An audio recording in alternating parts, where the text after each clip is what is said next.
This story starts with a girl is standing in front of a beautiful manor. Butler said, "Your Grace, your fiancé, Lady Corinna, is here to see you." Milian stops writing and asked, "What?" "He is ruler of Xantar, Duke Milian Pastelio." He asked, "Fong, isn't the wedding a year from now?" While bowing his head, Fong replied, "Yes, Your Grace." He said, "But since she's come all this way, I think you should at least go and see her." Milian stands up and started walking. He said, "Why?" in angry tone, "How could she be this rude? What in the world is she thinking?" He said, "Though we're engaged, I can't believe that she would barge in here without even informing us ahead of time." While Fong is walking beside him, he said, "And she just had to come now, when winter is around the corner, and I have more important matters to deal with." Milian thinks in his mind, "We must accumulate enough food to last and make preparations to fight against demonic monsters.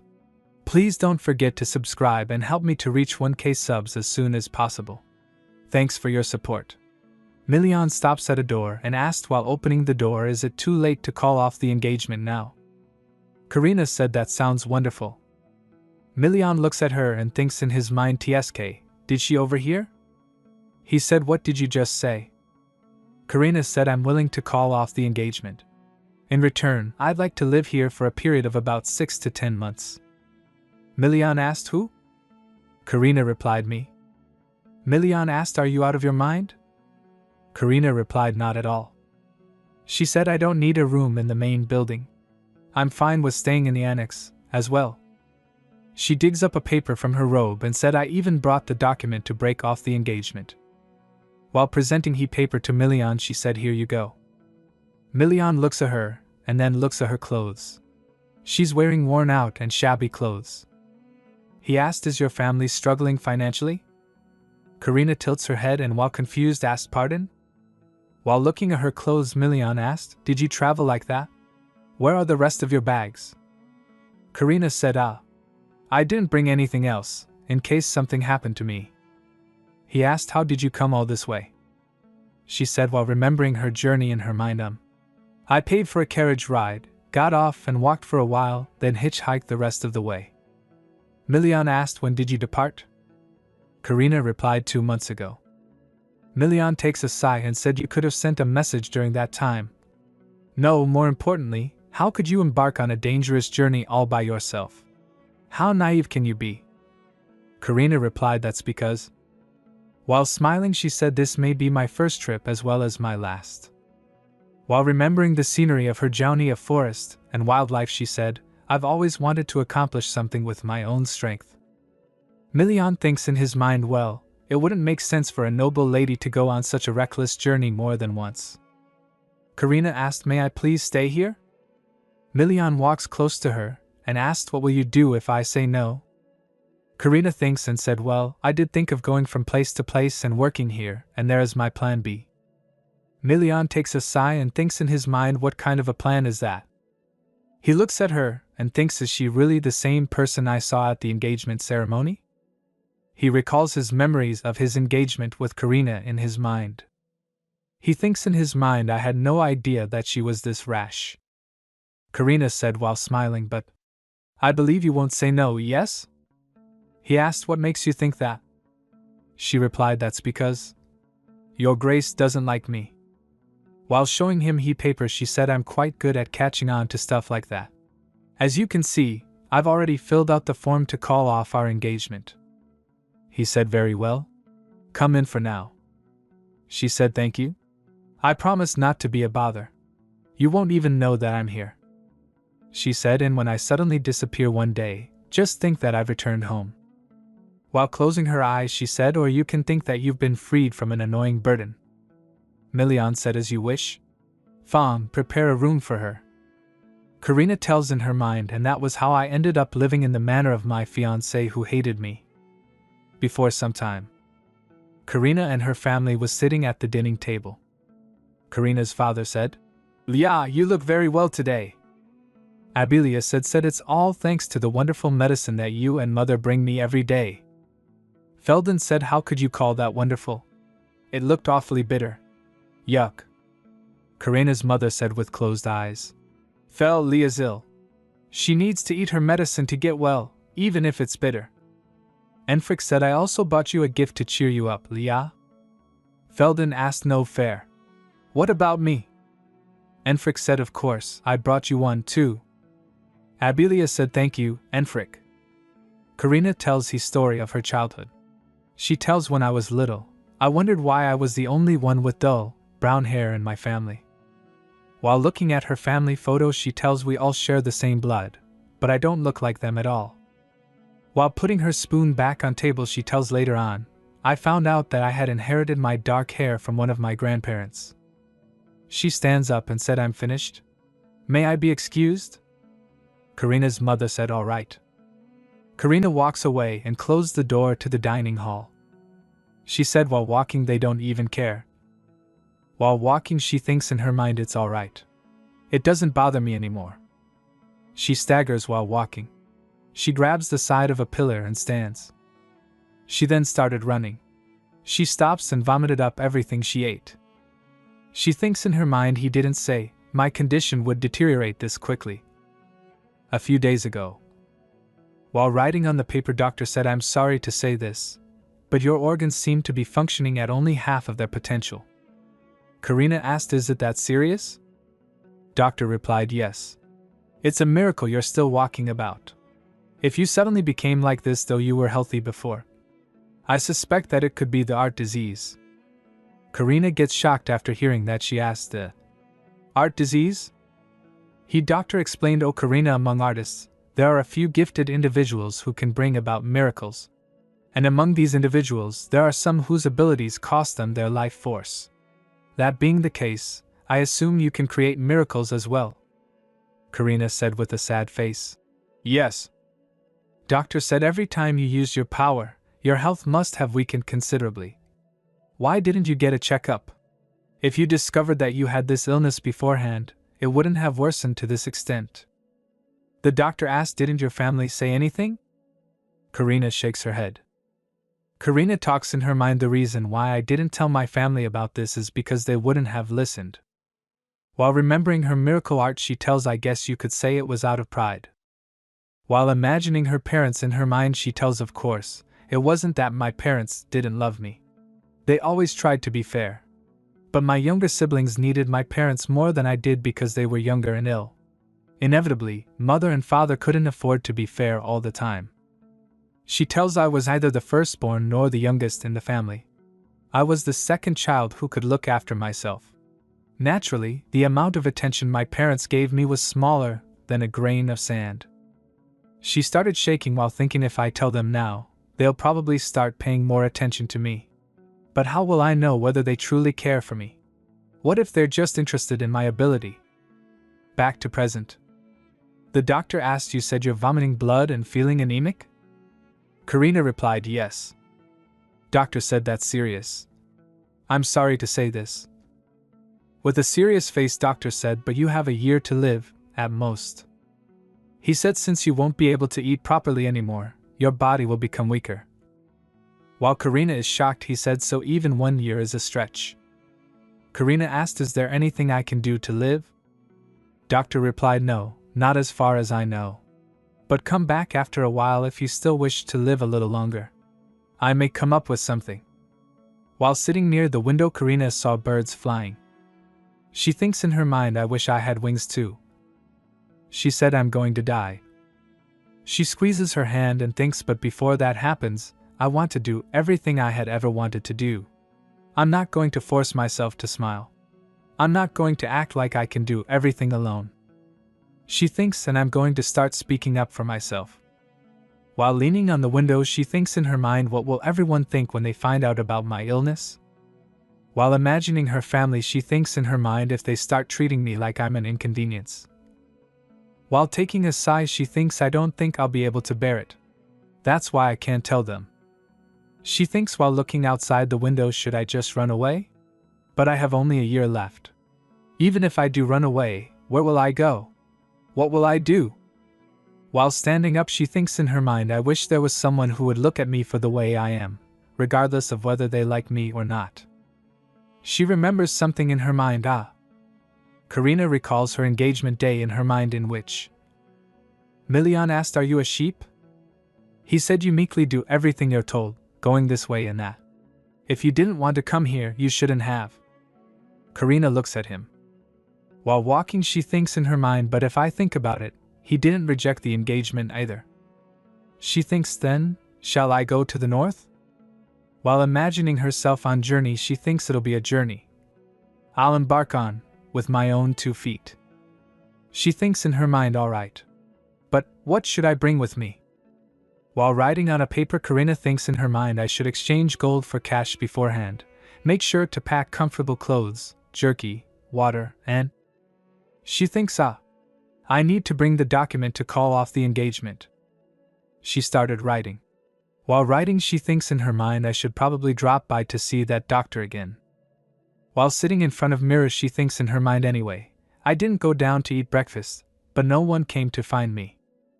While looking sad, she thinks I do realize they don't know I'm ill, but I still feel a little sad. She shakes her head to shake off the gloomy thoughts and thinks it's all right.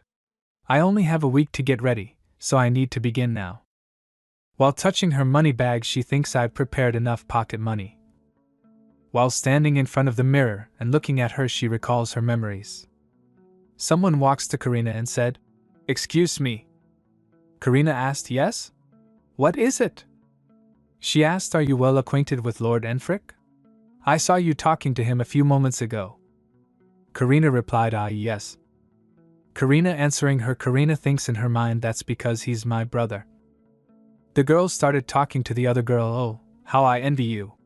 He's quite dashing, isn't he? The other girl said, Count and Countess Leopold are both very admirable people, and their children are all famous, aren't they? While imagining Enfrick, she said, First, Lord Enfrick. They say that he's well versed in literary arts, is a skilled swordsman, and that he's more than capable to become the head of House Leopold at any time. She said, That's right. And I also heard that a young noblewoman confessed her love to him through a letter not long ago. While imagining Felden, she said, And Lord Felden. They say that he's always surrounded by people because he's full of life. And we mustn't forget Lady Abelia.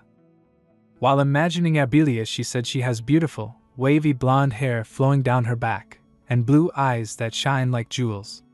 I saw her the other day, and you wouldn't believe how lovely she was. It's no wonder she's the most well-known lady in high society. But she's quite ill. After listening to them talking to each other, Karina walks away. The first girl said, Yes, that's why the Leopolds are so careful about her health. Come to think of it, there was someone else. The other girl said, Yes, someone quite plain was always with them. I wonder who she is. Could it be?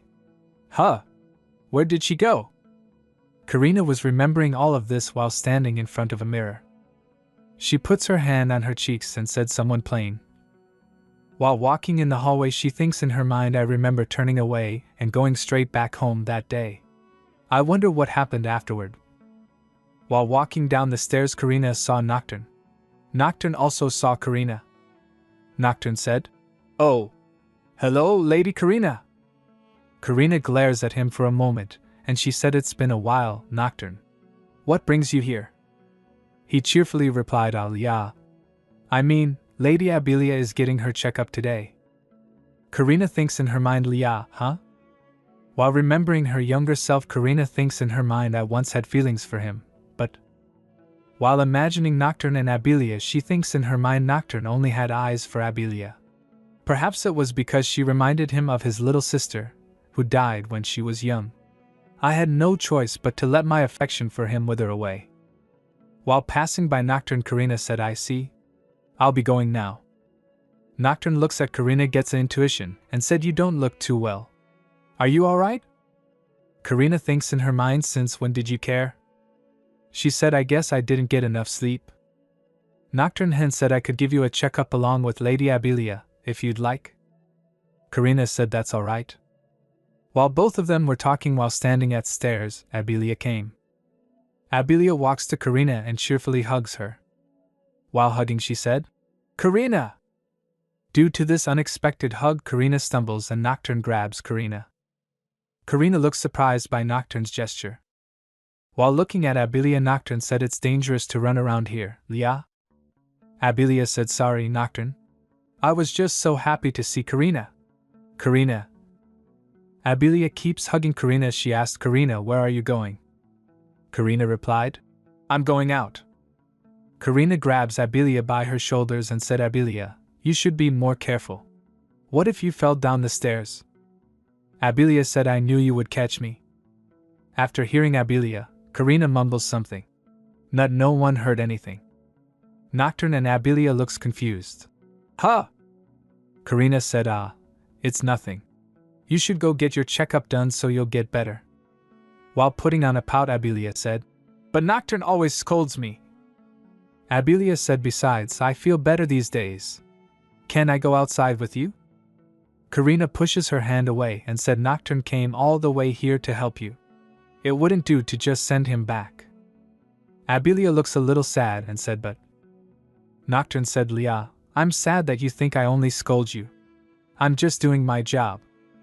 He said, since Lady Karina has plans, we should let her go and head upstairs now. Abilia said, okay. Abilia drooped her shoulders and said, you're so lucky to be able to go outside every day, Karina. After hearing Abilia, Karina gets shocked. She clenches her hands and thinks in her mind, what? Lucky? How could you say that? You have no idea what I had to endure. Karina remembers a time.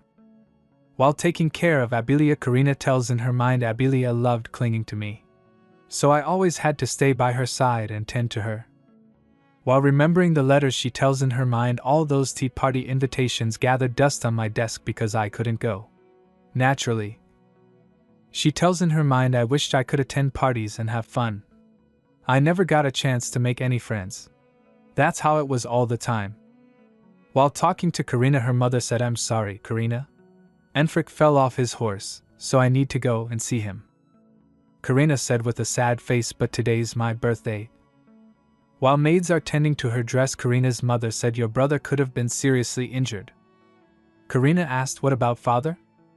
Her mother said, he's already left for the academy. Tell the butler what you'd like for your birthday. While looking at newborn kids, Karina said, wow, they're so tiny. Are they my younger siblings? While lying on bed, Karina's mother said, that's right. Since you're a big sister now, you need to take good care of them, alright? Karina cheerfully said, okay. Karina imagines herself with her siblings walking, while she looks happy. Abilia coughs. Karina thinks in her mind. Did she cough? Karina said, Mother, Abilia just. Her mother said, Karina, go to your room now. Her mother said to the maid with a worried look in her face, call for the doctor immediately. The maid said, yes, my lady. While another time. Karina said, no. Felden. Give it back. While Felden is a kid, he grabs the toy. Karina pulls it from him and said, Mother made me this for my birthday. Felden falls with a thump sound and started crying. Karina gets startled after looking at Felden crying. Karina's mother burst open the door and said angrily, goodness, Karina. What in the world are you doing? How could you treat your younger brother like that? Karina said. But Felden tried to take my. Her mother interrupts Karina and shouted, he's just a baby. Give it to him. While holding Felden, her mother said, you must be kind to the little ones so they'll follow in your footsteps. Just let Felden play with that. My darling boy, are you alright? While Karina is hugging the toy, her mother said, be a good girl, Karina. She said, Karina, do as you're told. Do you want to be punished by your father? Karina said, no, but. Her mother said, then stop acting like a child. Karina gives her toy to Felden. At another time. Karina said to her mother, Mother, I feel dizzy. While sewing, her mother said, what? She puts her hand on Karina's forehead and said, oh my, you have a fever. She said, Abilia has a fever as well. The doctor is with her now, so I'll send him over to you afterward. She holds Karina up and said, let's go to your room for now. I'll carry you there. Karina said, okay. Karina looks happy and she smiles looking at her mother. Someone knocks on the door. The butler said to Karina's mother, my lady, the doctor wishes to talk to you about Lady Abilia. Her mother asked, is something wrong? All right. Tell him I'll be right there. She drops Karina and said to her, I'm sorry, Karina. I'll call a maid for you. Go to your room and get some rest. I'll be there as soon as I'm done. She said, since you're a big girl now, you'll be able to look after yourself, yes? Karina asked. Can't you carry me to my room, mother? Her mother said, ha. But you're healthy. She remembers other times where her mother said you must be understanding of your sister since she's ill. You're such a good girl, Karina. She tells I had to be a good child if I wanted to receive praise from my parents. While looking at sick Abelia, she tells Abelia was sicker than I was. While imagining Felden, she tells Felden was younger than I was. While looking at the picture, she tells an Enfric lived far away from home. She tells my parents always seemed to have an excuse for not prioritizing me. That was how I slowly closed my heart and decided not to reach out to them when I turned 10. While drawing, she tells instead, I found a new hobby. Her eyes sparkles yellow when she is drawing. She tells I didn't know my creations were miracles then. While looking at a butterfly drawing, she tells, but I felt fulfilled whenever I filled the paper with my drawings. The butterfly from her drawing becomes alive and started flying. Karina looks at butterfly with awe. She joyfully runs to her parents and said, Mother, Father, look at this picture I drew. Her mother said to Karina while holding the paper, Karina, Enfric won first place at the Academy Swordsmanship competition. We suspect that he'll graduate early. Karina said, Wow, that's fantastic. Her mother joyfully said, That's right. I wonder who he takes after. While Karina's father said, I want to see it too. While showing her drawing, Karina said, Mother, I drew this picture today. Her mother takes a glance at her drawing and turns her head away and said, Yes, good job. Her mother said to her father, Anyway, we must throw a small party when he comes home for the weekend. While Karina is standing behind them looking sad, she said, Abelia is getting better these days, too. So many good things are happening. Karina thinks in her mind, Won't you look my way, just once? At another time. Karina's mother said, Karina! While sitting on a chair drawing, Karina said, Yes? Her mother shouted, Did you take what was on my desk? Karina replied, No. Her mother said, Don't lie. She said, Then why is it in Abelia's hands? I told you it's dangerous. With a blank expression, Karina said, I didn't do. While Abelia is crying besides her mother, she said, Why can't you be a good big sister? Why must you cause so much trouble? Karina thinks in her mind she doesn't want to listen to me. She said, I'm sorry. I won't do it again. At another time. Karina's father said to her, Enfric's graduation ceremony is tomorrow, so would it be alright if we push back your birthday party, Karina? Karina thinks in her mind, compared to Enfric's many talents, which everyone praises, my drawings are nothing. It's not like having my party a bit later is going to mean there'll be less food or presents. At another time. While holding Abelia, Karina's mother said to her, Karina, it's alright to have your tea party another day, yes? Abelia's not well again. Karina think in her mind, of course, since I'm healthier than her. It's okay. She said, Yes, that's fine. I'm perfectly fine. She tells, the more I said those words, the more I drew. That's when I realized that my pictures only came to life if I drew sincerely with all my heart. Sometimes I drew for just an hour. At other times, I drew for an entire day. Countless pictures came to life and vanished. While remembering herself crying, she tells, I loved my creations more than my family, who wouldn't look at me no matter how much I cried for them. She tells, while remembering her creations, at times, they were animals that consoled me when I was upset, or just friends that listened to what I had to say. And that was how I soon reached the point of no return. While walking away, Karina said, Then, I'll see you later. She thinks in her mind, I feel like I'm going to throw up. Abelia shouted while standing on stairs, Karina. She said, Buy me something yummy from the market. I want to try stuff like kebabs, too. Nocturne said to Abelia. Yeah, be careful. Karina said while looking happy, All right. Abelia said, Hurry back, Karina. While walking in the garden, Karina thinks in her mind, Karina Leopold. She thinks you're the worst. How could you get jealous of your own little sister? The doctor asked Karina, did you decide that you want to live? While smiling, Karina said, no, I need medicine. Doctor asked, medicine? What kind of medicine? She said, I'm going to leave this place.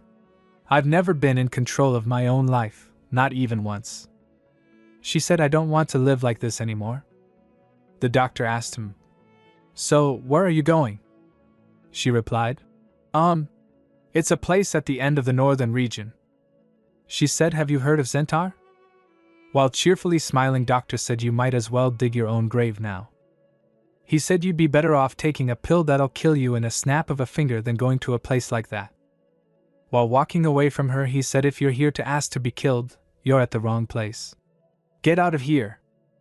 Karina said, no, you misunderstand. She said, is there a way to get there safely without dying? I was planning to take 2 months to get there. While the doctor is thinking, she said, and rest for a day or two every week at an inn. Would it be impossible? While pulling his chair, doctor asked, but why go north? She said, I have an acquaintance there. He said, but the north is unbelievably freezing. On top of that, winter's only 2 months away.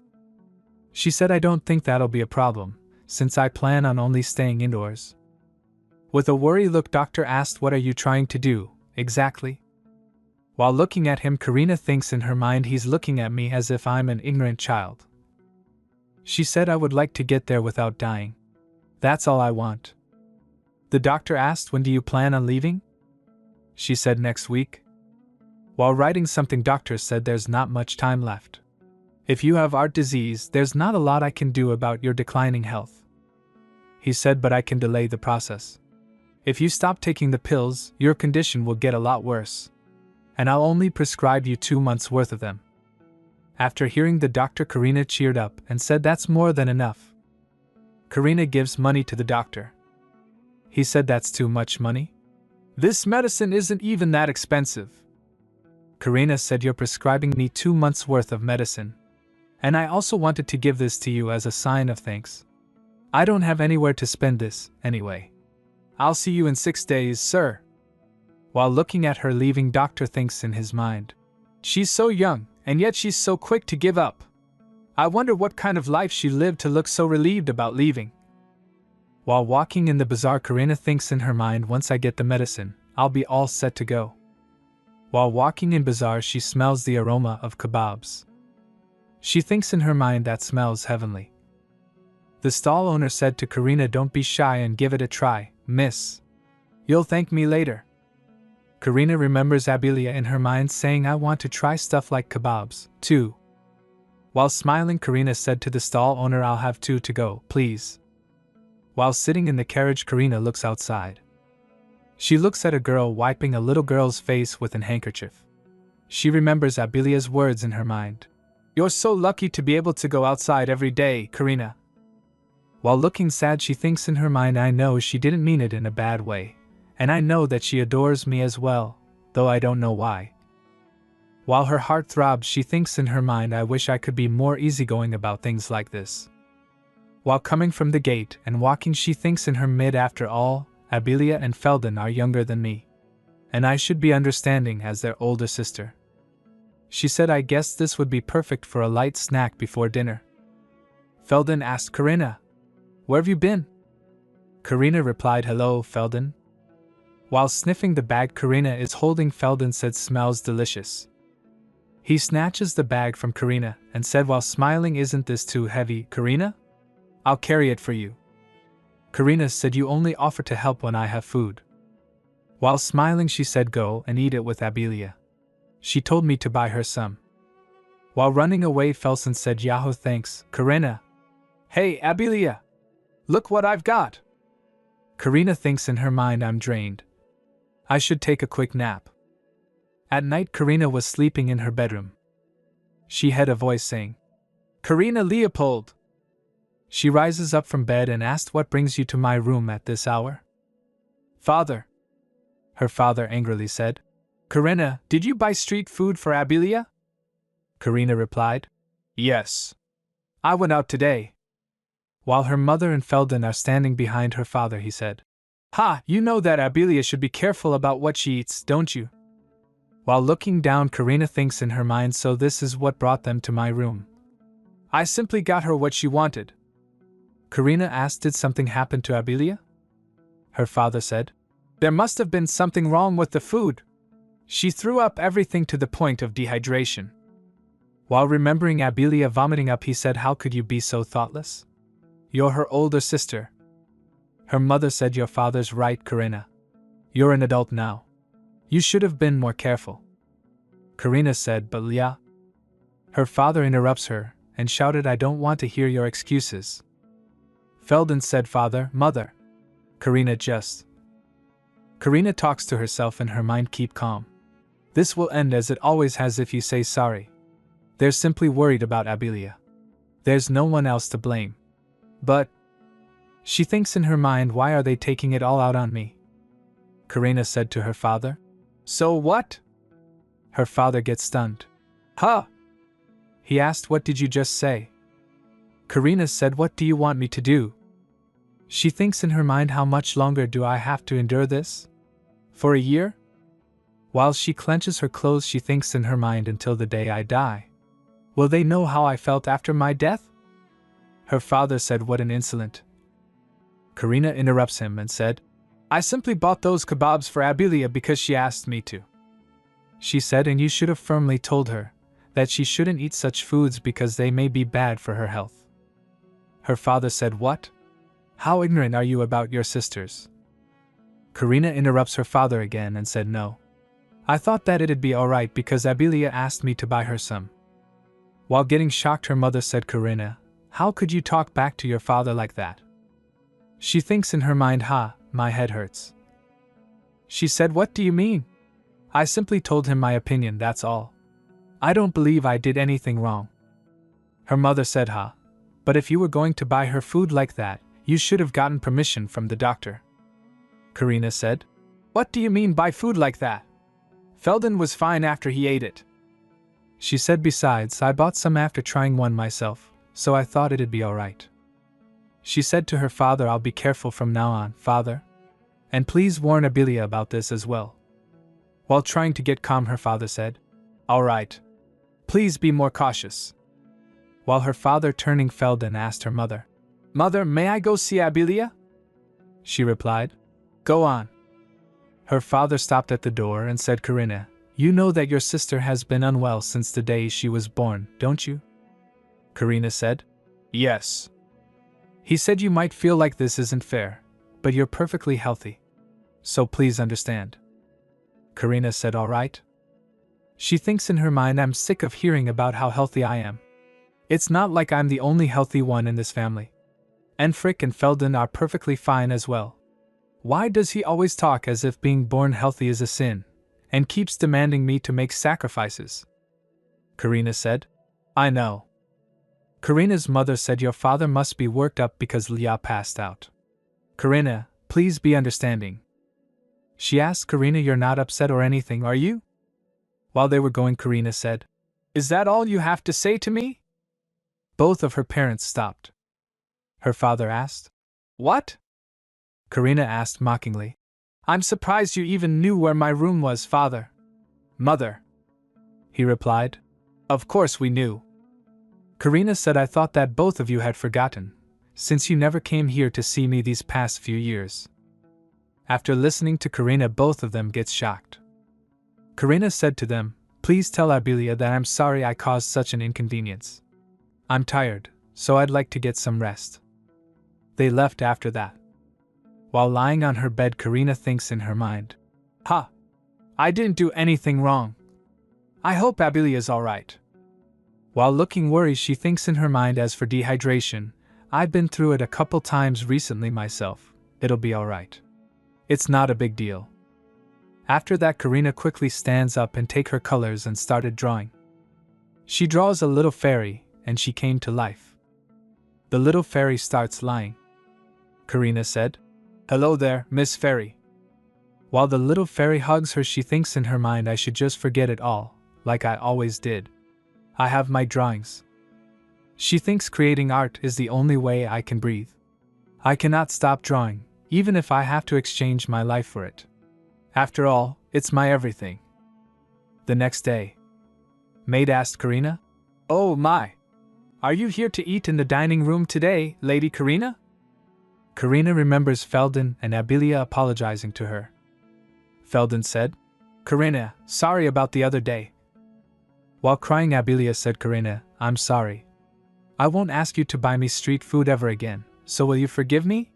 And please come to the dining room for our meals, too."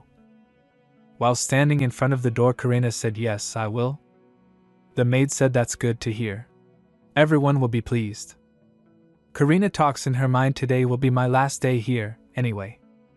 While sitting on the dining table, Karina thinks in her mind, "I don't think I'll be able to eat anything other than that salad." Her father said to her, "Ahem. Karina, I noticed that your birthday is in 2 days." She said, "Yes, that's right." She thinks in her mind, "I forgot that my birthday was coming up." Her father said that happens to be Enfric's day off, so he thought it'd be nice to go on a picnic all together. He said, "Would it be alright to push back your birthday party?" Karina said, "Do as you wish. However, I don't think I'll be able to attend the picnic. I have plans." Her father asked, "Is it so important that you must miss a family event?" While standing up from the dining table, she said, "Yes, I'm sorry. I hope you all have a lovely time without me. I'm done eating, so I'll excuse myself first." After that, she dashed back to her room. She places a paper on the table. While standing in front of the mirror, she thinks in her mind, "I thought I couldn't be any more disappointed or sad." While writing on the paper, she thinks, "This might as well be my last birthday." She thinks father didn't even seem sorry when he asked if my party could be postponed. He acted like I would obviously say yes. It looks like my last memory of this place is going to be horrid too. After putting her robe, she gets ready to leave. She thinks in her mind still, since they're family, I wondered whether I should at least say something to them before leaving. But I just ended up leaving a simple letter on my table. After that, she left on her journey. In the Zenta region. While taking bath, Karina thinks in her mind, it's a relief that he didn't kick me out. A few minutes ago, Milian said while going away, "As you wish. Fong, prepare a room for her." He said to her, "We'll talk after you get washed up." Karina nodded to him. While looking at the medicine bottle, she thinks, I only have 3 pills left. She closes her eyes and remembers the doctor's words in her mind, "I've given you plenty of medicine, but if you end up with only 3 pills left, stop taking them. Once you do, you'll come down with a fever in 3 days. Your health will decline rapidly afterward. It'll be as if all the water pent up behind a dam comes bursting out." After the bath, while rinsing her hair, Karina thinks in her mind, if my calculations are correct, my body temperature will start rising tonight. She remembers the doctor's words again, "If your fever rises to an unbearable level, take a pill once every 2 days. P.S. Don't resist sleep. It's a sign that your body is fighting to stay alive." While standing, she thinks in her mind, is this what it's like to be a grandfather? While remembering her journey, she thinks the journey was exhausting, but it was tremendously fun as well. Though I only have 1 year to live as I wish.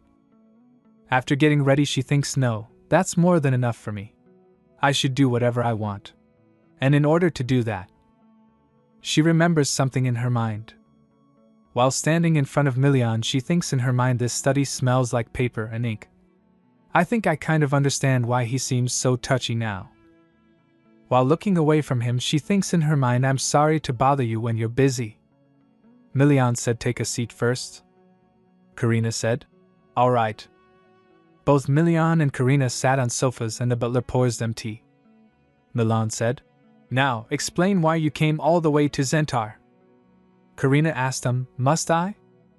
Milian said with a frustrated look, I think I have the right to know, seeing how you're the one who asked me to let you live here for a while. He asked, did you get into a fight with your family or something? Karina clenches her clothes and said, I suppose you can say that. Milian said, considering the fact that you spent 2 whole months just to get here, I understand how desperately you wanted to leave. While Karina is looking down and sad, he asked, was the fight that serious? Karina talks in her mind, he is partly right. While imagining her family in her mind, I just wanted to spend my last days in peace, and, in order to do that, I needed to be far away from my family. She thinks in her mind, to be honest, a part of me wished that they would regret how they treated me after I died. I know I'm being childish, but…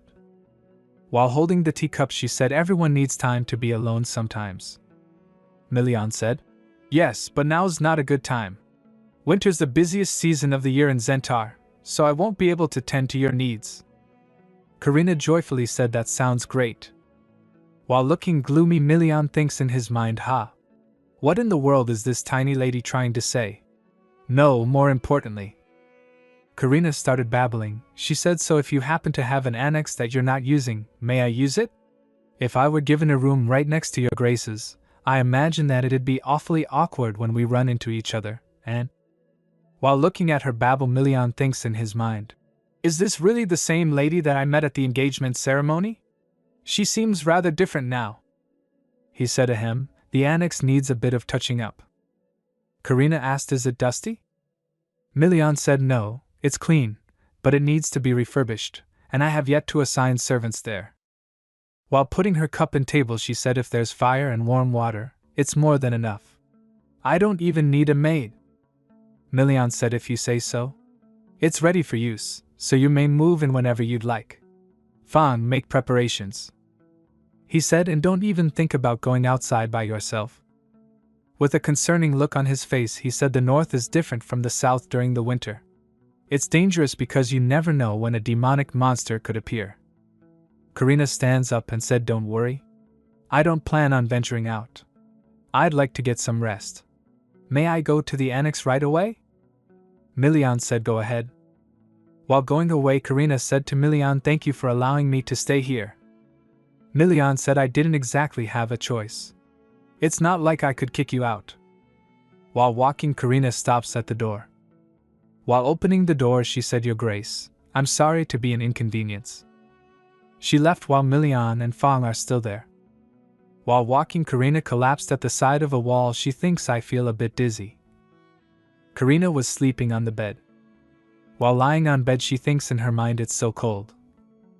While looking at the light she thinks the light's still on over there. She rises up from bed. While walking holding a lantern she thinks in her mind, I should fetch a kettle and a towel to cool my forehead while I have enough strength to move. While walking she thinks, is the kitchen this way? This place is bigger than Leopold Manor, so it's hard to find my way around. While walking she hears a creepy sound and gets spooked. She then heard voice of someone walking, and then she heard a voice saying, Lady Karina? She gets scared. She screamed and swings the lantern to the person calling her. The person avoids her swing. She then glances at the person. Milian asked, What are you doing up so late? While taking a sigh of relief she said, Well, what brings your grace here at this hour?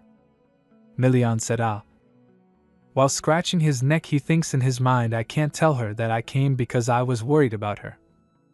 He said, I was taking a walk when I remembered the heaters in the annex were broken, so I came to check on them. Karina said, Oh? Is that so? He steps up to her and extends his hand towards her, and she flinches. He said, But… While getting confused he asked, Lady Karina, are you hiding something from me? While looking at her worried face he said, If anything is wrong, tell me. Karina said, It's nothing. With an angry face he thinks in his mind, Nothing? He then grabs her hand and started walking.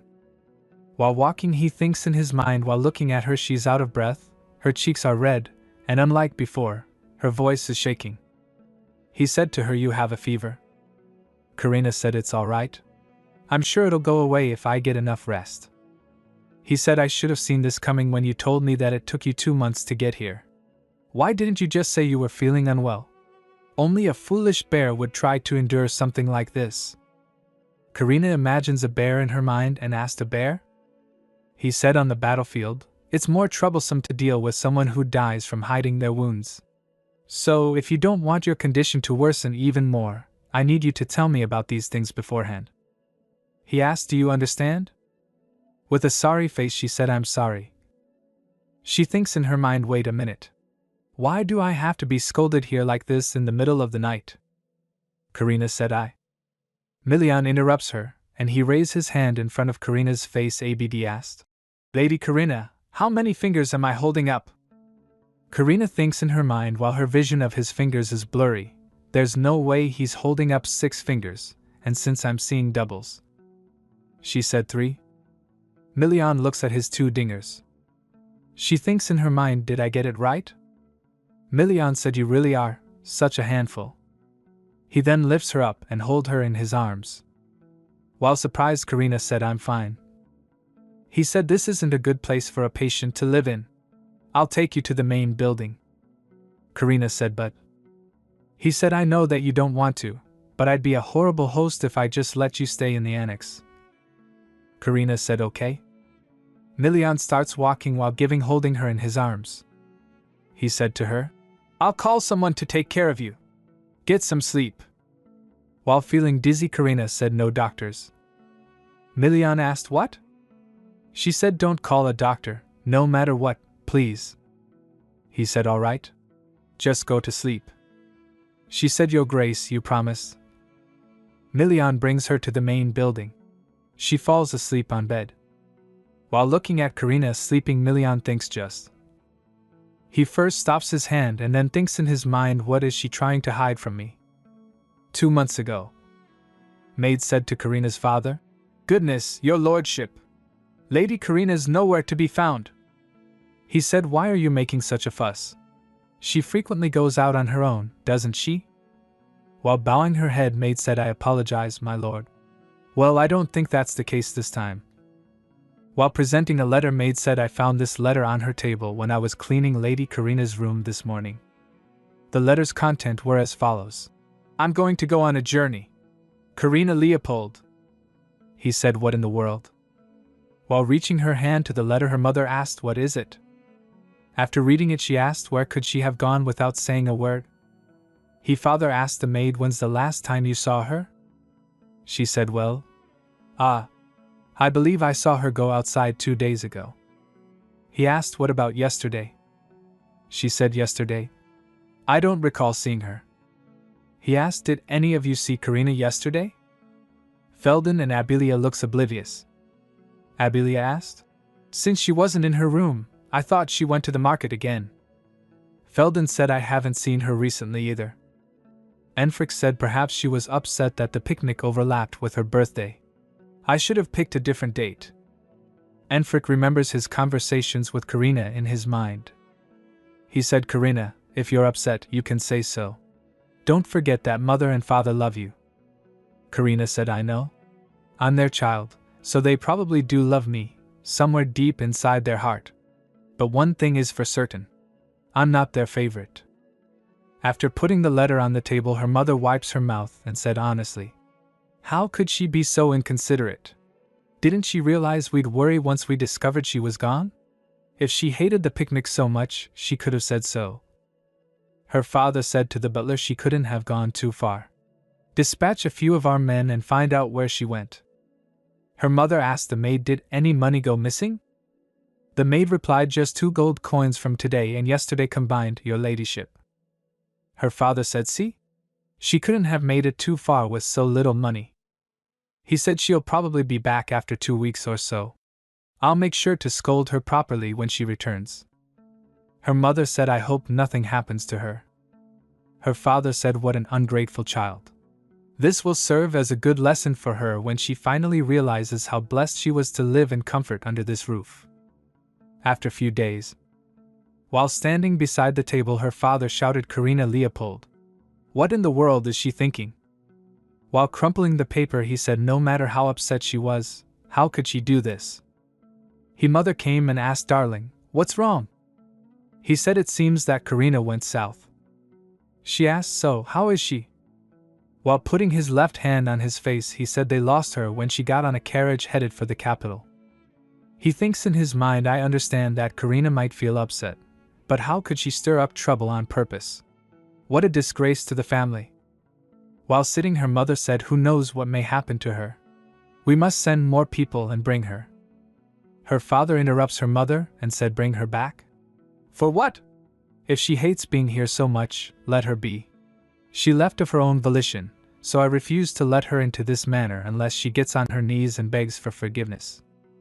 He called his butler Cassus. He said to him, I don't care how much it costs to keep tracking her down.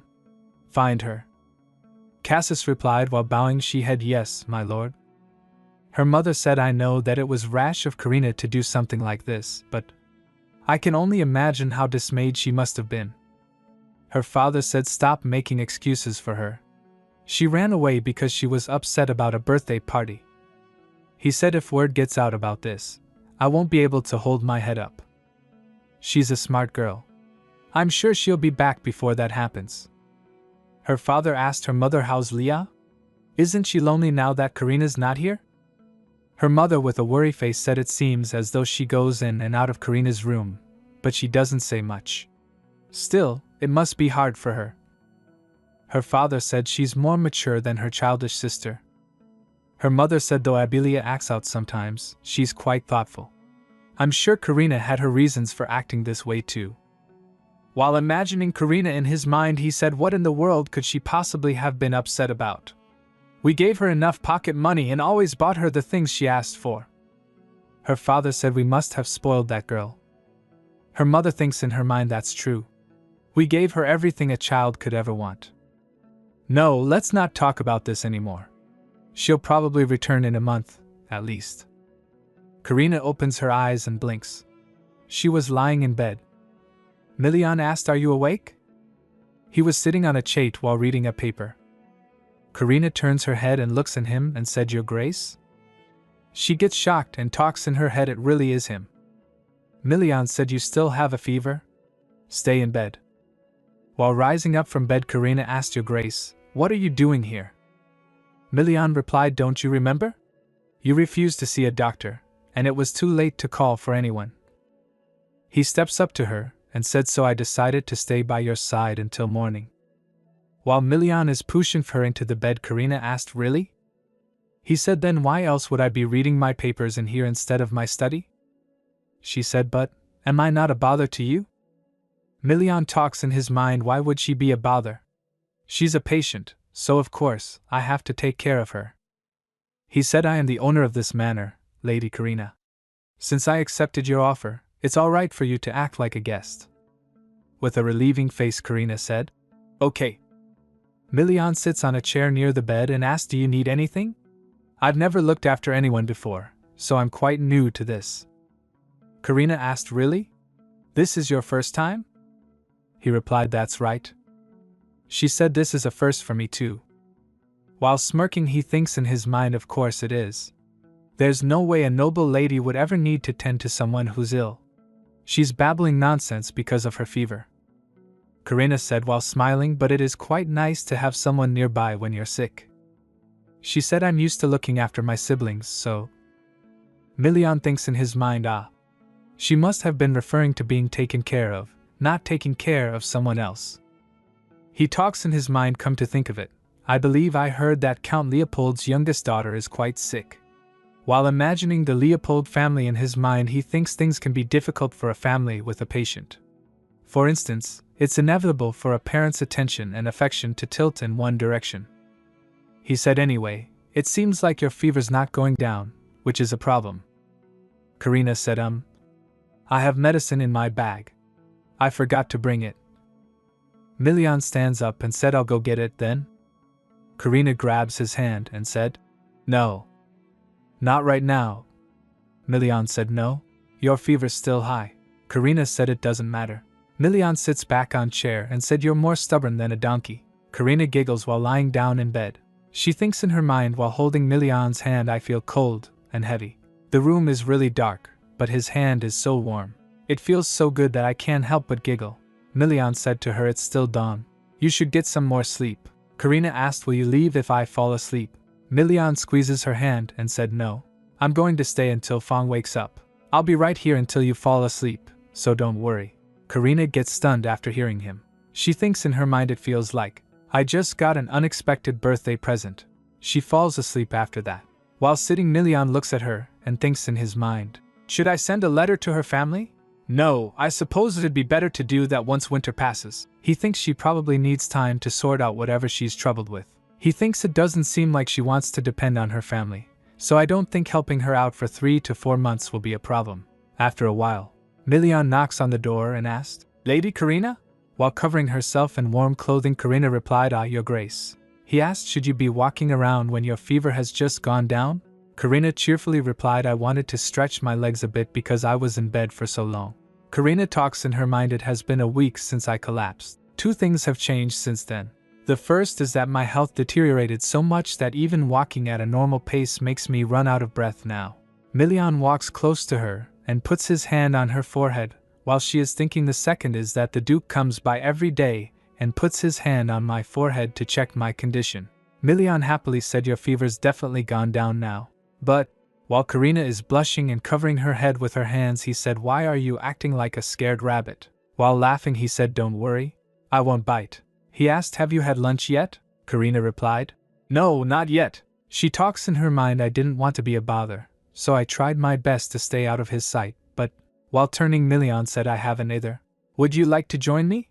Karina nodded and he said, All right. Then take your time getting dressed. I'll see you outside. Karina talks in her mind. At first, he seemed like a cold and blunt person, but I soon discovered he was more caring and sensitive than I thought. While walking with Karina, Milian said, Ah, that reminds me. I'll be out hunting monsters quite often from now on, so there'll be no need for you to go back to the annex. Just use the main building. Karina asked, Would I be a hindrance if I followed you on your hunts? He straightforwardly said, Of course. Karina said, I was just joking. Milian asked anyway, Do you like to draw? He said, I noticed that your bag was filled with art tools. Karina said, Oh, yes, I do. She thinks in her mind, Not even my family has ever asked me about that. He said while pointing outside. Then I suggest that you go up to the roof at dawn or sunset to see the view. It's quite the sight. She said, All right, I'll keep that in mind. While turning, he said, But Karina bumps into him. Milian said, Oh, my apologies. While rubbing her face, Karina said, No, I'm the one that bumped into you. She asked, But what? What were you about to say? While scratching his head, he said, Since you seem quite frail, be careful when you go up there. She said, All right. He said also, It gets very cold in the morning and night here in the north, so make sure to dress warmly. She said, Okay. He said, You need to notify me or Fong before you go. She said, Okay.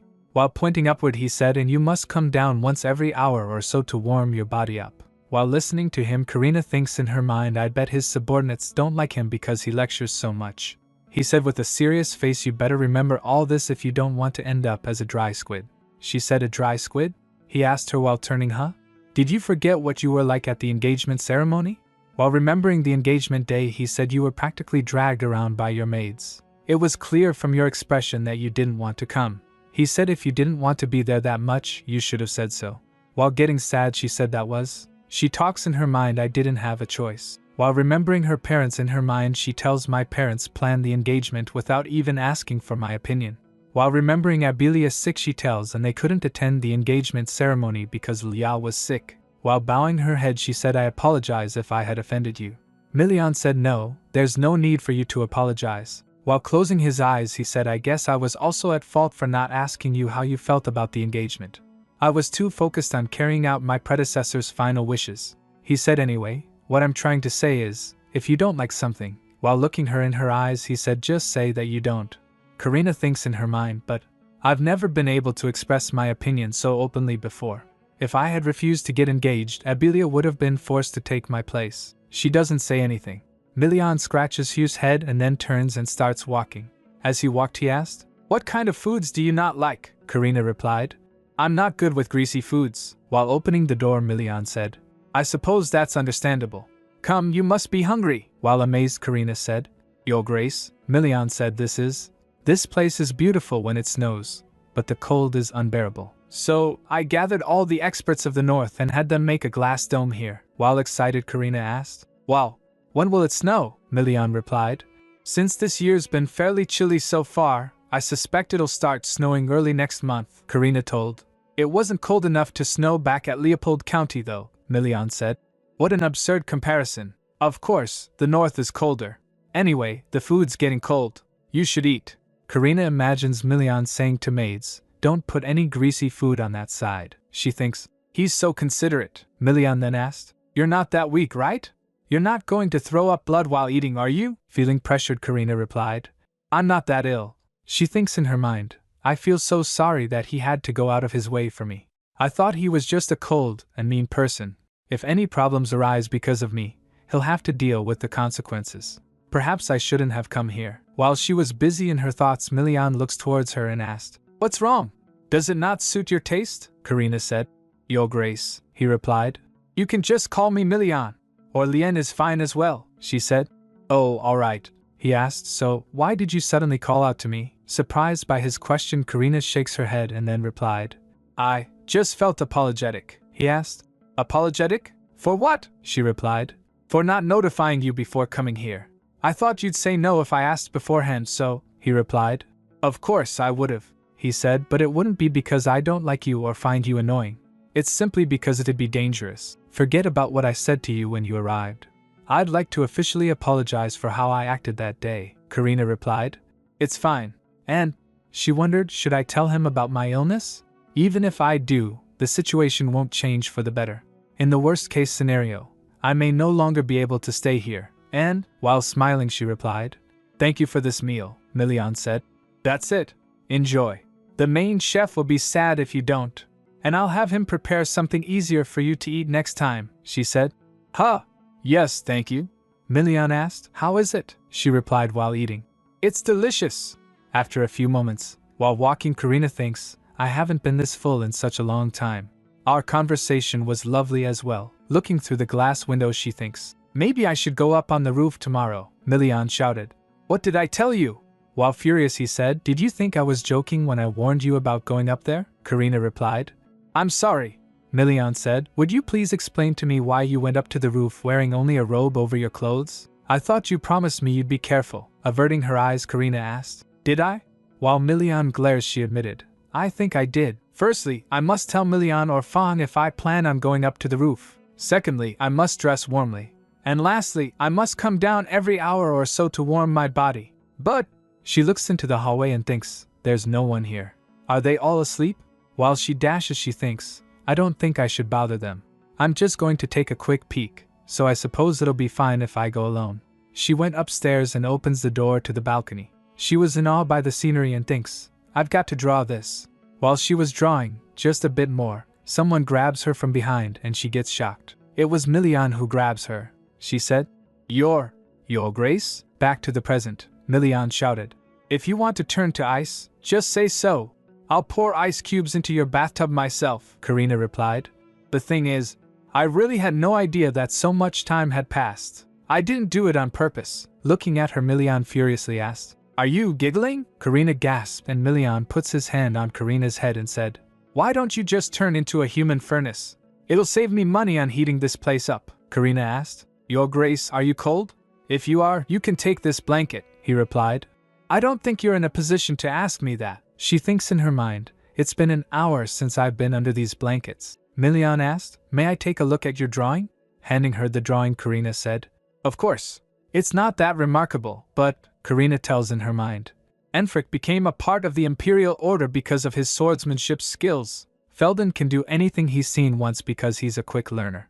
Abilia is a gifted embroiderer who could make intricate patterns with ease. Compared to what they can do, my drawings are far from being refined." Milian looks at the drawing thoroughly and said, "Whenever I hear you speak, I come to the conclusion that being too humble isn't good either." While confused, Karina asked, "What?"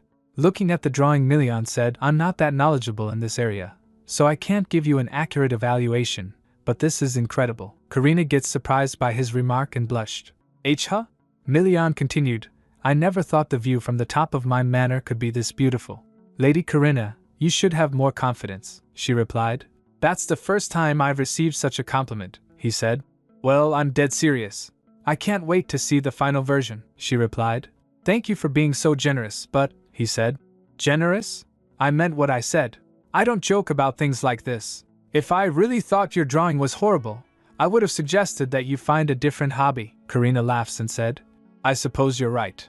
Milian said, "If you still have trouble believing me, why don't you give me the finished version once you're done? I'll request an evaluation from an acquaintance of mine who's well versed in art," Karina replied. "I will.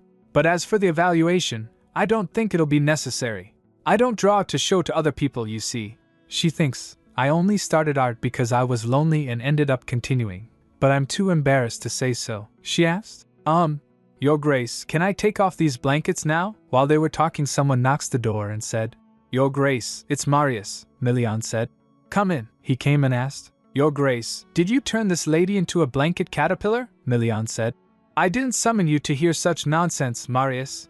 It seems as though the long journey here has weakened her health. On top of that, she spent a whole day sitting outside on the roof. Give her a checkup, Dr. Marius said. Ah, I see, he said. Lady Karina, let me take. Yes, he reached out his hand to check on Karina. She hides her head inside the blanket. Surprised by her gesture, the doctor said, Huh?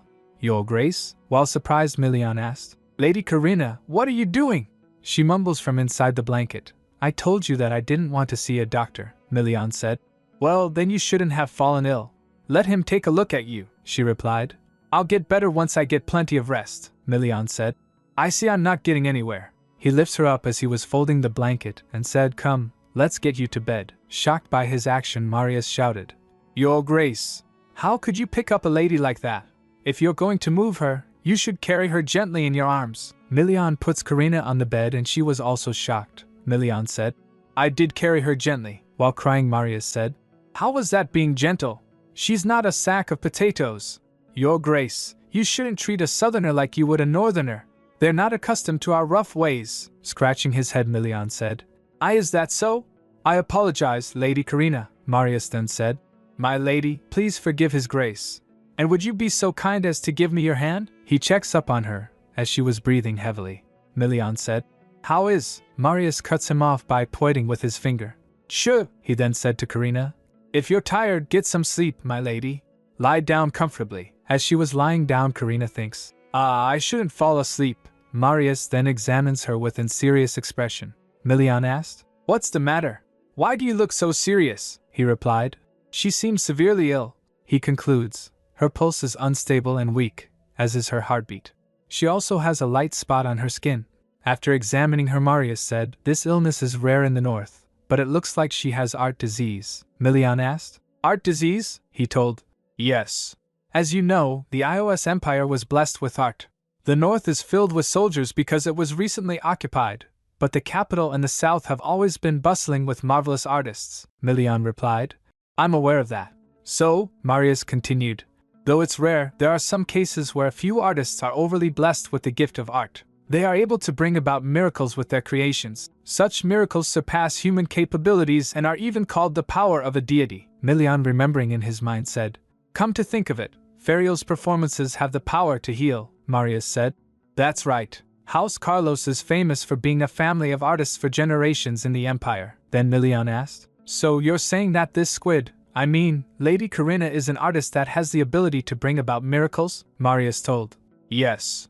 This light spot that begins here under her armpit and continues to the inner part of her arm is one of the symptoms. Milina thinks in her mind, her drawing was enough to impress me, who doesn't know a thing about art. I even got goosebumps.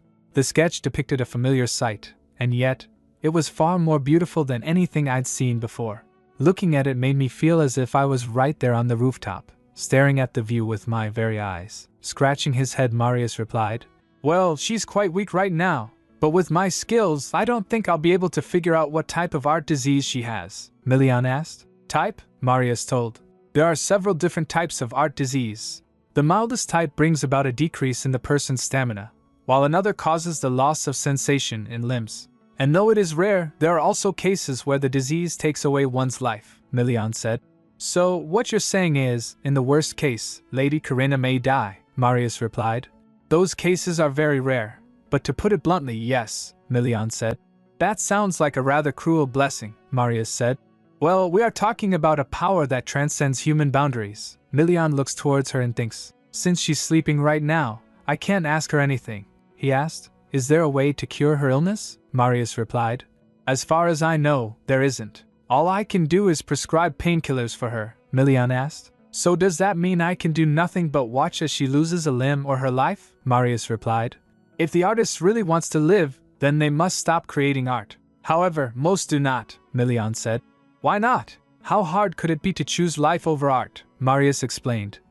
Your Grace, if you were ever put in a situation where you would die or lose a limb if you continued wielding a sword, would you be able to swiftly decide never to touch it again? Milina then apologized. I'm sorry.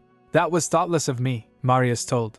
Those who have art disease are usually great masters of their field. It wouldn't be hard to imagine how much they love and treasure art, Milian recalled.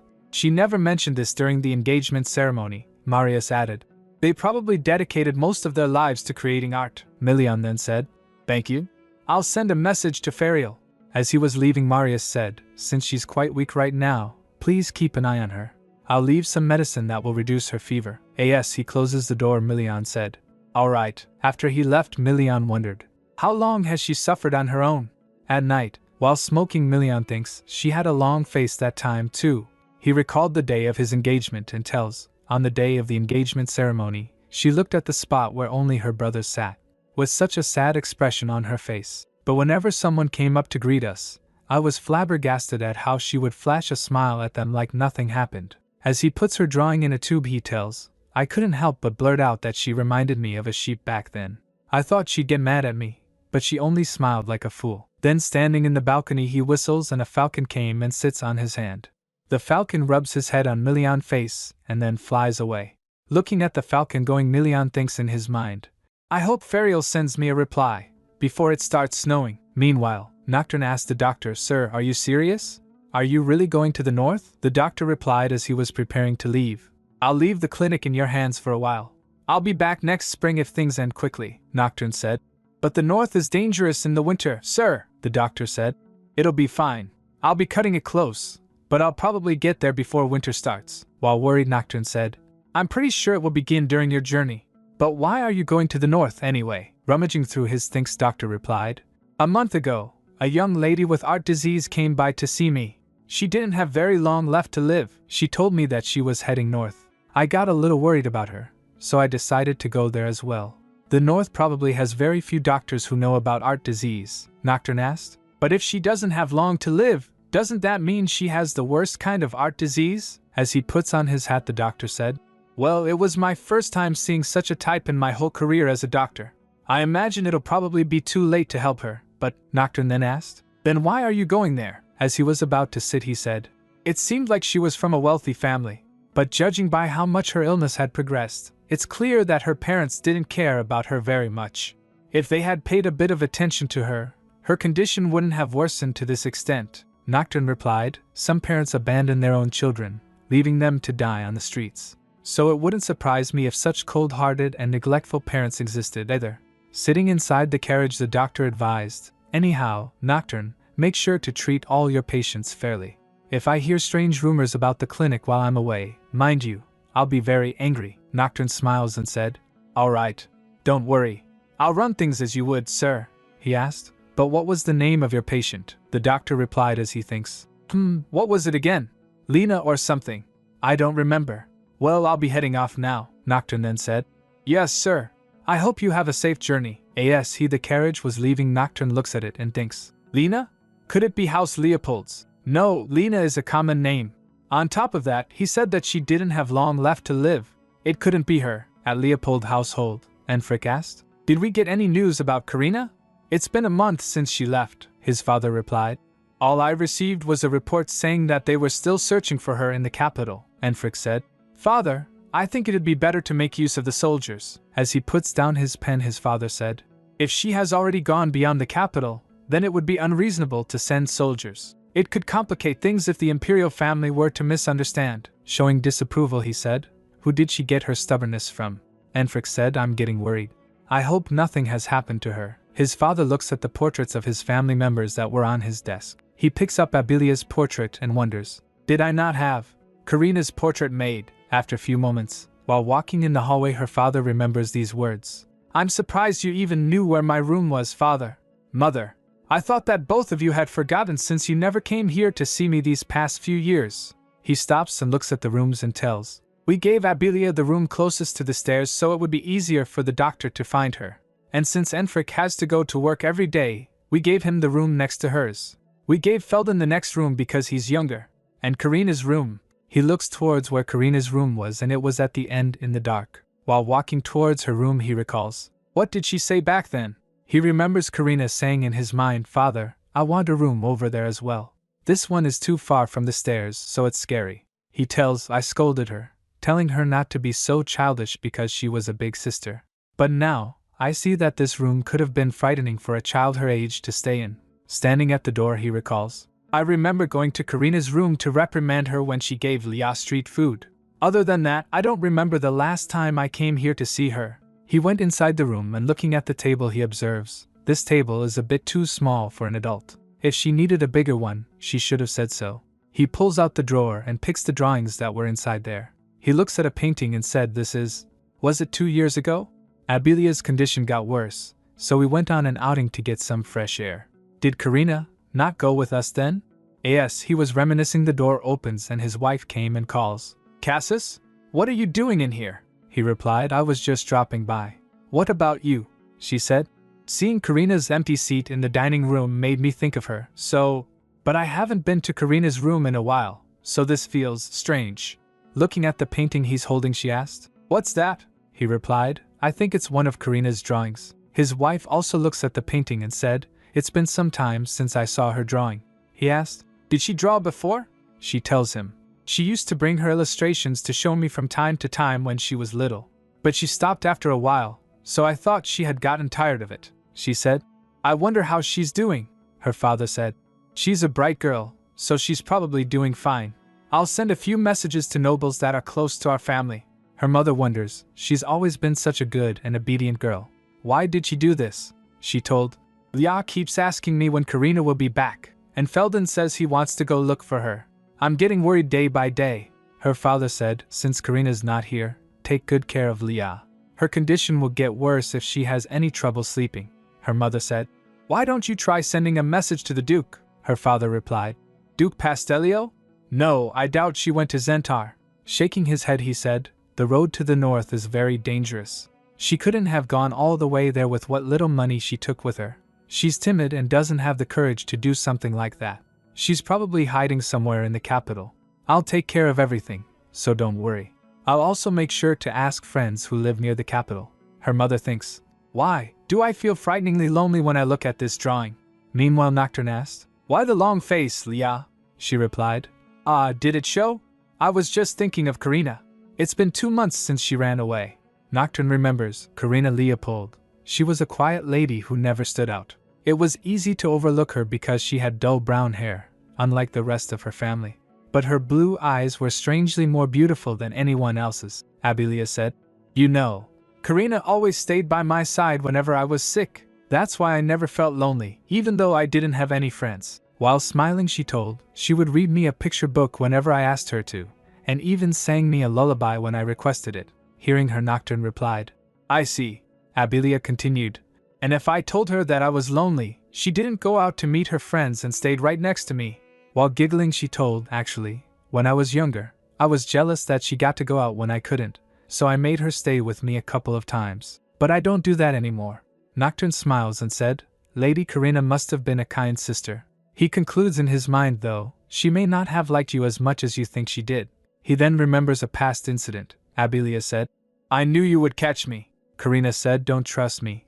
The words she mumbled at the staircase sounded so sincere that I thought her kindness to Abilia was all an act. And even if she doesn't like Abilia that much, she should have at least sent her sick sister a letter. Nocturne said, don't be too anxious.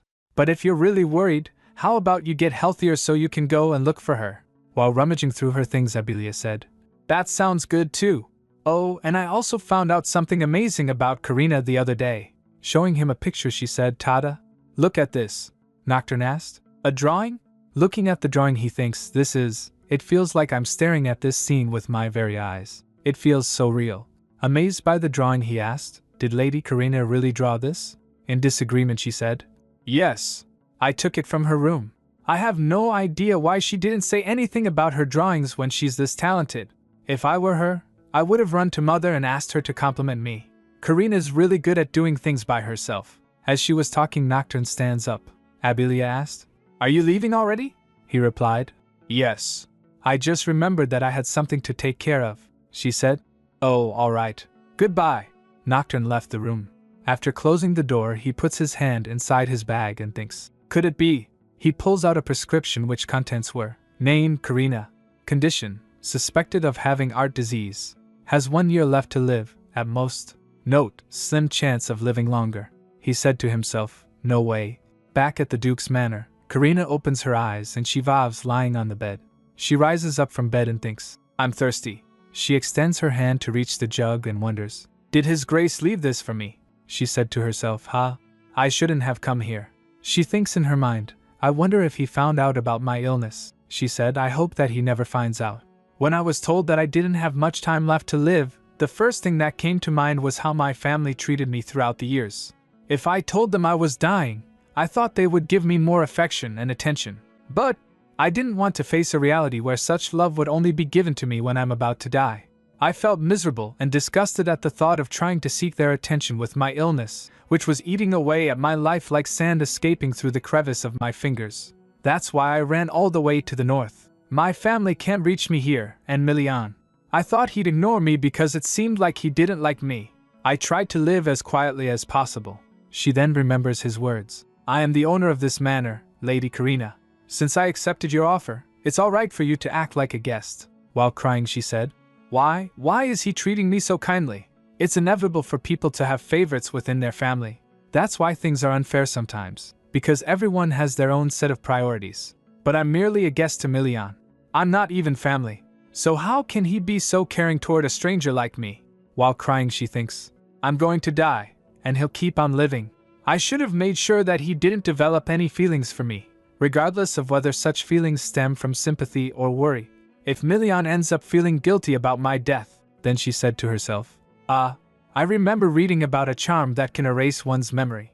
She raises her hand as to draw and said, if I had that book with me now, I could probably draw that charm. My ability allows me to create any object I've seen, felt, and understood through my drawing.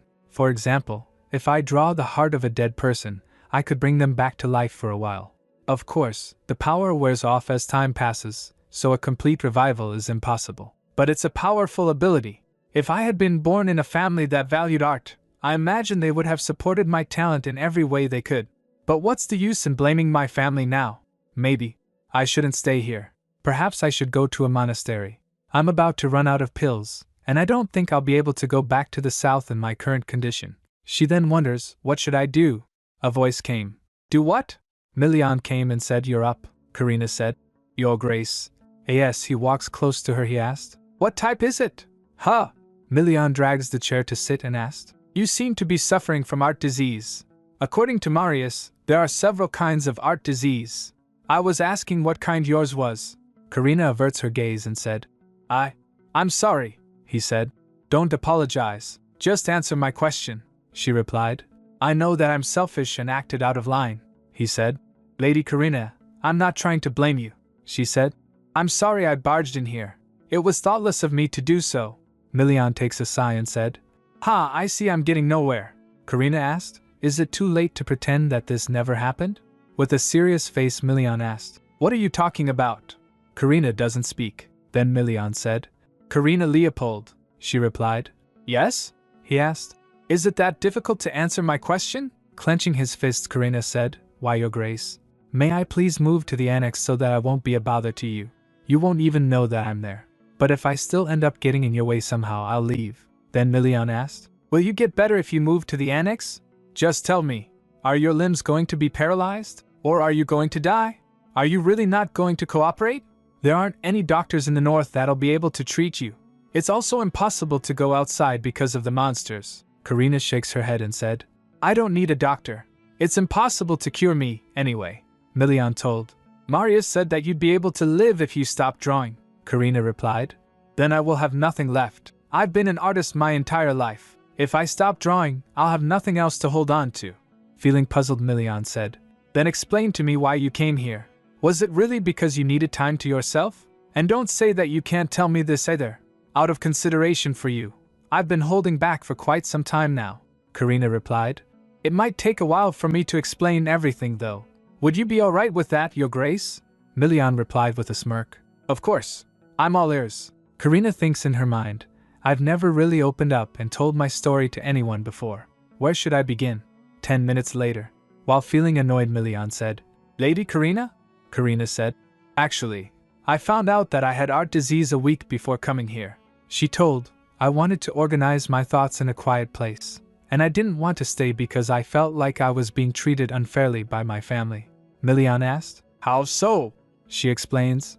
Well, for example, I had to spend my birthday all by myself because it was on the same day as my brother's graduation ceremony. I was forced to lend my precious wallet that my mother had gifted me to my younger brother, and I had to watch as my younger siblings were complimented on their smallest achievements, while mine were ignored no matter how hard I tried. She told I was afraid that I would have to endure being treated like that until I died, so I left. Then she asked, I'm quite childish, don't you think?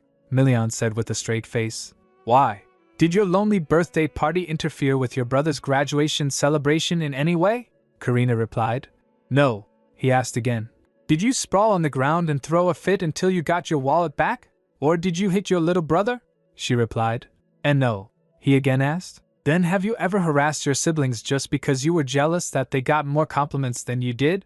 Surprised by his words, she said. What are you talking about? Being childish is being afraid of getting in trouble for spilling water on your father's papers, and running away from home for a week. I'm going on a journey, he asked. What's so childish about what you did? You gave in to all of your siblings' needs, Karina admitted. Yes, but yielding to the needs of one's family is a given, he interrupts her by saying. It's a given? Says who? Well, she gets shocked and realized, since when did I start thinking that I should always put my siblings before myself? Milian then said. Lady Karina. He scratches his head and again said, Karina Leopold. While tears fell from her face, she replied, Yes. Milian then walks to her and sits beside her on bed. He puts her head on his shoulder and said, Don't hold back and just let it out. Karina raises her head and looks at Milian and said, Your Grace? Milian thinks in his mind, Isn't this how you're supposed to console someone when they're crying? He said, It's okay to cry. You'll feel better if you do. You can finish your story after you're all done. Karina nods and then she puts her head against Milian's chest and starts sniffling as Milian pats her. As she sniffles, Milian thinks in his mind, she's going to be even more stressed if she cries so quietly. After a few moments, Karina puts her head beside Milian's shoulder and thinks, I don't remember the last time I cried in front of someone. Milian asked, Are you all done? Karina gasped and said, Why, Your Grace? She looks at his shirt, which was wet because of her crying. She said, Oh no. Your shirt is all wet. I'm so sorry. Milian smiles and said, Then you should thank me for giving you a shoulder to cry on. Go on. Karina looks at him and said, Thank you? Milian said. Don't apologize or say that you're fine so easily. If you keep putting yourself down in front of other people, they'll start taking you for granted. From that moment onward, they'll come to value you less, making you feel more timid and unsure of yourself. But a thank you makes everyone feel good regardless of when it's said. Karina thinks, I've never thought of it like that before. I always said I'm sorry or I'm fine, just to avoid a conflict. But as time passed, people started taking me for granted, and the very words I uttered began suffocating me. Karina then smiles brightly and said, Thank you, Milian. If it's all right with you, please call me Karina from now on. Lena would be fine as well. Milian blushed and said, All right then. Why don't you get some rest now, Karina? As Milian was leaving the room, the butler Fang came holding a letter and said, Your Grace, a reply from Duke Carlos has arrived. Milian looks towards him and said, That was quick. HM? Why are you making that face, Fang? He replied, It's nothing. I only thought that it was very like you to say such things. Milian asked, What do you mean? Hand me the letter. He opens the letter and starts reading. Blah blah blah, nothing important. The content of the letter were, You want me to use my miraculous powers to take a look at someone? You insolent fool. Why don't you learn some manners and ask more politely? Ferio Carlos, while enraged, Milian said, It looks like Ferio may come much later than I expected. He crumples the letter and said, Well, I guess I'll deal with this later. He then asked Fand, By the way, where do young noble ladies usually go for fun? A training hall, he replied. I'll look into it, Your Grace. Meanwhile, the doctor was riding the cart that was going towards north. The cart driver said, You were very, very lucky, Doctor. In early winter, you're rarely given permission to pass through the northern checkpoint because of preparations to subjugate monsters. At this rate, we'll probably arrive at Pastelio Manor before it starts snowing, the doctor replied. I see. I'm glad I came at the right time. Thank you for helping me, the driver said. I should be the one thanking you. You saved my sick daughter. But may I ask why you're sewing a map on that cloth? He replied. This? I'm looking for someone. Back at the Pastelio Manor, Karina tells, I recently picked up a new hobby. Every day, I watch Milian train at dawn and draw him. Unlike me, he's a person who radiates light all on his own. I can't count how many times I was captivated by his movements as he glowed under the soft moonlight. I felt compelled to sketch whenever I observed him, and when I came to my senses, I found that it was already morning. She glances and thinks as she draws, I must remember to write what I want to do. As she was holding a notebook to write, she takes a sigh. She thinks in her mind, I really don't know what I want to do. What should I write down? She said to herself. Should I ask Milian to recommend some famous sightseeing spots in the north? She heard. Sightseeing spots? There's nothing but monsters around here. She was surprised by it. 8. Looking at him as he was leaning on the door, she said, Milian, you should knock before you, he replied. For your information, I knocked more than 5 times. He walks to her. He leans on the table where her drawing was and said, What were you so focused on? She replied, WL. She then suddenly realized. She quickly gasped and said, Wait. That's not. Holding her drawing, Milian asked, What's this? Karina tries to grab the drawing from his hand. Milian swiftly turns towards the other side and said, I was wondering why you got up so late nowadays. It was because you were busy drawing this at dawn. Huh? Feeling embarrassed, she said. I just thought that the sight of you swinging your sword under the hazy twilight sky was magnificent. Milian blushes and then he puts down the drawing and asked, Really? Karina replied. Yes. Besides, if I capture a scene in a sketch like this, I'll be able to remember it even after time passes. She then asked, Anyway, what brings you here? He replied, I was going to go out on a patrol soon, and I was wondering if you'd like to accompany me. I figured you'd be tired of having to stay indoors all day, she excitedly replied. That sounds wonderful. After some time, after getting prepared to leave, Karina said, Milian. Milian looks towards Karina as she was dressed in fancy clothes. Karina was looking lovely in that dress. Milian also blushed. He clears his throat and told, We're going to take the carriage, then walk to our final destination. Will that be all right with you? Karina replied.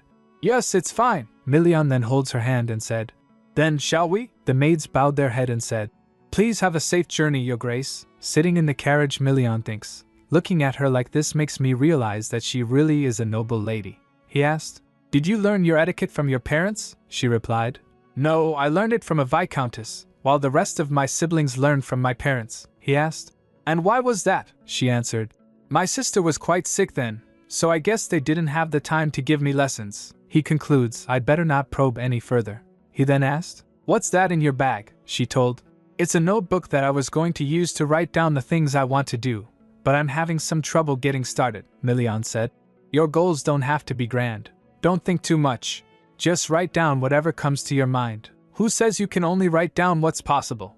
This may be nosy of me, but I think you often overthink things. Take what you just said, for example. You have every right to be angry or upset about having been taught etiquette differently from your siblings. After the carriage stopped, Milian extends his hand towards Milian and said, Karina, the world is big. Don't let the memories of an unfortunate past discourage you.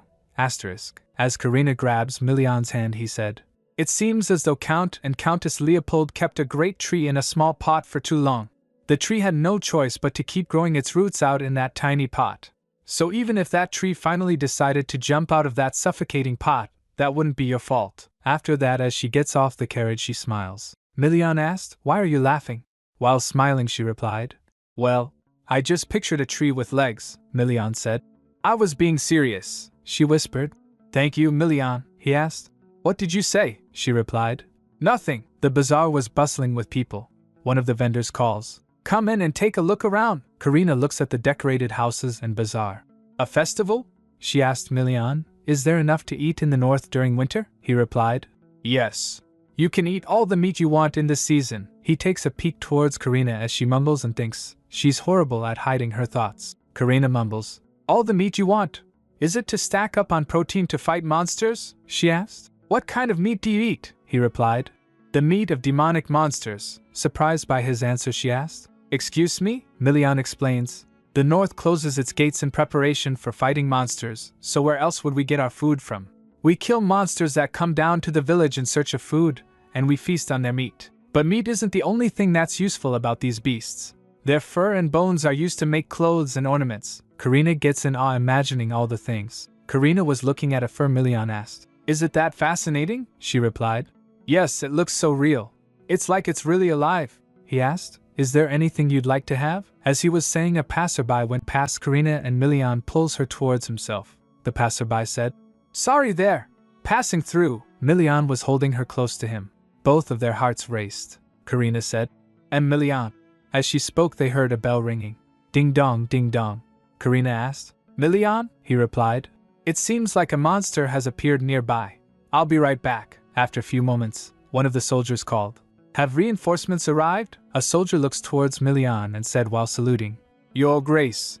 Milian asked, "What's the situation?" The soldier replied, "The advance party is out fighting the creatures." The advance party was fighting the monsters. Afk. "Everyone, hold your defenses. Don't let them advance any further." After that, Milian said, "Wait here, Lady Karina." He jumps from the second floor to the ground and said, "I'll leave her in your hands." Shocked by his action, Karina shouted, "Milian!" The soldier beside Karina said, "Yes, Your Grace," he said. "My lady, if you'd come this way," Karina asked. "But he just jumped off from here," the soldier explained. "He'll be fine. He won't get hurt from something like this. Look." They looked towards Milian and the soldiers that were fighting the monsters. He explains as Milian was fighting, those monsters are called hurtas. They've been sighted often these days. They're so strong that it's extremely difficult to even scratch their skin. I can't imagine fighting one alone. In order to kill a hurta, we need to find its weakness. But it hasn't been easy, so even His Grace has no choice but to settle with chasing them away. Looking at him fighting, Karina thinks in her mind, "I wish I could help Milian in any way I can." Suddenly she gets an idea and she pulls out her sketchbook and starts drawing something. She thinks maybe this will. After the fight was over, the soldiers were saying to each other, "It's over." The soldier besides Karina said, "My lady, please." As he was talking, he looks towards Karina, but she wasn't there. Surprised by his disappearance, he calls, "And my lady?" Karina was going to where Milian was. After reaching there, Milian was asking the soldiers, "Were there any casualties?" A soldier reports, "Some sustained light injuries, but thankfully, no one was severely wounded." Milian looks towards Karina as she was breathing from running to down there and said, "Karina, I would have gone to get you if you just stayed up there." Karina wipes the blood stains from his face and he gets a little surprised. After that, Milian grabs her hand and said, "I'm fine now." "That's..." He stops in the middle after realizing, "Karina, why is your hand so cold? Didn't anyone give you a blanket to keep yourself warm?" The soldiers that were with Karina trembles after hearing that. Karina replied, "I'm fine. It wasn't that chilly." Milian rummaged through his robe and pulls out a pendant. While wrapping it around her neck, he said, "Here, it's a gift." The soldiers present there were shocked and said, "No. No way." Hearing that, Milian said to them, "All of you who shouted just now, run 100 laps around the training grounds." "Ah?" Karina asked. "Is this a rock?" Milina replied. "No, it isn't." Karina gets the sensation. "Huh! It's warm." Milian explains. "This is something called a heron. It's a rare item that comes out of a slain monster." Karina asked. Why are you giving this to me?" he said. "Where should I start?" "It's a northern tradition. We believe that if a sick person carries a heron, it will help them get better." He smiles and said, "I hope you recover soon." Karina chuckles and said, "Thank you for the lovely gift." Milian then said, "Should we head back now? We can enjoy the rest of the festival tomorrow." She replied, "All right." As they were walking, Karina looks behind and it was the doctor. He said, "You look more lively than when I last saw you." "It's been quite a while, miss." Karina calls. "Dr. Winston?" she asked. "How did you find me?" He replied, "Oh, there's a way. Anyway, may I ask who this is?" Milian introduced himself. "I'm Duke Milian Pastelio," the doctor replied. "Greetings, Your Grace. I'm Winston." The doctor thinks in his mind, "I thought his name sounded familiar. So she's a lady of House Leopold, the one said to have gotten engaged to Duke Pastelio." Asterisk. Milian suggests, "Why don't we continue our conversation back at the manor? Let's get on the carriage first." At the Leopold household, Ferio went to the Leopold manor. Count Leopold greets him saying, "Thank you for coming such a long way, Duke Carlos." He replied, "Not at all. Thank you for letting me in despite the short notice." Head of House Carlos, Duke Ferio Carlos, he said, "Are all the pictures I asked for ready?" The Count said replied, "Yes, come right this way. But may I ask why you're interested in them?" Duke Ferio said, "Ah, well." He remembers a scene from before. As he was eating, the window broke and something snatches was he was about to eat from his spoon. He said, What in the world? A hawk?" The hawk came holding the letter that Milian sent. Ferio said, It's alright. It's for me. Will you give me the message it's holding? The maid said. Here you are, Your Grace. Ferial said, I haven't heard from Milian in a while. I wonder why he suddenly contacted me. Asterisk. The letter was, this is a drawing by Lady Karina of the Leopold family. I believe she has art disease. However, she won't tell me what kind of art disease she is suffering from. Why don't you put your powers to good use and look into it? And make sure to find a cure as well. P.S. Tell Count Cassius Leopold that his daughter is with me. Milian Pastelio. He wondered, art disease? This is back at the present, the Count said. To be honest, I was surprised when you asked me to show you my daughter's drawings, he asked the servant. Did you bring all of them? The servant replied.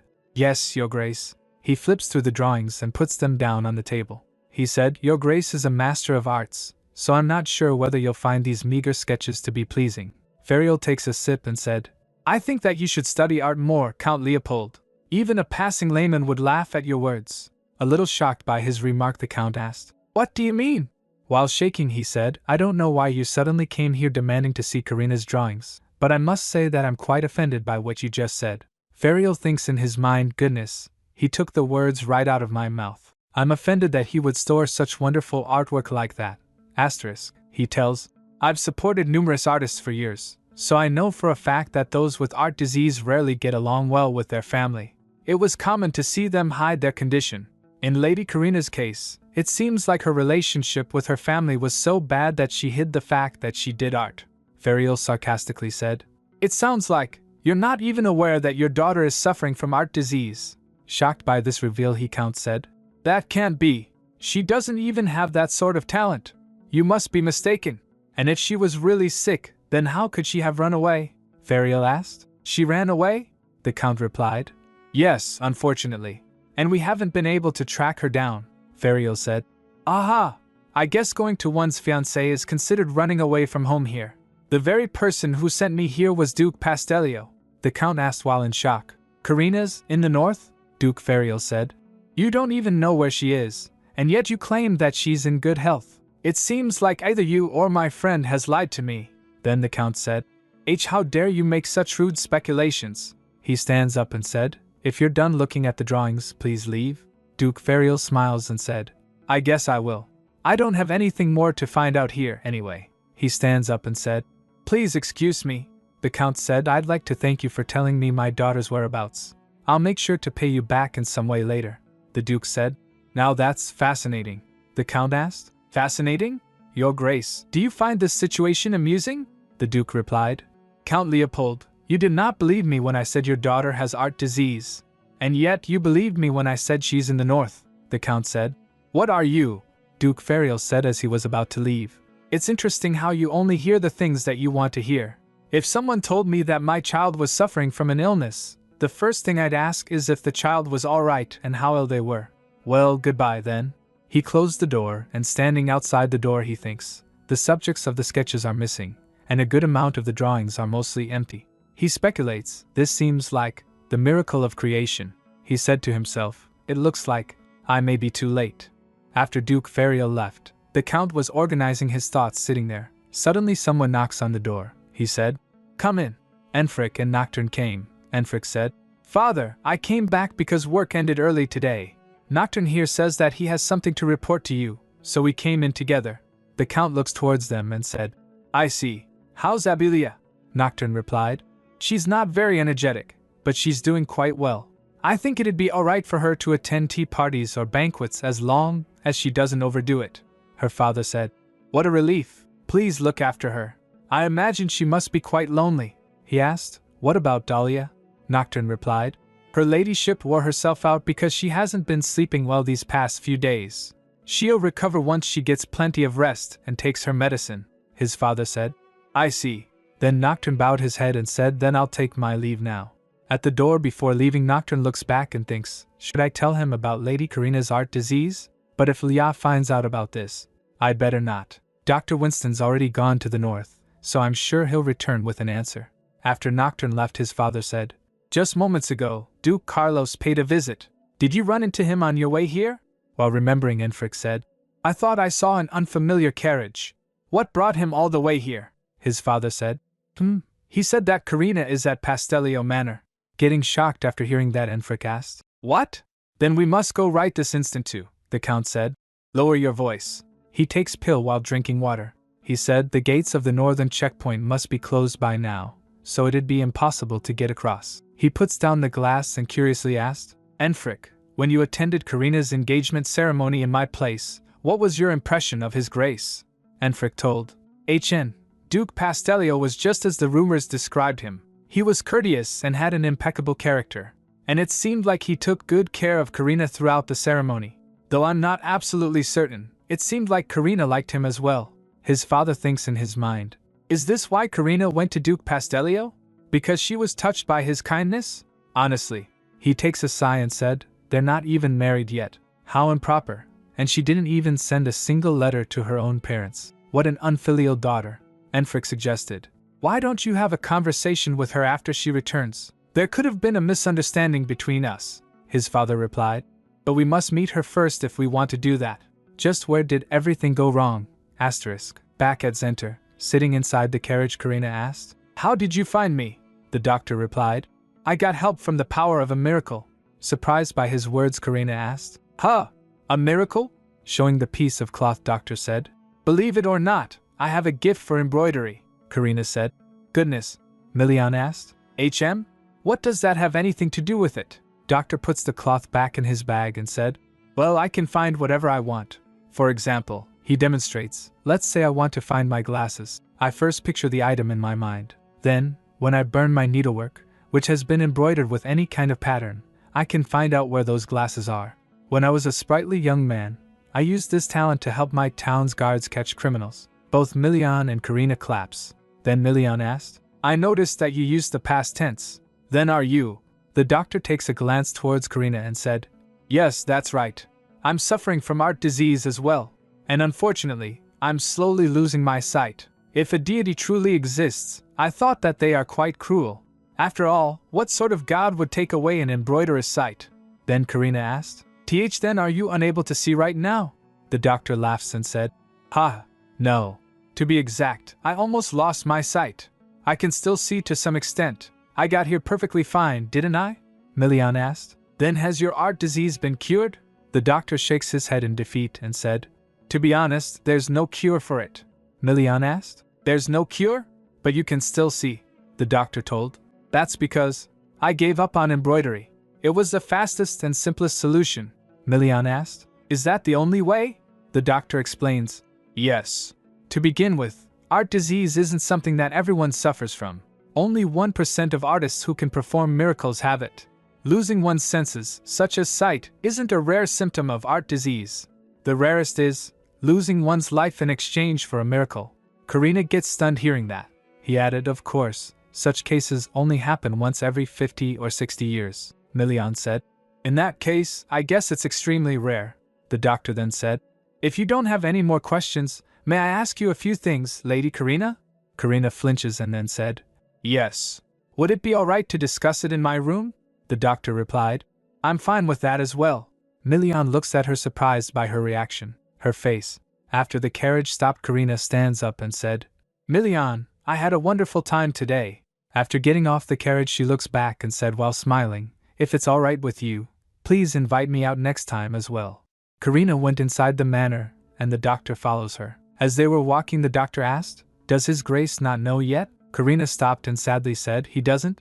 I imagine it wouldn't be very pleasant for him to find out he's living with someone who's about to die soon. She added, I was planning on leaving this place quietly, because I didn't want to hurt Milian. Then she turned towards the doctor and said, but his words of consolation felt so warm that it made me want to stay here a little longer. I'm quite selfish, aren't I? Then they sat down to heave tea. Karina said, I'm sorry I hid my identity when I first came to you. Don't worry about it, Dr. Winston replied. A patient's social position doesn't matter at all. But more importantly, doesn't the Leopold family have a personal doctor? She explained, fidgeting nervously. I didn't feel like I could trust him, so I went in search of someone else. And why was that? He asked gently. She replied.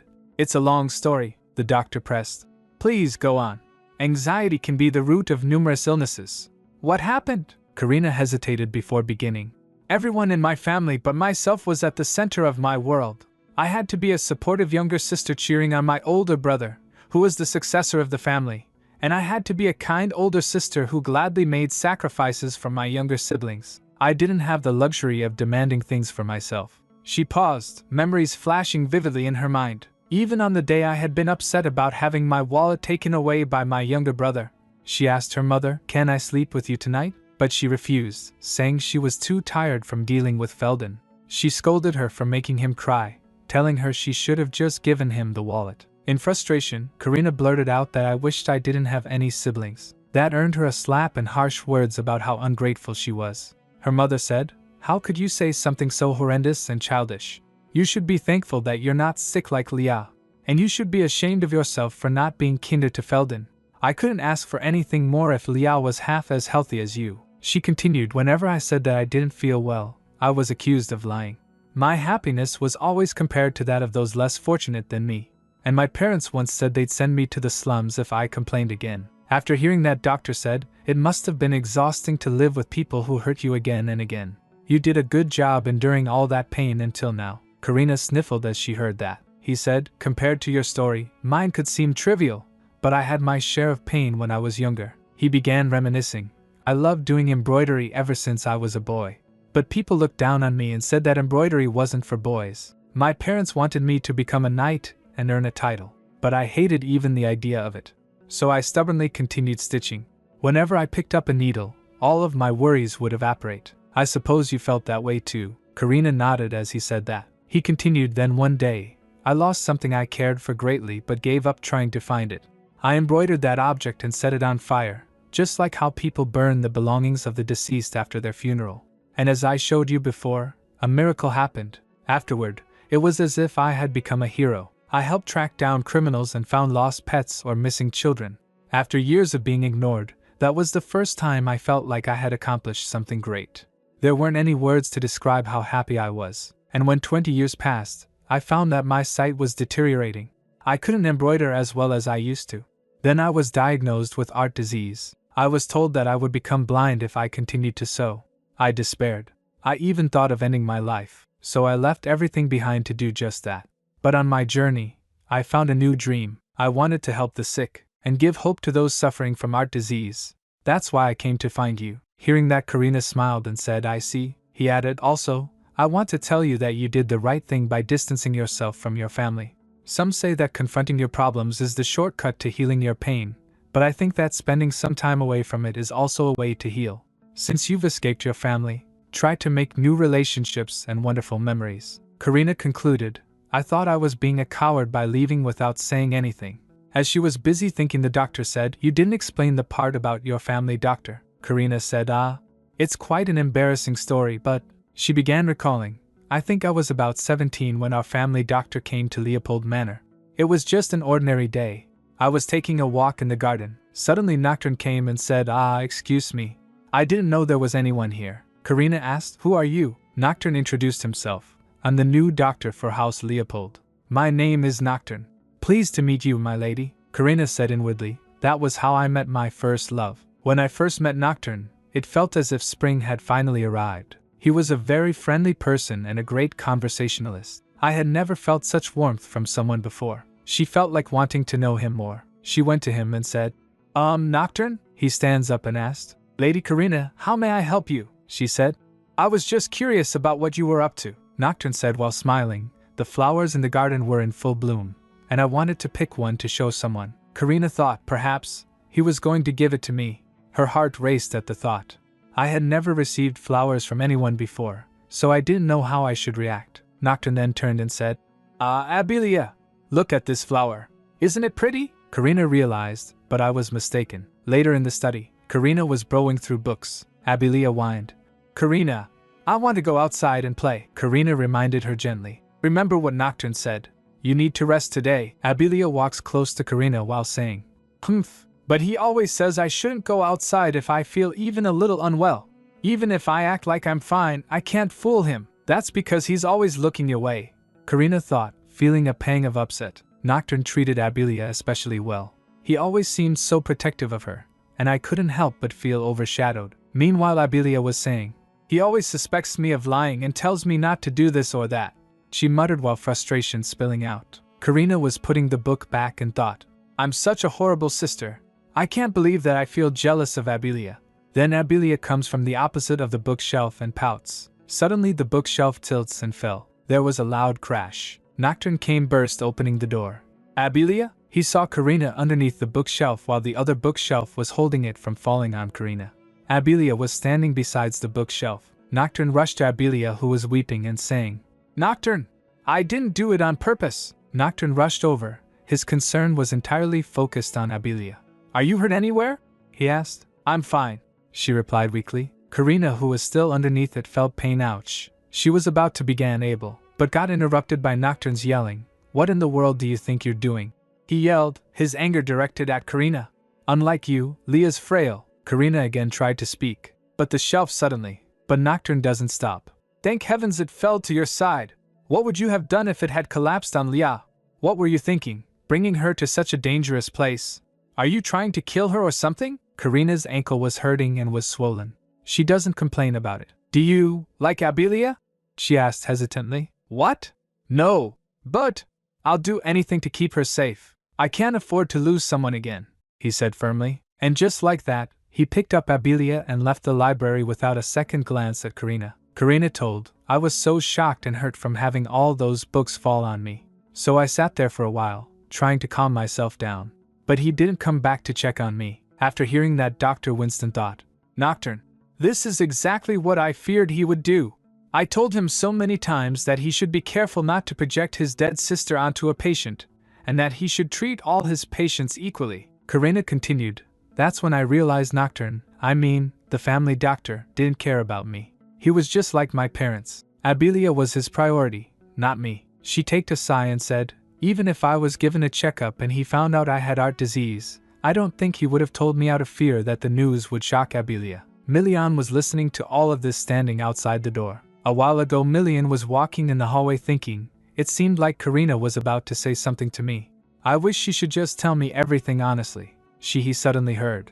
"Said that I wish I didn't have any siblings, and that was the first time that my mother ever hit me." Looking at the door, Millian thought, "I don't like to eavesdrop, but now, after listening to everything he was enraged." He said inwardly, "This is outrageous." Millian thinks, "Now I understand why she smiled like that, and why she was so excited about looking around the market.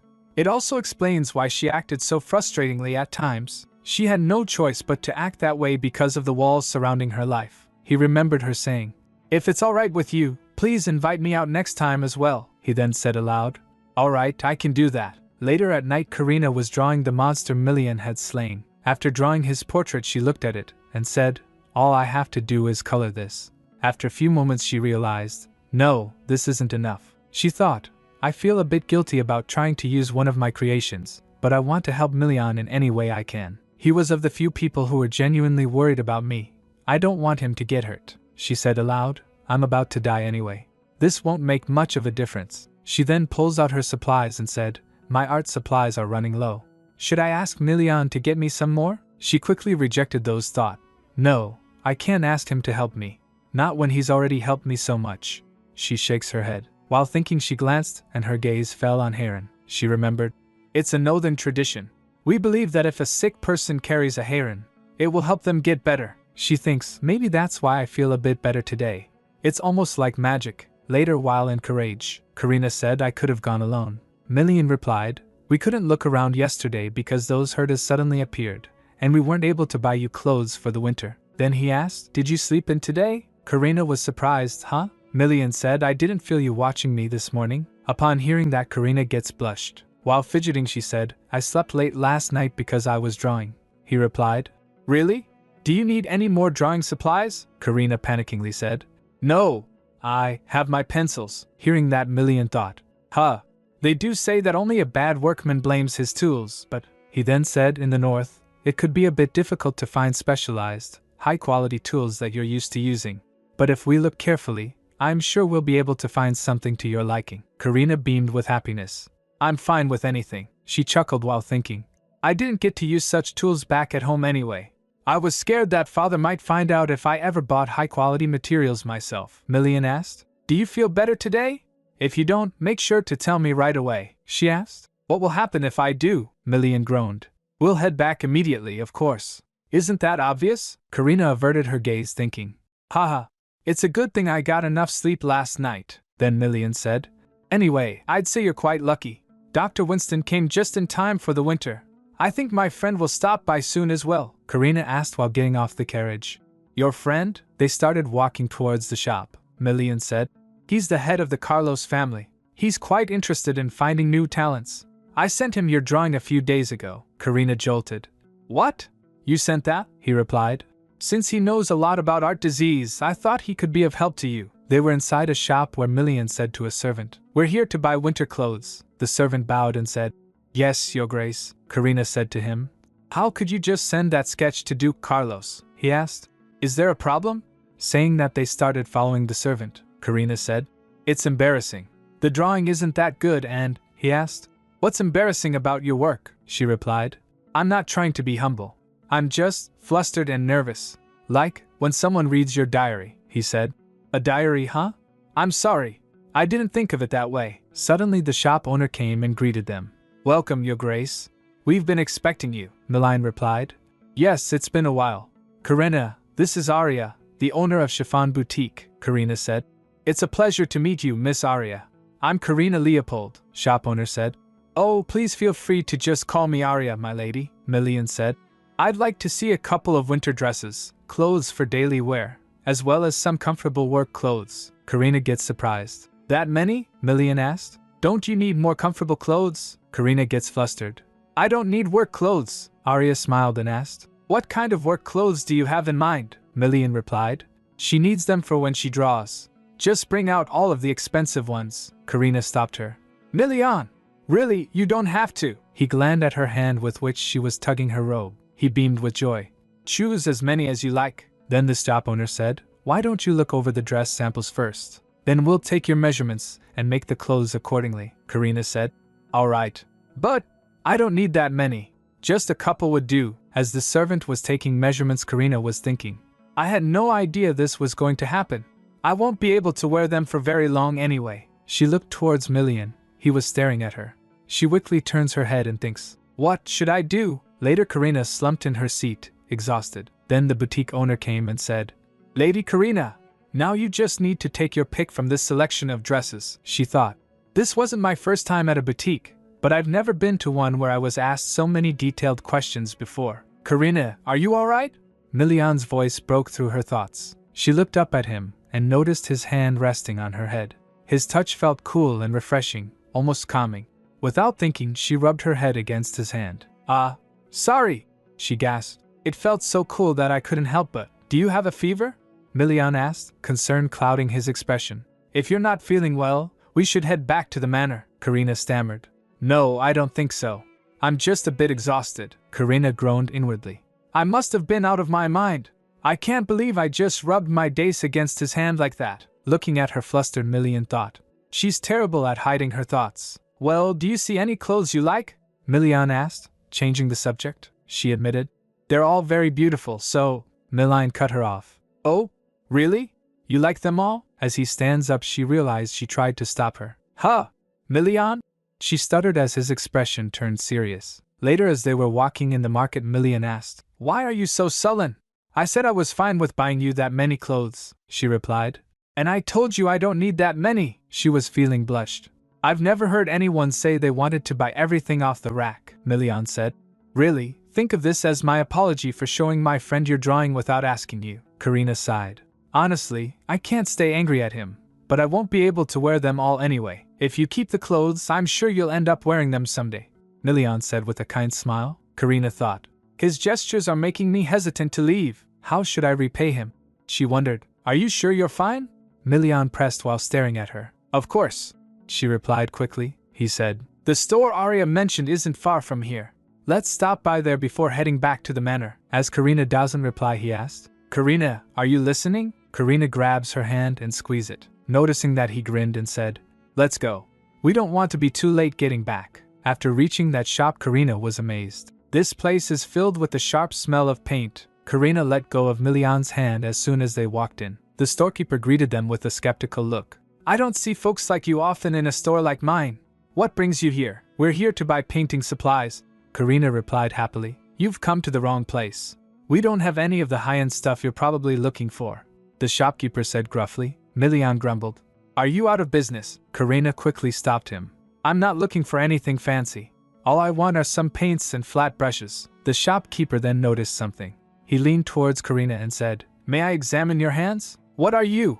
Milian began, but Karina stopped her. It's all right, Milian, she reassured him. You're an artist, the shopkeeper said after a moment, releasing her hands. Forgive me. I thought you were just a wealthy lady dabbling in art for fun. Everything's for sale. Take a look around, Karina said. Thank you, the shopkeeper then said to Milian. I'm sorry for grabbing your lover's hand earlier. I can tell whether someone's an artist by looking at their hands. We're not a couple, Milian interjected. Ah, I see, the shopkeeper said. It seems like she's been drawing for quite some time. Does she have an atelier? She hasn't been here that long, Milian replied. But I was about to make one.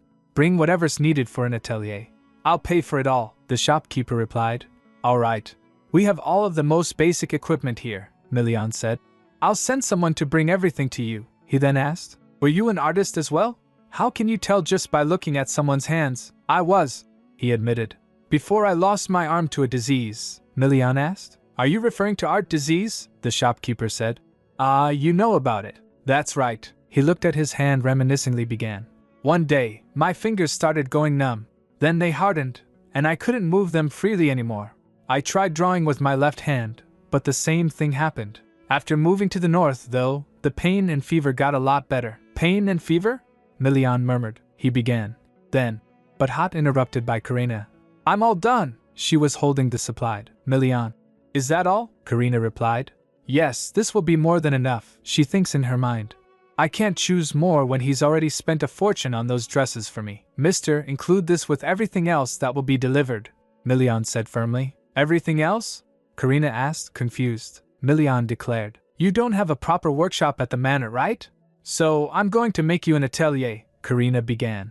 Milian, you really don't have to. But suddenly she felt throbbing pain in her heart, and was about to fall. Karina! Milian shouted, enticing her. After some time. It's so hot. I feel like my heart is on fire. Karina gasped, clutching her chest. Her heartbeat was erratic, and each breath felt suffocating. It's so suffocating. I can't breathe, she thought, panicking. She opened her eyes and saw Milian's hand on her head. Milian? He asked, looking concerned. Are you awake? She replied. Yes, I feel much better. I just had trouble breathing back there, Milian said. According to Dr. Winston, it was due to accumulated fatigue. She averted her gaze, saying, perhaps it's because I didn't get much sleep. I'll make sure to go to bed early from now on. Milian's eyes narrowed slightly. Karina, are you being honest with me? Huh? She blinked, startled. He said, When you lie, you avert your eyes and smile just like you did a moment ago. Karina's face flushed. How did he figure that out? Covering her face with her hands, she muttered. Can't you pretend you didn't notice? No, Milian replied. Who knows when you'll collapse again, she then said. Milian, he asked. What is it? Karina began hesitantly. You shouldn't be so kind to me. It'll only make things harder when we say goodbye. So let's refrain from being so nice to each other. 2 guards were on duty at the gate. One of them were yawning, the other said. I won't be surprised if a fly flew into your mouth, the other replied.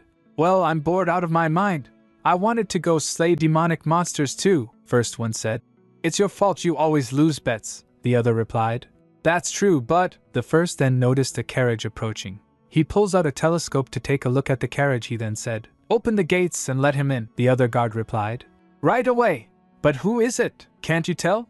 It's Duke Ferrio Carlos, came the reply. The other was surprised. Really? The one infamous for being bad-tempered? The first replied. Yes, but that's to be expected of his Grace's friend. Both of them laughed. Back in Karina's room, she struggled to stay still.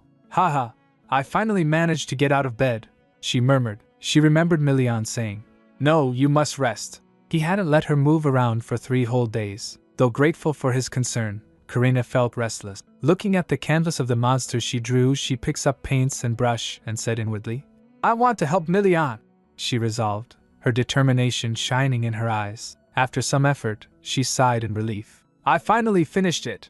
I hope that this will.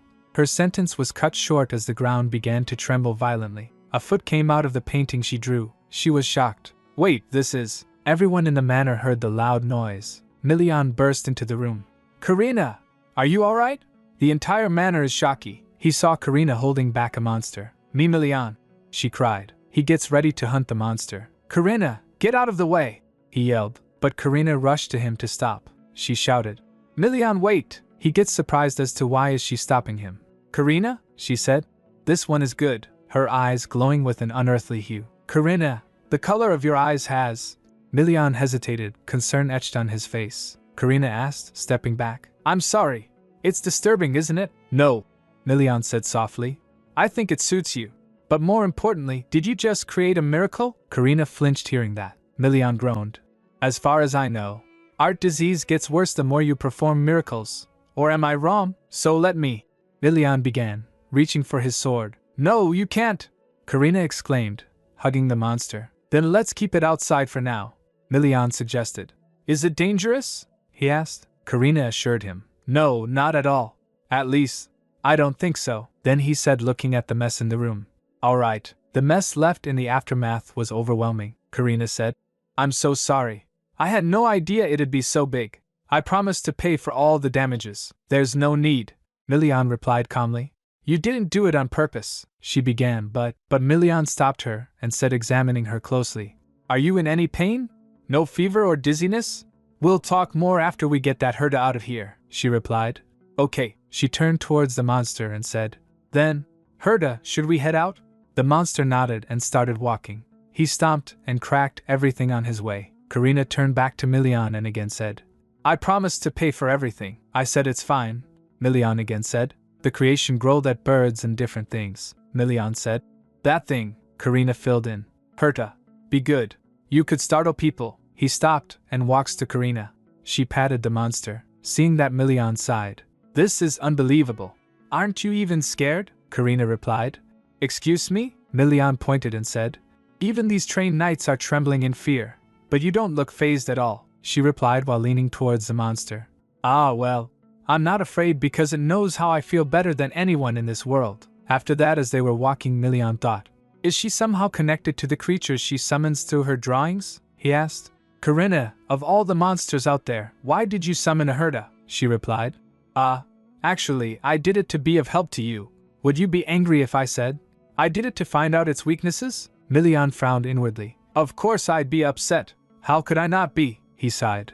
"But I never asked you to help me," she replied. "I know.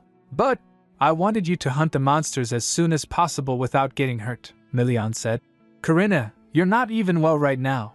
There's no need for you to sacrifice yourself for other people," she cut him off. "No, I didn't do it for anyone else. I did it for you," he asked. "What?" she said gently. "Milian, if I've been of help to you, once the monster hunt is over, and we part ways, will you hold me closely? Just once?" she thought. "If he embraces me warmly before I leave this world, I think I'll be able to go happily without any regrets." Milian gets stunned after hearing that. Karina wondered, "Did I go too far? What if he thinks that was an odd request?" she said.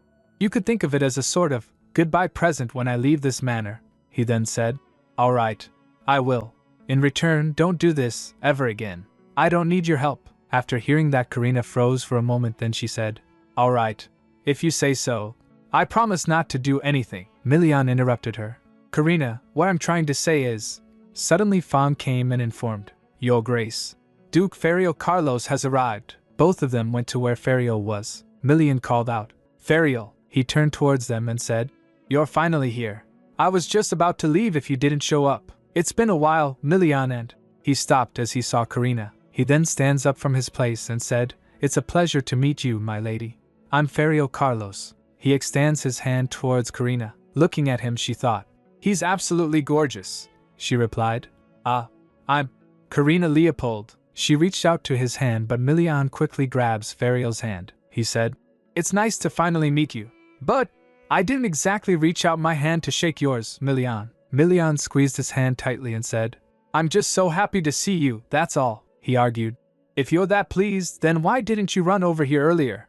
I've been waiting for quite some time." Milian then said, "Let's sit down first." Karina was nervously looking at Milian. After retracting their hands, Ferio said, "I'll let this one go for Lady Karina's sake." After chatting for some time, Ferio said, "You're saying she created a monster that she had seen just once before?" Milian replied, "Yes." Ferio asked, "But why a monster?" Karina replied, I wanted to find out its weakness. I thought it'd be useful when Milian goes to hunt demonic monsters. Duke Ferio raised his teacup thinking, so it was for Milian. He then asked, Milian, has that monster disappeared? He replied, no, it's in the training hall right now. Ferio said thoughtfully, I can't say for certain before I see it for myself, but it seems like you have the miracle of creation, Lady Karina. Milian asked, and what exactly is that? Duke Ferio told, it's the rarest and strongest of all miracles. The artist can bring anything to life, as long as they have an understanding of that creation. It doesn't matter whether that thing really exists in this world.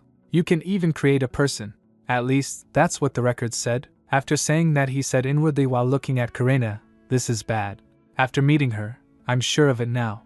She's dying. Karina said, turning towards Milian. Did you hear that, Milian? He replied, yes, I was right next to you when he said it. Ferio then said, I'll explain everything related to art disease soon.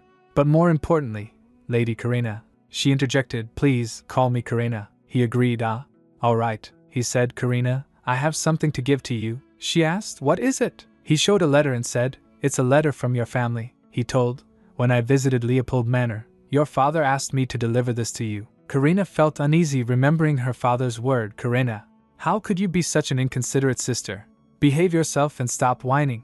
Karina! Karina! She felt throbbing across her body. She squeezed her hands. Suddenly Milian puts his hand on her head and said, Karina, everything's going to be all right. Calm down. I'm right here. She felt touched. Milian then said, if you want, I can throw this bastard out. After listening that, Duke Ferio thought, perhaps it was thoughtless of me to bring that letter to someone who wanted to distance herself from her family. But how could he say something so mean? He then spoke. It seems that I've made you feel uncomfortable. Forgive me, Karina, she replied. No, it's fine. I was bound to receive it sooner or later. She opened the letter and started reading. We received news that you were in the north. What do you think you are doing? Even though you're engaged to Duke Pastelio, don't you know what kind of rumors this may stir up? Reading that, Karina said, as I expected, father is more worried about the family's reputation than he is about me. She continued reading.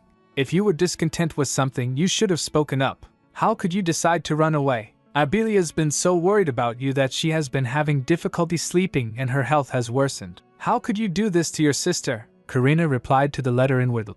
It isn't as if you would have listened. You never have. Even so, her condition probably isn't worse than mine. She continued reading. I've come up with an excuse for your absence, so don't even think about ruining our family's reputation any further. Otherwise, I'll be sure to disown you. After reading the letter, she stands up from her seat. Milian calls for her. Karina? She thinks in her mind, father's still not convinced that I'm ill. I suppose he didn't accept it. She burned the letter in fire and said, because he couldn't afford to be inconvenienced by the truth. She asked, looking at the burning letter, isn't that right, Count Leopold? Duke Ferio and Milian, who were looking at her, were worried. Milian asked, Karina? Are you all right? She quickly changed her expressions and replied, Should I have asked if I could dispose of the letter in the fireplace? Milian said, no, it's fine. She said, I'm sorry, it's just that the letter contained exactly what I predicted he'd say. She got interrupted by an intuition of Herta. She staggers. Seeing that, Milian shouted, Karina! He rushed to her. Karina said, Milian, the Herta. He said, calm down, what's wrong? Karina was trembling. Duke Ferio interjected, perhaps it has to do with her creation. Let's go check. They sprinted to Herta. Meanwhile, the guards were shouting, everyone, get back! The monster has gone berserk. Kill it! Another shouted, no, don't attack it. Just defend yourselves. Karina reached that place, she said, wait. But Milian quickly grabs her and points its sword at Herta. She said, Milian? He said, it's dangerous, step back. Karina. She protested, no, there must be a reason why it's behaving like this. I need to figure that out first. Then Milian frowned at a guard and asked, what happened? The guard began, well, moments ago, 2 guards were keeping watch at Herta. One of them said, do you think it's alright to leave it be like that? The other said, His Grace gave permission for it to stay here, so I suppose so. Looking at how Baved Herta was, one said, it's so calm. How strange. One of them reaches for his sword and said, then, should we find its weakness while we have the chance? Back to the present. Milian frowned at the guard. I thought I clearly gave orders to leave it alone. He pleaded, forgive me, Your Grace. Then Milian released Karina and said, Karina? I'm sorry. It looks like my knights caused all this. She said, it's fine. I'll try to calm it down. Milian began carry, but FOT interrupted by Ferio. May I interject? It seems as though you've all forgotten that I'm here. Since that's Karina's creation, she should be able to control it. There doesn't need to be any bloodshed. I'm the expert on miracles, so trust me. But Milian was still looking unconvinced. Then Milian ordered, "Tell everyone to step away from that herda." The guard complied. "Yes, Your Grace." Then Milian gets close to Karina and murmurs something to her. After that he left saying, "Have everyone be on their guard." Then Ferial comes to Karina and said, "Karina, may I ask you something?" She replied. "Ah, yes," he asked. "How long do your creations usually last?" She told. "They usually vanish after a few hours at least." "The longest they lasted was about a day," Duke Ferial then said. "Incredible. Then I suspect that it won't be very difficult to make the herda disappear." She nodded and then starts walking towards Herda. She went close to Herda and said, "It's alright. Don't be scared." After hearing that, the creation spoke to Karina in her mind. "Karina, you can do as you wish. I'll protect you no matter what." After that, Milian commanded the servants to fix the broken things. He glanced towards Karina's room. She was in her room. She said aloud, "I shouldn't be spacing out like this." She gets determined and starts writing a letter. She thinks in her mind, "Now it's time to put an end to things. I realized something after meeting so many kind people. There's no need to compare my talent with that of others. I have someone who praises my work, saying it's the best. And there's no need to hide my pain from other people either, as I'm no longer alone. I've met those who encourage me to tell them when I'm in pain. I deserve to be loved." After writing the letter, she thought, "Now all I have to do is send this letter." Then Milian came and said, "Karina, I called for you many times, but you wouldn't answer." She said, "Ah, Milian." She turned towards him and asked, "Has everything been settled?" He replied, "Yes, to some extent. More importantly, are you writing a reply?" She admitted, "Yes. I think it's time to really say goodbye," he said. "I see." Looking at the letter, Karina said, "My parents will probably resent me, won't they?" Milian squeezed her hand and reassured her, "Let them. A child can't choose their parents. They're born due to their parents' decision. Therefore, all parents must take full responsibility for their children. Just because a parent gives their child enough food to eat and a warm place to sleep doesn't mean that all of the child's needs have been taken care of. There's more to being a parent than that. So it's okay to complain, Karina. If anyone dares to insult you for it, then I'll step forward and take your side." After hearing that, Karina beamed with joy. "Thank you, Milian," he replied. "Huh, right. Then would you mind sparing me a moment of your time?" Then they went to a room which Milian prepared for her to do drawing. Looking at it, Karina gets amazed. "Goodness, Milian, this is..." She turned to him and he blushed and said, "I made an atelier for you. It's probably nowhere near as fancy as those in the south, but just think of it as a small gift." Karina remembered, back at Leopold Manor, I didn't even have a proper atelier. My room didn't get much sunlight during the day or at night, so it wasn't a good environment to draw in. But this is everything that I could have ever asked for. This is more precious than any present that I've received so far. She went to close the easel and touched it. Milian asked, "Do you like it?" She flinched upon hearing that. She wondered, "So why does my heart hurt so much?" she said. "I told you not to treat me so kindly," he replied. "Karina, this is just a gift." She was feeling throbbing pain but still spoke. "I haven't done anything for you to deserve such a lavish gift, Milian," he replied. "What do you mean you haven't done anything? You summoned a herda for me. That was quite helpful," she said. "But you said that you'd pay me back for that later. You agreed to give me a hug when we part ways. Besides, the herda hurt people and made a mess. I imagine fixing the damages must have cost you quite a bit." Milian averted his gaze while sweating. Karina kept staring at him. He said, "Well," Karina chuckled in turns. She said, "I'm just thankful that you exempted me from paying the repair costs. Now I no longer need to worry about running out of art materials. And this room gets so much sunlight that I'll be able to draw whenever I'd like. It's a splendid atelier. It's too precious to be used for just 6 months." Hearing that, Milian said, "If it's all right with you, you can stay for more than half a year. Even if you return to Leopold Manor, you may return whenever you want to use it." She was fidgeting while saying, "No, I've already promised to stay for just 1 year. And you'll probably find someone else. As a partner, it won't be appropriate for me to come here whenever I please," he replied. "Someone else? Even so, you can come." Karina cut him off. "Thanks for the offer, Milian." "Really," he said, "all right. The owner of the art supply store is going to come again tomorrow. If you need anything, make sure to tell him. I'll be going now." After he left, he closed the door. Her words were still rounding his mind. "I haven't done anything for you to deserve such a lavish gift, Milian. I've already promised to stay for just 1 year.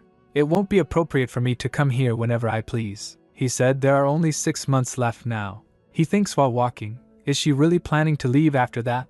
She was allowed to stay here for a year because of her promise to break off the engagement. I suppose it's only natural for her to keep thinking about leaving. It seems like she was forced to get engaged, just like I was. Ha!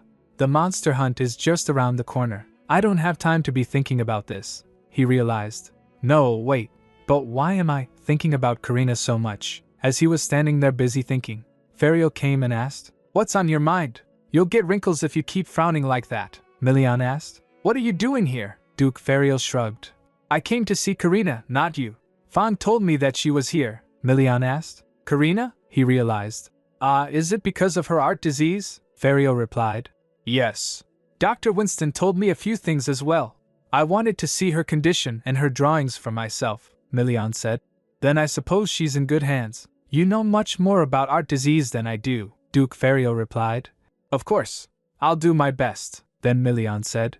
"I'm a bit busy, so I should get going now." After he left, Ferial said aloud, "If he's that busy, what is he doing here? Wait, could he be?" Meanwhile, in Karina's mind, her own words were spinning. "And you'll probably find someone else as a partner.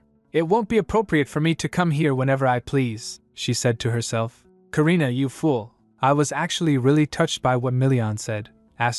Then she heard knock on the door. She heard, "Karina, it's me, Ferial. May I come in?" she replied. "Yes, come in." Duke Ferial came inside and asked, "Good afternoon. How do you feel?" She walks to him and replied, "I'm just fine.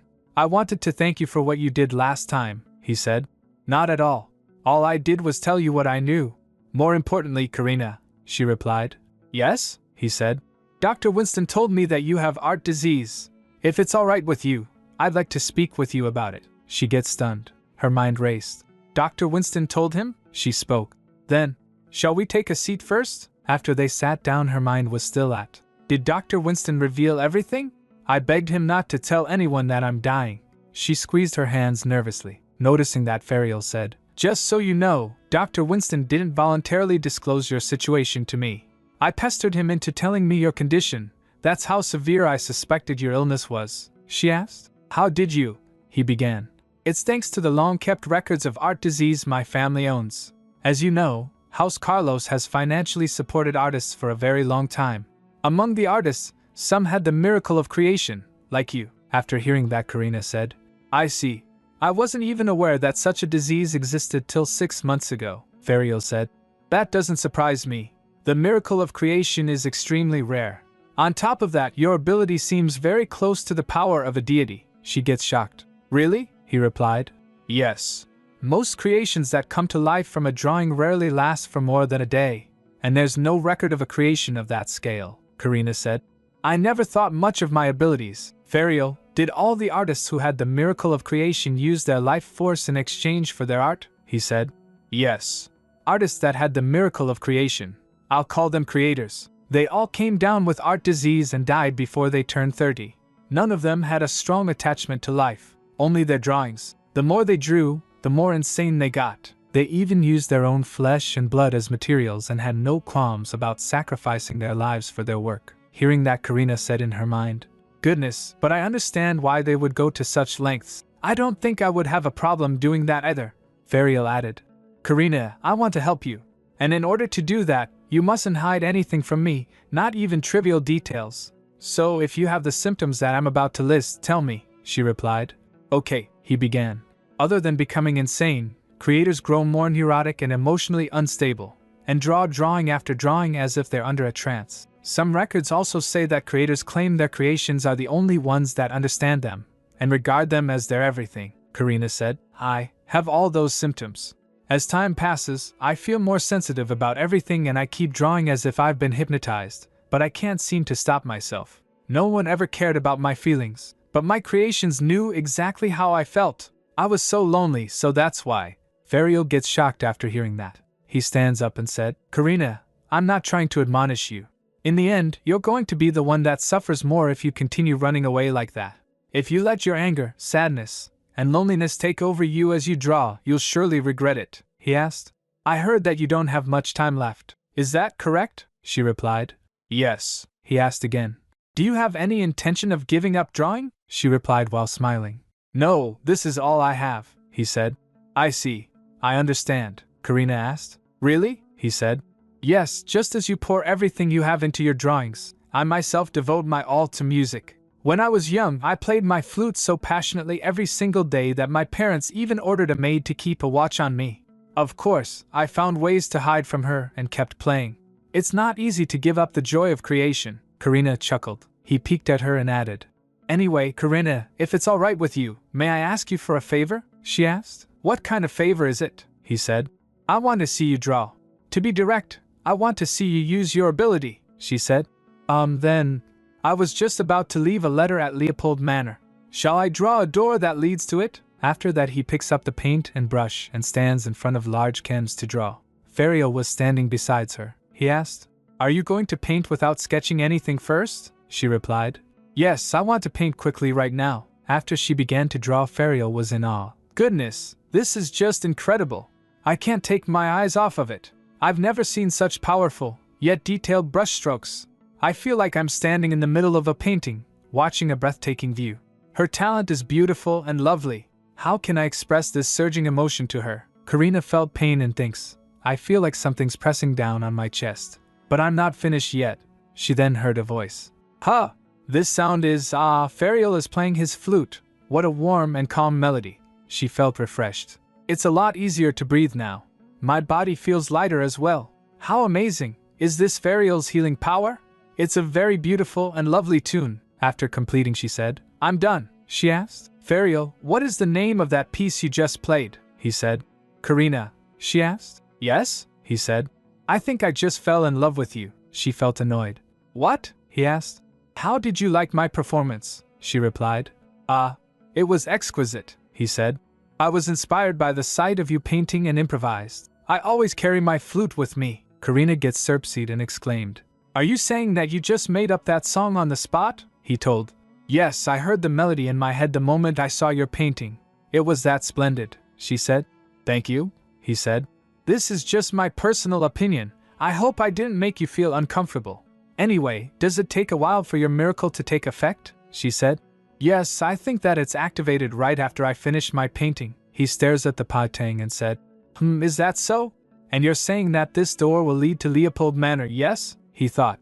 If that's really possible, then it seems she indeed possesses a godly power. She then grabs the doorknob and said, Yes, I'm going to go now. Are you joining me as well, Ferial? He said. I will. After going inside the door, Ferial looked around and asked, Is this a spare room in the manor? Karina looked at felt relieved. Nothing's changed, she said. No, this is my room, he said. Forgive me. This place is quite different from the rooms of other noble ladies, she said. It's fine. I can understand why you thought that, as the rooms of most young noblewomen are fancy. My sister's room is like that. It's adorned with lace, and the curtains are colorful. She has lots of dolls as well. I bet the rooms of most young noble ladies are similar as well. I was too busy looking after my sister that I didn't have time to make friends, so I've never seen them for myself. But I feel a little sad about that because I've always wanted a friend, Ferial quickly said. There's no need to be saddened, Karina.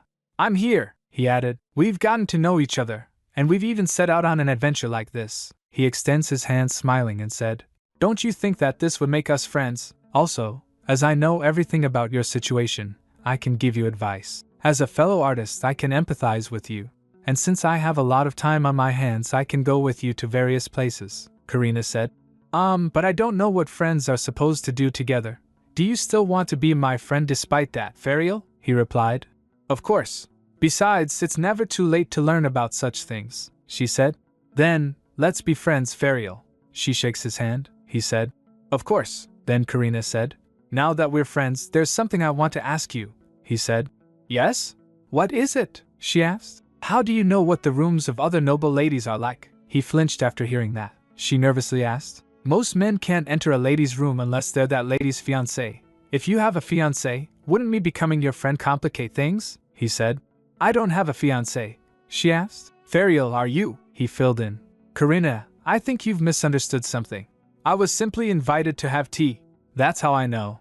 Really, that's it, she chuckled. Okay, I believe you, he asked. Then are you going to deliver your letter now? She pointed and said, "Well, I was planning to just put it here, but as you can see, I have no way of knowing when my family will discover it. I want to leave it and go back in secret, if possible.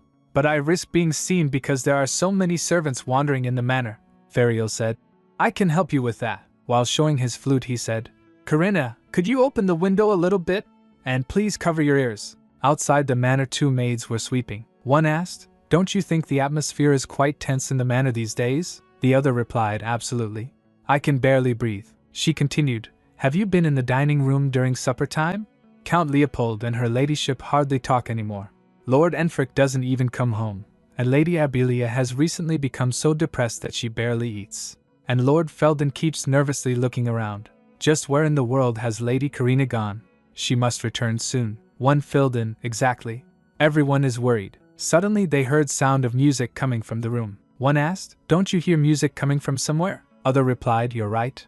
That's Lady Corinna's room," who left the windows open. After hearing the music they started feeling nauseous and drowsy. One said, "But why am I suddenly so drowsy?" The other filled in, "Me too.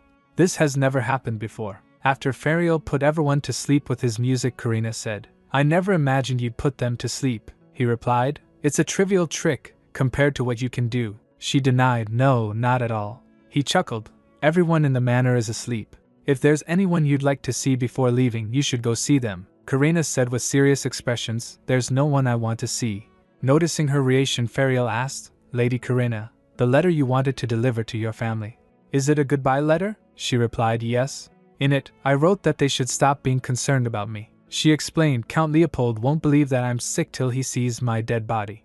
Only when he sees my cold corpse will he regret his decision a little. But I'm sure that he'll just be enraged soon afterward. Why didn't she tell me sooner? She caused her parents trouble till the very end." He'll raise his voice, saying that I should have said something earlier.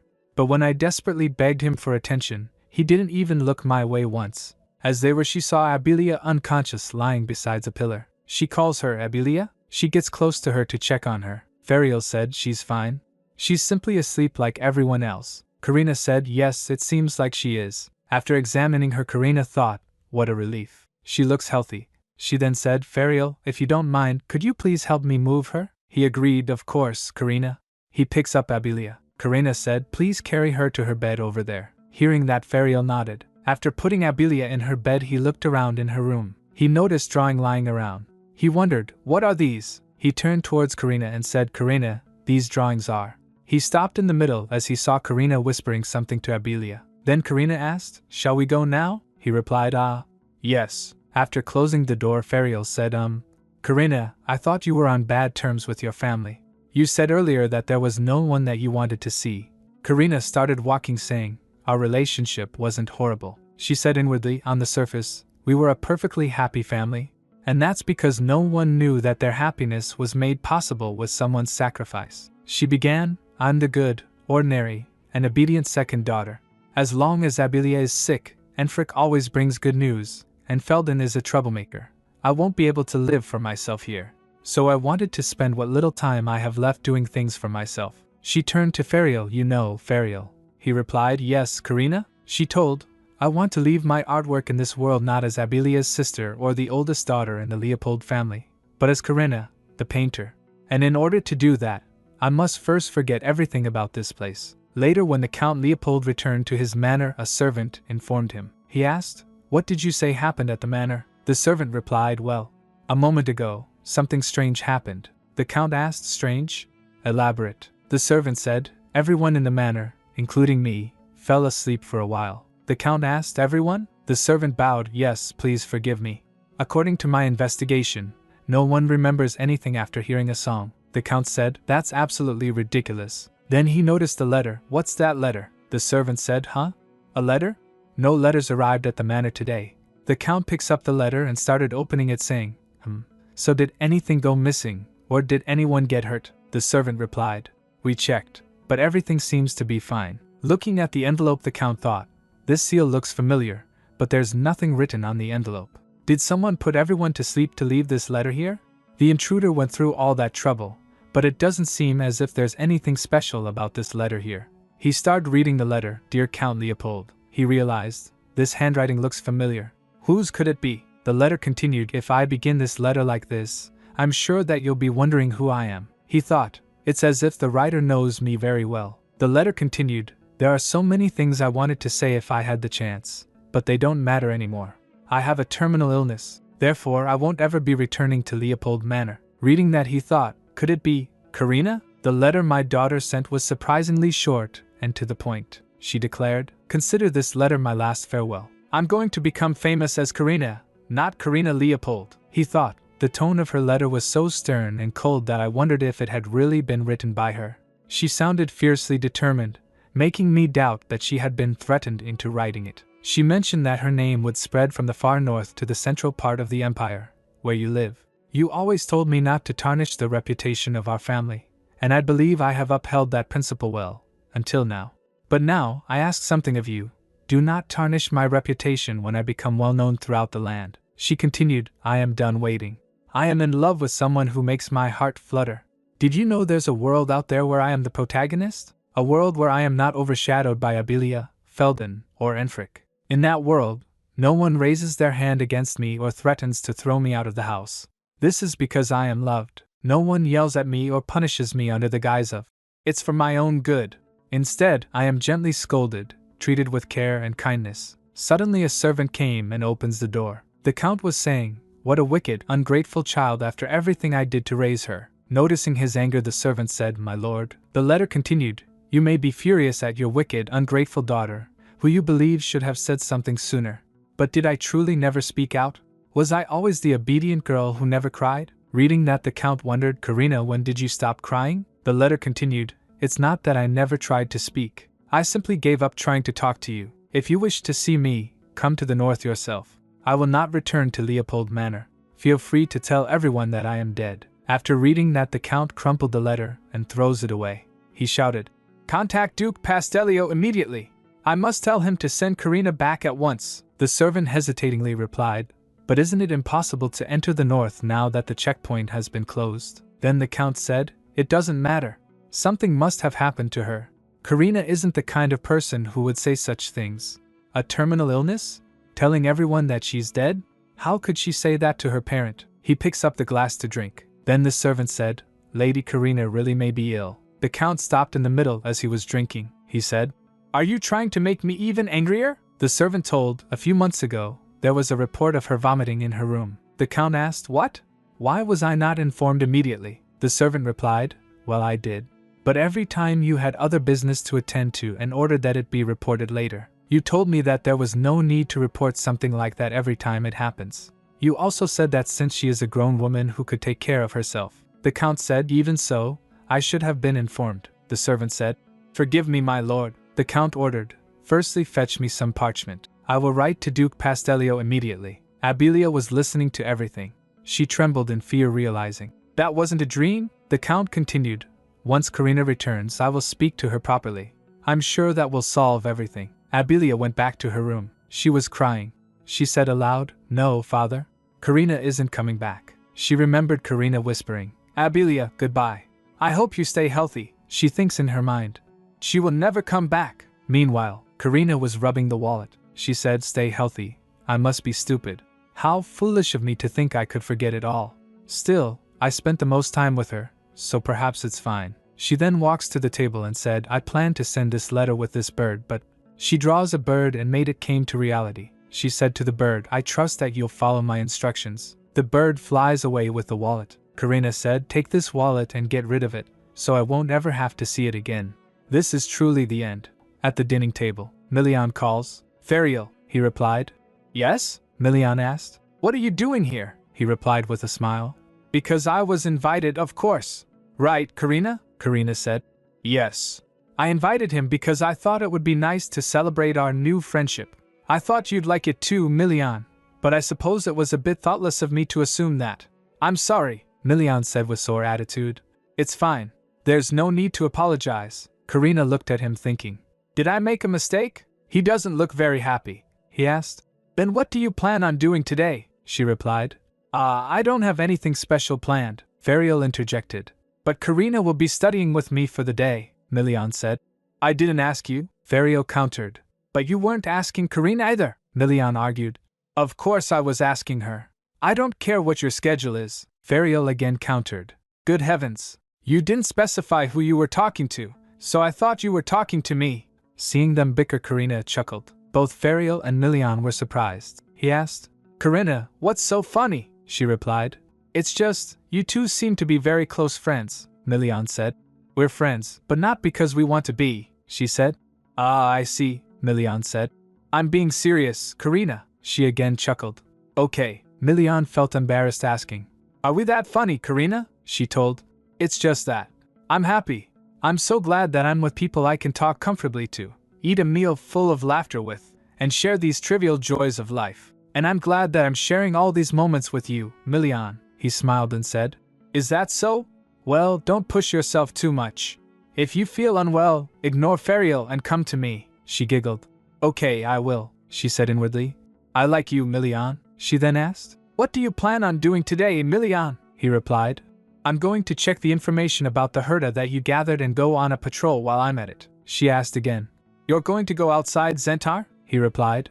Yes, so depending on the situation, I may not come back tonight, she said worriedly. I see, be careful. Milian blushed seeing that. Karina thinks in her mind. I wish that he didn't have to go, but subjugating monsters is an unavoidable task, so I can't get in his way. Then Milian tucked her head and said, Wait here. I promise to bring you a better heron than the one I gave you last time. Karina blushed and turns her head. She said, Thank you. I think it really does make me feel better. Perhaps it's because you prayed for me, Milian replied. Ahem, I'm glad that it's so effective. Ferial, who was watching everything, thought. Oh?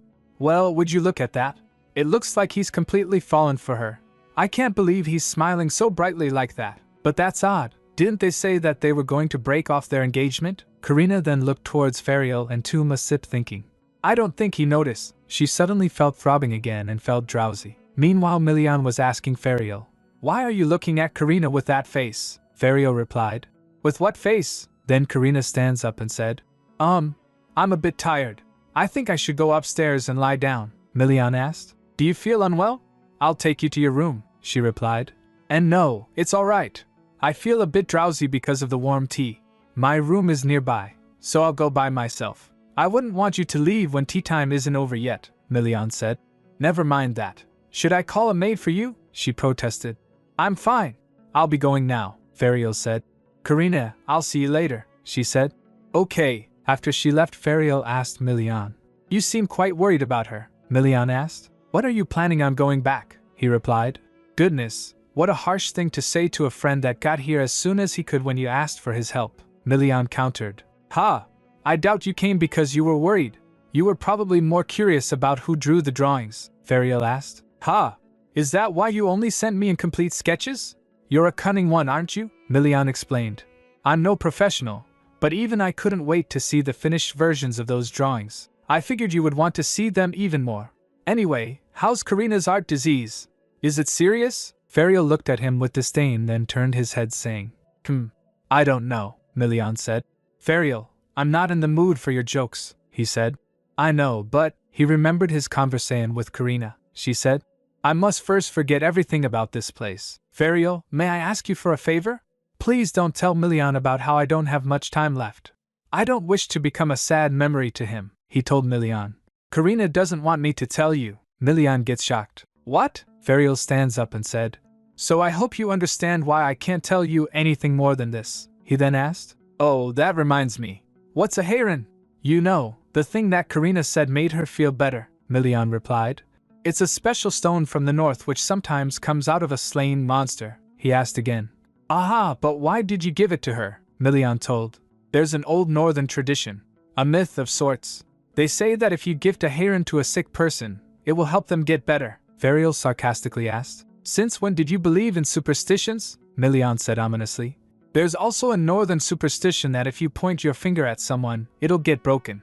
Should I show you how? Before hearing that, Ferial dashes away. As he was leaving, Milian felt annoyed. Anyway, what's all this about suddenly studying something? Ferial peeked and said. That?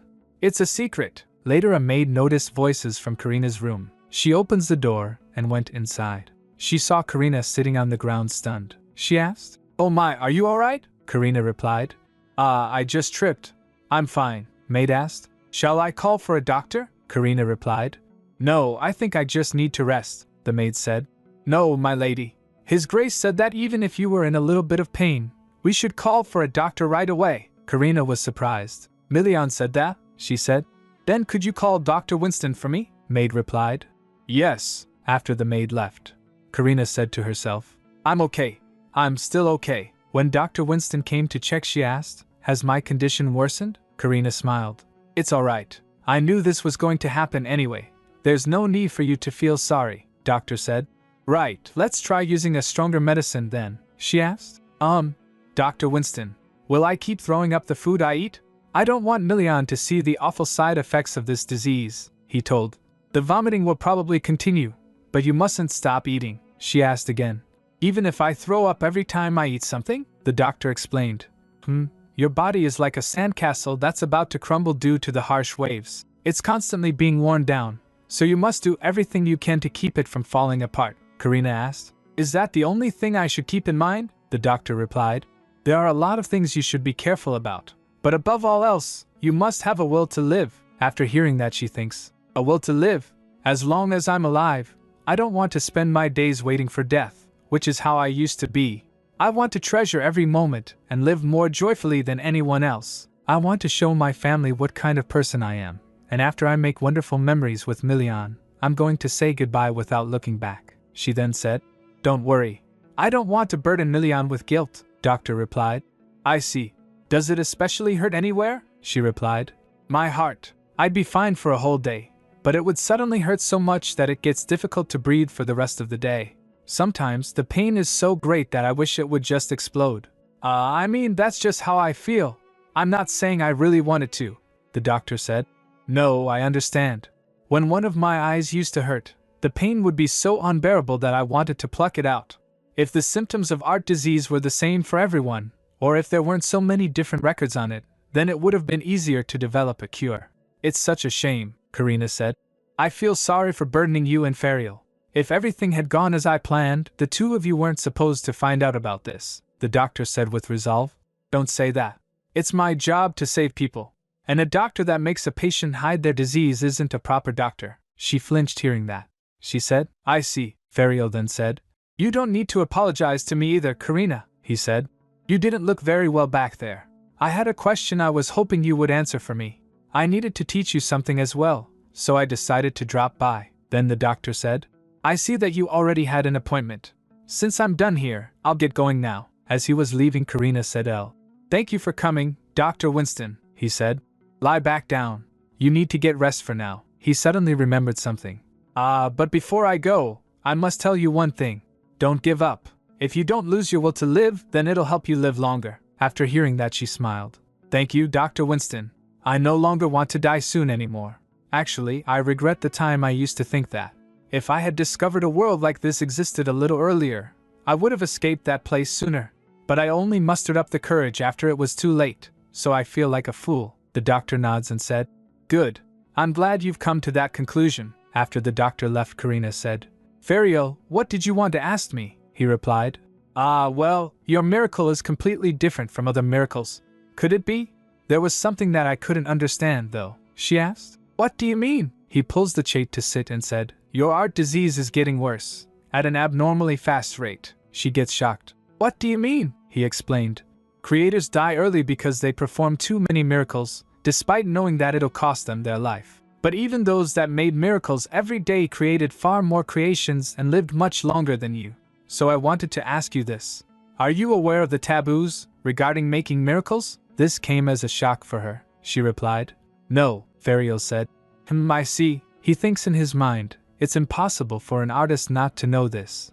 If Karina hadn't been neglected and received the attention and care she deserved, this wouldn't have happened. No, if she had at least a proper art teacher to guide her. She then calls him. Fariel, he began. Firstly, I think I should explain art disease in detail. Many people think that art disease is a terminal illness that people suddenly come down with one day, but it's more correct to say that it's the manifestation of the price an artist pays for creating miracles. To be more specific, it's the price of creating miracles past one's limit. For example, I can't heal seriously wounded people, and I can't treat those who don't want to be treated. But we call those who don't have such limits, and can perform as many miracles as they want as people with art disease. Also, Taboos are what artists that have art disease must never do, Karina asked. And what are they? He said with a serious face. First and foremost, you mustn't go against Providence. You must never revive the dead or turn back time to change the past. And secondly, you mustn't create a human. Karina flinched hearing that. Ferial continued. It doesn't matter if you create plants, animals, or monsters, but since only a deity can create humans, that's a line that you mustn't cross, Karina said. I see, he added. Yes, and lastly, you mustn't kill anything or anyone using your miracle. It means that you shouldn't use the omnipotence of miracles to do anything immoral. Then she asked, what happens if you break one of the taboos? He answered, you'll have to pay the price on the spot, and you'll either die or lose a part of your body, she said. If I die, then that'd be the end of me. But if I lose my hand or something like that, I won't be able to draw anymore, he replied. Correct. So, Karina, have you ever tried to do any of the things that I just mentioned? She paused for a moment and said while avoiding his gaze. I haven't, Ferial thought. Well, I guess if she had, then she wouldn't be alive right now, he said. If that's true, then I don't understand, she asked. Understand what? He explained. Your miracles. Considering how many drawings you've drawn till now, your condition is far worse than it should be. The artists that drew more drawings than you did lived past 30. I should look into this matter and see if there's another reason why this is happening, Karina asked sadly. Ferial, do you believe that if you figure that out, I'll be able to get better? She said inwardly. What am I saying? It's not like there's even a cure, she then said. Forgive me, Ferial. I said something rather silly, he replied. Not at all, Karina. It's true that there's no known cure. Even if we discover why your condition is so serious, I can't promise that we'll be able to treat you, but I've thought of one method to slow down the symptoms of art disease, though it's a bit cowardly, she asked. A cowardly method? He said. Yes. All you need to do is this. When you draw something, stop right before you put in the final stroke in your work. Unlike music, which allows one to perform a miracle as soon as they start playing, a drawing requires the finishing touches for a miracle to happen, she replied thoughtfully. You're right. Since the drawing won't be complete if you stop right before you finish. Ferial stands up from his place saying, but if you try your best and hand me the unfinished drawings, then I'll make you more famous than any other artist in the world, just like you requested. With your talent, Karina, it won't be difficult to make that happen. He extends his hand towards Karina. She reached out to his hand and rises up from her palsy. She said, though I don't have much time left, I'm counting on you, Ferial. His heart raced and face reddened. He gets stunned for a moment. Karina calls. Ferial? He said. Ah, yes. Right. And regarding art disease, who says that we can't cure it? Since you've decided to open your heart and strive for your goal, we will gladly stay by your side and support you till the end. Of course, it doesn't mean that we're going to treat you like a glass doll and be overprotective. If you fall, we'll help you stand again. And if you get lost, we'll help you find the way, she asked. But why would you go to such lengths? He told. The sight of a person striving to achieve their dreams and goals is the most beautiful thing in the world. And I love beautiful things. At night, Karina was looking at the sky. She said in her mind, Million, he's pretty late. I hope nothing's happened to him. Once he officially starts hunting down the monsters in the land, will I have to wait even longer than this? She shook her head. No, this isn't the time to be depressed. She was tapping on the paper with pencil thinking. I must write down the things that I want to do. Thanks to Ferial, I've checked off making a friend. Next is giving a gift to someone I like. Packing a lunch sounds nice too. And hugging. She quickly rejected those thoughts, feeling embarrassed. No, that's not it. What am I thinking? Meanwhile, Million came inside her room. He saw her sitting at balcony. He said inwardly, I thought she had collapsed because she didn't respond even though I knocked several times. But it looks like. He saw her scribbling on paper and feeling embarrassed. He smiled thinking, so this is what she was doing. How adorable. He then gasped, I sounded like Ferial just now. Karina thought, just imagining things like that is making me blush. Then Million came close to her and asked, Karina, are you done? She gets surprised. Million? He added. As always, I knocked, but you didn't hear me, she replied. Sorry. I was lost in thought. Are you done with work? He walks close to her saying. No, I'll be venturing deeper into the forest now. She then asked. You're going to head out there again? Million replied. Yes, I need to scour the place a bit more before the monster hunt. But I wanted to come see you first. You didn't look too well earlier today. Are you alright? She smiled and said. I'm fine. I was a bit tired, but I'm feeling better now that I've gotten some rest. Dr. Winston gave me a checkup as well. After hearing that, he said, "That's a relief. Did you find out more about?" He stopped in the middle, remembering Fariel's word. "Karina doesn't want me to tell you," he scratched his head, saying. "Never mind. Don't push yourself too hard and get plenty of rest. If you need anything, tell Fong," she replied. "Okay, I will. Please return safe and sound, Milian," he said. "Yes, I'll see you the day after tomorrow," Karina asked. "What time will you be back?" he told. Probably around dinner time at the latest." He was about to complete his sentence, but changed, seeing her hopeful face. He said instead, "I'll try to make it back by lunchtime," he thought to himself. "I must be crazy. I'm not even sure if I'll be able to make it back in time for dinner. It's so unlike me to lie." But then Karina said, "Milian, I'll be waiting. See you at lunch the day after tomorrow." Later at the expedition, Milian was galloping his way. A soldier said to Milian, "Your Grace, we're going too fast," he asked. "Is there a problem?" the soldier told. "The knights are having trouble keeping up. We're not in a hurry, so I believe we should slow," Milian said. "If we want to make it back by lunchtime tomorrow, we need to go faster," the soldier asked. "Lunchtime tomorrow?" Milian said. "Yes, I'll be giving orders from the front, so tell them to follow me," the soldier complied. "Yes, Your Grace." Milian remembered Karina's word. "Milian, I'll be waiting. See you at lunch the day after tomorrow." After marching for a while, they stopped at a place. Milian got off his horse and said, "This is where we're going to meet. After a light meal, we'll head in as soon as the second party arrives," the soldiers shouted. "Yes, Your Grace." Then Milian looked towards the forest and said inwardly, "Originally, the northern land belonged to monsters, but God took pity and sent a hero to this world to chase the monsters away. That hero was the forefather of House Pastelio. The monsters that are chased away starve all summer before they go mad with hunger and come down to the villages to hunt during winter. Fending them off till spring is the duty of northerners, including me, as the ruler of this land." He grabbed his sword and got ready for the hunt. He then remembered Karina's word. "If I've been of help to you, once the monster hunt is over and we part ways, will you hold me closely? Just once?" Milian grinned and said, "I hope I come across many monsters that have a heron." Meanwhile, back at the estate, Dr. Winston asked Karina, "Are you waiting for His Grace?" Karina calls him. "Dr. Winston?" he asked. "Why are you waiting out here in the cold? It's not like you know when he's going to arrive," she replied. "Well, I know that he's going to be returning tomorrow at lunchtime, but I couldn't calm down, so I'm taking a walk to clear my mind. I have plenty of blankets, and I'm wearing lots of layers, so don't worry." After hearing that, Doctor observed, "I see. You've changed so much these days," she asked. "Really? Have I?" the doctor said. "Yes, you look much happier than before." "It's a relief," Karina sighed. "You're right. I'm in such a good mood these days that I did something I would have never done before," the doctor asked. "You did? What did you do?" she told. "I sent a letter to my father.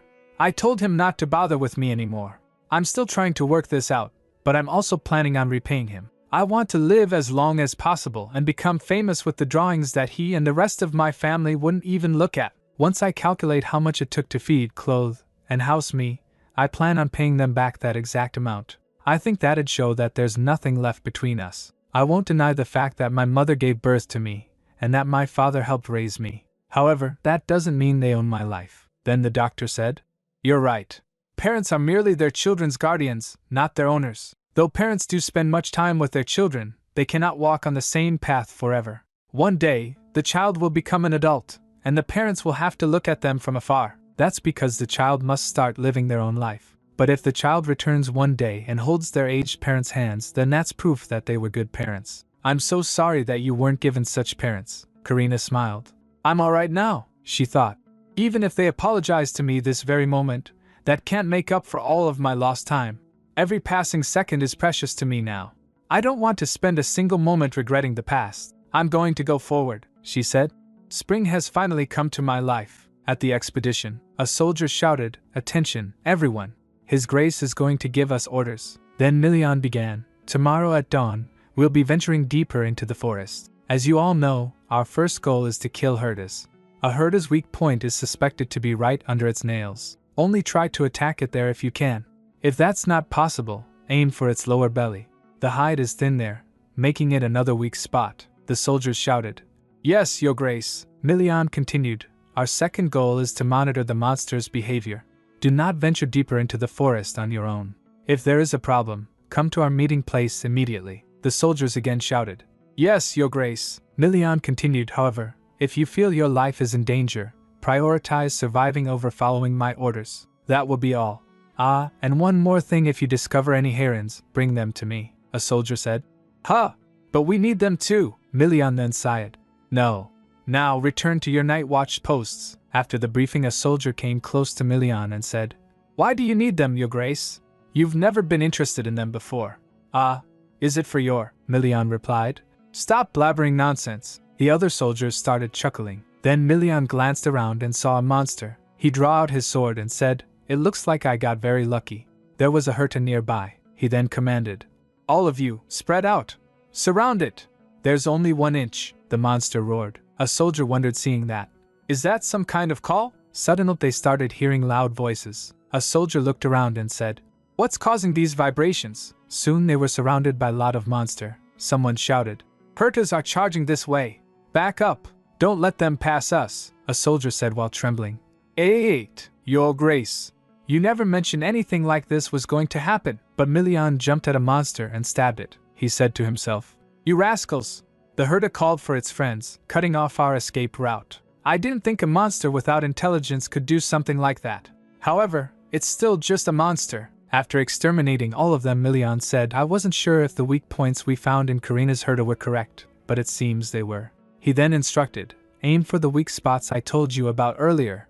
If you do, it won't be hard to. He wasn't able to complete his words when a herta came from behind. The monster was drooling. Seeing that, a soldier quickly shouted, Your Grace. Back at the estate, Karina came to the main gate to wait for Milian. Fang said, My lady, I'll escort you inside, she replied. Thank you, Fang. I hope I didn't cause trouble by insisting on coming here to wait for Milian, he said. Not at all, my lady. I'm sure the soldiers at the fortress will be glad to see you as well. Why don't you unpack your belongings first and wait until His Grace? Suddenly soldiers started sounding a gong. A soldier shouted, Hertas! A herd of hertas has appeared. Everyone arm yourselves. Karina gets surprised. Hertas? Fang said. Let me go and assess the situation. Please wait inside the carriage for the time being, she agreed. Okay, she thought to herself. I hope nothing's wrong. As she was getting on, she felt throbbing pain again and staggers. She leaned on besides the carriage thinking, It's going to be fine. I just need to hang on a bit longer. But more importantly, she heard a soldier shouting, Damn it! Neither His Grace nor Captain Gordon is here right now. At this rate, our fortress could fall. Karina squeezed her hands while thinking, Milian will be here soon enough. We need to hold on until then. She looked around saying, What can I do to buy some time? Her gaze fell on her belongings. She was still feeling pain but decided to help. Right, my drawings. She recalled, I'm sure there must be a drawing of a herta. That I stopped right before completing it. She rummaged through and found it. She picked up the brush saying, All I have to do is color in its eyes. She realized, no, that won't be enough. I need something more. Suddenly she remembered. They even used their own flesh and blood as materials. She then bites her lip. Back at the castle gates, a soldier shouted, Everyone, prepare to attack. The hertas are heading this way. Fend them off no matter what. Fang rushed towards a soldier and asked, Did you send a carrier pigeon to His Grace? He replied, Yes, we just did, but we haven't received a reply yet, the other said. There are too many hertas. We don't have any other options besides holding on for as long as possible. Fang thought to himself, It's dangerous here, I must take Lady Karina too. Suddenly her heard, Everyone, get out of the way. He quickly turned towards the voice and saw a herta holding Karina. A soldier shouted, Arg! It's a herta! A herta has broken inside the fortress. Attack! But Karina stopped them. Wait! It's me! Fnad was shocked. Lady Karina? She said. This one's safe, she then said to the monster. Herta, I have a favor to ask of you. Could you fend off the other hertas until Milian gets here? The monster nods and then jumps outside the castle walls. After jumping outside, he roared and started attacking other hertas. Then Fang called her. Lady Karina, she replied. Yes, he said. Your hand. Blood was dripping from her hand, she replied. I'm fine. It's just a small cut. Then soldiers who were watching that herta attack other hertas said, What in the world? Look over there. That herta's incredible. That herta was hunting others. Seeing that, Karina said, Amazing. Suddenly she heard, I must. She quickly turned back saying, Huh! What did you? She stopped in the middle seeing that no one was behind. Seeing her surprised, Fang asked, What's wrong, my lady? She asked. Didn't you just hear something? He replied. No, I didn't hear anything, she again heard. I must take it by killing them, she wondered. Wait, was it my Herta that spoke? The voice continued. If I don't find it, I'm going to die. The Herta started eating other Hertas. It said, It's not here. I must eat the other ones. Where is it? Herta then found something and said, Here it is. Found it. A soldier who was watching all of this said, Is that Herta eating its own kind right now? Fan filled in. It looks like it, he asked. My lady, is that thing safe? He turned around to see Karina wasn't present there. He asked, My lady? Huh? Where did she go? Karina was rushing towards the Herta who was saying, No, I'm different from you all. I have a master of my own. You all cannot escape. When she reached close to Herta, Karina shouted, Herta, stop! Let them go. The other monster were hesitating to approach Herta. Karina asked, Just what did you eat? What is it that you found? And who is this master you're talking about? She pestered. Aren't you going to tell me? The Herta doesn't speak. Suddenly she heard a voice. Is that the sound of horse hooves? Milian came on a horse galloping. He shouted, Karina. He quickly grabs her and points his sword at Herta. Karina was shocked. Milian? Milian commanded. Soldiers, attack this. Karina stopped him. Wait. It's mine. He was surprised. What? He poked at Herta with his sword to confirm. The Herta said inwardly, What do you think you're doing? Let go of my master. Milian then asked Karina. What do you mean? She said, I drew it. He asked. But the color of your eyes is the same as usual. She gets confused. Huh! That can't be. Then they went to Ferial, where a servant informed Duke Ferial. Your Grace. His Grace, Duke Pastelio, has returned and is looking for you. He asked you to come to the garden, he replied. All right, I'll be there soon. He was going to them yawning. He said. He told Karina that he was going to come at lunchtime. So how could he be this late? He gets shocked to see a Herta besides Milian and Karina. He was in shock. My dear friend, you're back. Then they sat down to talk. No one spoke anything for a while. Karina averted her gaze. Ferial thought to himself, This silence is suffocating. He began, Shall we organize what happened? Karina explained. Well, as you two know, it was an emergency. I tried to fend them off for as long as I could until Milian got here. But I'm sorry for breaking my promise not to summon anything anymore, she said inwardly. I probably shouldn't tell him that I used my blood, right? Milian took a sigh and said, No, it wasn't your fault, Karina. Rather, I'm sorry for not getting here earlier. If I had, none of this would have happened. I'll be more careful to ensure something like this doesn't happen again. He then asked, I heard from Fong that you injured your hand. Is it all right? She replied. Yes, it's fine. Seeing that Ferial clears his throat. Ahem. Milian asked. What do you want? He replied. It's just that the two of you look lovely together. No one replied, so he changed the topic. Anyway, back to the main point. Karina, can't you make your Herta disappear like last time? Karina said. Well, I tried multiple times, but I don't think I can control it anymore, Ferial asked. Then isn't it dangerous? She replied. Luckily, it still listens to me, and it promised not to cause mayhem. Ferial thinks for a moment then said, But do you have any idea how that happened? I've never heard of a creation breaking free of its creator's control. She tried to think. Let's see, come to think of it, I saw it eat something. As she was talking she started coughing, and blood splatters on her hand. She was shocked to see blood on her hand. But I didn't feel any pain. Her heart started beating fast. Seeing that, Milian shouted, Karina! She turned towards Milian but couldn't see anything. She gets confused. I can't see. Chaos erupted in the manor as Milian ordered, Quick! Call Dr. Winston. Servants and maids rushed to help her. Milian asked her, Karina! Where does it hurt? He complained. Just when is Dr. Winston going to arrive? Karina was seeping. She said, I'm fine. Milian sits beside her and said, Don't be stubborn. Tell me, do you want to take the medicine you were given before? But Karina couldn't answer. She gasped and thinks, I feel like someone is squeezing my heart so tightly that it's about to explode. As she was losing consciousness, Milian said, Karina, please hold on a little longer. She wailed in pain. Milian, it hurts so much. I can't die like this. Milian hugged her saying, Don't worry. You're not going to die. I won't let that happen. So it's alright to just say you're in pain, Karina. Hearing that, she felt relieved and cried. Milian, it hurts. I feel like my heart is being ripped out of my chest, he said. Dr. Winston will be here soon. You just need to endure it till he gets here. For a while she kept weeping, then she fell unconscious. Seeing that, Milian shouted, Karina? Karina, open your eyes! Then Ferial and Dr. Winston came dashing towards them. Ferial showed a crystal and said, Milian! Give this to Karina, Milian asked. Is that a heron? Ferial shouted. I don't have time to explain. Put it against her body. He holds the crystal close to Karina in his grip.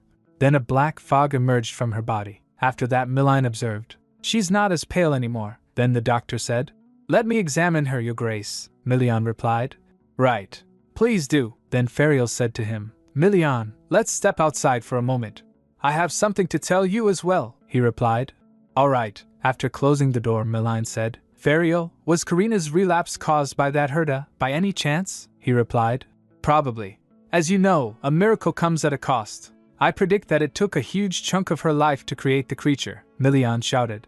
Then wouldn't killing that herda right now fix this? Ferial stopped him. Calm down. The miracle has already happened, and the monster is no longer under her control, Milian sighed. I feel pathetic.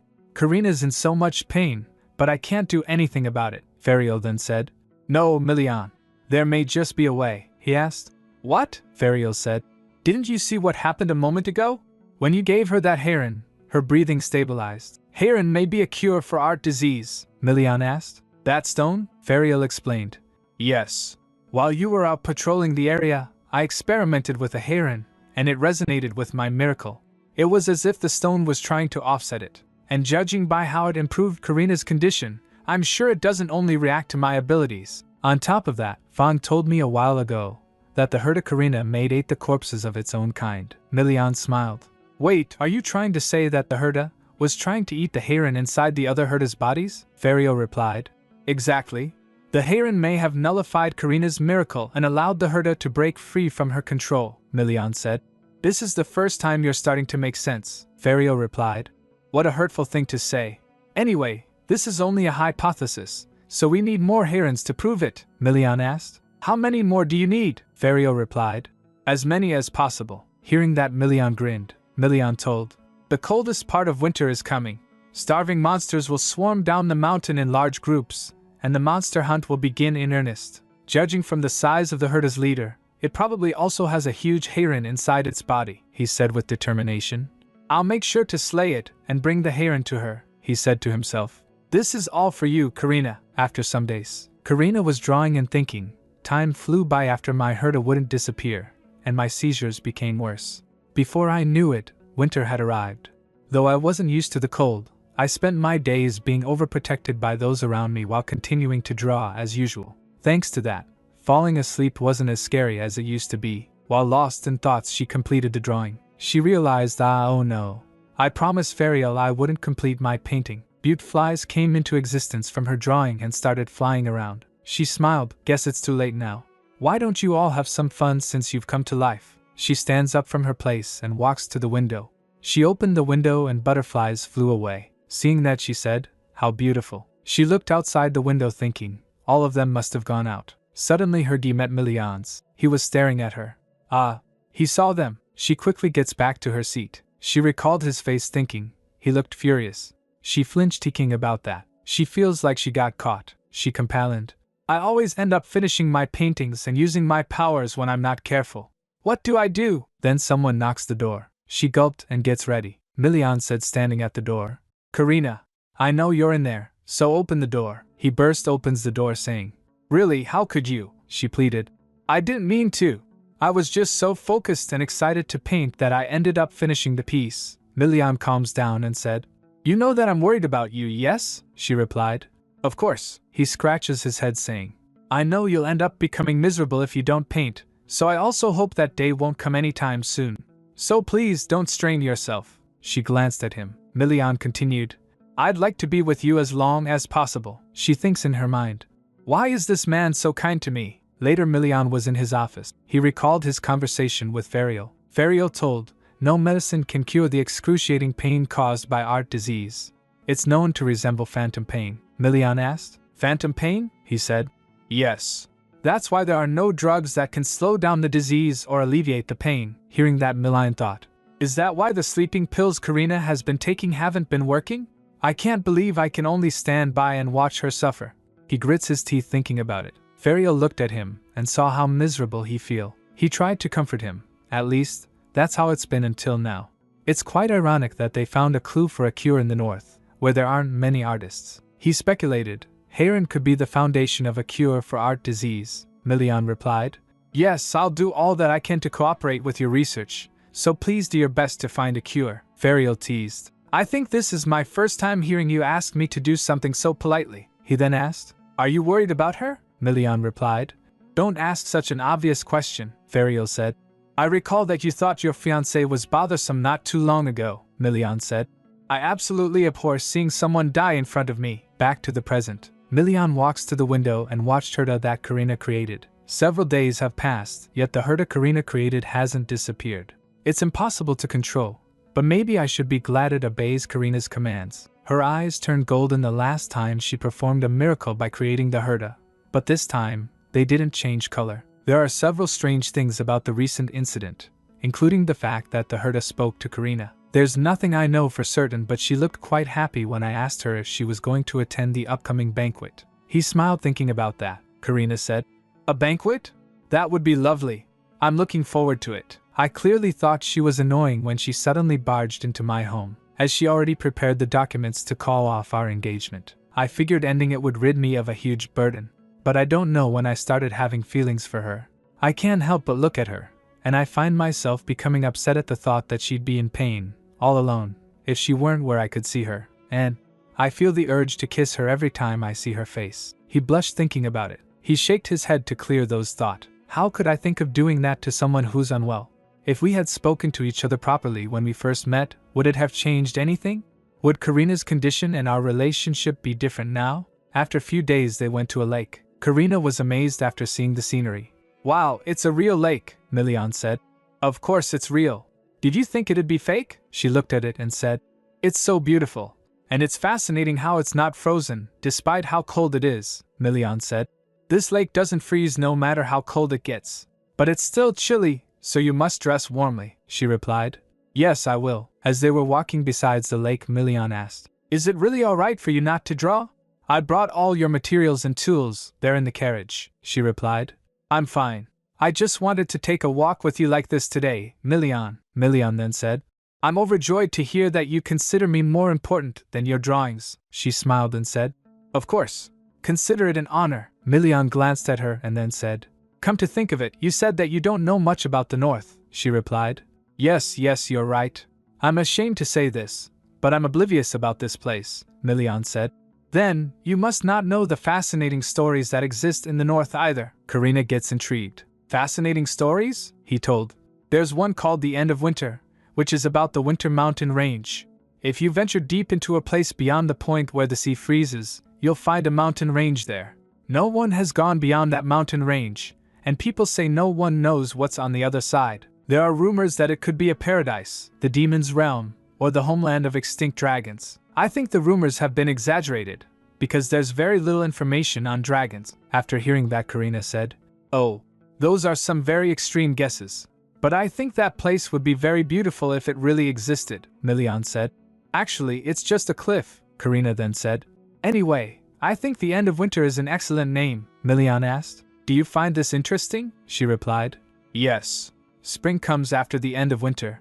Maybe that's what lies beyond. Milian was dazed as to how lovely Karina looked. Spring? Milian thought. The end of winter symbolizes eternal death in the north, because by the time winter is over, there is nothing living in the world. But, I suppose you could think of it like that. Then he said, I want to look at the world through your eyes just once, Karina replied.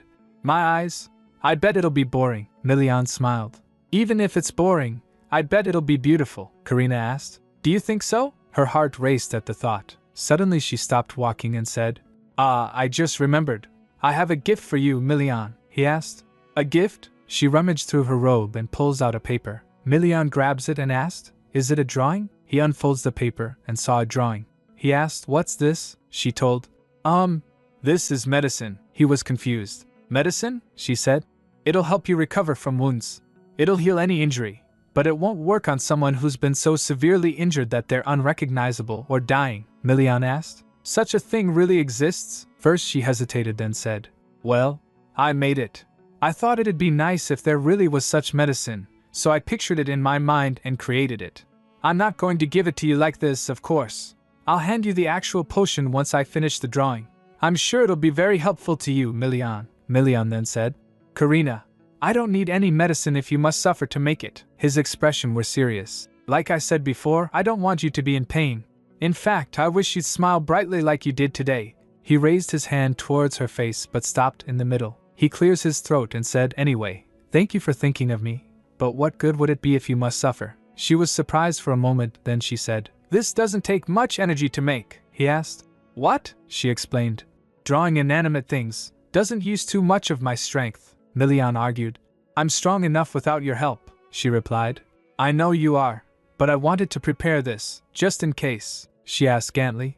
Won't you let me? He blushed seeing her plead, Milian said. Such medicine will attract greedy people. Are you aware that you'll be in danger if people find out that you know how to make something like this? She thinks for a moment then said, I've only told you about this, Milian replied. Of course, I'll take this to the grave. But rumors will spread like wildfire if the soldiers find out about your creation, he asked. What will you do when that happens? She replied. I didn't think of that. But will you be angry if I say I'm not that scared because I have you by my side? I'm sure you'll find me bothersome, but... She was fidgeting while saying but Milian grabbed her hand and squeezed it gently. He asked, Wait, what makes you say that? She replied. Well, that's because I'm inconveniencing you, he replied. I don't find you to be bothersome, nor are you inconveniencing me. So you can bother me whenever you like. I don't dislike you, Milian recalled in his mind. At first, she was an annoyance. I hated taking care of someone, Karina Leopold. But soon, I found myself wondering about what you liked to do and what you enjoyed. I was constantly worried that you'd be in pain somewhere, and this surprised me, because I had never been very interested in other people. He raised his hand thinking, I think I know a little now. I can't deny it anymore. He puts his hand near her face, and she rubbed her face against it. He asked, Do you not like me? She smiled. Not at all.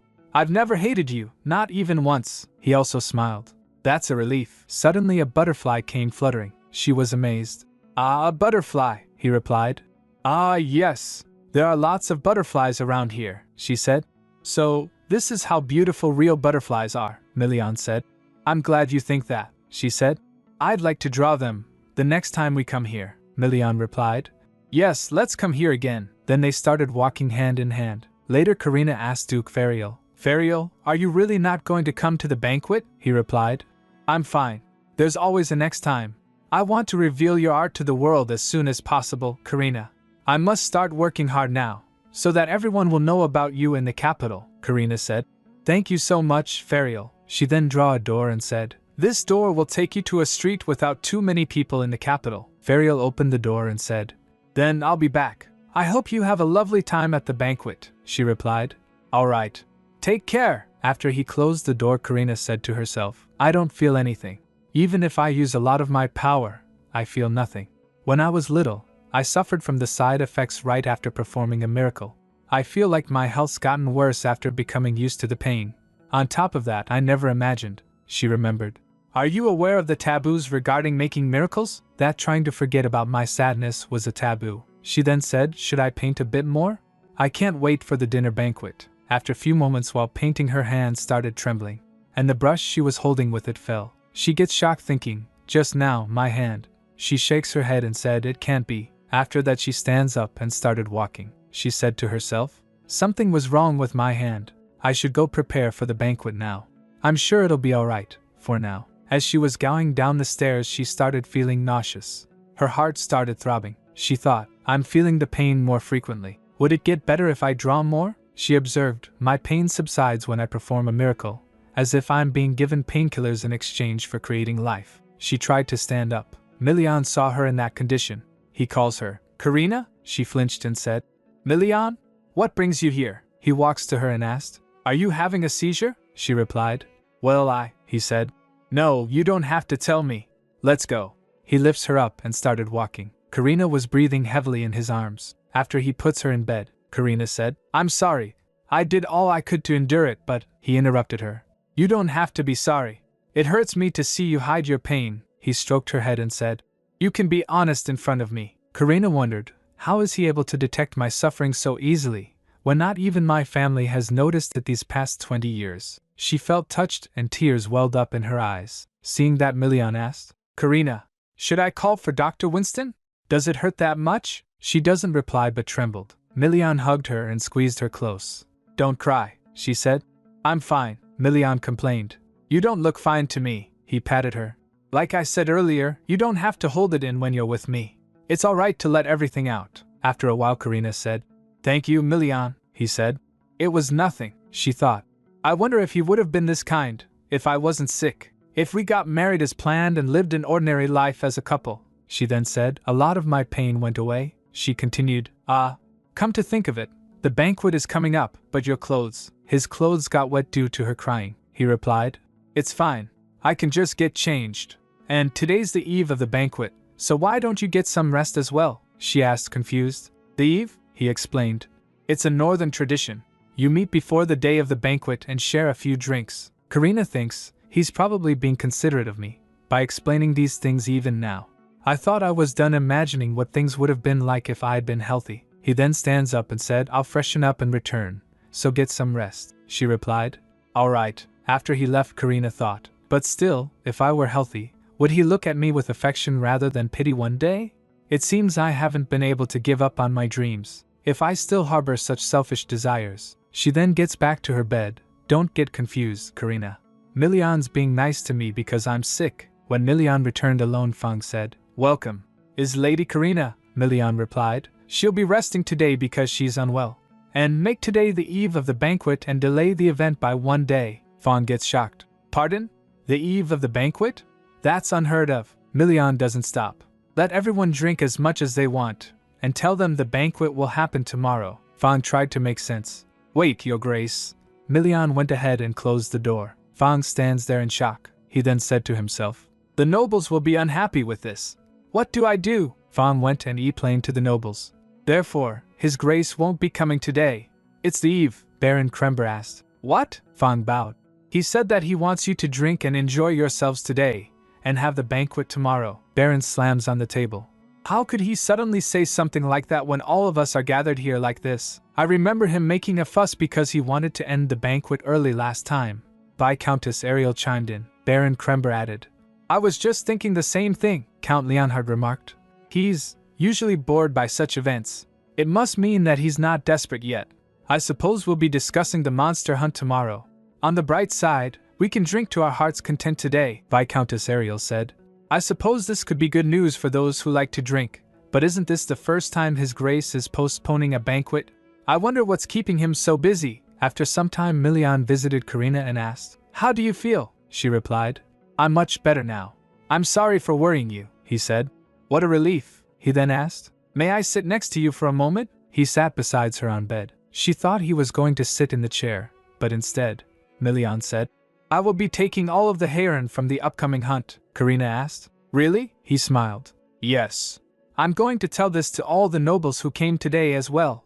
So, just hold on for a little longer. Karina felt touched again. Her hands were fidgeting when she asked, Milian, why are you so good to me? I just wish you'd be healthy. Milian continued, I'm not looking for anything in return.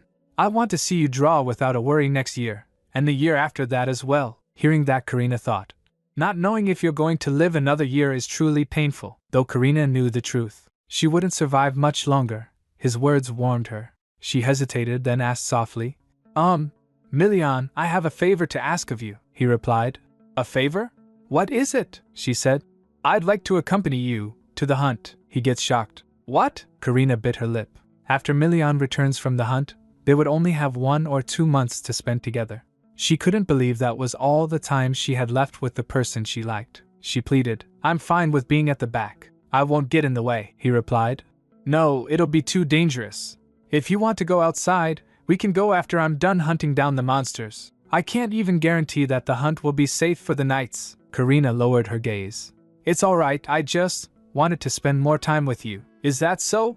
Milian stammered, clearly taken aback. Wait, what did I just say? Karina thought to herself. She tried to explain. I feel stuffy from being stuck inside all day, and I don't want to be alone either. I'm sure I'll be able to help you somehow. You don't have to offer your assistance, Milian said gently. But since you say so, I'll think about it, Karina replied. That would be wonderful. Milane's heart started racing. It was beating so fast, he felt like he was about to lose his mind. He then stands up and said, why don't you go to bed early if you feel fine? Karina said. Already? Can't you stay here a little longer?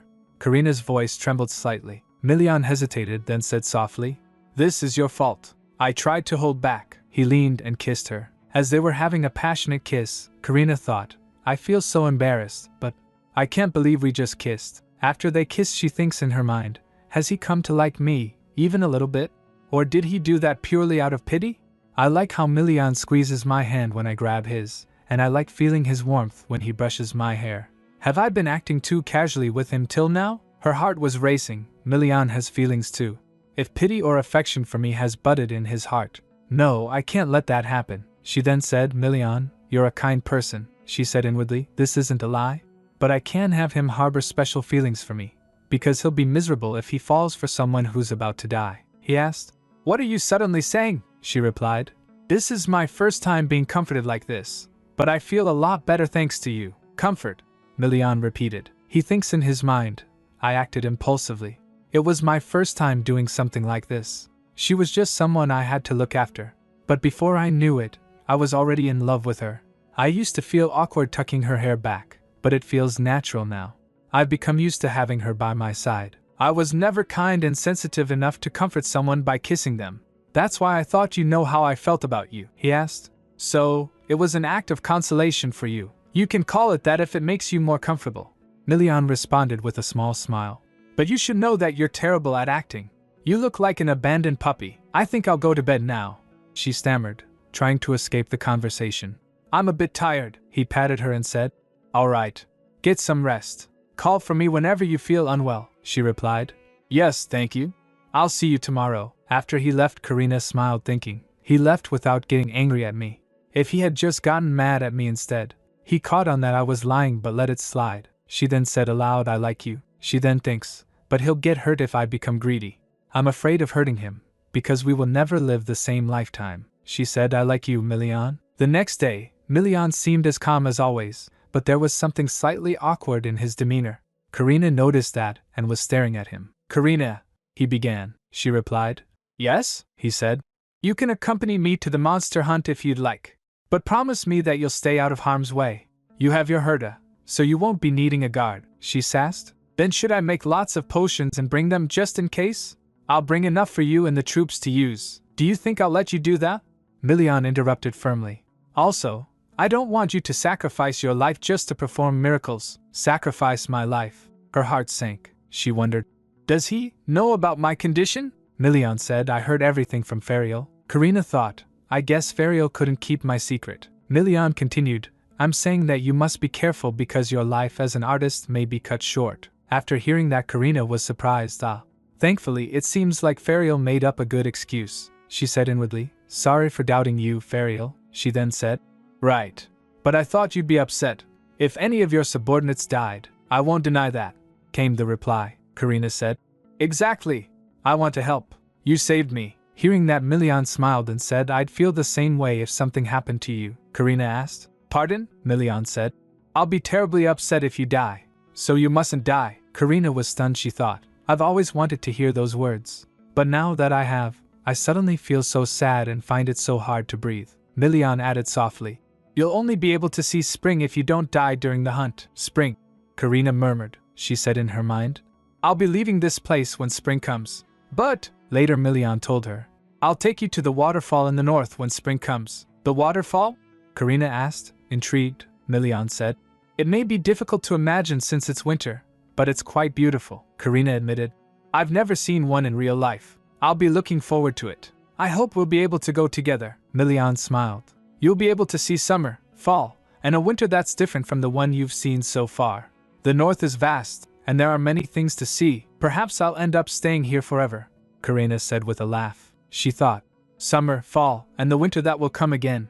I won't be able to enjoy any of them once the season ends. Karina, Milian called. She responded. Yes, he said. Would it complicate things if I said you don't have to go? Karina froze after hearing that. Milian added, You may stay here, if you want. I wouldn't say it would complicate things. Karina thinks, I can't bring myself to say I have to leave because I feel apologetic about lying to him. Milian added, I'm serious. The north isn't as warm as the south, and there aren't that many delicious dishes here. But I can show you various places for you to draw. Of course, I'm not forcing you.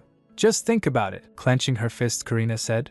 Thank you, I will, she said to herself. I guess I'll have to keep lying to Milian till I die. How can I alleviate this emotion? I like you. Meanwhile, in the capital, Fariel brought all the paintings of Karina with the help of servants. After examining, he said, It looks like we have everything now, a servant asked. Your Grace, are these all? He replied. Yes. Those are all the paintings that will be exhibited. All you need to do is hang them up on the places that have been marked, a servant observed and said. Though there aren't many paintings, the exhibition hall is quite fancy, so it won't look empty at all, another asked. Do you think it'd be alright to hang just 3 paintings in such a grand room? Fariel explained. The paintings aren't majestic, but they give a very strong impression. Rumors about paintings made by a painter with art disease have spread all throughout the capital already. The paintings make you feel as if you've centered yourself in the painting. I'd bet many people will come swarming to see if the rumors are true. Make sure no one responds to those rumors. House Carlos doesn't know anything. Do you understand? The servants replied. Yes, Your Grace, he then said. When the exhibition is over, these paintings will go out into the world as the painter intended anyway, he said to himself. It's time to tell the world about Karina the painter. I'm going to make her the most famous and respected artist in the empire. When Karina's painting were displayed, a lot of people gathered to see them. Enfric was going in a carriage. He looked at the crowd and asked, Why are there so many people? It seems you haven't heard the rumors. His attendant replied. He asked, What rumors? Attendant told. Everyone is talking about the exhibition held by House Carlos. Apparently, even His Majesty is interested in it. Enfric asked. Even the Emperor? What kind of exhibition has drawn such attention? Attendant replied. They say it features masterpieces created by a painter with art disease. The paintings are said to be so captivating that you'll feel as if you're inside the painting itself, Enfric said. Really? The painter must be amazing. Let's take a look as well. He began to get off from carriage. Slow down, my friend. You'll trip, came the cautious reply. The audience was intrigued. Karina the painter. Who could they be? There are many rumors. Some say they're just a child, while others believe Karina is a pseudonym used by an already famous painter. But House Carlos, the family hosting the exhibition, claims to know nothing and has kept silent. Meanwhile, the exhibition was in full swing. One by one, the paintings were revealed. This painting has been sold to Viscount Brand, the auctioneer announced. Finally, I won the bid, Viscount Brand exclaimed with satisfaction. As the next painting was brought forward, murmurs spread through the crowd. House Carlos revealed 6 more never-before-seen paintings during the auction. People speculated that Karina had earned an incredible sum of money, so much that it was hard to believe the painter remained anonymous. Fariel watched with quiet pride. Everything is going smoothly. Everyone is responding very positively. They're even excited about the incomplete drawings, just as I expected, he recalled. Karina, standing beside him, admitted, Keeping myself from adding the last stroke is harder than I thought. Fariel smiled. But Karina, you mustn't finish the painting. Aha, I'll try. Karina replied with a soft laugh. Thank you, Fariel. The auction had drawn significant attention. So many people came, Fariel mused. I'm sure these carefully selected 100 attendees will help spread the word throughout the capital. Then I'm sure news of this will reach that place as well. In Count Leopold's estate, a conversation unfolded. Father, Enfric began. Did you hear the strange rumors circulating in the capital these days? Strange rumors? His father asked distractedly. Enfric said. Yes. I think there was an article about them in the papers too. I don't have time to pay attention to trivial rumors, his father snapped. Look at the state of your mother right now. Even our family doctor is struggling to treat her. Enfric hesitated before responding. Then I think you should pay attention to the rumors even more. His father frowned. Enfric, why in the world are you bringing this up? Father, the rumors I mentioned are about an anonymous painter. Their name is unique, very unique, his father said. Stop beating around the bush. What is it that you want to say? He said. The name of the painter is Karina, his father replied. It could be someone with the same name, Enfric replied. Yes, that's possible. Since their family name wasn't revealed, just like Karina said in her letter, his father shrugged it off. You're jumping to conclusions. You don't think that painter is your sister, do you? Enfric thinks for a moment and said, Don't you say the same thing when Duke Carlos told us that Karina had fallen ill? He shakes his head saying, Father, don't you realize that you'll never be able to meet Karina again if you keep acting like this? He continued. In her letter she said that she would become famous as Karina, and not Karina Leopold. She said that her painting would be remembered by all, his father asked. Then is the painter's sponsor House Carlos? Enfric replied. Father, the painter's sponsor is House Carlos, but they've remained silent and claimed to know nothing. His father remembered the words. I reckon my name will spread from the far north to the central part of the empire, where you live. Father, are you not going to do anything? Enfric demanded. His father thought. That painter is really Karina. What must I do now? Later Karina gets ready for the banquet. She said to herself, it's finally the day of the northern banquet that I've been waiting for. I hope I don't make any mistakes. As she came, Milian smiled and extends his hand. Karina said, thank you. Then Milian said, now, let's go in. Milian told, you don't have to be so nervous. Banquets here in the north aren't as formal as the ones in the capital, Karina replied. Is that so? Well, this is my first time meeting the nobles of the north, Milian said. You don't have to feel overwhelmed. It won't even be that fancy? He stammered as he was shocked to see how well prepared everything was. Baron Krember greet 3D them. Ah, there you are, your grace. Looking at him, Milian said inwardly. Why is this bastard so dressed up? This has never happened before. Karina was also surprised. Milian controls himself and said, Baron Krember, are you in an especially good mood today? You're even dressed very extravagantly, he told. That's right. I just love the Banquet Eve festival. I'm in a great mood because I can drink as much as I wish. Then Viscountess Ariel chimed in. The Banquet Eve festival? Your grace, who in the world made such a thing? Milian thought.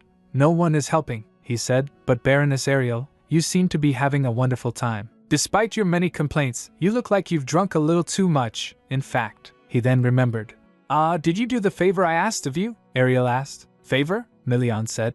I'm talking about creating an elite unit that can hunt down herders. You haven't forgotten about it, have you? Ariel showed her disapproval.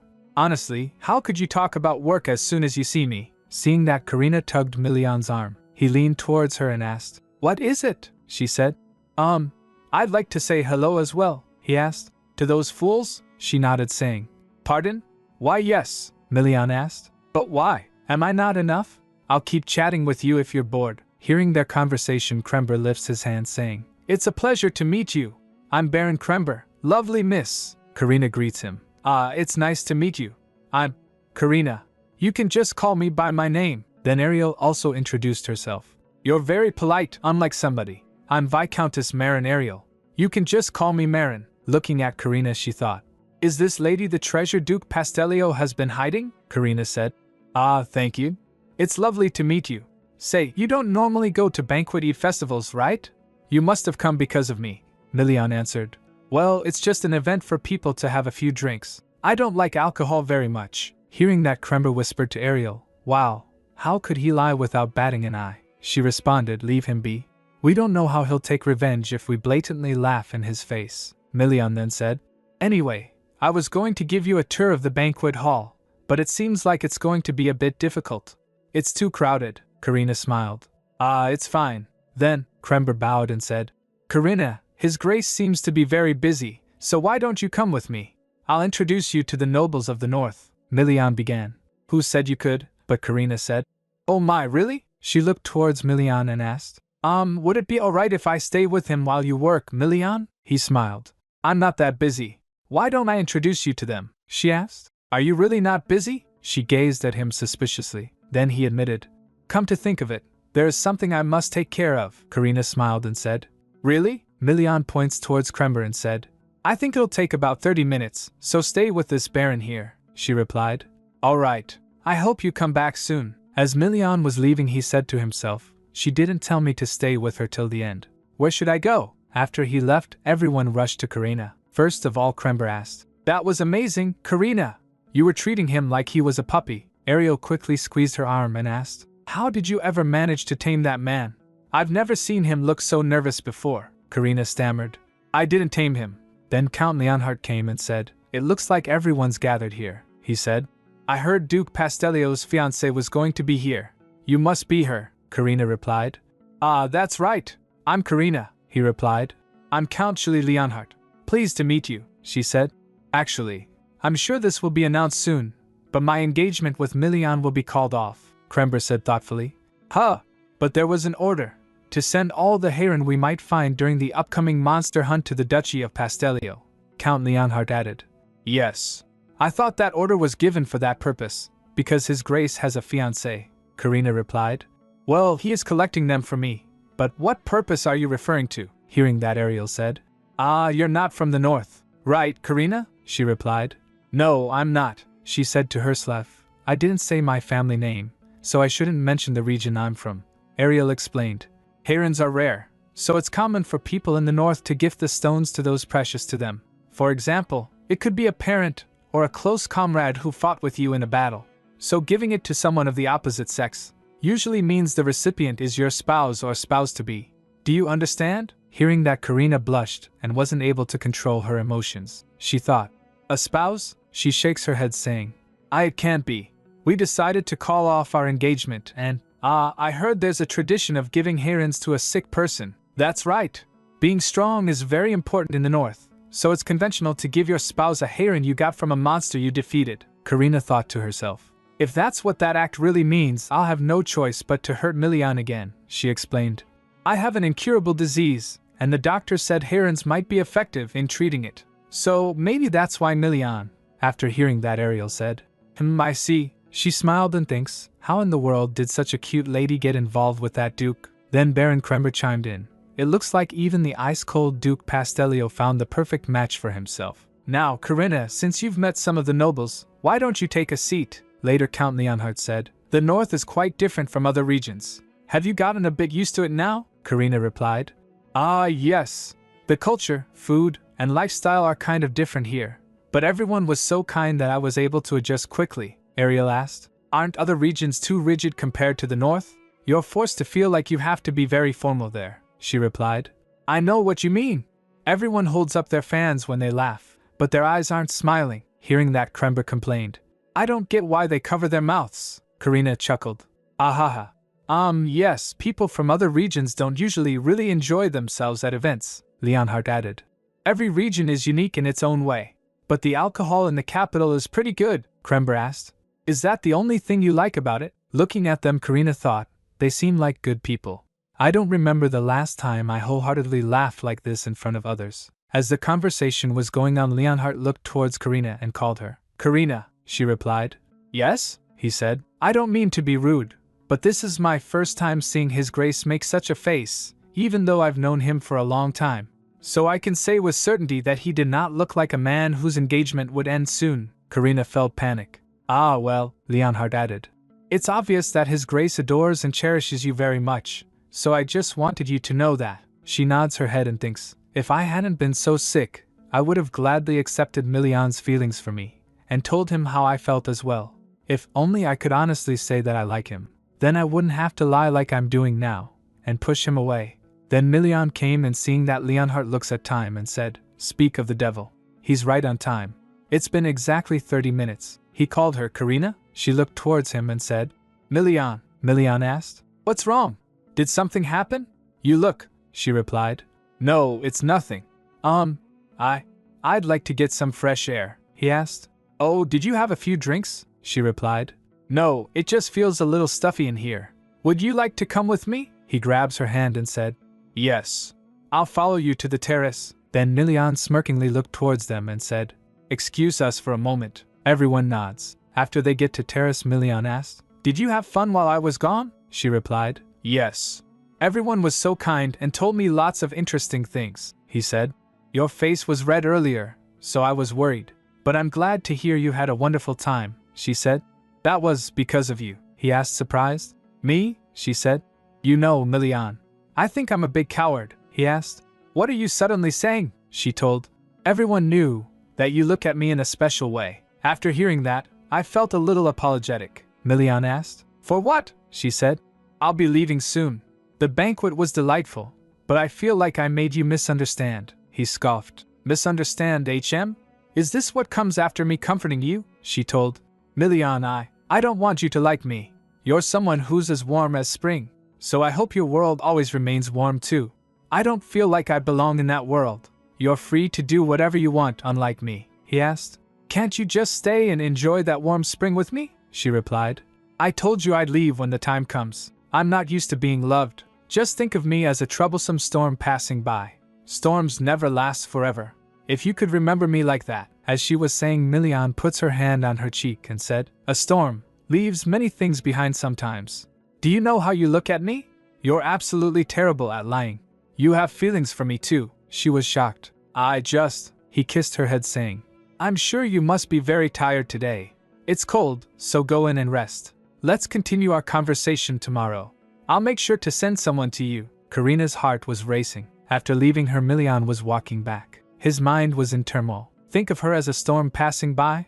Nonsense. I have absolutely no intention of considering Karina as someone who will be staying here temporarily. I can't possibly let go of her when I'm certain about my feelings for her. Then he went back to the banquet where Baron Krember saw him coming and asked, Where's Karina? He replied. She seemed exhausted, so I told her to leave early and get some rest. Anyway, what did you talk about with her? He pouts.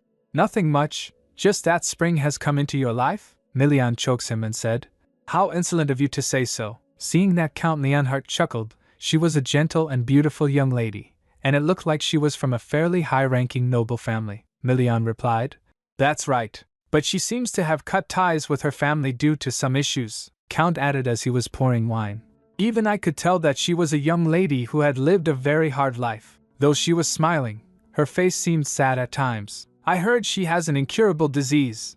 Is it because of that? As Milian was about to drink, he said, An incurable disease, HM? She even told you that? Count replied. People who have many scars are bound to be scared to take a step forward. So I suggest you approach her slowly.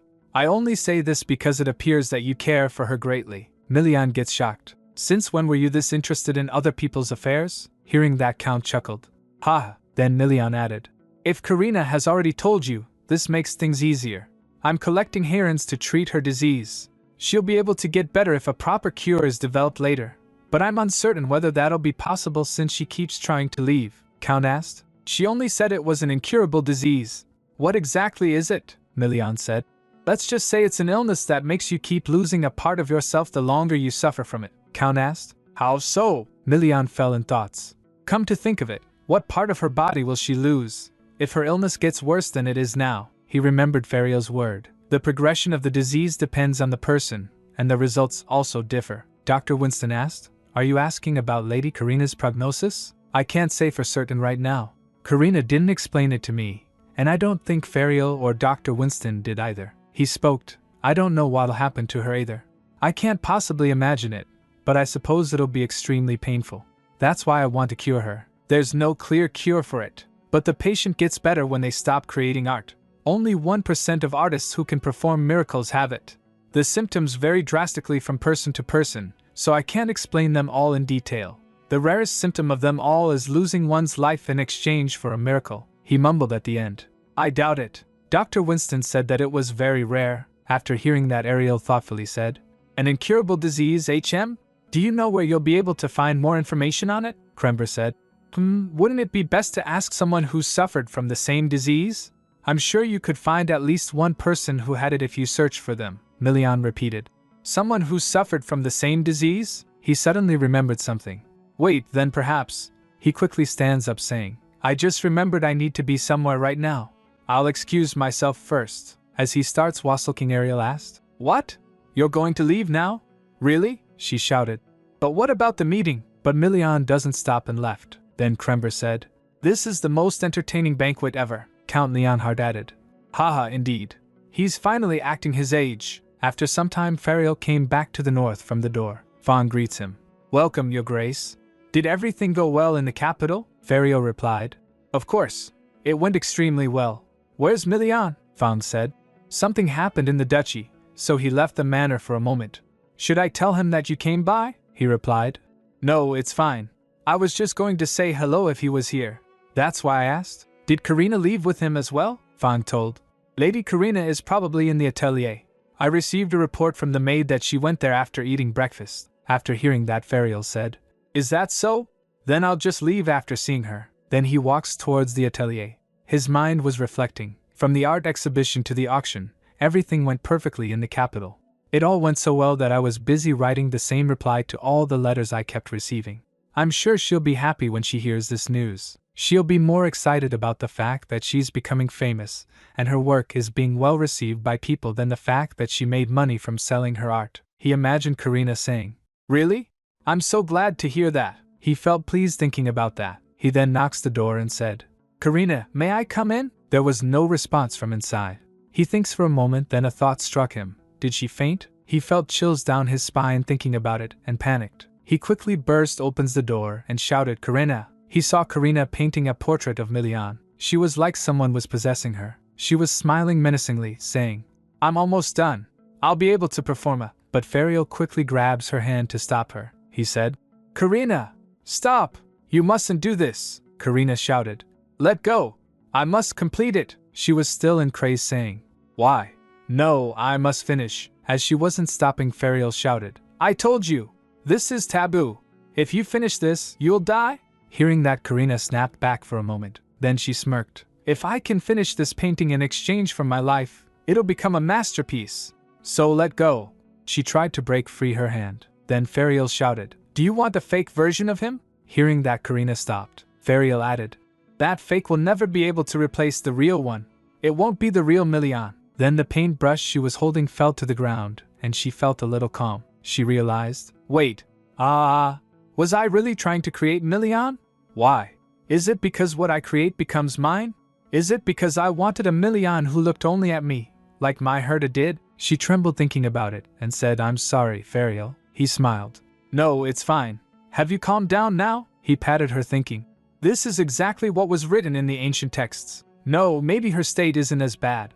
Artists who create go insane, and in worse cases, they don't hesitate to harm themselves to continue creating art.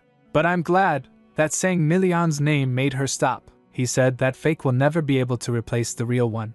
It won't be the real Milian." She squeezed her hand, saying, "At first, I simply remembered a conversation I had with Milian one day." She recalled Milian asking, "Do you not draw people?" Karina replied, "People?" Milian said, "Yes.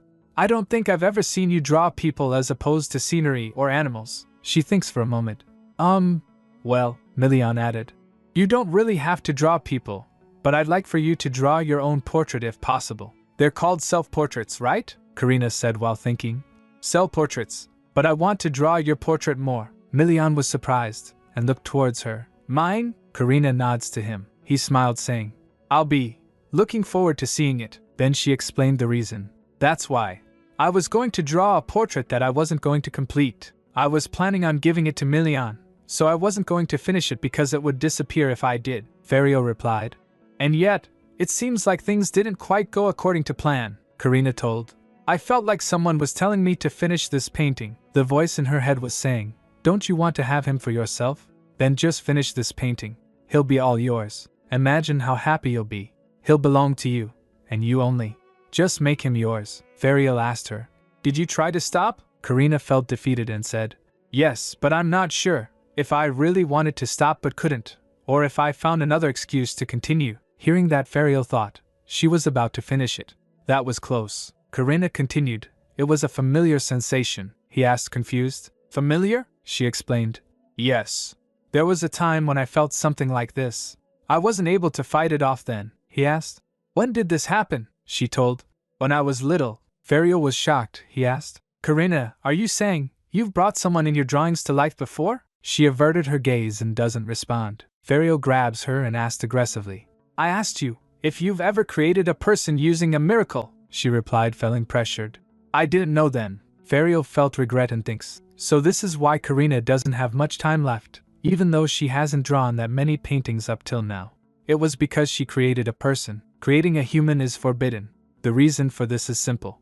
It's because this act challenges God and goes against the principles of this world, Karina added. "That's why I said I was going to die.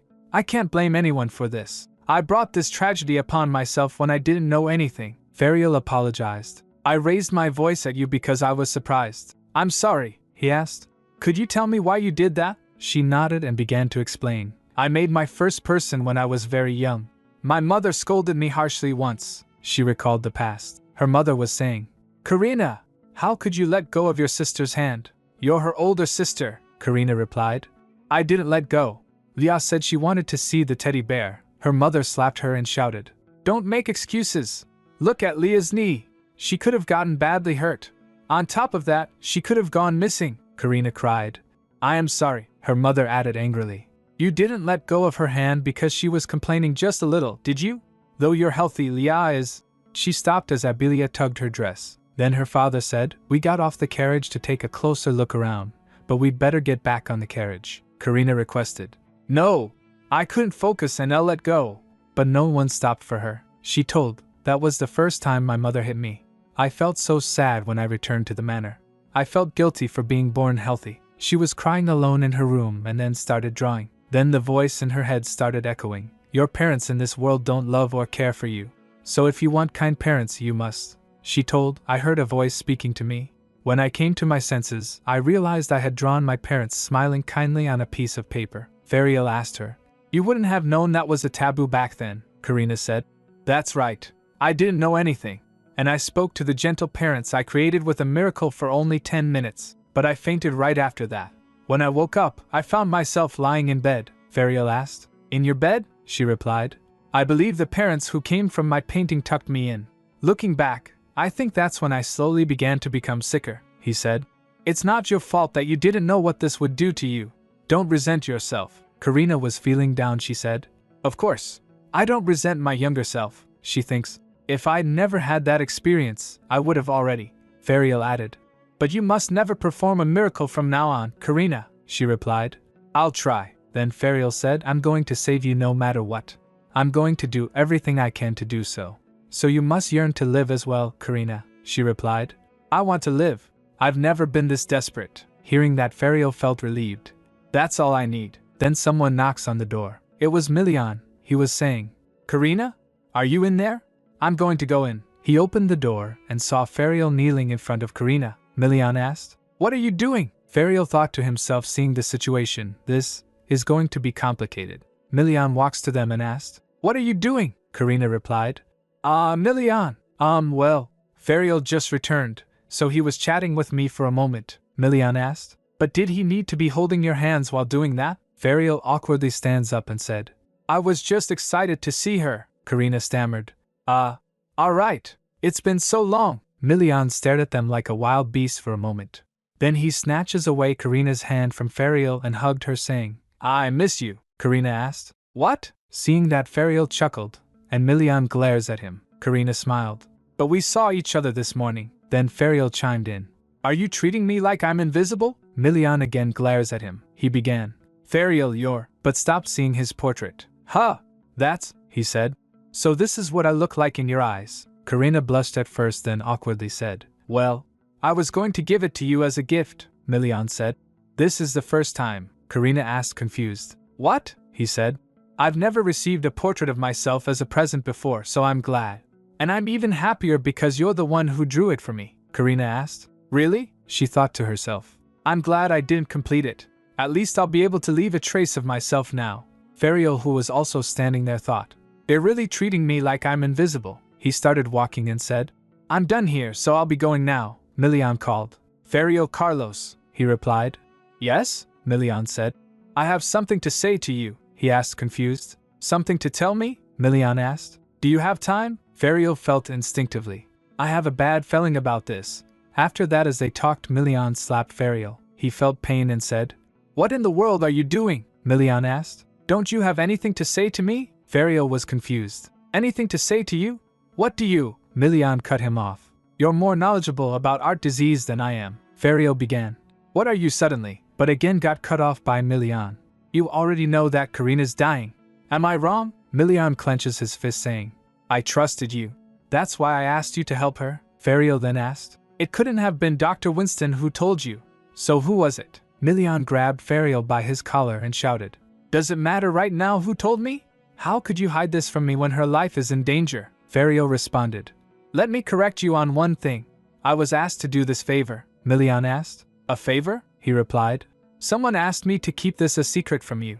Who do you think that was? Why don't you blame yourself for failing to win Karina's trust instead of blaming others? Hearing that, Milian wasn't able to control himself and raised his fist to hit Fariel. He shouted, You bastard! Fariel covered his face with his arms to avoid hit on the face. But Milian halted in the middle. He stopped for a moment and then said with serious expressions, Save her, no matter what, Ferio replied. I have no intention of letting her die there. I'm going to do my best even if you tell me not to. He suddenly remembered. The miracle of creation. According to my research, performing such miracles will cost the artist their life. Milian asked. You're not lying, right? The person replied. As far as I know, this is true. I'm not lying to you, Milian said. She's going to die? He quickly stands up and grits his teeth and said, Ferio Carlos. Then Ferio asked, Are you done? I'll get going now, Milian said. I think I need to hit you one more time. Ferio felt annoyed. What? You bastard! Then Milian hit him again. Later Fang knocked the door and asked, Your Grace, are you in there? Milian responded, Come in. Fang opened the door and went inside. As he was entering he was saying, I'm sorry.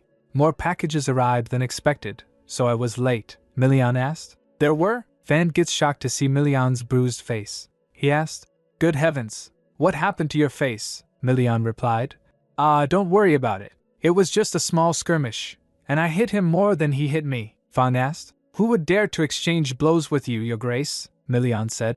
He said he wasn't the kind of person who'd let others beat him up, and then he made a counterattack. Fang stammered. Was it Duke Carlos? Milian said. He doesn't even exercise, but his punches were quite strong. Milian recalled the scene. Ferio punched Milian in response and said, You bastard! I'm not the kind of person who just let someone beat me up. Milian replied. Me either, saying that they engaged in a fierce skirmish. After a while, both were lying on the floor exhausted. Milian then said, Ferio, did you really not tell me anything because Karina asked you not to? He replied. There's no reason for me to lie about that now. Milian asked. Then why? Ferio said. She's staying at her fiancé's home when she's not even close to him. What if she told you the truth about her disease and got kicked out? Milian questioned. I understand why you wouldn't have told me at first, but you had plenty of opportunities to tell me later on. Ferio replied. I'm not sure about that. That's your opinion. I imagine she didn't want to feel abandoned, even in the last moments of her life. Milian said. Do you think I'll let her be? Never mind. Then Ferio asked. Are you going to tell Karina? Milian responded. I'm not sure. I need to organize my thoughts first, Ferio said.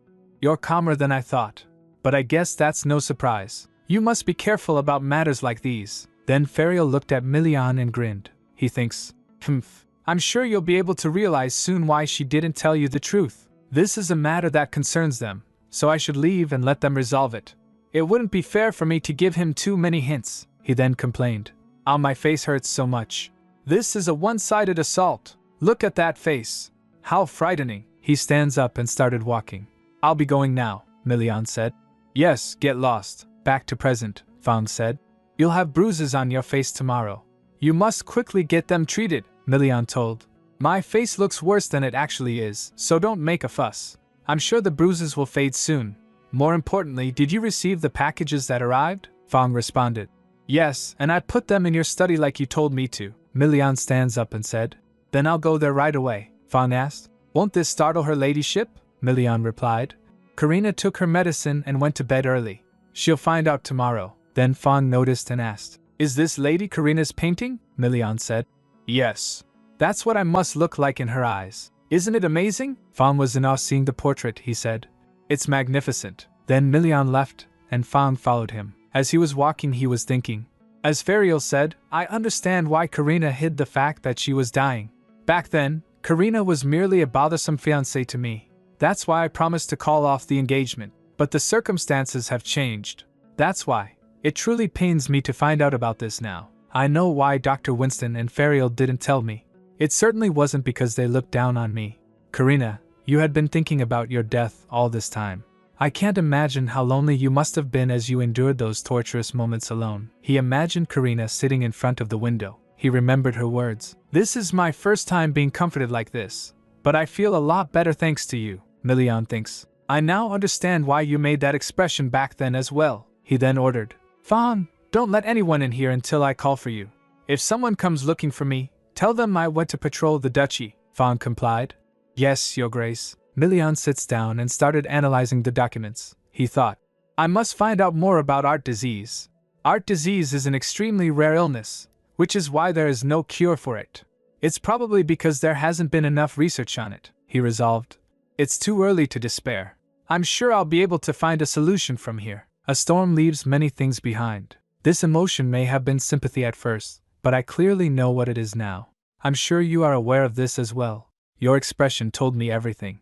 But you drew away because there's nothing more cruel than letting someone fall in love with a person who's about to die. Even so, Karina, I'm afraid of living in a world without you now. After some days, Karina was sitting outside thinking, maybe it's because it'll soon be time for the monster hunt, but Miljan and I have hardly talked or shared a proper meal together these days. Whenever I asked if he was busy, he just smiled awkwardly. Then again, Miljan being busy is probably natural.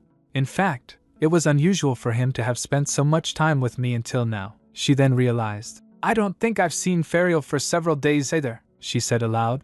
I wonder if his face has healed. The last time I saw him, his face was badly injured. She recalled the scene. Fariel was covering himself with a robe. Karina saw and gets shocked. Good heavens! What happened to your face? He chuckled. Nothing, really, Karina asked concerned. What do you mean it's nothing? Did you get beaten up by someone? Your face is completely swollen. Fariel scratched his face thinking and doesn't respond. Karina gets shocked realizing. Wait, did Miljan? But Fariel shrugged it off saying. We just had a small fight. We didn't really get along when we were in the academy either. Karina prayed. I hope everything is alright. The Herta who was lying on the ground walks to Karina. Karina said. Herta, we're going to go to the forest soon. Do you know that? She extends her hand and rubs Herta. Karina thinks, I can't believe Miljan does everything I asked him to do. I've gotten so used to having him be a part of my life. This might make it harder to say goodbye later. Suddenly Dr. Winston came and said, There you are. Karina looked towards him and asked, Dr. Winston? Oh, is it time already? I'm sorry, he replied. It's alright. Shall we go inside now? It's not good to breathe too much cold air, Karina replied. Alright. After checking up on her, doctor asked, How have you been feeling these days? She replied, I still have seizures, but I'm doing alright. Doctor sighed. You don't need to lie, then she said. Honestly, I'm not fine. I feel like it'd be better to be dead, but I can't tell anyone about this. These days, I feel sorry for those who became involved with me. Doctor comforted her. You don't have to think that in front of me at least, Karina said. You know, Dr. Winston, I feel like I'm doing something terribly wrong to Miljan right now. I wonder if it'll be alright for me to leave. After a pause she added, Dr. Winston, I'm going to die. My seizures become worse day by day, and the pain is getting stronger. I feel like my end is drawing near, Doctor said. Lady Karina, suddenly someone knocks the door. A maid came in and told, My lady, His Grace invited you to a dinner banquet. May I help you get prepared? Karina replied.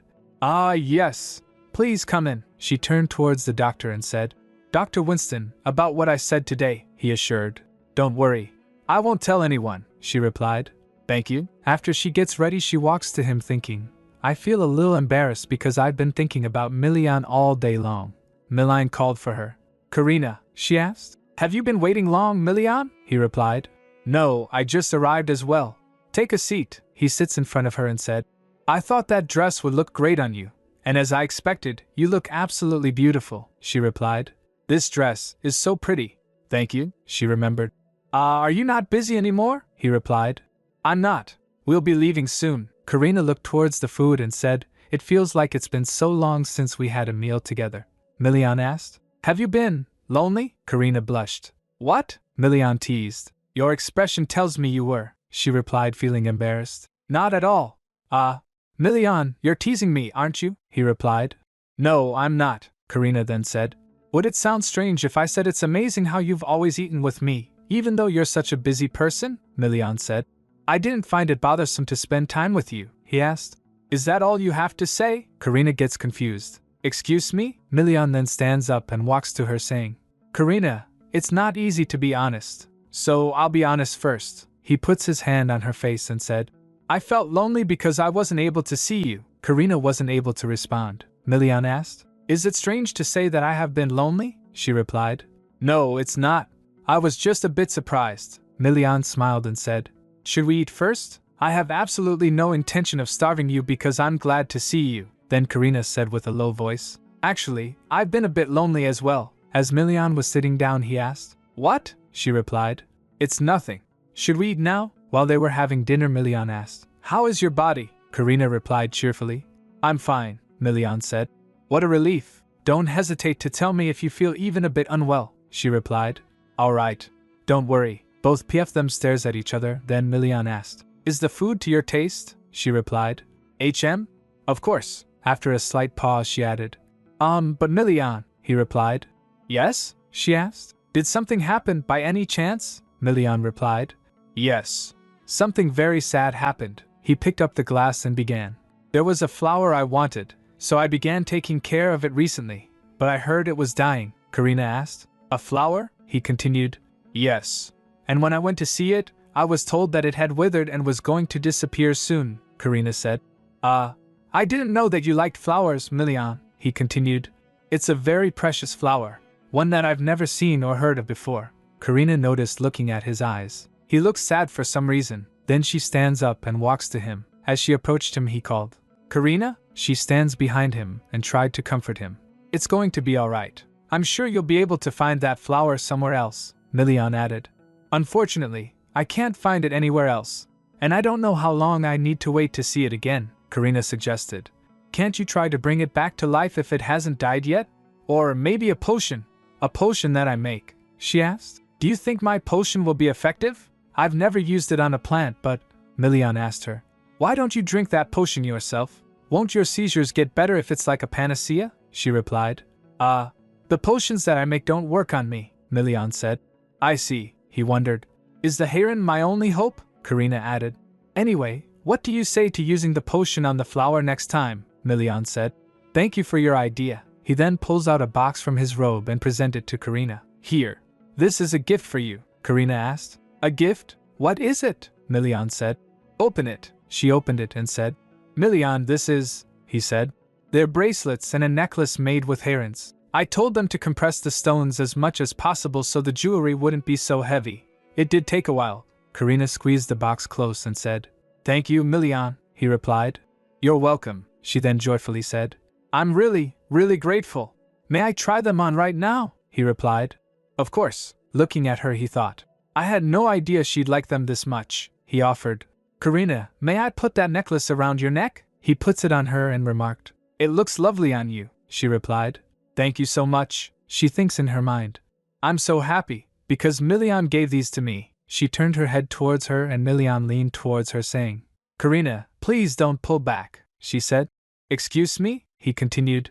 And don't die. Later, Karina prepared her luggage for the hunt. She said to herself, this should be enough. They said they'd bring my clothes later. She was happy thinking, I'm finally leaving for the forest tomorrow. The maids offered to help me pack, but I couldn't possibly let them do that after I've been such an inconvenience all this time. Besides, Milian got me everything I needed. She thinks about him, Milian. He didn't hide the fact that he liked me. Whenever I saw his face filled with such affection, I couldn't bring myself to tell him not to like me any more than he does now. The fact that I feel both apologetic and happy because we feel the same way about each other. My feelings for him have grown immeasurably. She remembered the kiss. Stop thinking about it.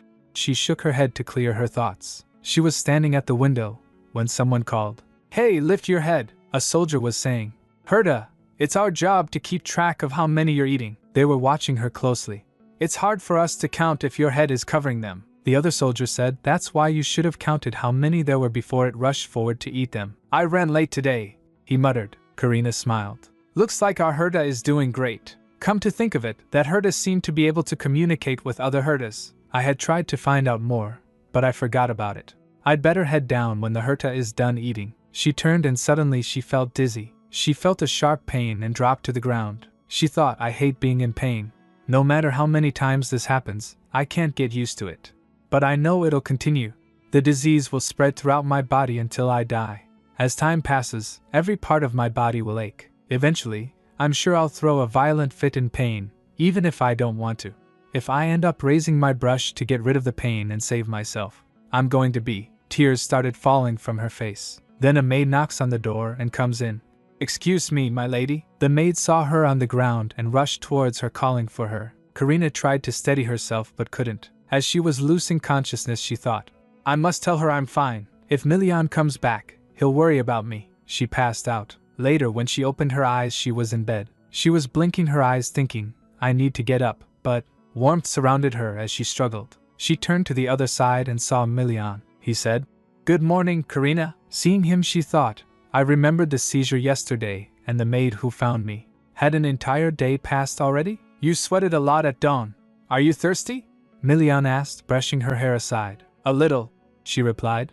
But why did you sleep in my room? Drink some water first, he interrupted. He poured out a glass and offered it to Karina. She took a sip and began. Milian, I fainted again yesterday, so I'm not sure how this may sound, but it's fine, he cut in with a smile. She asked. Excuse me? He added. You're going to say you want to go to the forest with me, aren't you? She wasn't able to respond, seeing that Milian laughed. You're terrible at hiding your thoughts. Don't worry, I won't try to stop you. It's only 9 o'clock. I'm leaving first as part of the advance party, and you can join me in the afternoon with Dr. Winston, Fariel, and the second group. Thank you, Milian, she said softly. He smiled. I need to check the location of our camp and patrol the vicinity. I'll come to welcome you before you arrive. He kissed her. Then Karina said, Milian, you're kissing me so often these days. She stammered, flustered. He chuckled. You may run out of energy and faint on your way there, Karina asked. But it's not like my kiss is food.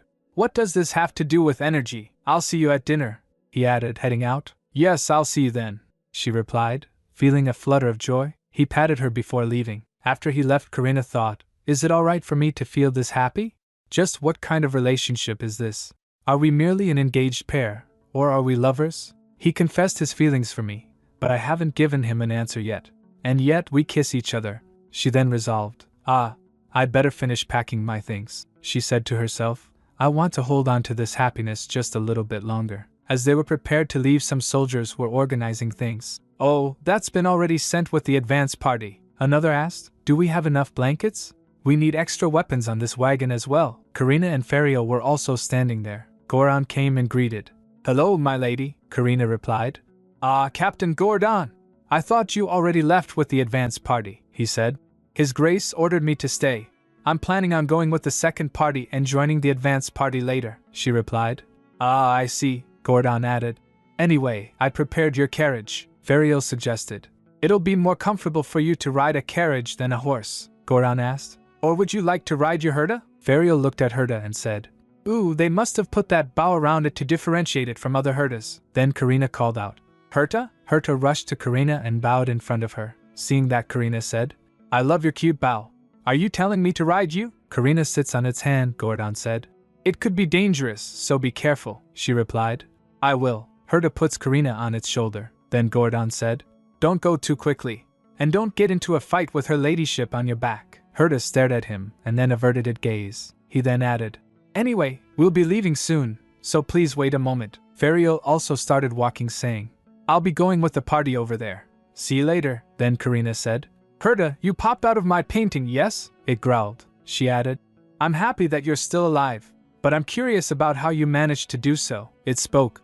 I ate it, instead of your life, Karina asked. What? You ate what? It said. I ate the core, Karina replied. Core? Are you talking about the heron by any chance? Hearing that, she thought, it ate that instead of my life? Why? Then a soldier announced. We'll be leaving now, Karina replied. Yes. Meanwhile, Milian was fighting with monsters. As he sliced another one, a soldier said, Your Grace, I don't think there are any monsters around here anymore. Milian asked, Is this the last one? Check if there's a heron and take it away. The soldier complied. Yes, Your Grace. Soldier examined and said, We weren't able to find any herons in the monsters, including the one now, Milian ordered. Then drag the carcasses over there so they stay out of sight. And wipe all of the blood. Soldiers were shocked. One of them asked, Pardon? How are we supposed to wipe all of this blood? Milian said. What if people in the second party see this and become startled? The soldier replied. But we see monster carcasses all the time, so I doubt. He got interrupted by another soldier who whispered, Shut up and just do it, you fool, he whispered back. But why? Others said. Hurry and fetch some water. Then he turned to Milian and said, I'm sorry, Rohan's not a bad person, but as you can see, he's slow to catch on, Milian said. Just hurry up and clean this mess. Then the soldier asked, Will her ladyship be coming with the second party? Milian said. Yes, the soldier replied. Then it looks like we must try to erase this stench as well. Seeing all the marks, Milian thought, I don't think Karina would mind very much, but I just don't want her to see this. Sympathy? Remorse? Love? It's hard to describe how I feel when I think of her. I have no idea what was going through her head when she smiled at me all this time. I wonder how many times I hurt her out of ignorance. But she didn't show that she was upset even once, he said aloud. You make me feel like an idiot. You don't want anything. You have no desires, you never ask for things, and you do not share your thoughts with me. So, I suppose you won't reveal your feelings till the very end. But I have no intention of waiting till it's too late to find out. I won't let you leave me, go off to a quiet place, and die. That's why I must find herons. They could be the only way to save you, he then instructed. We'll call it a day when the second party arrives, then we'll go hunt for monsters at dawn tomorrow, the soldiers complied. Yes, Your Grace. As Milian was walking, a soldier asked. Where are you going? He replied. I'm going to go get some fresh air, the soldier thinks. But we're in a forest. Aha. He's going to go welcome her ladyship. As Milian was walking, he thinks. I imagine she's almost here. Meanwhile, Karina was riding Herta. It growled, so Karina asked. What's wrong, Herta? Are we going too slowly? It growled again. Karina said. Unfortunately, I don't think we can ask the soldiers to speed up. There are too many people to do that, she then called out. Captain Gordon, he replied. Yes, Karina said. It seems like my Herta wants to speed up, so I was wondering if we could go ahead, he asked. Are you saying that you want to go faster? Karina said. I'm with Herta, so I'm sure I'll be fine. On top of that, the advance party has already passed through here, Gordon asked. Do you think that it'll start rampaging if we don't let it go faster? Karina replied. I don't think it will if I tell it not to, Gordon said. I guess I have no choice.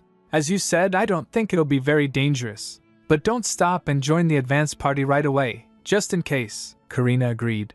All right. Let's go, Herta. Herta then sniffed and started sprinting, holding Karina. She thought, it's so fast. I can see why it seemed frustrated with going slowly. There's nothing blocking its way, and there's so much open space here.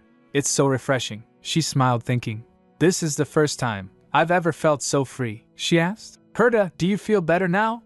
You've slowed down, so it seems like you do. Herta rushed towards something, then slowed. Karina said, you went so quickly that I'm sure we'll meet the advance party soon. Suddenly she noticed, there can't be a person in a forest like this. But if there is, then... She saw Milian and called out. Milian? He gets surprised. Karina? Then Karina said. Herta, stop for a moment and let me down. Milian walks to her and said. Karina, I told you to travel safely. But it looks like you couldn't help it, she replied. My Herta wanted to run, so... And I was alright with it since I had lots of fun, she added. I wonder if this is what it feels like to ride a horse. I want to try it out one day. Then Milian undresses his robe and puts it on Karina, saying, The winter wind is quite cold, she blushed and said. I'm really fine. I didn't feel cold when I was traveling here with Herta, Milian said. I'll teach you how to ride a horse later, if you'd like. Karina jumped with joy. Really? He said. Yes. The Herta slept near them and started doing off. Karina said. I love that. But I'm kind of surprised, because I thought you'd say no. Milian asked. Is that how much you wanted to ride horses? She told. It was on my bucket list, Milian asked. Bucket list? She said. It was very popular in the capital before I left, Milian replied. Is that so? I've never heard of it before. Karina hesitated at first, then added. People eventually die. Milian felt shock. What is she saying? Karina added. But you never know when that will happen. So commoners made lists of things they wanted to do before they died. It was a popular trend. Simply put, a bucket list is a list of things you want to do, Milian asked. What else is on it? She replied. Pardon? Milian said. Your bucket list. What else would you like to try other than riding a horse on your own? She tells in her mind. My bucket list was filled with things like this. Prove myself to my family, show the world my paintings, paint lots of sceneries till I die, and go on a trip with Milian. Order all of the cakes I want to try and take only a bite from each one. I want to raise a dog, marry Milian, have a child with him, and shower it with the love that I didn't receive. There are so many things I want to do.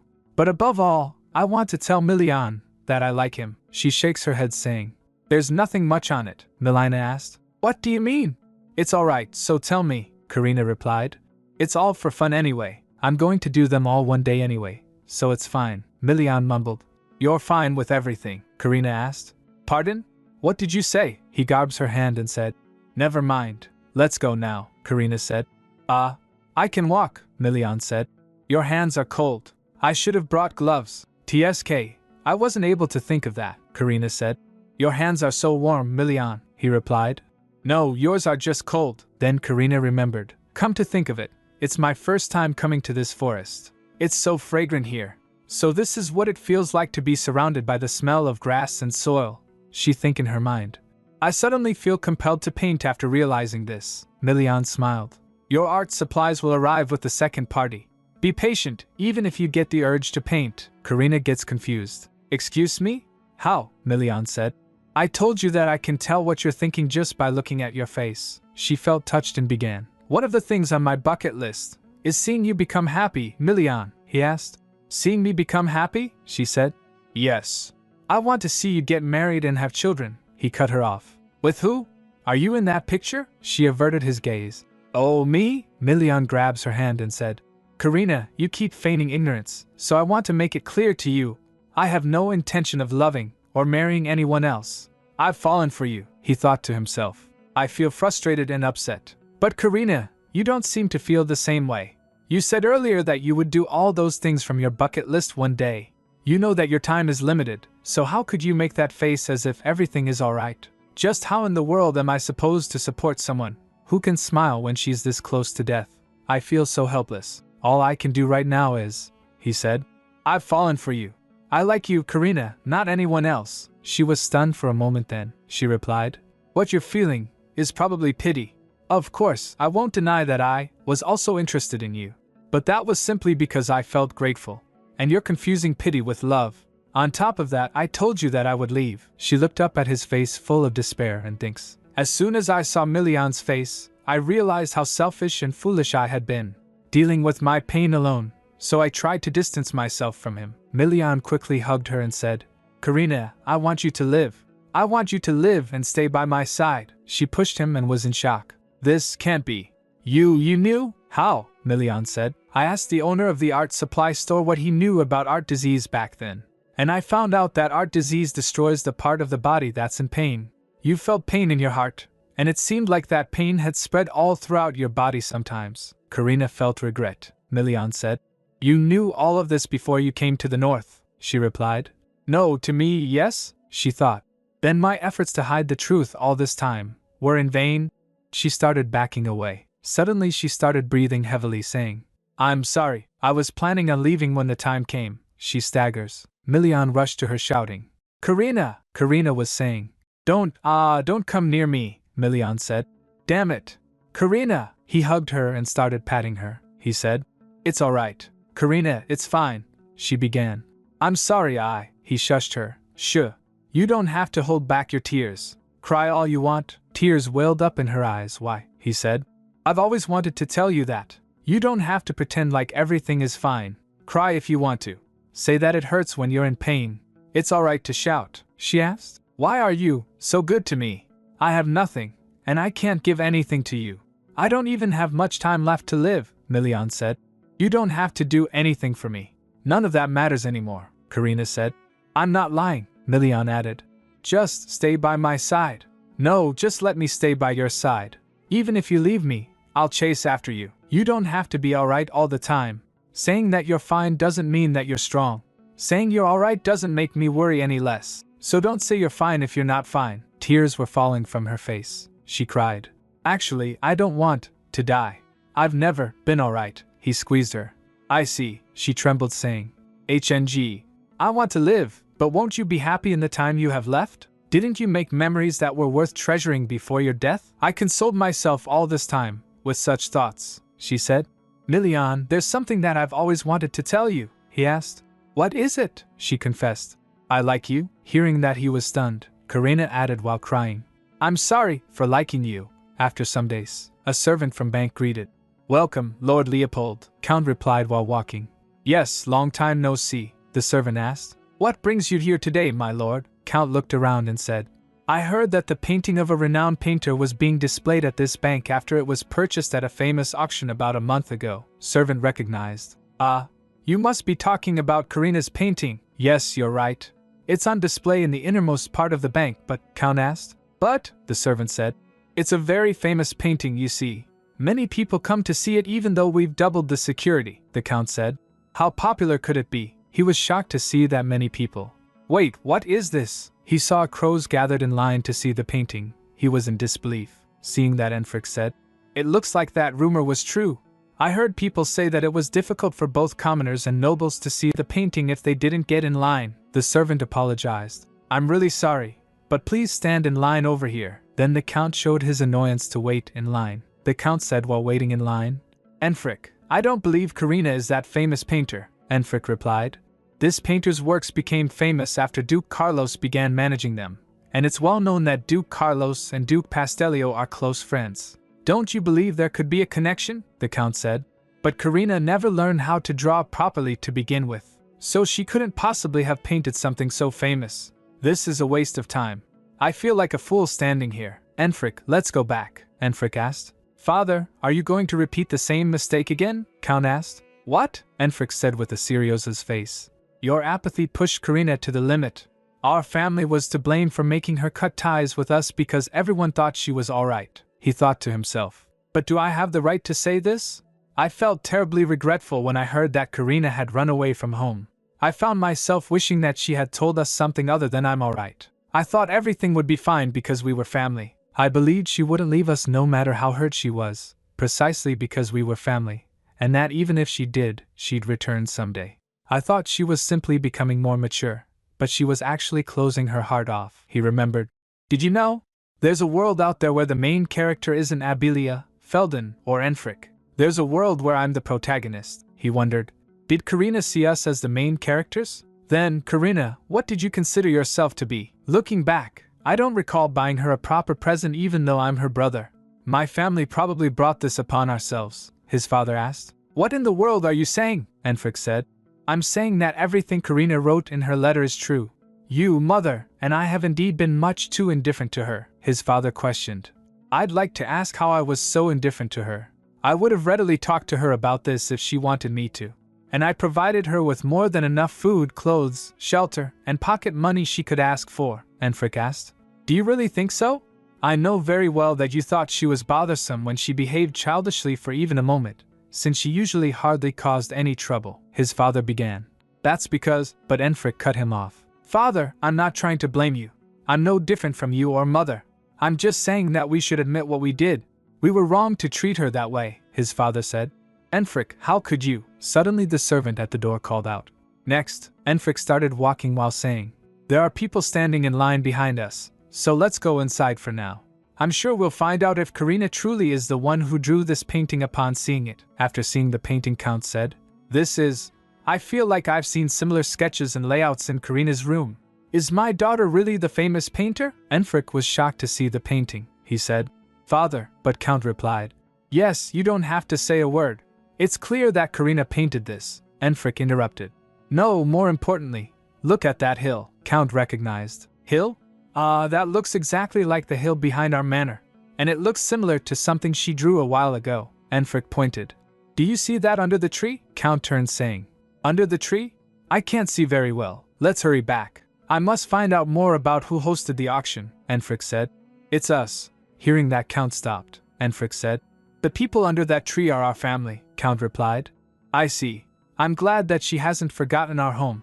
Anyway, we must meet with her in person and talk to her, Enfric asked. Do you know what that means, father? Count grumbled. Enfric, what are you trying to say? Speak plainly. I'm getting old, so it's becoming harder for me to understand your intentions if you speak in a roundabout manner, Enfric said. The painting means Karina was home alone while we were enjoying ourselves under that tree. This drawing holds Karina's loneliness. It contains the emotions she must have felt when she watched us from her room, Count said. Well, she wasn't good at socializing, so she was alone often, Enfric said. I felt like I was alone in this world the moment I saw this painting. Hearing that, Count doesn't respond. He thought to himself, yes, I don't want to admit it, but for some reason my heart hurts when I look at that painting, even though it depicts a warm and happy spring day.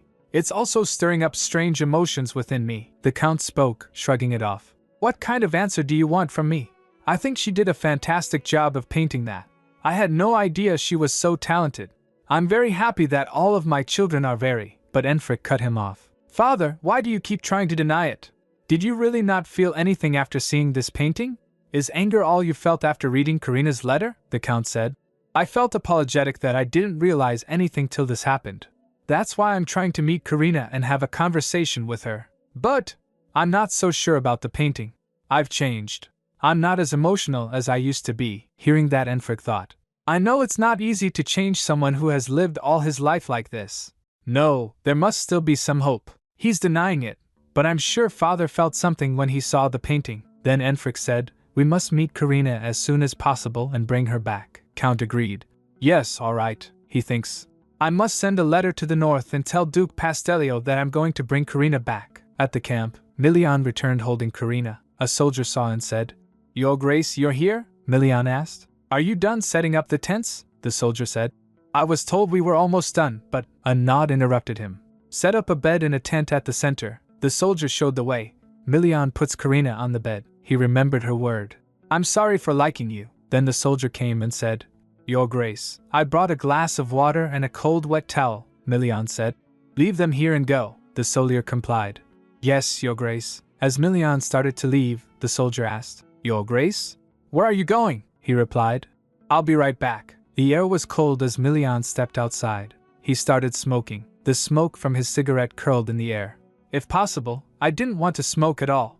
But if I don't do this, I know I won't be able to remain calm. Memories of Karina flooded his mind. I could only console Karina when she cried uncontrollably. I felt so pathetic because he slammed his fist against the tree. Damn it! I wonder what she was thinking. Why did she nonchalantly think of all the things she wanted to do before dying? After grabbing my hand, he wondered, what should I tell her? He dropped the cigar to the ground, the weight of his thoughts crushing him. Should I tell her that she doesn't have to apologize for liking me? No. It won't matter what I tell her. But I can't keep avoiding this. After that he went to second party. Seeing him coming, Captain Gordon said, Your Grace, Milian called out.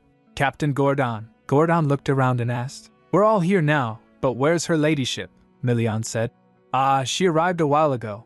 She's resting for a moment right now. Gordon noticed how the others deferred to Karina. Herta listens to Lady Karina more than I thought, he asked. Did the advance party find anything? Milian replied. I think we should go deeper into the forest, Gordon said. I see.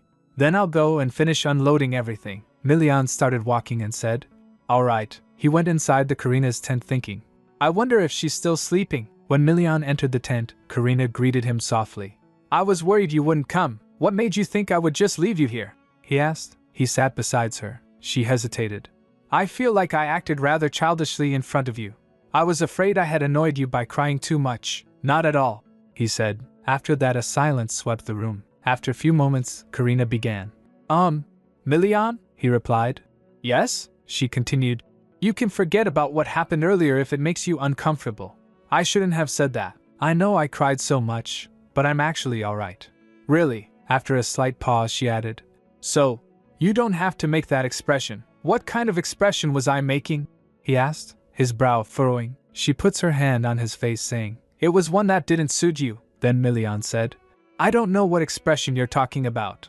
But if I made such a face, it must have been because that's how I felt about you. Don't, she whispered. She retracted her hand but Milian grabbed it and held it close saying, You took the words out of my mouth. It's fine to act like a child in front of me, Karina replied. I've already done that plenty of times, because of your kindness, Milian said. That's not enough at all. He sits in front of her on the ground so Karina gets surprised. He leaned closer and bowed saying, Show me how you feel, and don't hold back. Don't push me away. Let me stay by your side. Karina gets down from bed and sits in front of him. Karina's eyes widened. Milian, his mind was in turmoil. I thought of coming up with a ploy to coax you, or even threatening you to change your mind about wanting to live. You keep trying to push me away. Don't die, Karina, he pleaded, his voice breaking. Tell me that you want to live. Karina, please. She stared at him. She was about to cry. Why are you looking at me with such a desperate face? Milian said.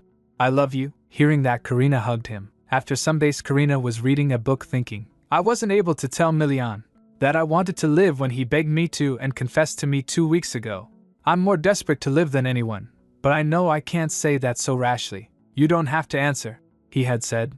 Just become my lover and give me the right to stay by your side until the end. She thought, for the first time in my life that day, I desired something I couldn't have.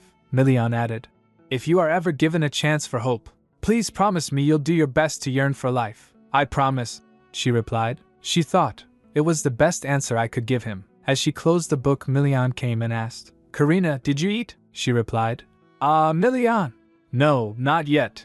I waited because I wanted to eat with you. 2 weeks have passed since we became lovers, and it's been a week since the hunt began. Milian has been gone often, and in his absence, I've spent my time drawing and chatting with Ferial.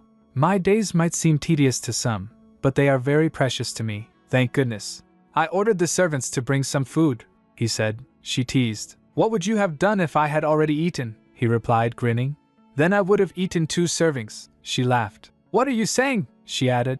Good job today as well. Did you get hurt at all? Milian replied. No. I promise you I wouldn't let myself get injured. Really? She asked, her concern evident. He assured her. Yes, I'm really fine. Then he leaned down and said. But more importantly, he was about to kiss her when the servants arrived with meal. Your Grace, we brought you your meal. Excuse me. Servant were surprised to see them. Both of them felt embarrassed. Milian's tone turned sharp. Damn it. Leave it there and get out. Right away. They scurried off. After a few moments they sat down to eat. Milian was thinking, those fools. I didn't like how they smiled at us as they left. Then Karina began. Milian? He replied. Yes? She asked. Will Fong be coming in here again? No, not unless I call for him, he replied. She asked. Then why aren't you doing it? What are you talking about? He said, confused. She said with a low voice. I'm talking about continuing where we left off. Milian froze, his face a mix of shock and disbelief. Am I hearing things? Or am I dreaming? No, you don't have to do it if you don't want to, she said quickly. Let's eat. Milian leaned closer and kissed her. After a pause, Milian called. Karina, she replied. Yes, he said. I love you. She smiled after hearing that. He added, should we do this again after we eat? Don't make such jokes. She stammered. Her face was heating up. We're going to move the camp deeper into the forest tomorrow, Milian said, changing the subject. So we need to eat a lot, she asked. Really? He replied. Yes. I found a good spot. And though it's a bit far away, you can even see the snow-capped mountains from there. Her eyes lit up at the thought. She said, I'd bet they'll be magnificent. You want to paint the mountains, don't you? He asked, smiling. Was it that obvious? She replied. Milian's voice grew serious. Did you have any seizures today? Don't think about lying. You promised that you'd be honest with me. She nodded. I had 3 seizures, but they didn't hurt very much. Strangely enough, I think the seizures have become less painful after coming to this forest. Do you think it's because of the heron? Milian wondered. He said hopefully. It'd be great if that's effective. Come to think of it, Ferial told me to bring him the carcass of a monster that had a heron.s. Karina asked. Ferial did? Milian replied. Yes. He said there was something he wanted to check, but the problem is how to find one. Then she asked. And has my herda been behaving? He thought. The herda that accompanied us due to your request was more obedient than we thought. I mean, it went wild when we hunted monsters, but it's getting along with the other soldiers. But, Milian hesitated. She asked. But, he told, that rascal eats herons. It's a bit of a waste, but we're feeding it herons because it won't eat the food we give it. And we don't need herons that have already been researched, she asked suddenly. Is a heron like a monster's core? A monster's core? Milian echoed. She replied. Yes. Herda once told me that it ate a monster's core instead of my life. Milian thought. A monster's core. I feel like I've heard that phrase before, he said. Wait, I'm sure I have. Those words were used a very long time ago in these lands before they became part of the empire. Karina gets surprised. Was it that long ago? How did the herda I made know that? Milian said. Art that manifests a miracle takes your life force in exchange. But a heron was consumed in its place, she confirmed. According to what my herda said, yes. Then, can a heron be a substitute for the cost of performing a miracle? Milian asked, his tone heavy with curiosity. The creatures I created were intelligent, but not in the same way we think of intelligence. They obeyed my orders and did favors for me but didn't do anything on their own beyond that. However, the herda I made this time was different. I don't know much about my first herda, but maybe it's because I created the second one while in a state of insanity. It was an intelligent being, one that acted on its own desires. Karina said, I wonder what's different about this herda? I know so little about herons, Milian replied. I'm not sure. Either way, I'll need to tell Ferial, she said. I hope this information will be helpful somehow, he said. Every small hint counts right now. You don't have to worry about that, so stop frowning. Yes, thank you, came the reply. Milian added. Now finish eating. You've eaten only a little bit. He offered another plate.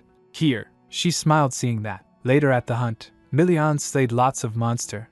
He was in a trance. While wiping off the blood, he said next. Soldiers besides him were shocked to see him this fierce in hunting. One of them muttered, "How many days has it been?" Another replied, "His Grace said Duke Carlos would join us to collect more herons." A while ago, at the meeting with Fariel, when he was told the new information about Karina's herda and the herons, he seemed surprised. Fariel said thoughtfully, "Using a heron as a substitute for performing a miracle?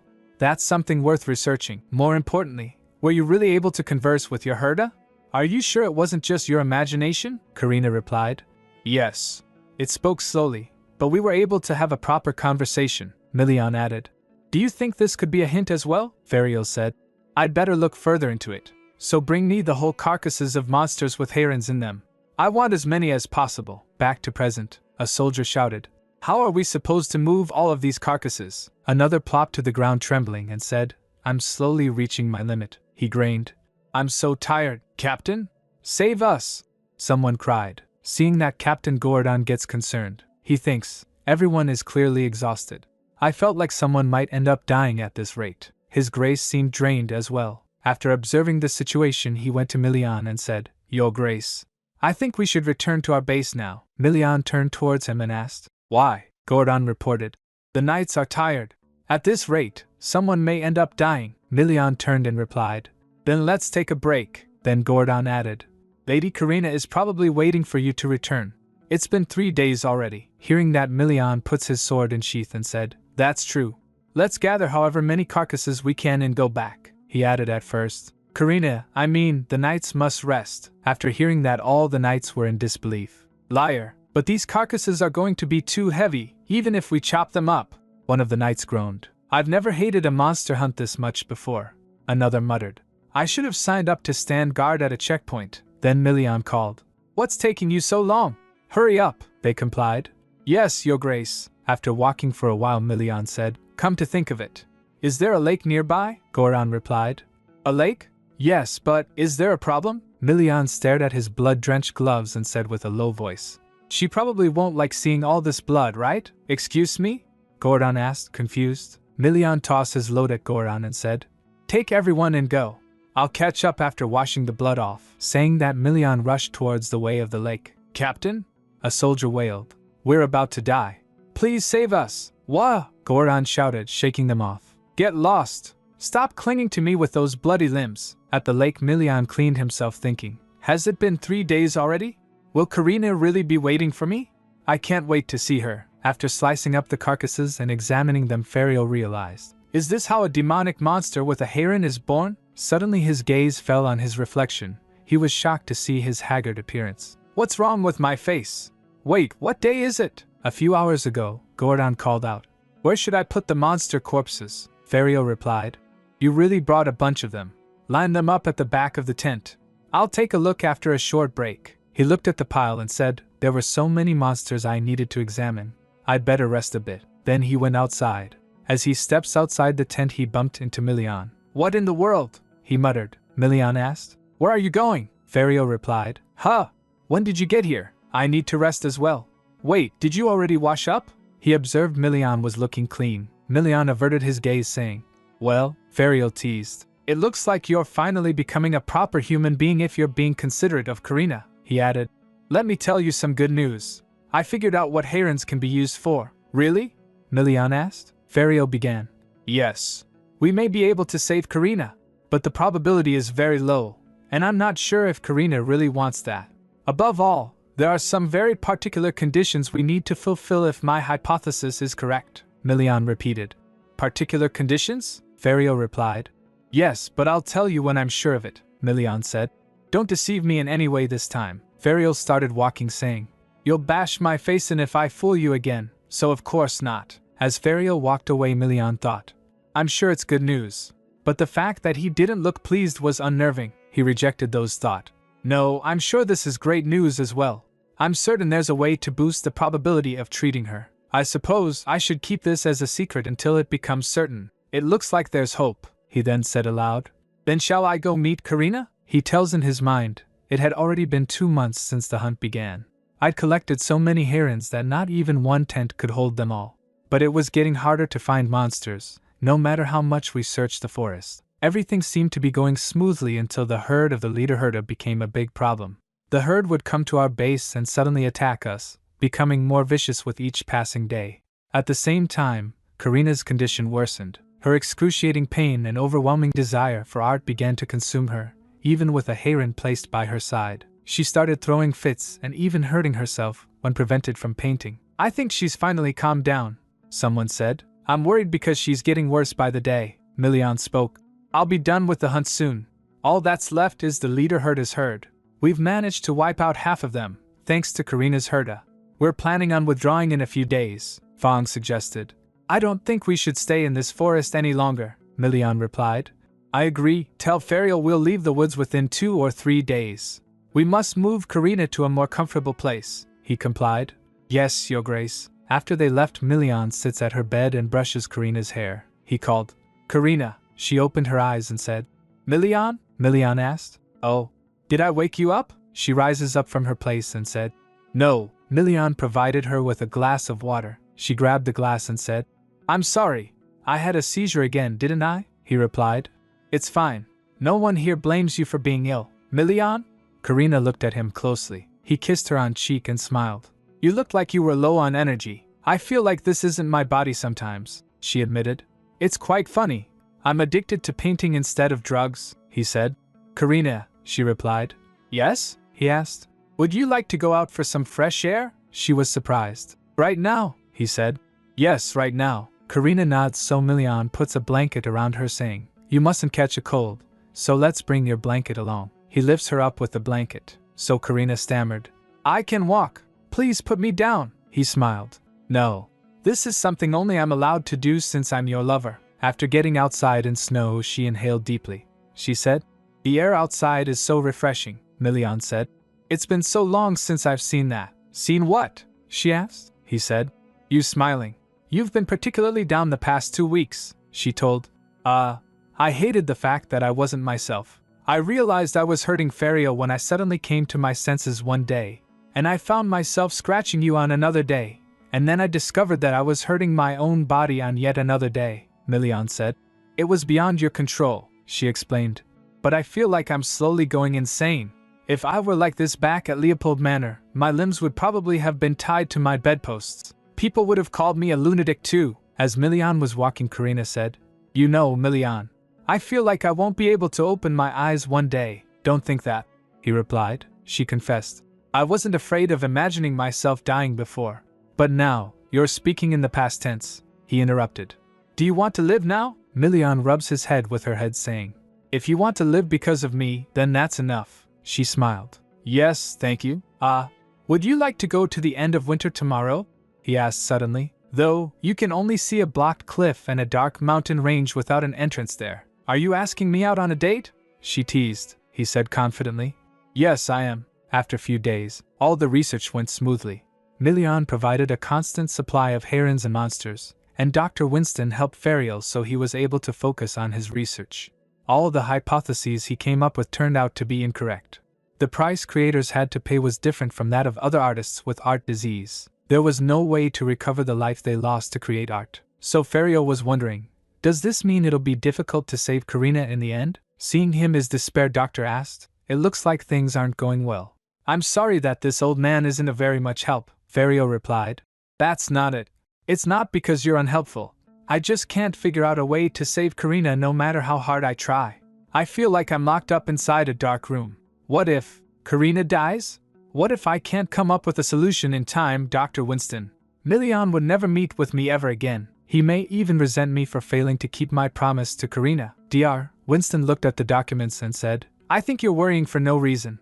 They're not the kind of people who would dismiss your efforts," Dr. Winston assured me. "On top of that, there's no need to take on this burden all by yourself. I'm not sure how helpful I am, but I and His Grace are trying our best." And he looked outside. "It looks like our herder just left a wild animal in front of the tent," Ferial began. "That's..." After a slight pause, he said, "I'm in charge of managing herons, so it's probably telling me to give it food." Doctor comforted him. "Don't be nervous. I'm sure you'll be able to see a different path after taking a break," Ferial replied. "Haha, I feel a bit less pressured now," then the doctor said. "I'm glad to hear that. After a moment, Furiel said, "Now then, should we prove the last hypothesis? I was curious to know what you'd think about it." He showed it to Doctor. The doctor gasped looking at it. "This is," Furiel began. "But if this is true," but Doctor cut him off. "I think you should quickly discuss it with Duke Pastelio right now," Dr. Winston suggested. "By any chance, are you afraid?" he asked. "You're so quick to catch on." "It must be due to your age and experience," Furiel replied with a nervous laugh. Doctor said, "As someone who has lived a few years more than you have, let me give you a word of advice. When you grow old, you end up realizing that the things you had been afraid of weren't actually all that special. I'm saying that nothing terrible is going to happen, even if you speak about something you don't agree with, and then get severely reprimanded because of it." "Is that so?" Furiel asked hesitantly. Dr. Winston said with a smile. "It's the privilege of the young to enjoy even fear as an exciting thrill," Furiel noted. "I think as if you're young as well." Doctor laughed. "Ha ha! I'm so old, it wouldn't be strange if I died tomorrow." "Don't say that, and stay with us for a long time," Furiel said earnestly. Meanwhile, at Count Leopold's manor, Countess Leopold asked, "Are you really thinking about going to the north yourself?" "What about your duties here?" Count replied. "I must bring Karina back, and there's no doubt she's in the north. On top of that, Enfric keeps telling me to go," she asked. "All right. I heard that Enfric is going to accompany you," the Count said. "Nocturne will come with me as well, just in case. I hired another doctor to tend to Lia, so don't worry," he reassured her. Then she turned towards him. "My son, you know you're the future of House Leopold." "Yes? Must you go?" "The north's weather is harsh, and the nobles aren't friendly toward the aristocrats of the central region," she insisted. Enfric began.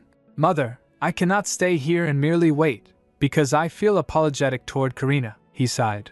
"I think it would be better to meet and talk with her in person." "Don't you feel this way as well, Mother?"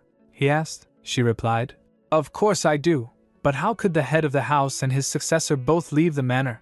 The trip will take 2 months. On top of that, I heard that art disease isn't life-threatening.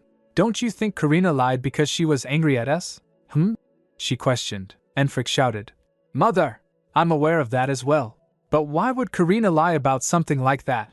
Even if it's not life-threatening, you could lose your limbs or eyesight." Herwas gets hesitant. "Enfric," the Count said. "Enfric, that's enough. How could you talk to your mother that way?" "I'm sorry," he mumbled, the Count said. "And your mother is right. I looked into it, and I found out that you can recover from art disease if you don't create art. The treatment is simple. All we must do is prevent her from painting," he added. Hearing that, Enfric realized. They don't get it at all. If the treatment was so simple, why didn't Karina stop painting? It looks like they don't understand the core of the problem. Karina can't stop painting, just like a knight can't put down their sword and a scholar can't stop reading. That's how desperate she is to create art. After they get ready to depart, Abilia called out, "Father! Enfric, are you going to go look for Karina?" Felden asked. "May I come too, Enfric?" Hearing that, Count said. "It'll be a harsh and long trip, so I can't bring you along. We'll bring Karina back, so stay here." "Karina's going to come back, right?" Abilia asked again. "Yes, she will. We're family," her father assured them. Abilia said, "I want to see her soon. I'm so bored without her," her father replied. "Yes. Ask her to play with you again when she returns." Looking at them, Enfric said to himself, "This is no doubt the picture of a perfect family. No, a family that only becomes perfect when someone vanishes? It doesn't make sense. Karina, if you were here," he scoffed. "Do these people really think Karina is going to come back?" Then Nocturne said, "The horses have arrived at the entrance." Then Enfric said to his father, "Let's hurry. We must get going, father," his father instructed. Yes. Protect our home while I'm gone. Say, I heard that your teacher was also in the north," Count added. "Ah, yes. He called me because he needed my help with something." "This is perfect timing," Nocturne replied. "Are you good at riding horses?" Count asked. Nocturne replied, "I've already learned how, so I'm sure I'll be fine." They gets on horses, and then Enfric said, "We just need to head straight to the north." Then the Count called out, "Let's go." After a few days, Karina and Milian went to their date. After reaching the place and looking around, Karina was amazed. "Is this place the end of winter?" Milian replied. "Yes. It looks grand from far away, but it just looks like a cliff when you stand in front of it." "It's incredibly high," Karina asked. "May I touch it?" he replied. "Yes. It looks quite firm." She touched it and felt. "How fascinating. It's as if a giant dragon has stiffened like an old tree." Milian asked. "A dragon?" she replied. "Yes. I don't know why, but that's what came to mind." I wonder what's beyond it, Milian told. It's been completely blocked for a very long time, so I can't even imagine what's on the other side. Karina looked towards Milian and smiled. She said, It looks like we won't be able to sleep together anymore once we return to the manor. Milian asked. Huh? What are you talking about? Of course, we need to continue sleeping together once we return, Karina said. But, she said to herself, I don't want him to see me in pain every time I sleep, Milian said. Karina, we're lovers, she replied. That's right, he said. So what do we have to hide from each other? On top of that, we're engaged, she began. I gave you the documents to call off our, but Milian interrupted her. I spilled coffee on the papers by accident, so I think Fang tossed them out, he said nonchalantly. Karina gets panicked. What? Where did he toss them out? How could he do that when we don't know what may happen? What if? Milian again cut her off. No.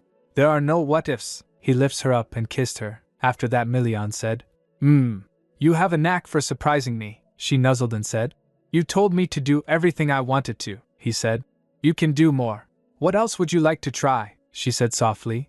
I want to try pouncing on you. After saying that there was a moment of silence. She felt embarrassed. I'm sorry, that would be difficult, wouldn't it? I just read it in a book I borrowed from a library before, Milian said. What a simple wish. But we're outside right now, so that might be a bit difficult. Let's go back to our tent for now, she asked. Pardon? Milian puts her on the horse back and added. Or should we go straight back to the manor? Karina was surprised. She wondered. What is he saying? He said while squeezing her close on horse. I've never had anyone pounce on me before, but I'm willing to try it if that's what you want, he added with a smile. I'm always ready. Hearing that, Karina blushed and thinks. Ready for what? Later in tent, both of them laid down on each other. After a while Milian said, So this is what you meant, Karina thought. This is how you do it, right? Milian twitched. I wish you'd pounce on me more often, Karina thinks in her mind. Thank goodness. It looks like pouncing on someone isn't as hard as I thought. I wasn't able to finish the book, so I was worried that I was doing it wrong. She squeezed him and said, Milian, if this was a dream, it wouldn't end. And everything would last forever, right? Hearing that he thought, it'd be wonderful if this were a dream. Then we wouldn't be confined by time and could be together forever. After that he began. Karina, He got interrupted by Fariel calling. Karina, are you in here? Karina quickly flinched. That's Fariel's voice. Milian, he said. I know. So what? Karina quickly pushed Milian away and said. Yes, I am. Milian got back and groaned. Honestly, you have such horrible timing, Fariel questioned. What were you doing with a lady who's ill? Milian replied. It's none of your business, Fariel added. I had no idea Milian was in here as well. Anyway, I feel like this conversation will take a while. May I sit down? Karina replied. Of course. Please do. After they sat down at a table, Fariel began. Firstly, you'll find your money from the auction bidding once you arrive at the manor, Karina, she asked. Were all of my paintings sold? Fariel shakes his head saying. That's not all, actually, she asked. What? He told. All kinds of bribes are being delivered to Carlos Manor with requests to reserve your paintings. People are saying they're willing to buy any of your artworks. I'm receiving so many letters that I'm about to lose my mind. Of course, everyone must get a fair chance to buy your work at the auction, so I'm turning down all the requests. Hearing that, she said, I'm so happy. Fariel looked at her and then said, And I came here to talk about you and Herons. Milian instinctively asked. Have you found out something? Fariel said with a serious face. What I'm about to say may be a little bit shocking, he began. I came up with several hypotheses about Herons. I used animals to conduct experiments, but to prove hypotheses that weren't very dangerous, I used myself as a test subject. Karina gets shocked. You did what? He continued without answering. Several were proven true, and some of them ended up being false. Karina slams on the table. Fariel, have you lost your mind? He replied. What? Karina cut him off. How could you use yourself as a test subject? What if something went wrong? Your body is as important as mine. She went close to him and grabbed his hand saying, Thank you for being so considerate, but I don't want you to sacrifice your body to help me. Then Fariel said, All right. I only did that because there was something interesting I wanted to try.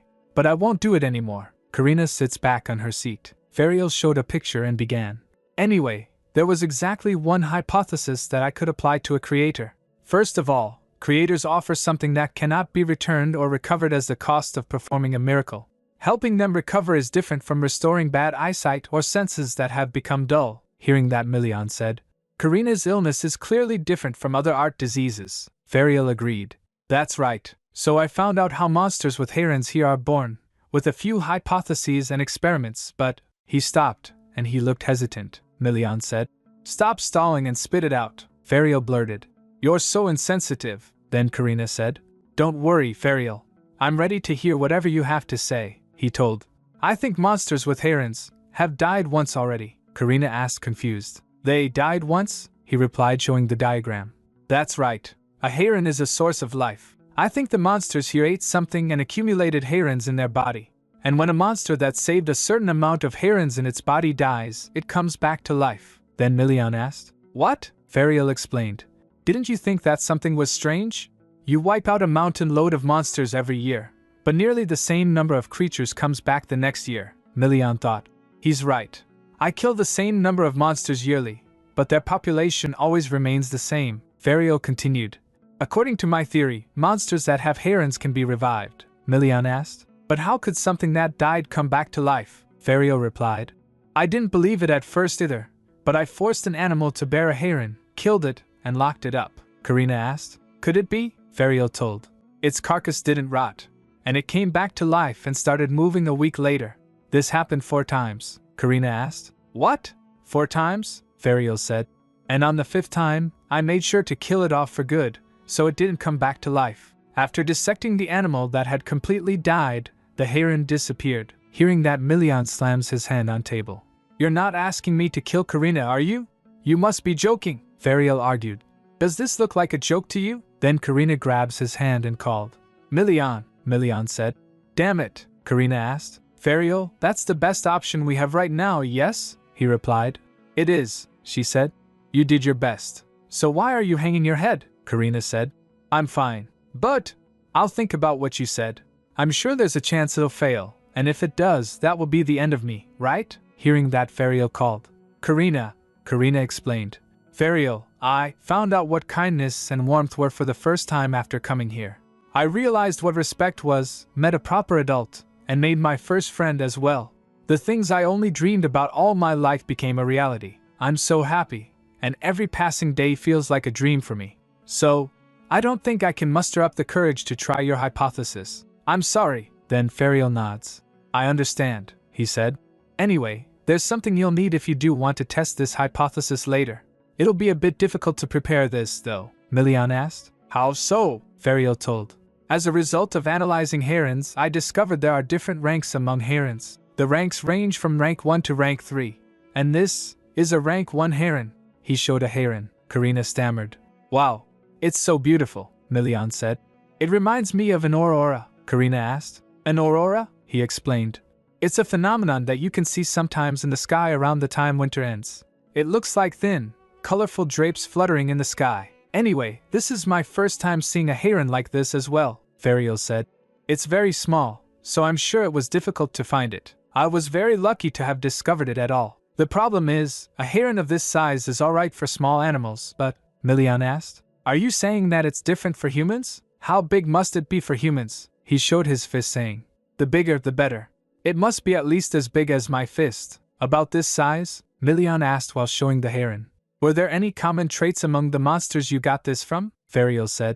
The monsters that had higher-ranking herons had numerous scars on their body. I think they had suffered lots of fatal wounds as well. I think that the more often they died and came back to life, the more scars they had, Milian said while thinking. Lots of scars, HM?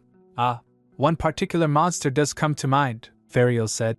Getting a rank 1 heron is our priority, so we must do whatever we can. Then Milian called. Karina, she replied. Yes, he said. I'd better stay in the forest for a bit. Why don't you go back to the manor with Ferial and Dr. Winston, she said. But, Milian said, I felt uncomfortable about letting such a smart monster live. It even suddenly attacked the duchy.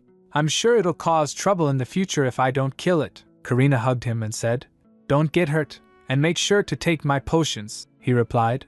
I won't get hurt, so don't worry, Ferial said inwardly.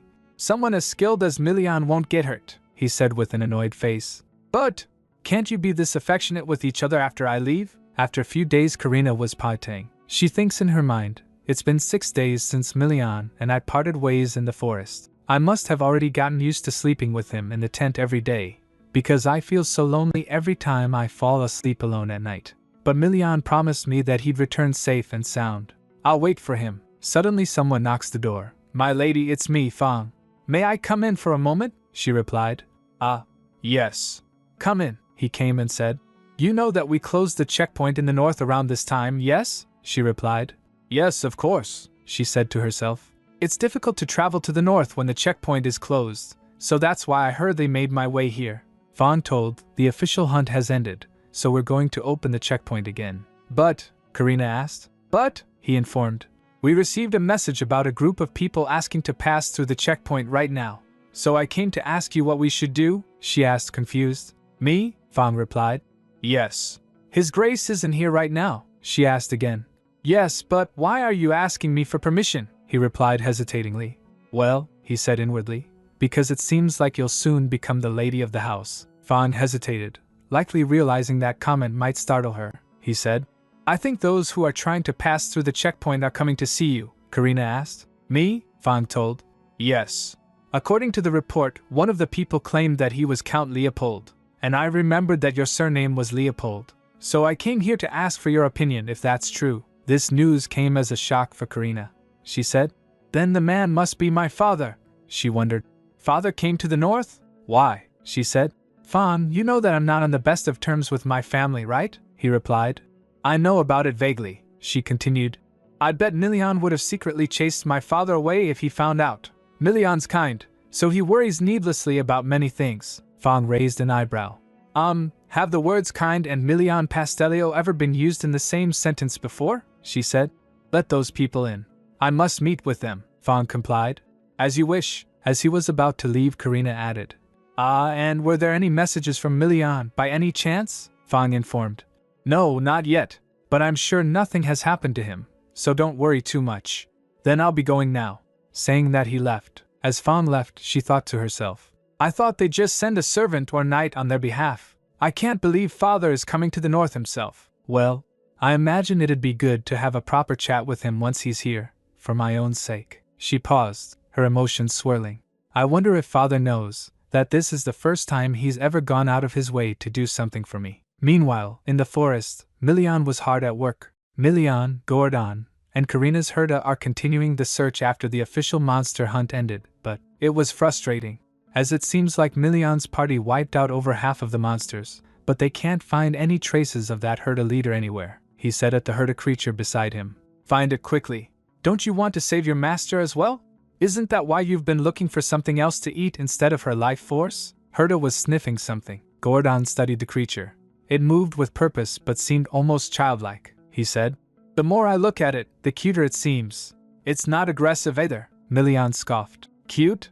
I doubt it, Milian muttered. Hey, are you sustaining yourself using a heron? The Herda doesn't respond. Seeing that, Milian said, how frustrating.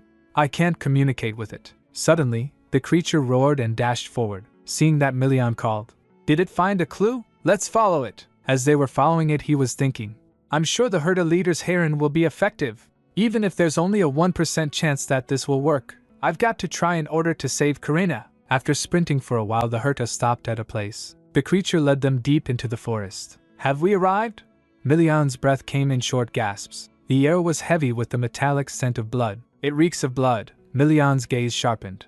I'm sure it's here. The Herda leader emerged, a hulking beast surrounded by the remnants of its battles. Your Grace, let's surround it and capture it at once, Gordon commanded. As the leader rushed forwards, Milian drew his weapon, his voice filled with raw determination. I'm going to kill you, and return to Karina no matter what. Karina fidgeted nervously, glancing toward the door. Seeing that, Fang said, I'm relieved that His Grace had arrived before your family. It had been a week, and finally, she would see him again soon. She asked, May I go greet him now?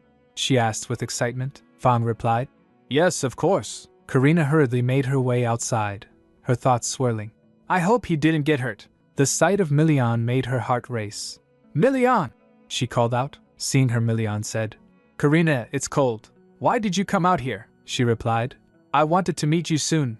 It looks like you managed to return within a week, she said, her voice filled with relief. I hurried because I missed you so much. Milian replied with a soft smile. You didn't get hurt, did you? she asked, inspecting him closely. He replied, "No, I didn't. But," he paused so Karina asked. "But," he said, "I haven't been able to take a shower for a while now. Can you wait until I wash up and come back?" Karina blushed. "Ah, yes. Then I'll go upstairs first. I'm so glad you came back safe and sound." He started walking and said, "Wait a bit in my room. I'll get ready quickly."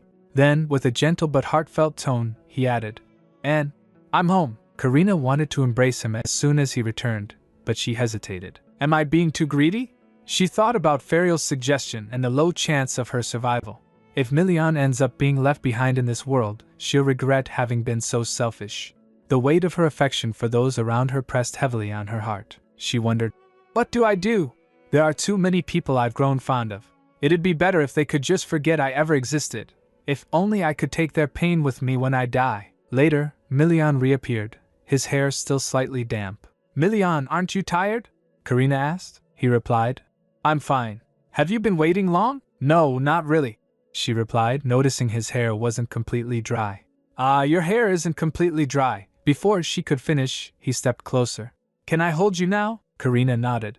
"Of course." He embraced her gently, his voice filled with regret. "I wasn't able to capture the Herda leader. I'm sorry." Milian explained how the Herda leader used the others as shields and managed to escape. "I returned for a moment because I couldn't leave the duchy unattended for too long.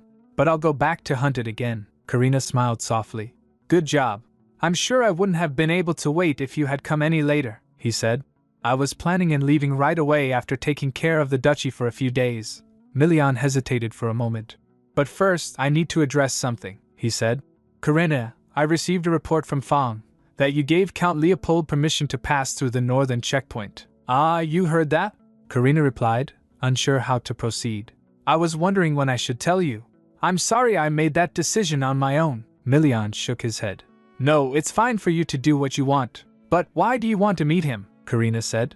"Well, it was clear that he would forever think I was an ungrateful child if I didn't meet with him. And I have something to give to him as well. I want to properly end things between me and my family," Milian assured. "I wouldn't expect anything less from you. Do as you like. Don't mind me," she replied. "Yes, thank you." Then Milian kissed her on forehead and said, "I wish you could stay by my side like this forever." But the reality of her situation loomed over him. He thought about Ferial's suggestion to make her absorb a Heron. Karina asked, "Milian, do you want me to accept Ferial's suggestion?" Karina hesitated. "My days may still be numbered even if we succeed." "Yes, even if that's true," Milian said firmly. "I still want you to live another day." Her resolve hardened. "Although we may not succeed, the memories we've shared are unforgettable. I'm not afraid anymore." Then he kissed her. Meanwhile, Count Leopold grumbled impatiently, waiting. "Goodness, the northern nobles aren't hospitable at all," he muttered. "We had to wait outside for a very long time before being let in. Well, we're not exactly welcome guests from Duke Pastel's perspective. I'm going to make sure to complain about how disrespectfully we were treated at the castle gate earlier." Enfric sighed. "Father, I think you ought to wait for now." Then the Count said, "Come to think of it, where did Nocturne go the minute we arrived?" Enfric replied. "He said he had to meet his teacher. It seemed like that was shy he's come to the north from the start." Then the Count said, "Goodness, everything is getting on my nerves after I decided to come to this place." Then Milian came and said, "It looks like I've kept you waiting." Her father replied, "It's been a while, Your Grace," he said, turning to Milian. "We didn't know Duke Carlos was with you as well." Ferial popped out from behind and said, I had some business to take care of here," he said politely. "You've come a long way. I'm sure it's been a while since you last saw Karina." Karina stepped forward. Her voice was steady. "Hello, father." After that, all of them sat down. The Count began. "Firstly, I'd like to apologize for visiting so suddenly, but I couldn't just sit back and do nothing when I heard my daughter was causing you great inconvenience here."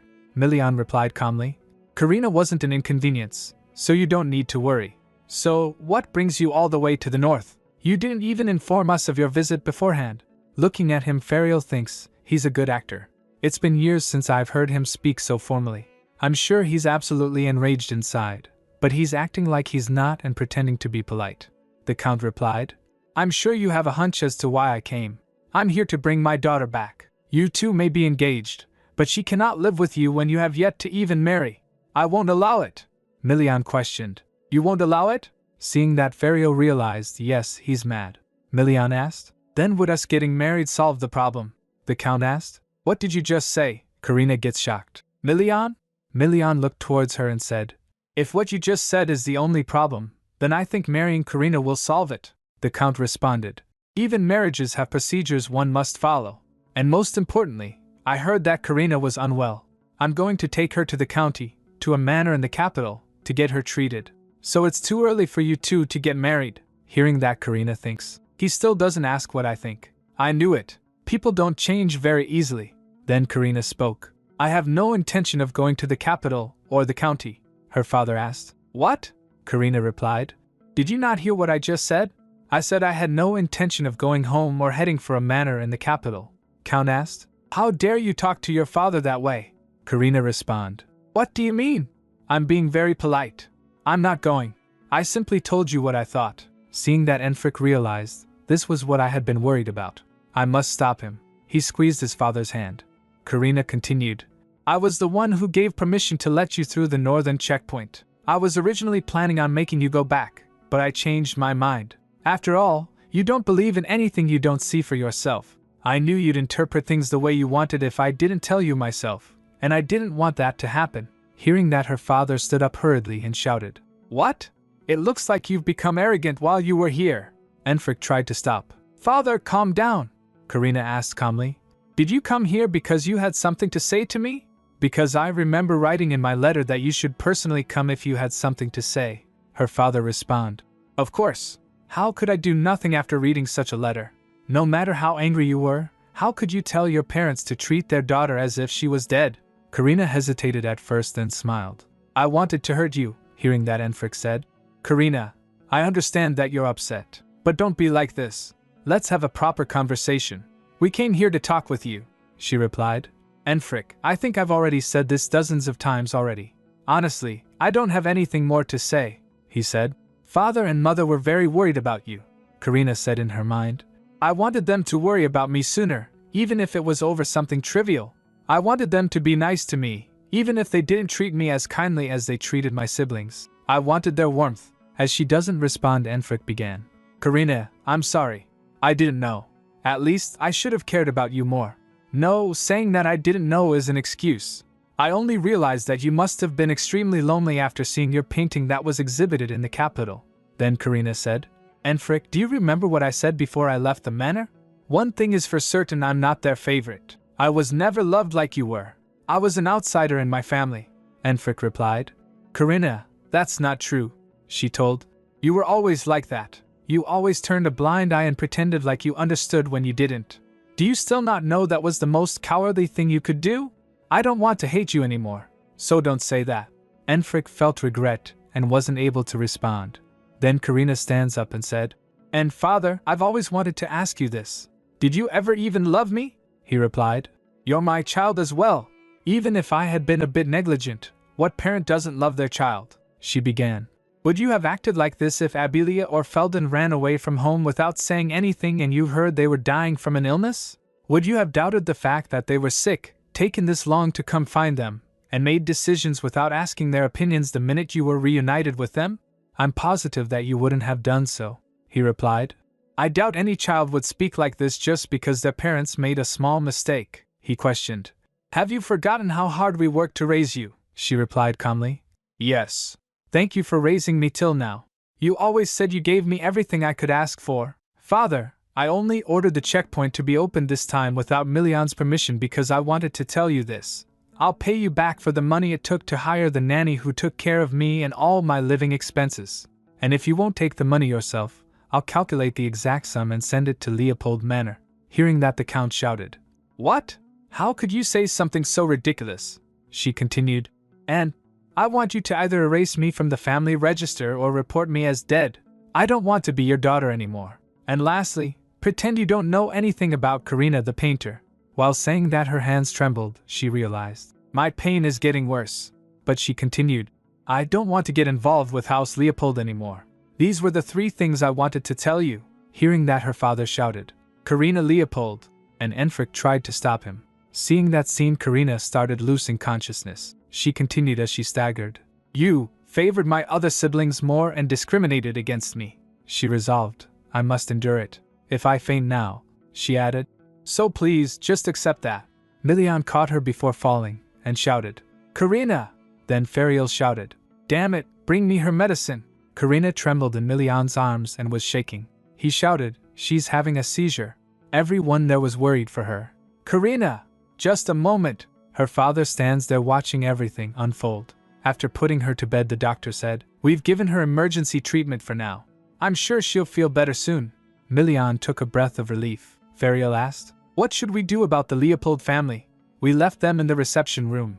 Milian replied, What do you mean? They should just quickly disappear from my sight, Ferial asked. It didn't seem like Karina got to finish her conversation with them either. Are you going to take that opportunity away from her?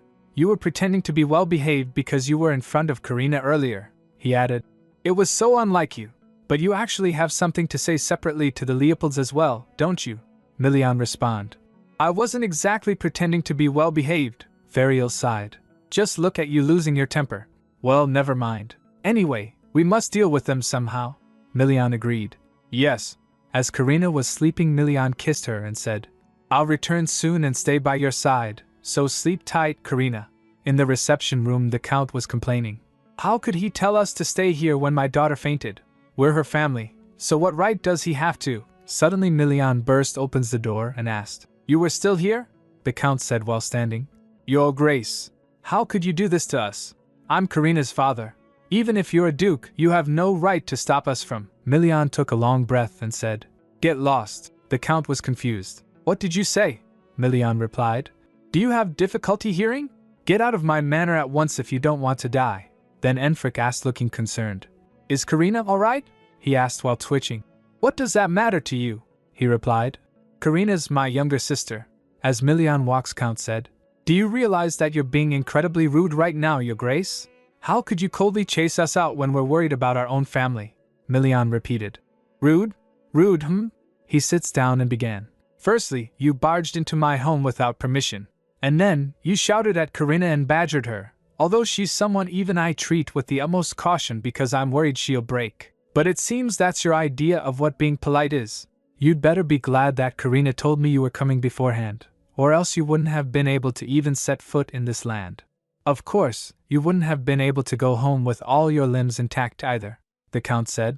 I'm sorry I came here without telling you in advance, but I had no choice since I wasn't able to reach my daughter for several months. I had no idea she was ill either. Hearing that, Ferial said inwardly. This is absurd, he recalled saying. It sounds like you're not even aware that your daughter is suffering from heart disease. Count then responded. That can't be, Ferial scoffed, thinking about it. How can he say that when the very person who informed him about Karina's illness is here? It's just like what Karina said. He only remembers what he wants to remember. Karina must have been disappointed about having a family like that. I'm sure she must have held back her tears and consoled herself thousands of times. She probably felt like a lone island in the middle of a vast ocean. She sacrificed her life and gave up decades of her own lifespan to draw her parents, who could only stay in this world for a short while. And she must have fallen into their false embrace happily because there was nowhere else she could find love. I wonder what it was like to endure everything for so long until she decided to leave her house with hundreds of permanent scars on her heart because she had no one to depend on. Then Ferial spoke. Didn't I tell you about Karina's disease? I believe I did several months ago. Count hesitated. Well, she was healthy, so it was difficult to believe you. Hearing that, Milian said. How fascinating. There aren't many people who make me as angry as you do. Count Leopold, Karina has been far from healthy since the first time we met. She was absolutely pale and always in pain. She couldn't eat properly and wept silently every night. But then again, I doubt that someone who didn't even come to our engagement ceremony could have possibly known. The Count clenched his fists and said, I didn't know. If I had known that it was this serious. Karina never stood out, so naturally, we didn't pay much attention to her. But I thought we had been giving her everything she needed. Milian asked. Do you think saying that you didn't know exempts you from being responsible? The Count said. But since I know now, I'll take her to the south, get her treated, and have a proper conversation with her. Milian replied. I can't let her go. She doesn't have much time left to live, so she'll probably die on her way there. Enfric gets shocked. What do you mean? Then Dr. Winston asked. Your Grace, may I explain it to these two? He agreed. You may. The doctor began. Lady Karina is suffering from the worst form of heart disease. Every time she performs a miracle, It eats away at her life. Actually, it's easiest to tell if someone has heart disease or not from seeing the miracles they perform, so the patient's parents are the ones who generally find out first. But no one discovered Karina's condition, and she kept drawing without realizing what it was doing to her. Hearing that, the Count tried to remember. Karina showed me a picture when she was little, but I can't remember what kind of picture it was or what face she made at the time, he excused. Parents are humans too. They can't be perfect in every way. Everything is a first for them when they have a child, Dr. Winston argued. Even if you couldn't be perfect, I feel like you should have never given up trying. This was Karina's first time living her life as well, and you were her only parents. She could only be a child in front of you, but you took all of her opportunities away. Then Milian stands up saying, Count Leopold, you turned your back on a child who reached for you several times, and you did that for 20 years. He wasn't able to answer, he gets stunned. Aye. Then Milian grabbed him by the collar. The Count called, Your Grace. Milian leaned close to him and said, Do you even realize that Karina had accepted her death? She laughed and said that it was inevitable. Just how resigned do you think she was to have reached such a conclusion? The Count asked while his mind was in turmoil. Did she really say that? Milian replied. Yes, she said it was all right because she was prepared for her death and that she was perfectly fine. I was only able to finally hear her say that she wanted to live after persuading her for a very long time. So what makes you think you have any right to come here and say you'll take her away?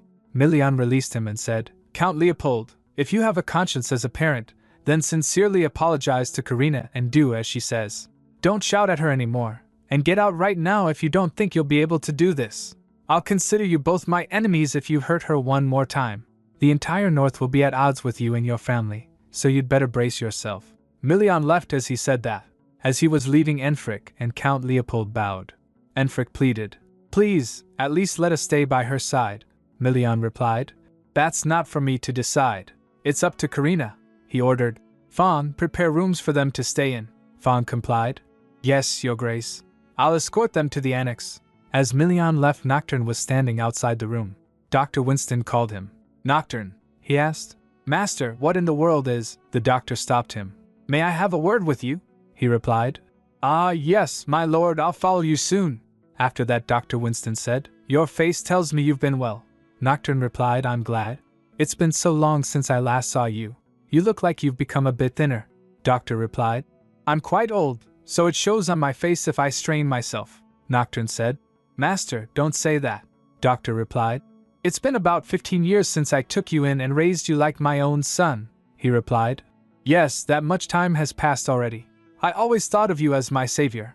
Then the doctor asked, Nocturne, answer me. Are you the family doctor of House Leopold? Or are you the personal doctor of the youngest lady in that family? He gets confused and asked, What do you mean? Dr. Winston said, Don't even think about playing dumb. I had hoped you'd become a proper doctor.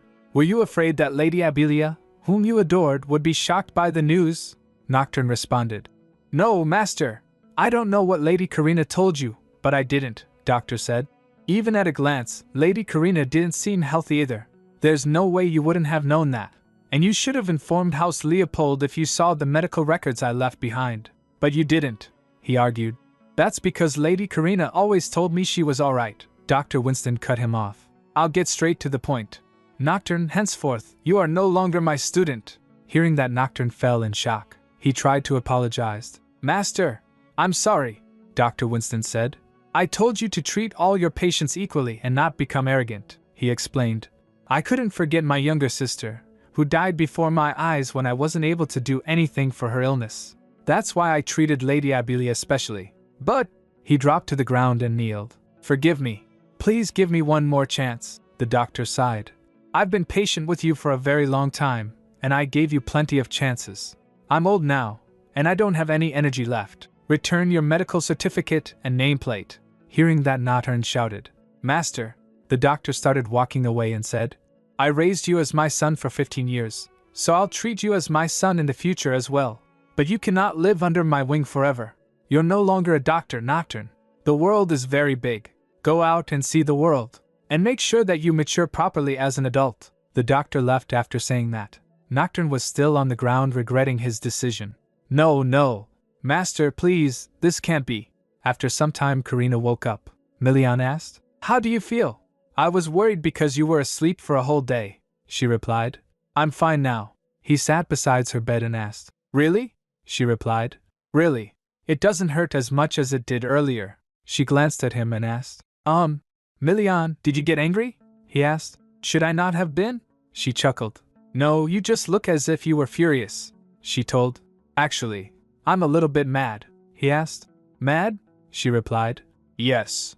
I didn't want that person to see my weak side, and I was afraid that he'd try to talk to you later if I didn't have a proper conversation with him, Milian replied. Well, I won't let him, so don't worry. Then Karina said. I'm glad to hear that. Did you chase them out by any chance? He smiled. No. I didn't think we'd be able to finish the conversation, so I had them stay in the annex for now. He asked again. Should I kick them out? Hearing that, Karina giggled. She asked. Then would it be alright if I met them right now? Milian poured her a glass of water, saying, What are you talking about? You haven't even recovered yet, she said. I want to resolve this quickly, Milian said. I need time to be with you, not them, Karina asked again politely. Please? Milian fell in awe and was dazed seeing her. He agreed. Alright. But more importantly, you want to live now, right? She smiled. Of course. I want to live as long as I possibly can with you, Milian said. Yes. That's the only thing that matters. After some time, a maid knocks on the door. Enfric quickly opens the door and asked, Did Karina wake up? The maid told. Yes. She told me to escort you to her. Hearing that, Count said. Let's go, Enfric. Enfric replied. Yes, father. Enfric thought to himself. Seeing Karina faint like that earlier was so unexpected.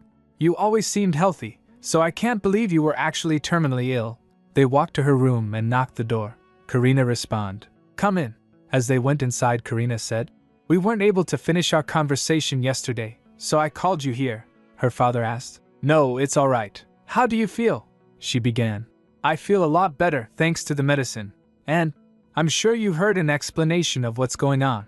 I can't live for a very long time anyway. So, register Karina Leopold as dead in House Leopold's records. And don't call me your daughter anymore, her father pleaded. Karina, please don't be like this. I know I've been very inattentive. This was my first time being a parent as well, so I made lots of mistakes. I thought I was doing a good job, but it seems like I only thought about things from my perspective. I'm sure you got hurt on numerous occasions, but please forgive me, Karina responds. I would have been so happy if you had said that a tiny bit sooner. Tears started falling from her face, but she continued. If you had told me that several years earlier, I only found out what kindness and gentleness were, at death's doorstep. This was your first time being a father, but this was my first time living a life as well. I worked hard, desperately wishing you'd look my way. I reflected on myself, pondered, and waited. Have you ever tried to put in an effort like I did? If you had done so before I left home, then I'm sure I would have forgiven you, Count Leopold. After a few moments, Enfric and Count Leopold left. Seeing that, Karina said, It looks like I really wasn't that important to them. Milian sits beside her and said, Karina, you're the most important one in the world to me, so don't be sad anymore because of them. My heart aches so much when you're sad. Saying that, he kissed her. She thought, a part of me hopes that they will become miserable, but another part of me wants them to be happy in a world where I don't exist as well. She recalled the scene before. She said, Then I'm sure I would have forgiven you, Count Leopold. I'm too exhausted. I'm not sure I have the strength left in me to understand you anymore. Just living each day is so draining that I don't want to think about you any longer. Her father began. It's not that I didn't love you, but calmed down a little and continued. It's just, I think it's true that I didn't pay as much attention to you as I did to my other children.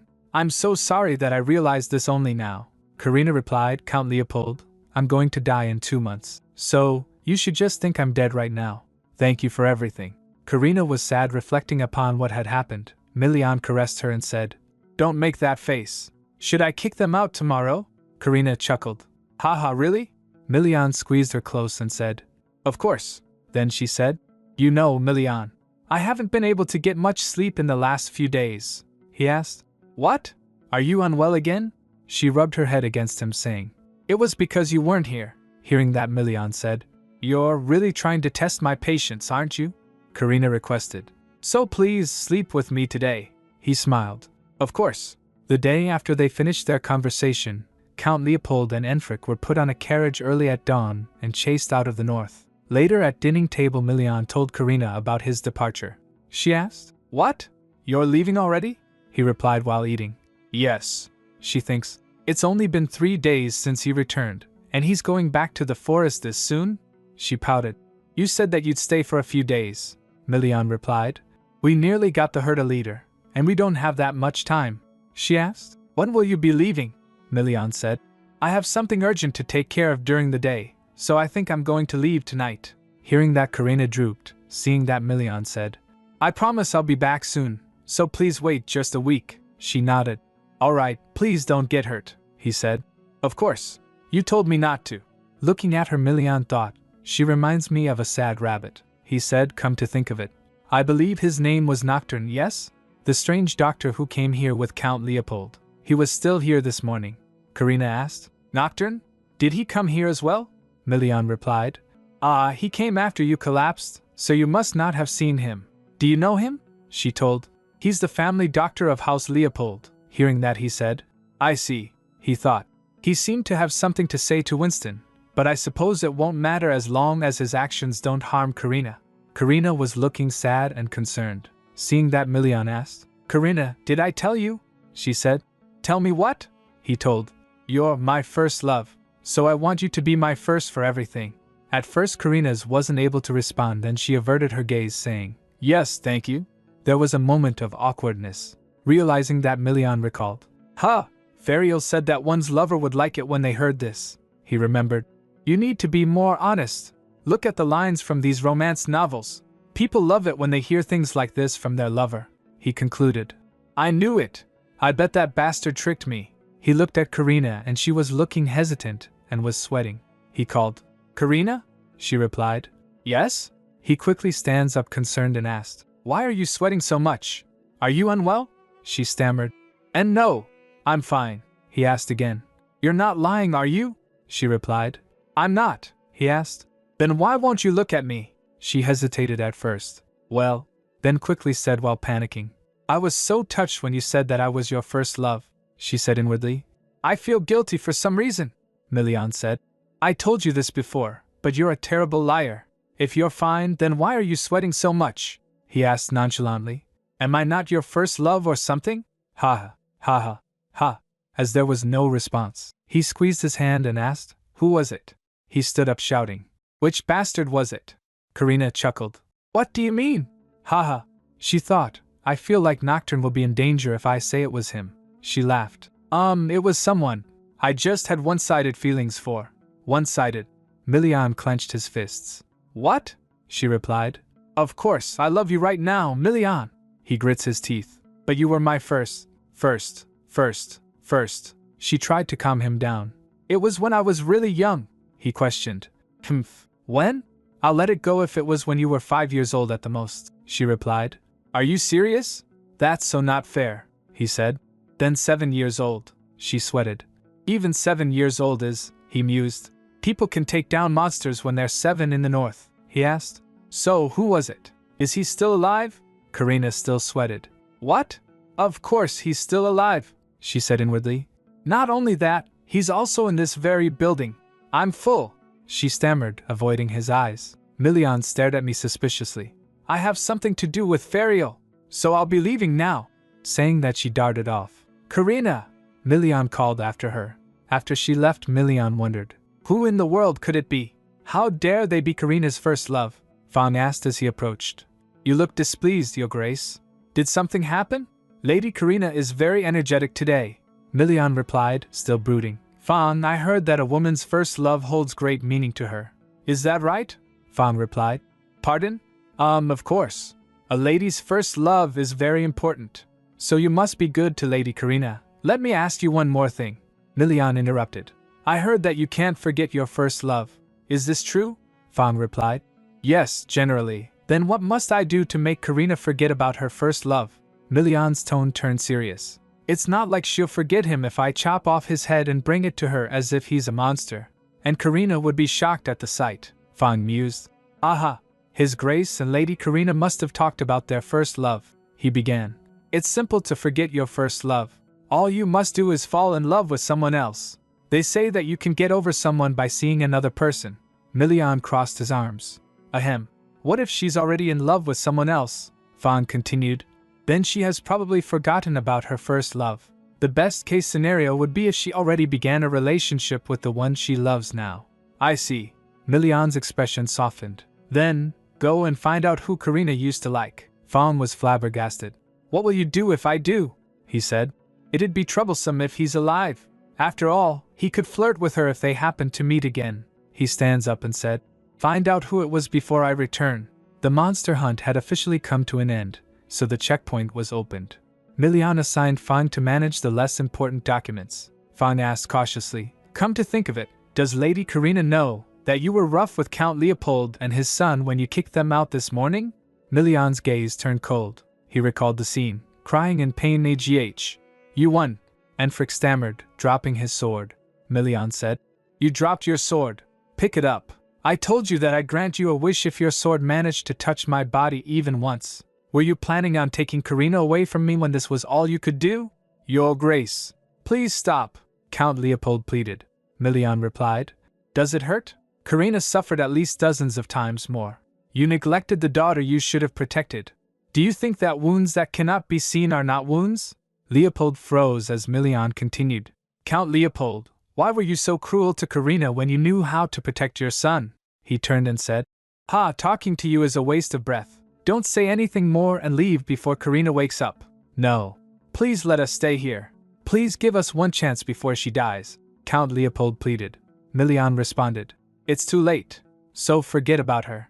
While walking away, Million said, well, I suppose she may find out, but I don't want to go out of my way and tell her. After hearing that, Fong replied, I see. Elsewhere, Karina found herself lost in thought. Nocturne. It's been so long since I heard that name. I had forgotten about him after coming here. Come to think of it, I wasn't one of the people that he had to look after as the doctor of House Leopold. I was never a part of my family to begin with. Abilia. I wonder if she's still waiting for me. The Nocturne I know would never leave Abilia behind due to his concern for her. Even if father had ordered Nocturne to accompany him, I'd bet Nocturne would have tried to return to the south as soon as possible. So why did he stay behind here? More importantly, what if he said something weird to Million? Karina panicked. Must I go and stop him from saying anything? I don't want them to meet. But then she realized something. How strange. I thought I had gotten over Nocturne a long time ago, but my heart ached every time I thought of him. But the wound in my heart that wouldn't heal doesn't hurt anymore, even when I think of him now. Million is all that I think about at this moment. She blushed, thinking, I thought that one's last love is more important than one's first love, but stupid Million. Karina smiled. Million was cute when he was upset, but I can't let him remain like that. So what should I do? Maybe he'll stop being upset if I gift him another painting, she resolved. Yes, I'll paint the end of winter that we saw together.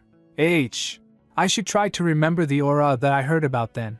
She started drawing a thin, colorful sheet in the sky, and the cliff that looked like a dragon. It sounded as if something moved swiftly through the air. She halted, thinking, come to think of it, why did a dragon come to mind as soon as I saw that cliff? She remembered, it's as if a giant dragon had stiffened like an old tree. She thinks, a dragon, huh? I've never really heard about dragons in the south, and compared to other monsters, it's not a very well-known one either. Maybe it's because Million told me that extinct dragons, there are rumors that it is the homeland of extinct dragons. They lived beyond the entrance to the end of winter. She drew a sketch and said, but I wonder what a real, living dragon looks like. After scribbling for a while. Karina murmured. My pencil tip broke. That's a rather ominous sign. Suddenly someone knocks on the door. Karina, are you in here? Yes, Fariel. Come in, she replied. Fariel entered the room, looking exhausted. It looks like you're drawing something today as well, Karina asked. Fariel, you look terrible. Did something happen to you? Is it obvious? Fariel sighed. I was up all night experimenting with herons, so I couldn't sleep properly. She asked. What kind of experiment are you doing that made you stay up all night? He explained. I think herons have the power to cancel out a miracle made by art. If I can find out more about the power that can prevent a miracle from being performed even if a piece of art is completed. You didn't test it on your body by any chance, did you, Fariel? Karina interrupted. Of course not, Fariel stammered. Anyway, what were you drawing? After looking at the drawing, he asked. Is this a dragon? When did you learn about dragons? Karina hesitated. No, this is just... I had a feeling it would look like this for some reason, so I drew it. When I went to the end of winter, The sight of the mountain range crossing another mountain range, it was so grand that it felt like a dragon, Ferial thinks. Dragons are unfamiliar to even the people of the north. I can't believe she drew it so accurately with only her imagination. Karina's imagination exceeds my expectations. I see. Are you thinking about selling this as well? Ferial asked. Karina replied.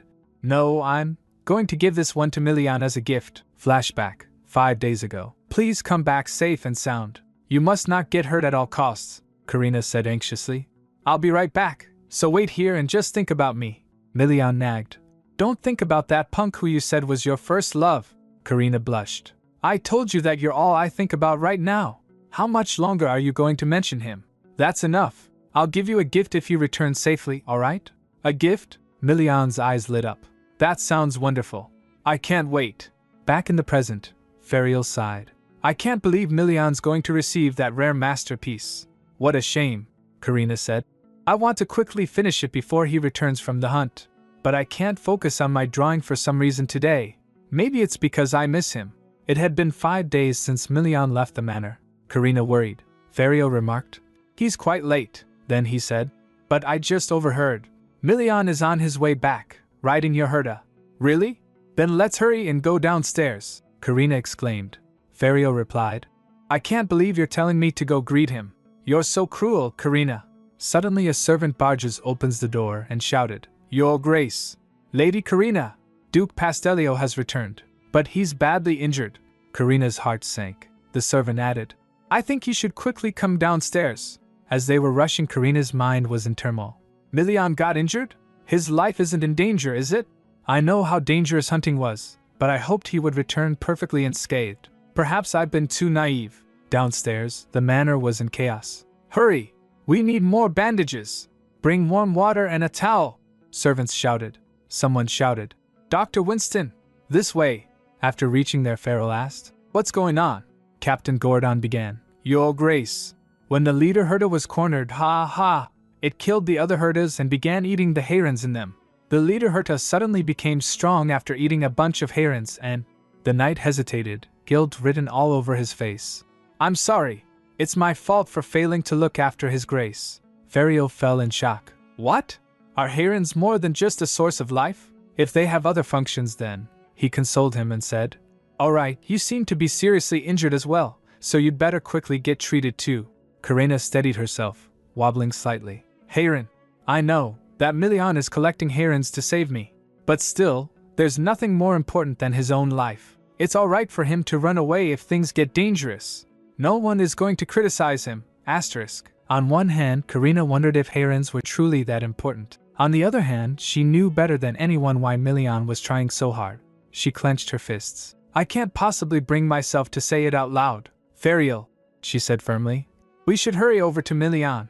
Ferial replied. He's very strong, so I'm sure he didn't get injured too badly. Despite his words, an ominous feeling gnawed at him. Ferial stepped forward. Karina, I'll go take a look at Milian, so just wait in your room. Suddenly, a panicked voice shouted from the hallway. Hurry! I can't stop his bleeding. Press his wound from the side. Karina dashed forward. Let's hurry! Karina!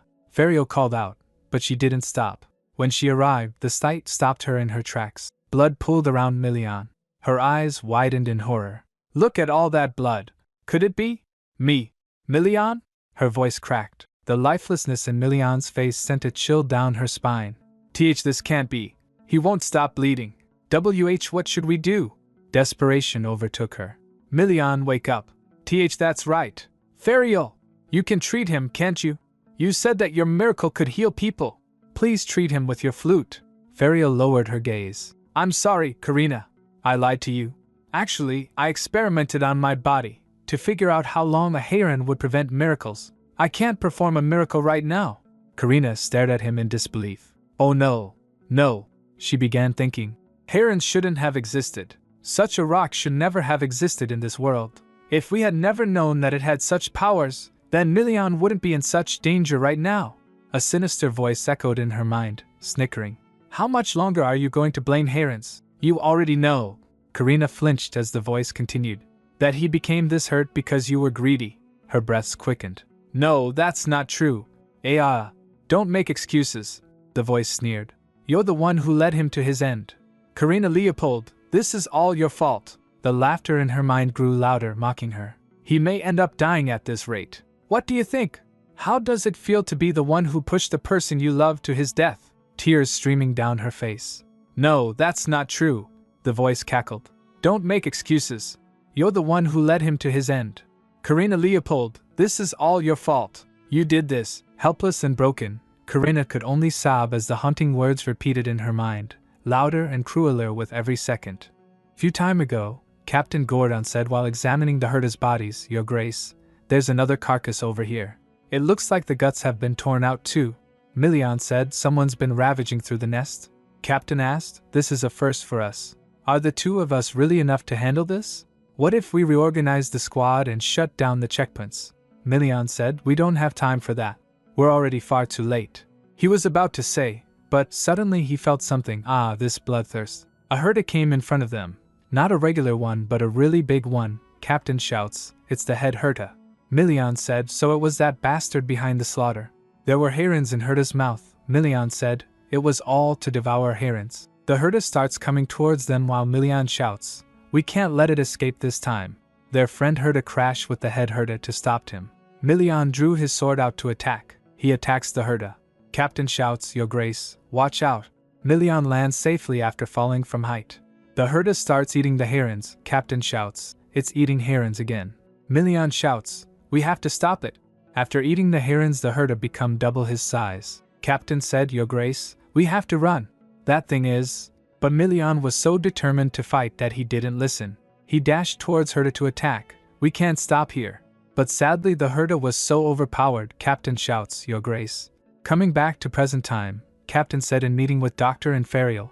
After that, the only option was to urgently escort the Duke back. If I had just pushed harder to convince him, Ferial said, don't blame yourself. It was that foolish man who was being stubborn. Fong said, we'll have to continue monitoring his condition, but thanks to Lady Karina's potion, the worst has passed. The doctor said, it's an effective remedy, but now that I know how it's made, I can't help but feel bad. He recalls the moment when Karina came to them with a lot of potion and said, these are healing potions. She said, if you need more, I'll make as many as you need. So please, please save Milian.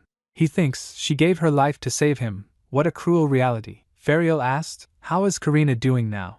The doctor said she collapsed immediately after that and still hasn't woken up. He said, it must have been a big shock. Let's make sure to keep a close eye on both of them for now. Others said, understood. After a few days, Karina was waked up. But Milian wasn't. Karina thinks sitting next to Milian's bed, how many days has it been now? When will Milian wake up? If he never opens his eyes again, The sinister voice in her head echoed, do you really think a potion like that will bring him back? How many more lives will you sacrifice for someone who's already dying? She touches his face, he feels cold. She leans on him. While hearing his heartbeats, she thinks, Milian's heartbeat. It's slow, but I can still feel it. She thinks holding his hand, he's still alive, but... The doctor came and said Duke Pastelio will be alright. I promise. She turns towards him saying, I trust you. While she left with the doctor, she thinks, after Milian wakes up, he can't keep sacrificing himself for me. If holding on to hope for my survival leads not just Milian, but everyone else, to their deaths, then let them despair. It doesn't matter anymore. While she went upstairs, she was lost in her thoughts. She said with a low tone, I must paint. The sinister voice said, yes, that's it. That's the only thing you can do. Come on, hurry. She ran towards her room thinking, Milian won't die. He'll recover. And then what? She thinks, he'll return to the forest again.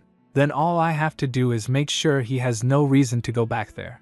It'll all be over if I kill the head herder and all the monsters that follow it. She starts painting while the voice said, move your brush. Faster. Breathe life into the painting. Once this is complete, you'll get what you want. While she drew a dragon, she said, yes, once I finish this, I'll summon a being strong enough to kill them all. The strongest species.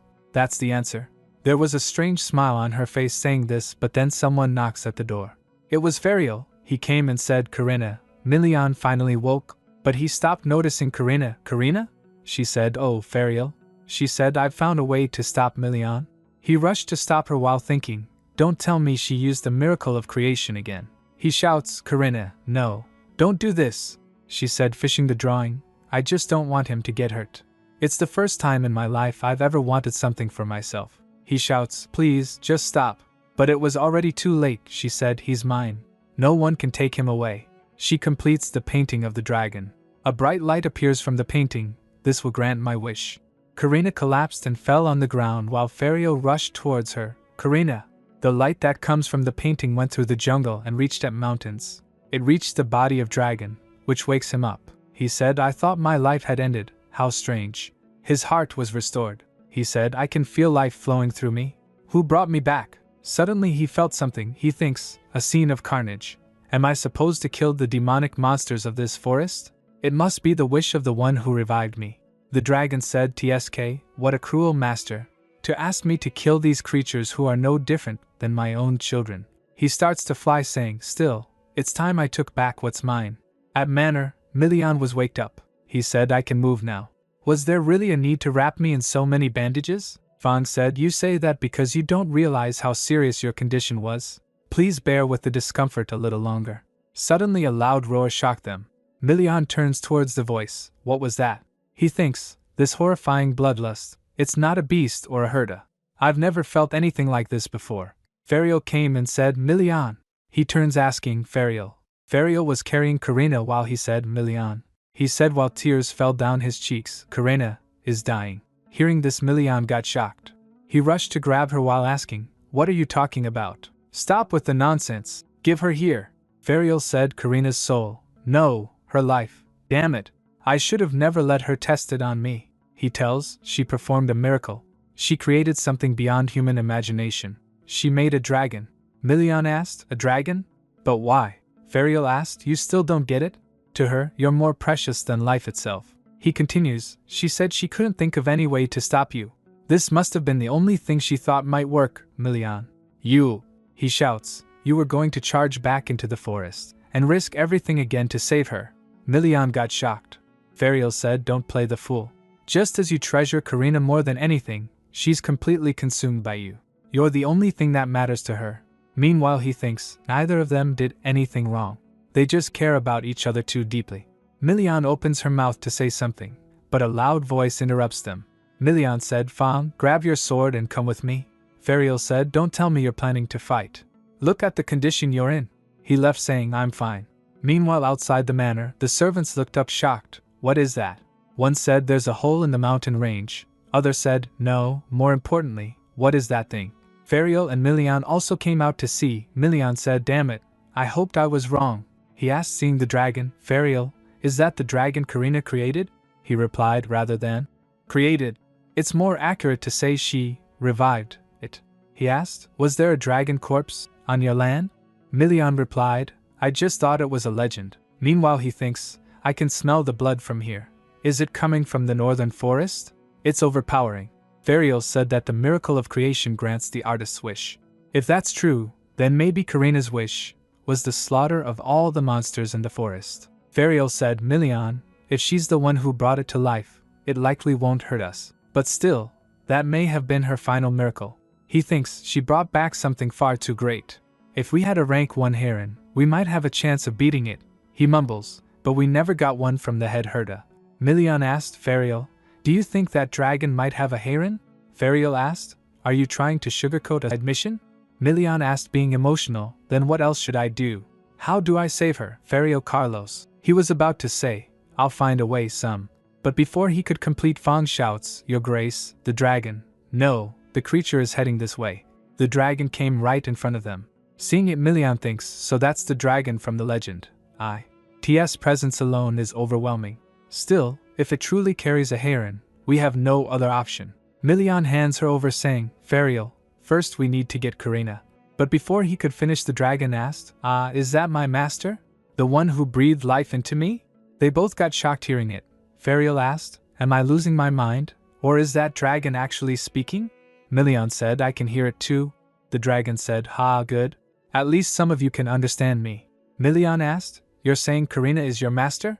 He asked, what do you want? The dragon recalled Karina's wish. I want the monsters in the forest to disappear. All of them. Please protect Milian. He said to Milian, so the human in her wish was you. He scoffed saying, you needn't worry, mere mortal. You have my word that I will not act within your domain. My master's wish was for me to eliminate the monsters and protect you. Milian asked Karina's wish. The dragon said yes, the one who brought me back to life made this wish. But in doing so, she doomed herself. He said, her soul was the price. TSK. At most, she has 3 days left. Milian clenched his hand thinking, are the monsters truly all gone? If so, that means we can no longer get our hands on herons. He drew his sword and asked, if I slay you, will Karina live? The dragon starts laughing. Pwahaha. He said, a mere human thinks he can kill me? How amusing. Allow me to enlighten you. I am the Crimson Dragon, Ajitahaka. I'm not one to be taken lightly. Milian said, answer the question. Ferial said, wait, Milian, settle down. The dragon said, I admire your courage, but to put it bluntly, she cannot be saved. Master already paid the price to revive me. Just as time that has passed cannot be reclaimed, this too cannot be undone. Hearing this, Milian gets shocked. The dragon continues, those blessed by the god of art rarely meet a happy end. Ferial asked, the god of art? Dragon said, indeed. That god has a flawed mindset. They think real art can only be created through constant suffering and solitude. So their chosen ones receive both blessings and the curse of eternal loneliness. You see, most gods tend to be broken in some way. Milian asked, is that why she's dying? Dragon said, don't be so angry. Despite the odds, there are still some artists who manage to live full lives. Dragon said, of those touched by the god of art, the few who were raised with kindness and love often mastered their talents, and even found themselves rising to prominence. Amidst that happiness, those children could learn to harness their powers without sacrificing their lives. Ferial asked, is that really possible? I've never seen a single record of a creator surviving. Dragon asked, well, why would there be? They simply grew up like normal kids, lived as ordinary people, and died as such. Dragon continues, children who were never loved when they needed it most often cannot endure solitude. In the end, they throw themselves into the only thing that understands them, which is art. But those who are truly loved do not need to rely on their art alone. As long as they have something to guide them, even those who fall or become lost can find their way again. They fail in despair, but they rise again. Ferial asked, so you're saying art disease isn't a death sentence then? Dragon replied, well, for the unhappy ones it is. Hearing this, Milian grits and said, Karina never received that kind of love. Her family was selfish and forced her to sacrifice herself. He got furious and shouts, damn it. What's the point of talking about this now when it's already too late? Ferial said, it's unfortunate, but you're right. What's done is done. Milian asked, isn't there any other way to get a heron? Dragon asked, heron? Ferial said, do you know anything about this stone? It's what comes out when a monster dies. Then the doctor shows it to Dragon. Dragon said, I see. It seems that when I died, the mana that flowed out of me slowly hardened into stone. The monsters must have fed on it to survive. Milian asked, what are you saying? Dragon said, it said that dragons are beings just short of becoming gods. But did you know? Due to our natural incompatibility with divinity, our physical bodies cannot endure beyond 10,000 years. When that time ends, we cast off our shells, and only our spirit ascends to the divine realm. In preparation for that lifespan, we accumulate vast amounts of mana, which gradually takes form as a dragon heart. Milian asked, dragon heart? Dragon replied, it's the source of mana which holds immense life force. The stones you humans call herons are just scraps that broke away from that. Hearing this, a thought flickers in Milian's mind. So the monsters with herons didn't die, because of that life force that was within them. Then, if we extract the dragon heart and give it to Karina, the dragon said, calm yourself. I know what you're thinking. Even if you put my heart into Master, her human body wouldn't be able to withstand it. Milian asked, then what are we supposed to do? He got emotional saying, Karina is dying as we speak, and if what you said is true, she only has 3 days left. Dragon said, my heart may be too much for a human, but I can give you just as much mana as what's stored in those things you call herons. Hearing this, Milian got shocked. Dragon said, still, my mana won't bring back the dead. Ferial said, I know. I've studied herons extensively. Dragon said, my mana is merely energy. It can extend life by supporting the body. But a weak human heart can only endure it once. Forcefully transforming a human heart into something akin to a dragon heart is an incredibly straining process. Also, as I mentioned earlier, a dragon's power is incompatible with divinity. The blessing of the god will vanish, and she'll never be able to perform miracles again. Ferial asked, you don't mean? Dragon replied, yes, she'll still be able to create art, but unlike before, it won't bring about miracles. Milian fell on his knees asking, then, how much longer would Karina live if we do that? Could she live longer than 3 days? Please, if there's any chance of saving her. The dragon said, 5 years? If I said she could live just 5 more years, would you still choose to replace her heart? Milian asked shocked, wait, 5 years you say? Dragon said, yes. If I give her the maximum mana her body can handle, she could live for, at most, 5 more years. Milian thinks, no matter what we do Karina will die. The dragon just confirmed that it is an inevitable fate. It even gave us a specific time frame of 5 years. He grits his teeth being furious, he thinks, this is driving me mad. He stands again asking, why? Why does she have to die? The dragon said, that's simply her fate. Without the love of her parents, the blessing of art drove her to madness. It's as simple as that.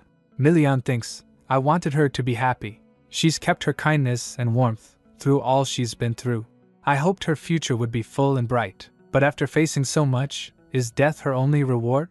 Fariel said, Ajitahaka, if what you're saying is true, something seems off. Until now, even when a monster's heart was destroyed, they survived as long as they still had a Heirin. The dragon said, that's because the core, the Heirin was still intact. He said, if a Heirin remains intact, even a shattered heart can be restored. But if the Heirin is broken or removed, there's no chance of revival. Milian asked, will the same be true for Karina? Dragon replied, yes, it applies to her as well. He continues, once the Heirin and heart are fused, even if the heart is damaged, she'll be revived repeatedly, almost as if she's coming back to life. If a human body could handle unlimited mana, eternal life through Heirins might be achievable. But human bodies are soft and fragile, and HM? Suddenly he felt something and thinks, what's this? I feel eyes on me from afar. He saw someone seeing them from a distance. The person starts running to hide. Fariel noticed the dragon and asked, is something wrong? The dragon said, no, it's nothing. Anyway, what will you do? If you want, I can share my power. Milian asked, do we have to decide now? The dragon said, there's no need to rush. I will explore this new world for a while. Decide before I return. He makes a Heirin using his power. The Heirin dropped in Milian's hand. Dragon said, this is a Heirin? I've cast a spell on it, so just cut open Master's flesh and place this on her heart. By doing so, the dragon heart transformation will begin. No need to decide immediately, but you understand you don't have all the time in the world, right? Fariel said, understood. We'll make a decision, so please. The dragon said, don't worry. I'll return before it's too late. Saying this he flew away.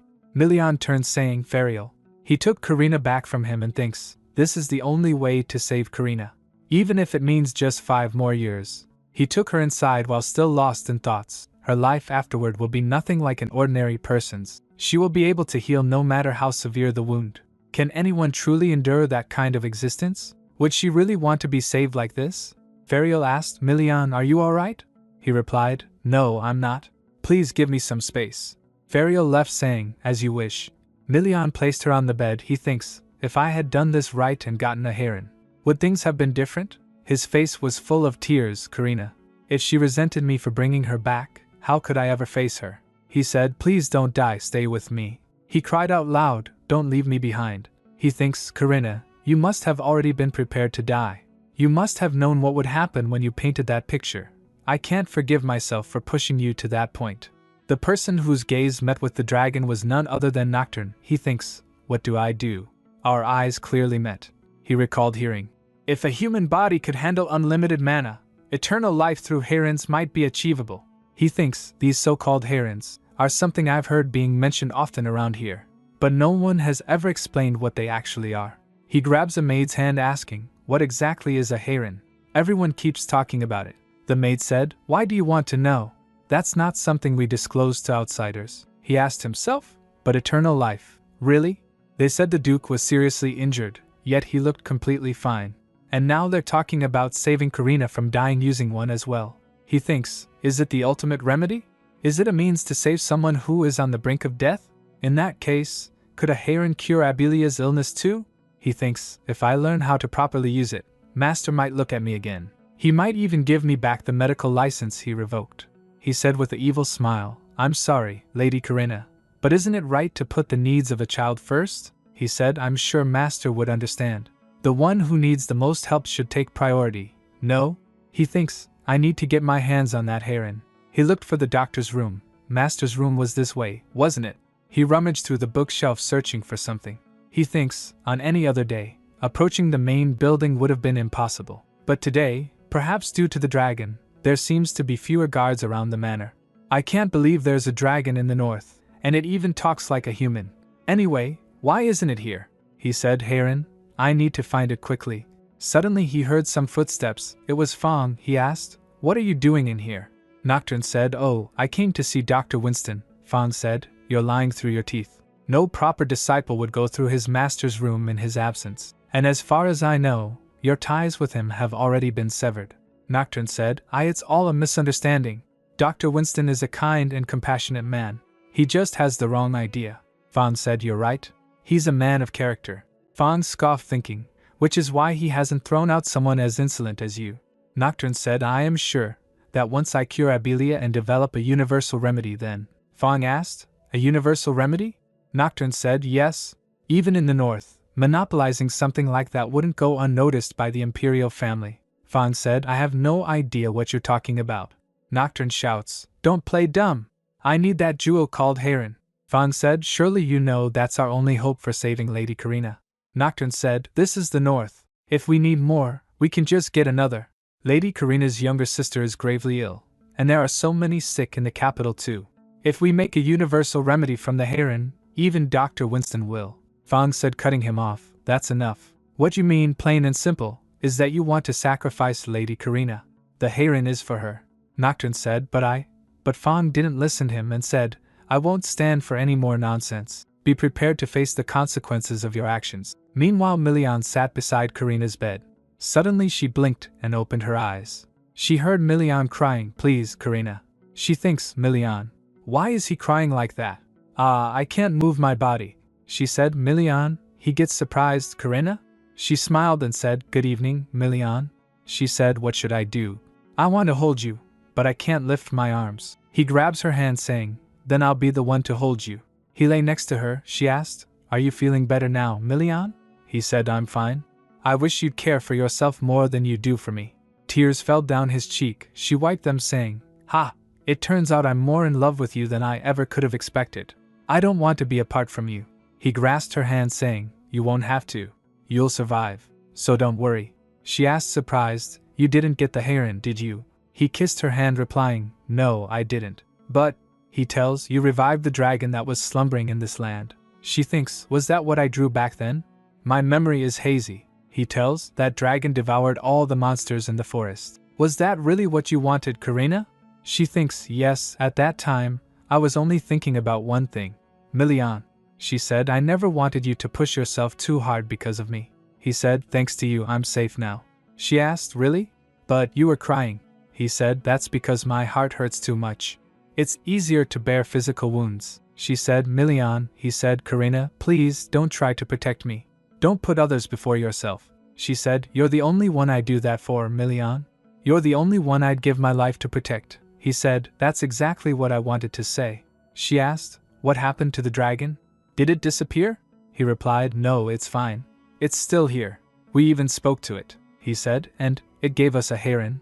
It also told me how to save you. But, she wobbles after he paused saying that.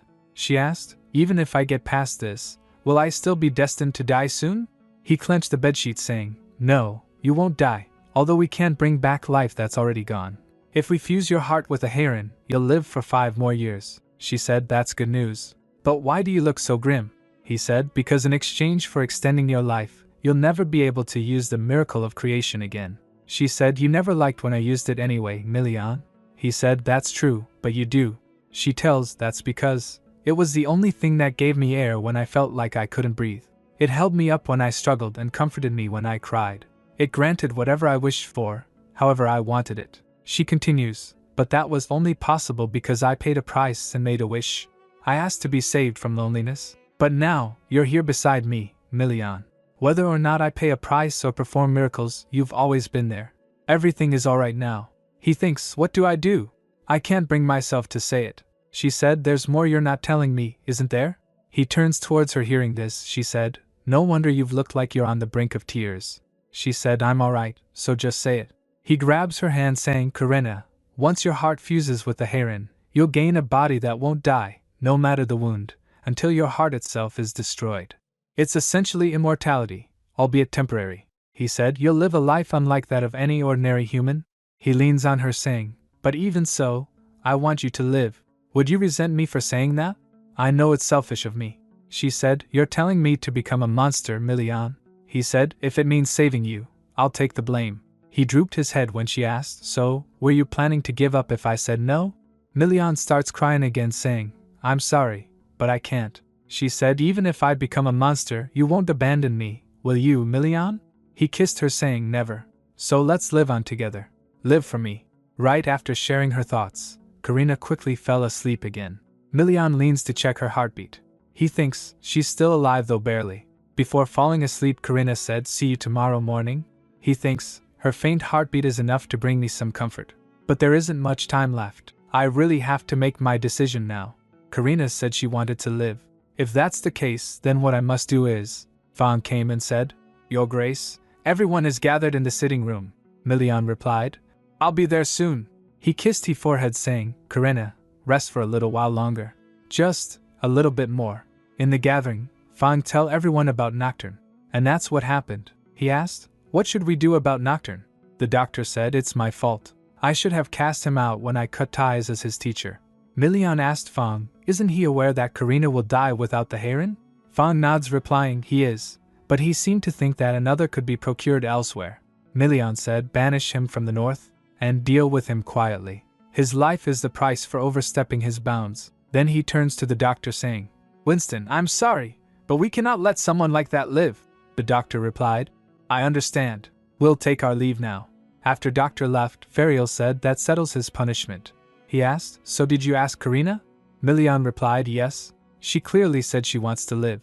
Ferial sighed saying, then we must begin the preparations at once. Ajitahaka, we don't know when exactly it'll return, but it will before it's too late. Milian sighed and said, I'm counting on you.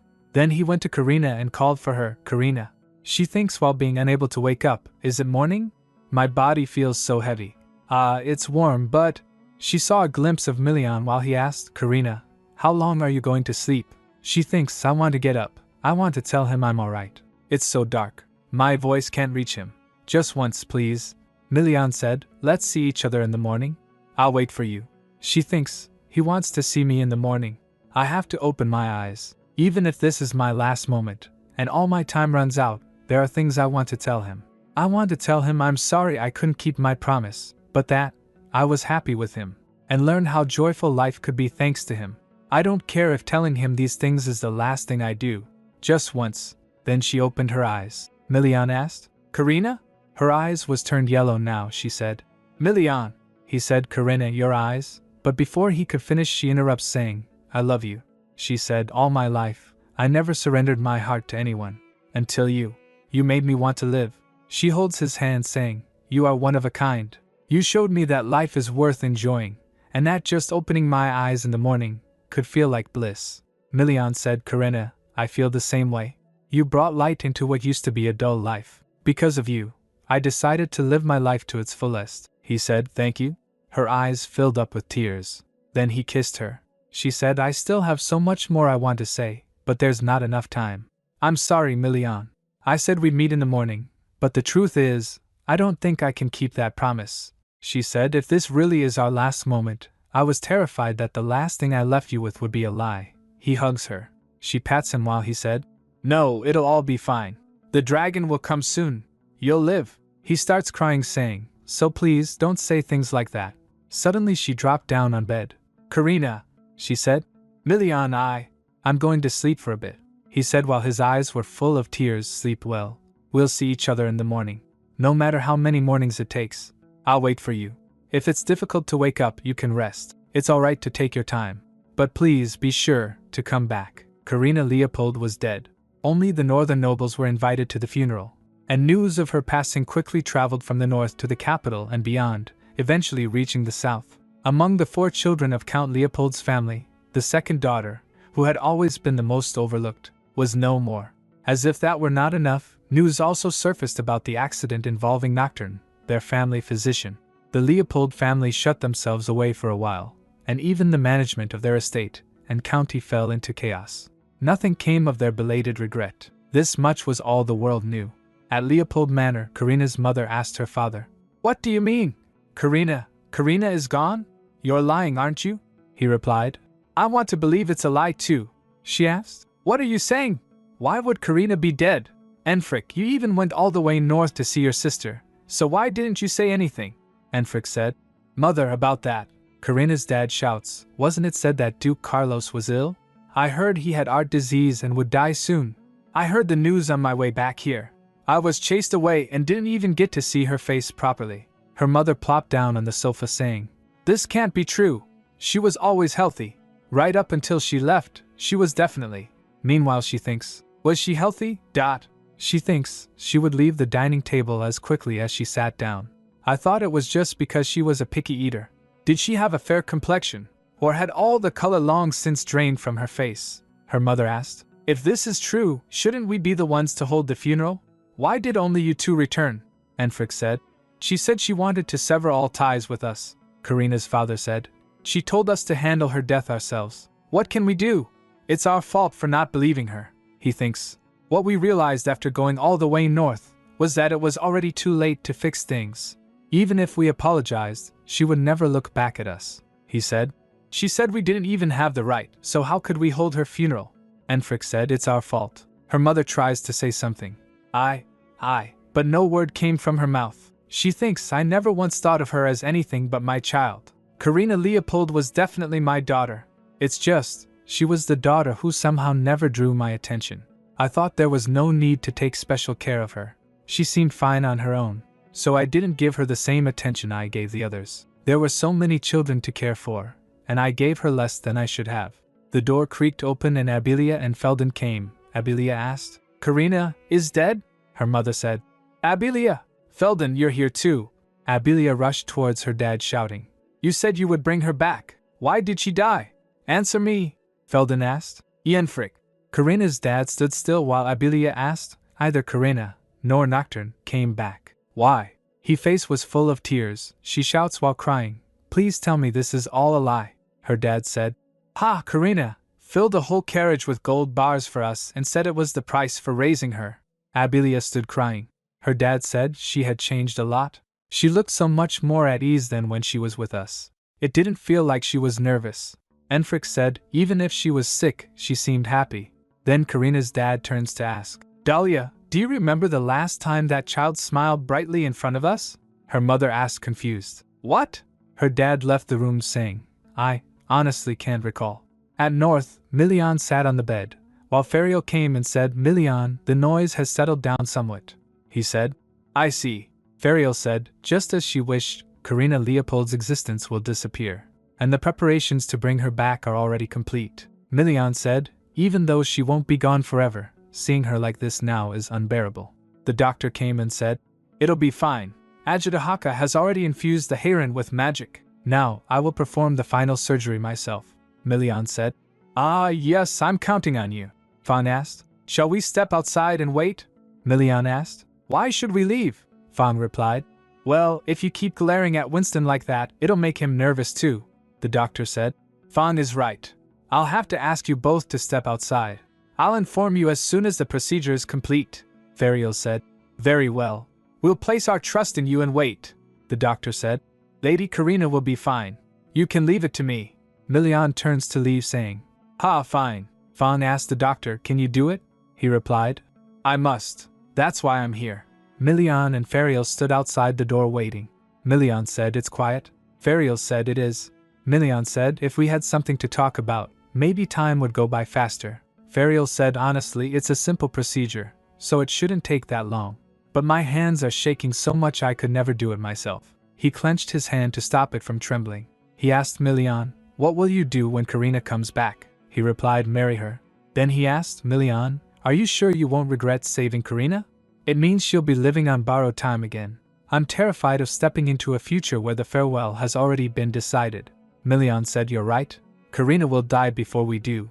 I'll probably regret it hundreds of thousands of times, and live in fear daily. It's even harder because I've been through this kind of grief before. But even so, I want her by my side. I want her to live, and I want the pain she's carried so far to never overshadow the good." There's so much Karina and I haven't experienced yet. He thinks, like quiet mornings filled with loving words, and trips to the sea or the mountains. I want her to experience everything her heart desires. Fariel said, indeed. It would be good to do as much as possible in the time left. Milian clenched his hand, saying, we've carved out 5 years together through sheer will. We'll make the most of it. Then the door creaked opened. Fawn came and said, it's done, Your Grace. Milian and Fariel looked at each other and nods. They went inside where Doctor tells, the heron has been secured in her heart. The incision healed almost instantly and vanished. She's still unconscious, but her vital signs and responses are all normal. She may just be staying asleep for now to adapt to her new body, so I think it's best to wait a little longer. Fariel said, that means there's no telling when she'll wake up. The doctor said, correct? We might know if we could ask the dragon. Milian said, but it left after just tossing us the heron. Fariel said, still, she seems to be regaining some color. For now, I think we can breathe a little easier.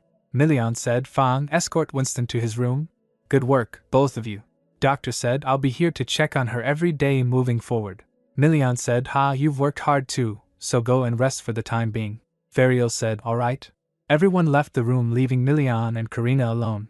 He thinks, just the fact that she's breathing makes me feel so relieved.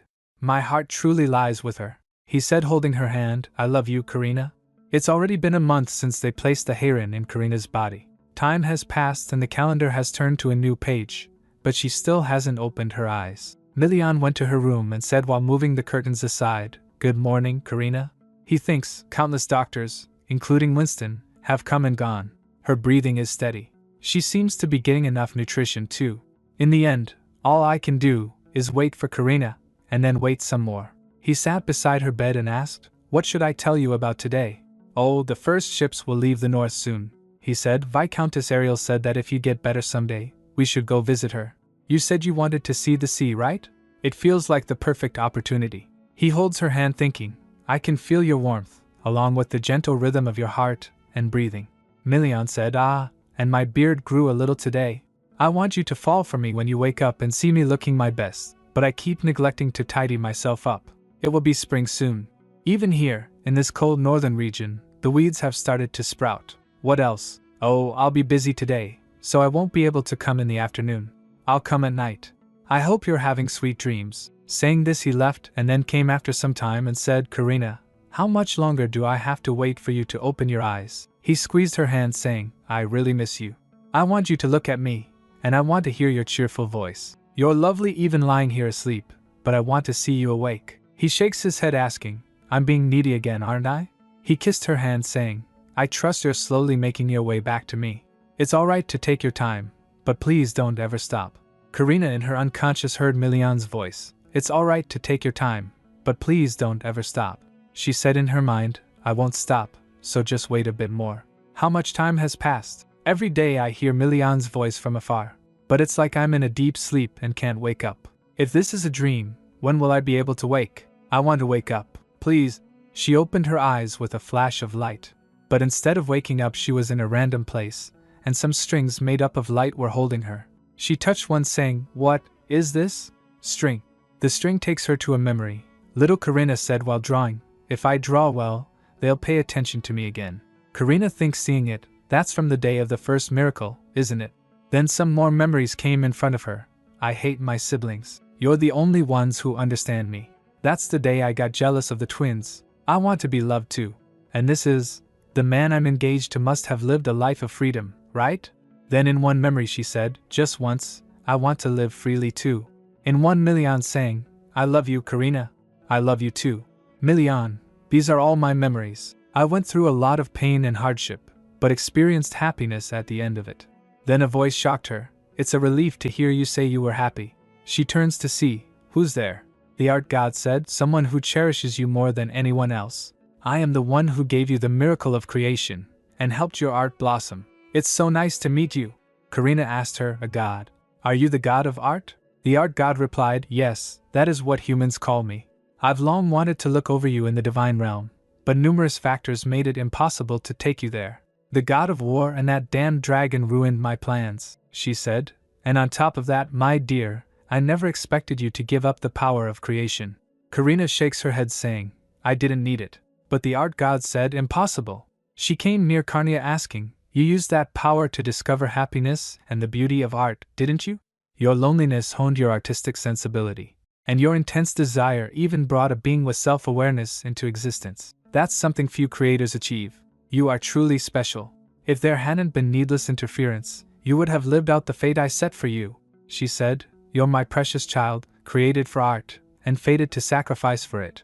Karina thinks, this conversation isn't going anywhere. This selfish being is supposed to be a god? Karina asked, "Is there even a point in saying more?" Suddenly her gaze felt on a light behind the god. "Huh? What's that?" She thinks, "Is that a door? For some reason, I feel like I have to go through it." She clenched her hand, making the strings broke, and she said, "I'm sorry, but I must leave. Someone is desperately awaiting my return." She rushed towards the door, and the art god turned, saying, "If you leave now, you'll never be able to use the power of creation again. Do you think you can live without it?" Karina said, leaving, "Yes, I'll be just fine. I've found something more precious than art." The art god mumbles, "More precious than me? How cruel." Karina said, "Also, give me 5 years." The art god asked, "5 years?" Karina left, saying, "The next time we meet, you'll have to pay the price for having toyed with my life." Meanwhile, Milian stood in hallway thinking, when will Karina wake up? How much longer can I wait before I go mad? He thinks, still, I should appear happy. When Karina wakes, I want to greet her with a smile. He went to her room. "Good evening, Karina." Suddenly he got surprised when Karina replied him, "Good evening, Milian." He asked, "Karina?" She said, "I'm sorry for making you wait." He runs towards her while his step stumbles. "Karina, Karina." He hugged her. She pats him, saying, "I miss you." His word stumbles while he said, "How? I know, I miss you." She said, "I'm back." Milian said, "Thank you for coming back to me." Sunlight streams through the window, illuminating the scene as Milian takes a shaky breath, held tightly in Karina's arms. She sighs softly. Milian holds Milian close, her gaze intense. "Karina." Karina looks up at him, a question in her eyes. "Yes?" Milian's eyes soften as he pulls back, and a small box clicks open, revealing a beautiful ring. "Will you marry me?" Karina stares at the ring, speechless. "But Milian." Milian interrupts, her voice filled with emotion. "I don't care how much time you have left to live. Be it a week, a day, or a year, the thought of losing you will undoubtedly terrify me. But even so, I love you. I can endure anything as long as I'm with you." Karina mumbled, "Milian." He continues, "So until you take your final breath, let me be by your side. Allow me to share that time with you." Karina buries her face in Milian's shoulder. "You'll worry every time you see me." Milian smiles softly. "It's alright. The happiness I'll feel will overshadow my anxiety." Karina shakes her head, still hesitant. "You'll feel guilty, watching me go first." Milian takes Karina's hands in his. "Even so, I'll stay by your side. I won't give you a reason to be anxious." She asked, "Milian, what if life is too tough for us to ever be truly happy? There will be even more reasons for us not to be together. But looking back now, maybe I fell in love with you from the moment I met you and saw those red eyes." Milian said. "What an honor," Karina said. "A god I met in a dream said I defied fate. Since it's already come to this, what harm could a bit more defiance do?" Karina gazes at Milian. "I love you, Milian." A soft smile gracing her lips. "Let's get married." Milian's eyes widen, and he can only manage one word. "Gladly." They exchange rings, sealing their promise. And so at last, the long winter passed, and spring arrived. Slowly, Karina began to return to everyday life. Ferial cried his eyes out when he saw her.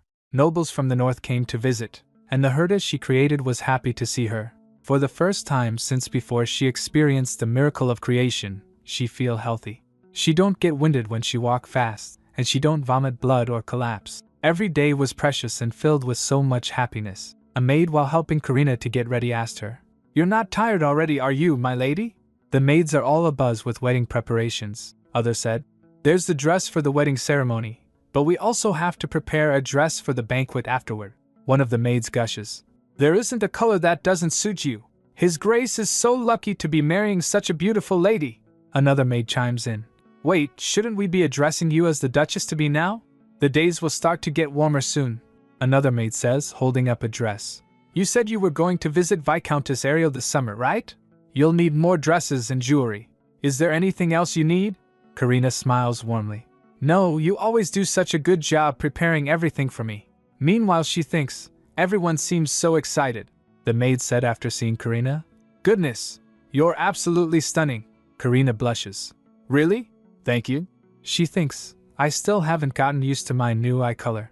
The maids continue to fuss over her. Now that it's alright for you to go out, why not go on a date with His Grace? Yes, tell him you want to go somewhere. He'll be delighted. A D-date? Karina asks, a blush creeping up her cheeks. One of the maids speaks up.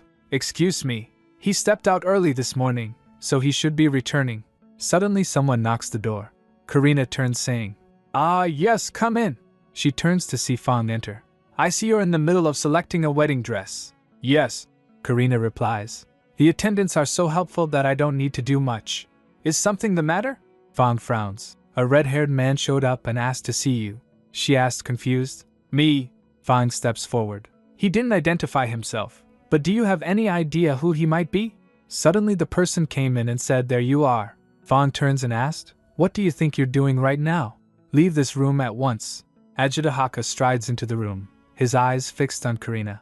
You were making me wait so long that I had no choice but to come here myself. Fang bristles. How can you barge in like this? Quick, fetch the knights. A maid rushed saying, Yes, right away.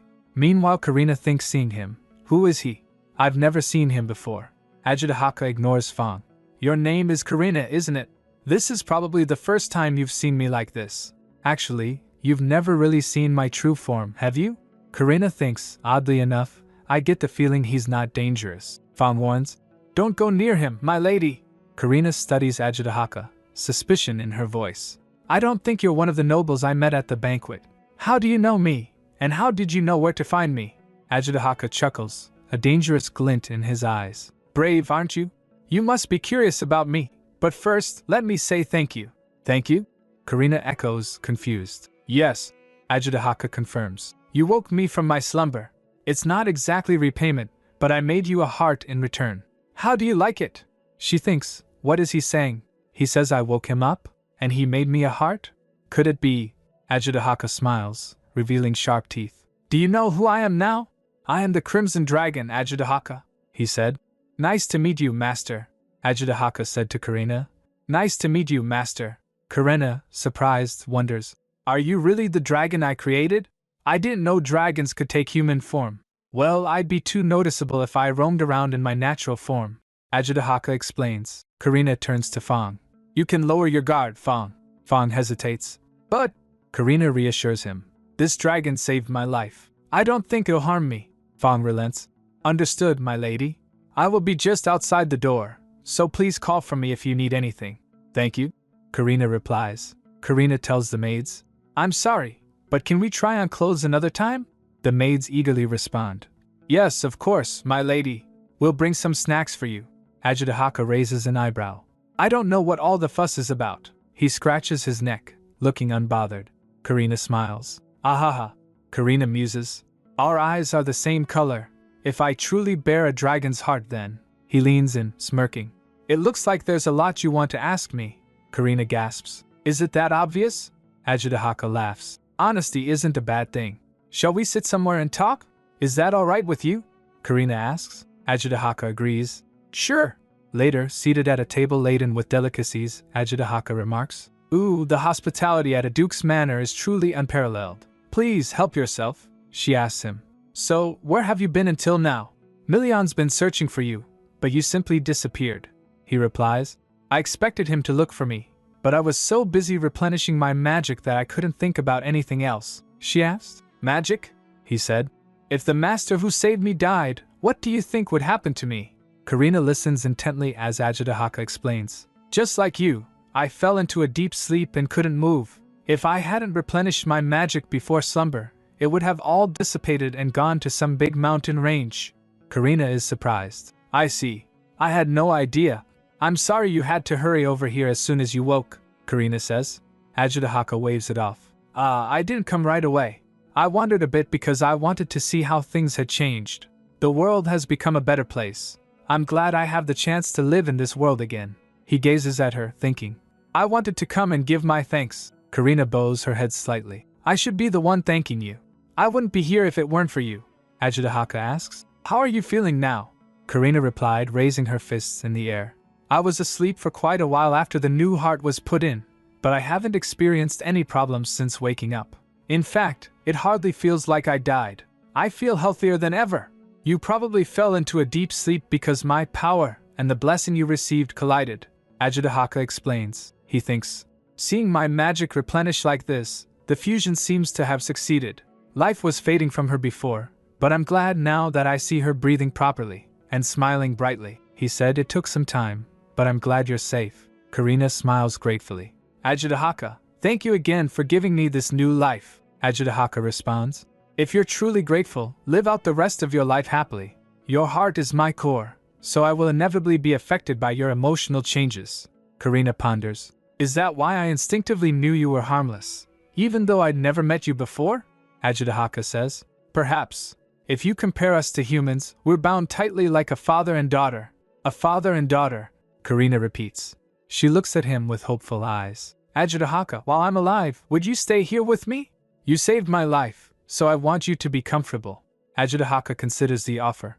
I appreciate the offer, but I want to explore this changed world a bit more. But above all, your partner might not like it, Karina said. Milian?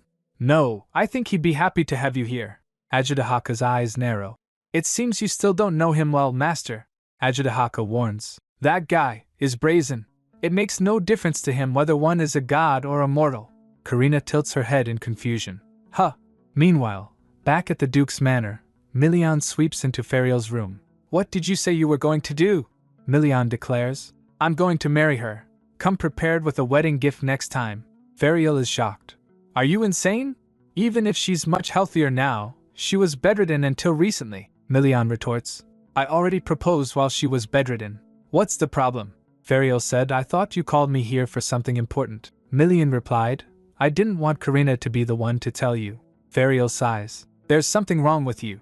Milian shrugs. Well, I suppose love is a kind of sickness. Fariel scoffs. Are you serious? You haven't been drinking, have you? Milian snaps. Shut up. Anyway, that's what I wanted to tell you. Fariel is incredulous. I can't believe this lovesick man is a duke of the empire. He asks. Are you really not going to stop joking? Fariel asked. So when's the wedding? Even if you start planning now, it'll take quite some time.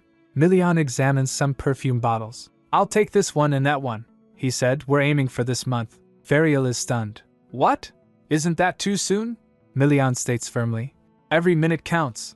Karina said she'd rather have a simple ceremony and spend more time with me. Fariel scoffs. You're way too happy about that, aren't you? Milian smirks. Why wouldn't I be?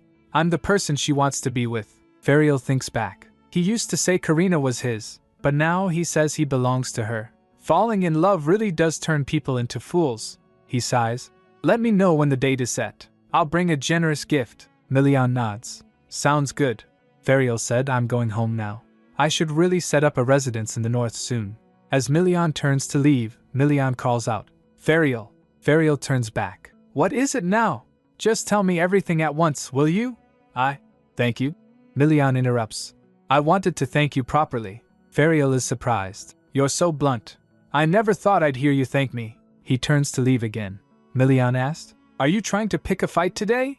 A maid peeks out from behind a door. Oh, your grace. She enters in the room saying, I see Duke Fariel is here too. Milian asked her, I thought you were choosing dresses today. What brings you here? Did you come out shopping with Karina? She replied. We were planning to browse the shops today, but a man came to see her ladyship. She's busy with the guests. Milian is taken aback. What? His mind races. Could it be someone from the Count's family? No, they wouldn't have the guts to show their faces here again. Who could it be? He grits his teeth. I'm heading back right now. Milian's losing it. Slow down, Milian, Fariel says, clearly concerned. Milian's response? Didn't you say you were going home? Why did you follow me here? He's practically fuming. Fariel's all. Well, I can't help but think something interesting is going to happen when you wear that demon-like expression on your face. He's not wrong. Milian is not having it. There's nothing interesting about this. Fariel tries to calm him down. Anyway, calm down. If something happened to Karina, Fawn would have sent word. There hasn't even been one message. But Milian's pacing is intense. Fariel even points out.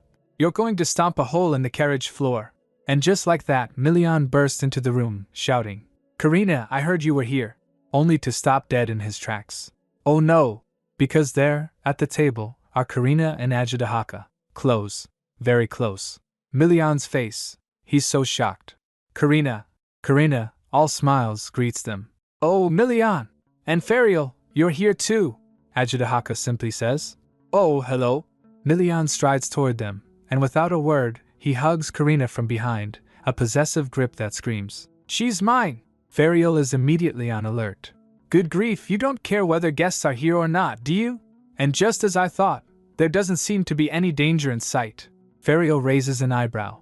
Karina, are you having an affair here at the manor? That's quite bold of you. What? Karina shout. What do you think is going on here? You've got it all wrong. Ajitahaka, trying to smooth things over, says. Affair? That's a new one. Karina said, Milion, this is the dragon who saved me.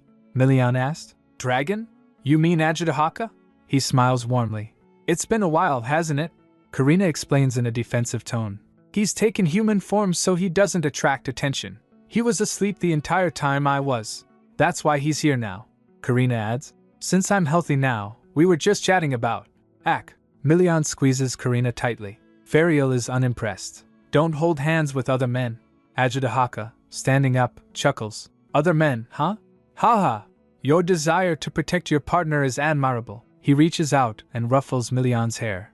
Milion is clearly annoyed. Karina giggles. Ferial observes. It's amazing that you can take human form. And of course, your very existence is astonishing. Ajitahaka shrugs. This is nothing. I am the mighty Crimson Dragon, after all. Awe-inspiring, aren't I? He announces. Oh my, would you look at the time. I've seen all I needed to see, so I should be going. Karina is disappointed. Already? You came all this way, won't you at least stay for dinner?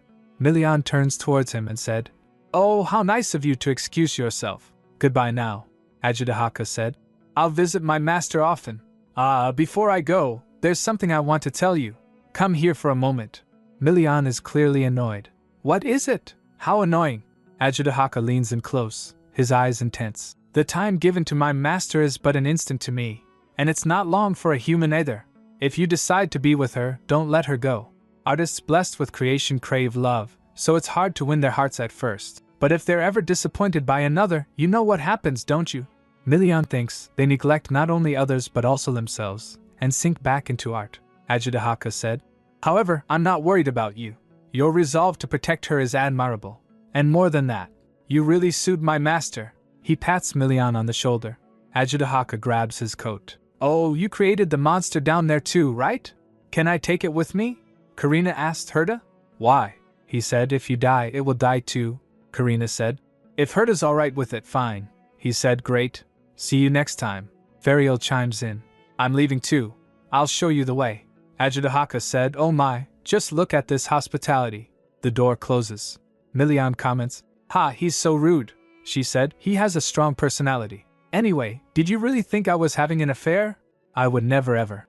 Before she could finish, he kisses her tenderly. I love you.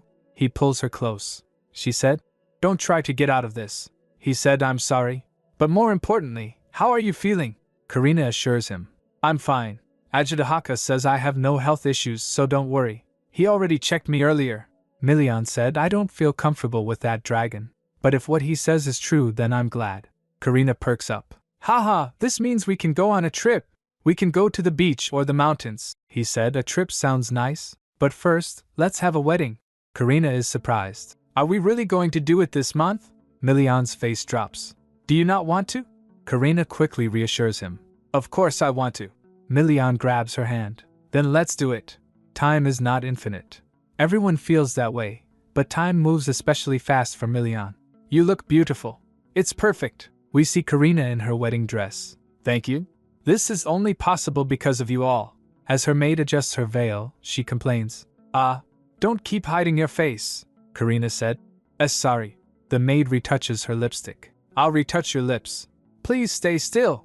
Karina asked, will Milion like this? The maid said. I wish you could see yourself how others see you, my lady. Other said. Of course he'll like it. Eek. His grace is here. Karina thinks. Oh no, I'm so nervous.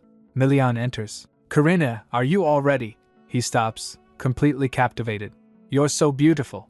Karina smiles, her eyes sparkling. You too, Milion. They stare at each other, lost in the moment. We're finally getting married. Karina's heart is pounding like crazy, and she's convinced everyone can hear it. Milian notices her nervousness, telling her, Karina, don't be so nervous. Karina, flustered, denies it. What? I am not nervous. But Milian teases. Haha, as I always say, you're terrible at lying. Well, Karina admits, it's my first time getting married. Milian, with a tender look, responds, it's my first time as well. Karina, still blushing, says, but you're so calm. I feel embarrassed. Milian pulls her closer, asking softly, do I seem calm? His eyes darken, and he confesses, ever since I saw you, I've been forcing myself to hide how hard my heart's pounding. Karina smiles, replying, then we're the same. Milian takes her hand. Shall we get going? And Karina, full of love, answers, yes. The wedding guests are in awe. Everyone, please welcome the bride and groom. Wow, just look at them. They're beautiful. The ceremony begins. We gather here in this noble and sacred place to celebrate the bride and groom. Over at the tables, Ferio remarks to Doctor, you'd never guess this was put together in a hurry. Doctor chuckles, haha, I heard the servants stayed up all night to get everything ready. Ferio said, I feel a bit bad for them. But Doctor disagrees. You shouldn't. You can see in their eyes how genuinely happy they are. You can tell how much they adore their masters, Ferio said. Milian really did become a proper human being thanks to Karina. Doctor, with a mischievous glint in his eyes, says, I wonder if there will be good news from House Carlos anytime soon. Ferio replies, it's probably too soon for that. By the way, Winston, I heard you decided to stay here. Doctor confirms, yes. After supporting Lady Karina for so long, I didn't want to hand over my position as her personal physician to anyone else. Ferio observes, that's good, those two will have a bright future. Viscountess Ariel said, they said it'd be a modest ceremony, but look at all these fresh flowers. Do you know how rare they are in the north? These must have cost a fortune. Baron said, with so few guests, it still feels modest enough. I mean, it's the wedding of Duke Pastelio. But not a single noble from the capital was invited. Viscountess nods. Well, I guess just being invited would have been an honor for most families. The Count is sentimental. To be honest, I'd been worried ever since the engagement was announced, but they're a perfect match for each other. Baron teases. You sound like an old man. The Count responds. Compared to you, I am. Ha, Viscountess said. There's nothing to be worried about. Just look at them. They look like they've already got the whole world. The vows begin.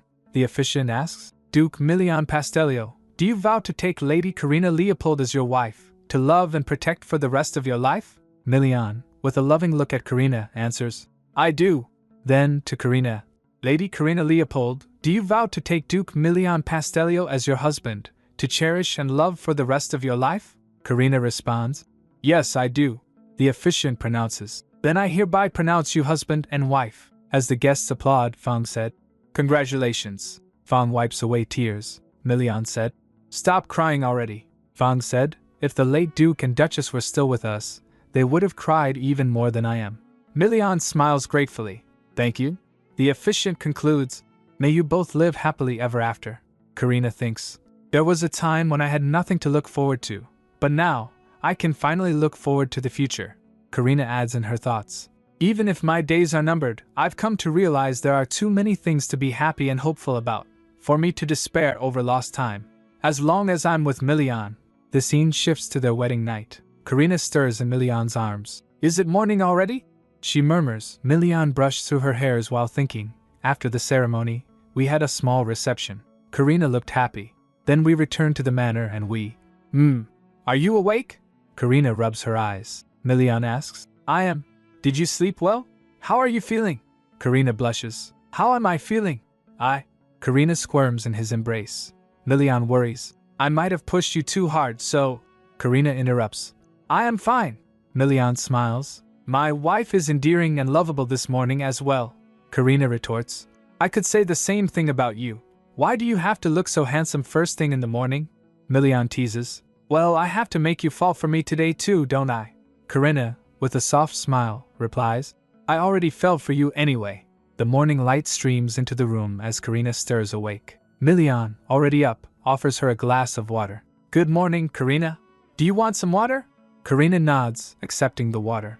Yes, please. She gulps it down, clearly parched.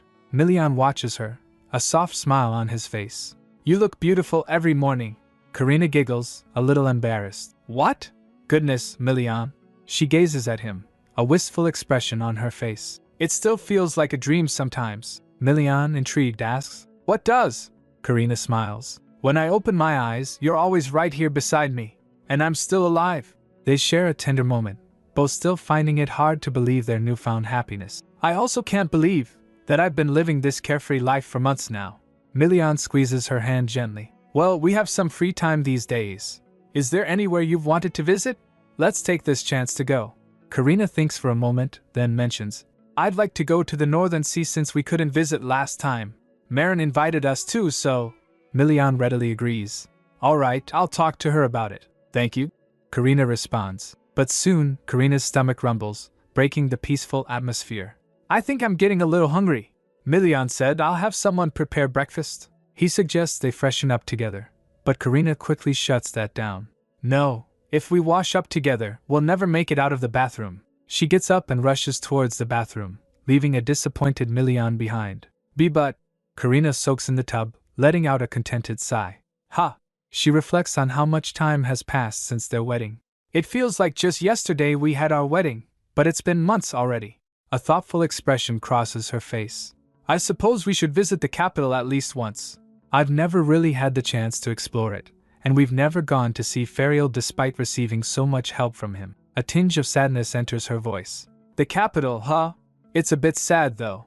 Now that I can't use my power, I can no longer witness the birth of new life. She thinks about the price she paid. However, in exchange for giving up the miracle of creation, I met Milian and many others. When I think of all that I've gained, it doesn't seem like I've lost much. Besides, I can still paint with these hands. She looks down at her hands, a peaceful smile gracing her lips. Right now, I couldn't be happier. After some time, Fawn greets Karina. Good morning, Your Grace. The Duke will be joining you soon. Karina still feels a bit awkward with the formal address. It still feels awkward when you call me that, Fawn. Fawn chuckles. Haha, you'll have to get used to it. You're now the lady of House Pastelio, after all. He asks about her well-being. How are you feeling today? Karina responds. Ahaha, the same as always, I guess. A bit drowsy and a bit hungry. Fang informs her of the breakfast menu. You've been craving meat lately, so the main dish of today's breakfast is steak. Karina is pleasantly surprised. Thank you. Oddly enough, I've been hungrier these days. I wonder if my appetite changed because of the heron. I used to prefer milder dishes, and I really didn't like undercooked meat because of the blood. Fang pauses, noticing the change in her preferences. Halt, he observes her closely. Come to think of it, you've been napping a lot lately too, haven't you? Karina shrugs. Yes, probably because the weather's so nice. The north never gets that hot, even in the summer. Besides, I don't have much to do around the manor, so it's not strange that I get sleepy all the time. A hint of worry creeps into her voice. Did you think there's something wrong with me, Fang? All I do is eat and sleep. Fang tries to reassure her. Having an appetite is a good sign. It means you're healthy. Still, it might be a good idea to have Winston check on you, she said. But he's been traveling back and forth between Fariel's manor and here lately because of his research. I feel a bit apologetic, Fang said. Don't, Your Grace. If you feel bad, Winston will only feel worse. Suddenly, Milian appears, curious. Why are you standing out here instead of going in? She turns to Milian, his eyes softening. Milian said, You're hungry, aren't you? Let's eat. Karina smiles and agrees. All right. They head inside to a lavish breakfast spread. Today's breakfast includes mashed potatoes, chicken breast salad, and meatball spaghetti, with steak as the main dish. Karina's eyes light up. It looks amazing. Milian notes. There are a lot of meat dishes today. Karina eagerly cuts into the steak. Nom. The meat's so tender, it melts in my mouth. Milian, concerned, says. Karina, aren't you eating a bit too much? I'm worried you'll get indigestion. You should eat slowly. Karina pauses, surprised. Oh, was I eating that fast? Milian studies her, a thoughtful look on his face.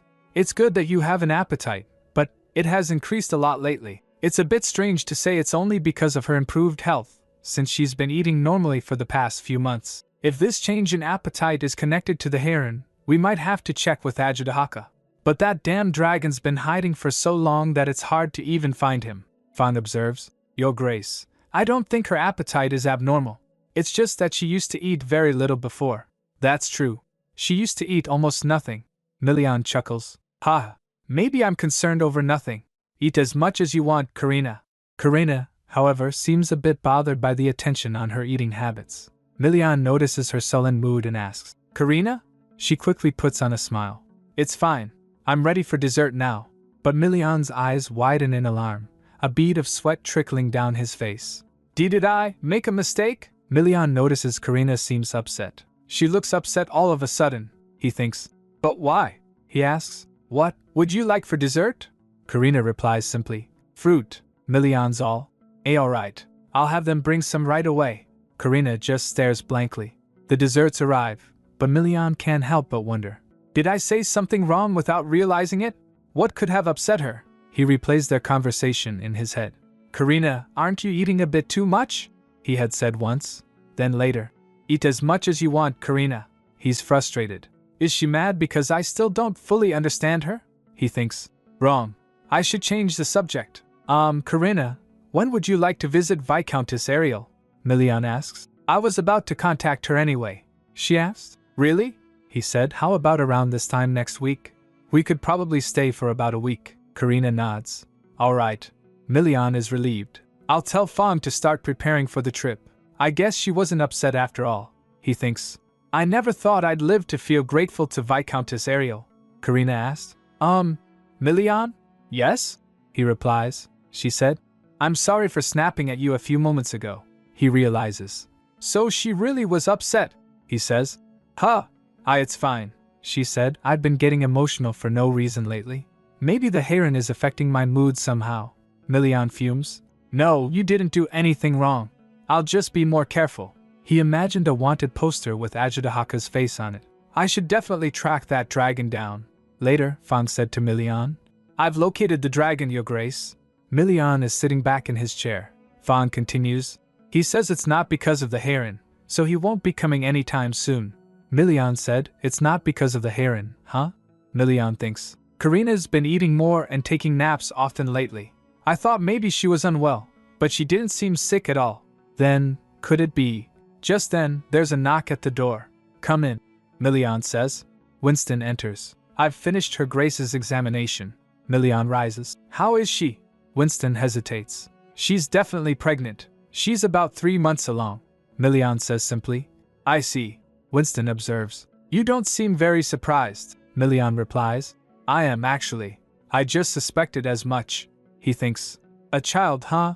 I'm sure they will be sweet and beautiful, just like Karina. But for someone whose days are numbered, having a child might be a painful attachment. He asks Winston. How much strain will pregnancy and childbirth put on her body? Winston replies. Her health is currently no different from that of an ordinary woman. Still, no matter how healthy the mother, childbirth always comes with pain and risks. Milian thinks. It's not like I never thought about having a child, but wishing for one with her felt like I was being selfish. Not that it matters what I think. I'll completely support whatever Karina chooses to do. All that matters to me now is her happiness. Milian hardens his resolve.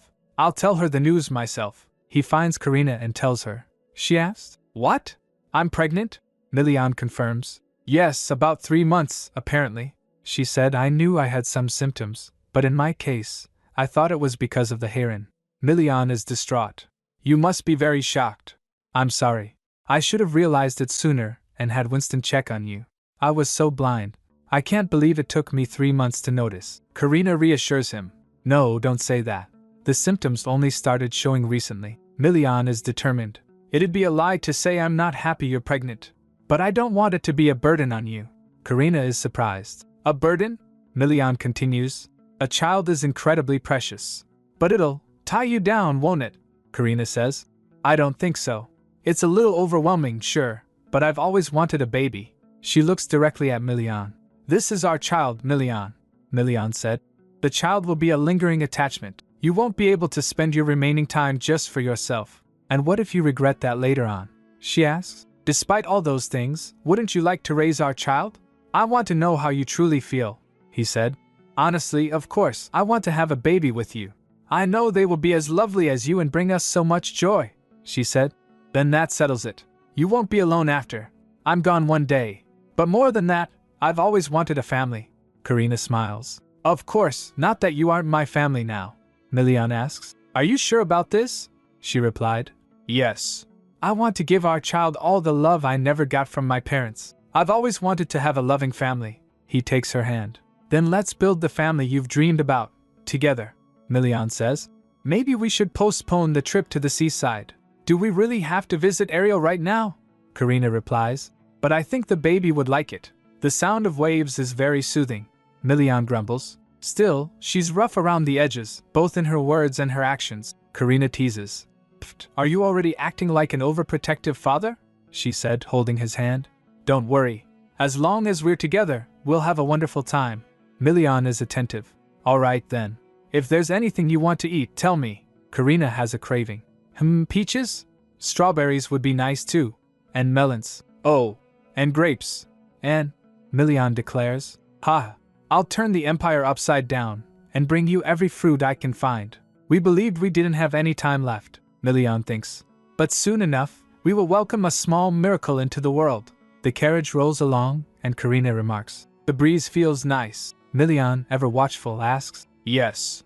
The trip wasn't too rough on you, was it? She smiles. Not at all. If anything, it feels exciting. It's like I'm setting out on an adventure. Although, I do enjoy being at the manor.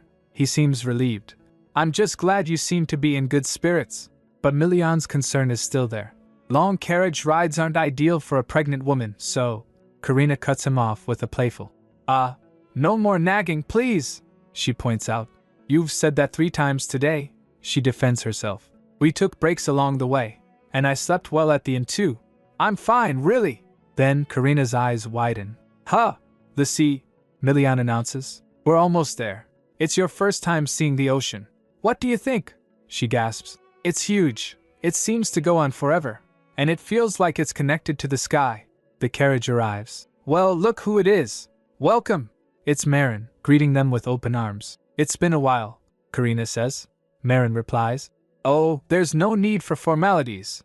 You sound way too stiff, she sighed. Oh, you two may be married now, but don't tell me I have to call you something cringy like your grace and such. Come on, spare me, Karina adds. I'd prefer it if you just address me as you usually do. Milian asks Marin. We said we'd meet you at your manor.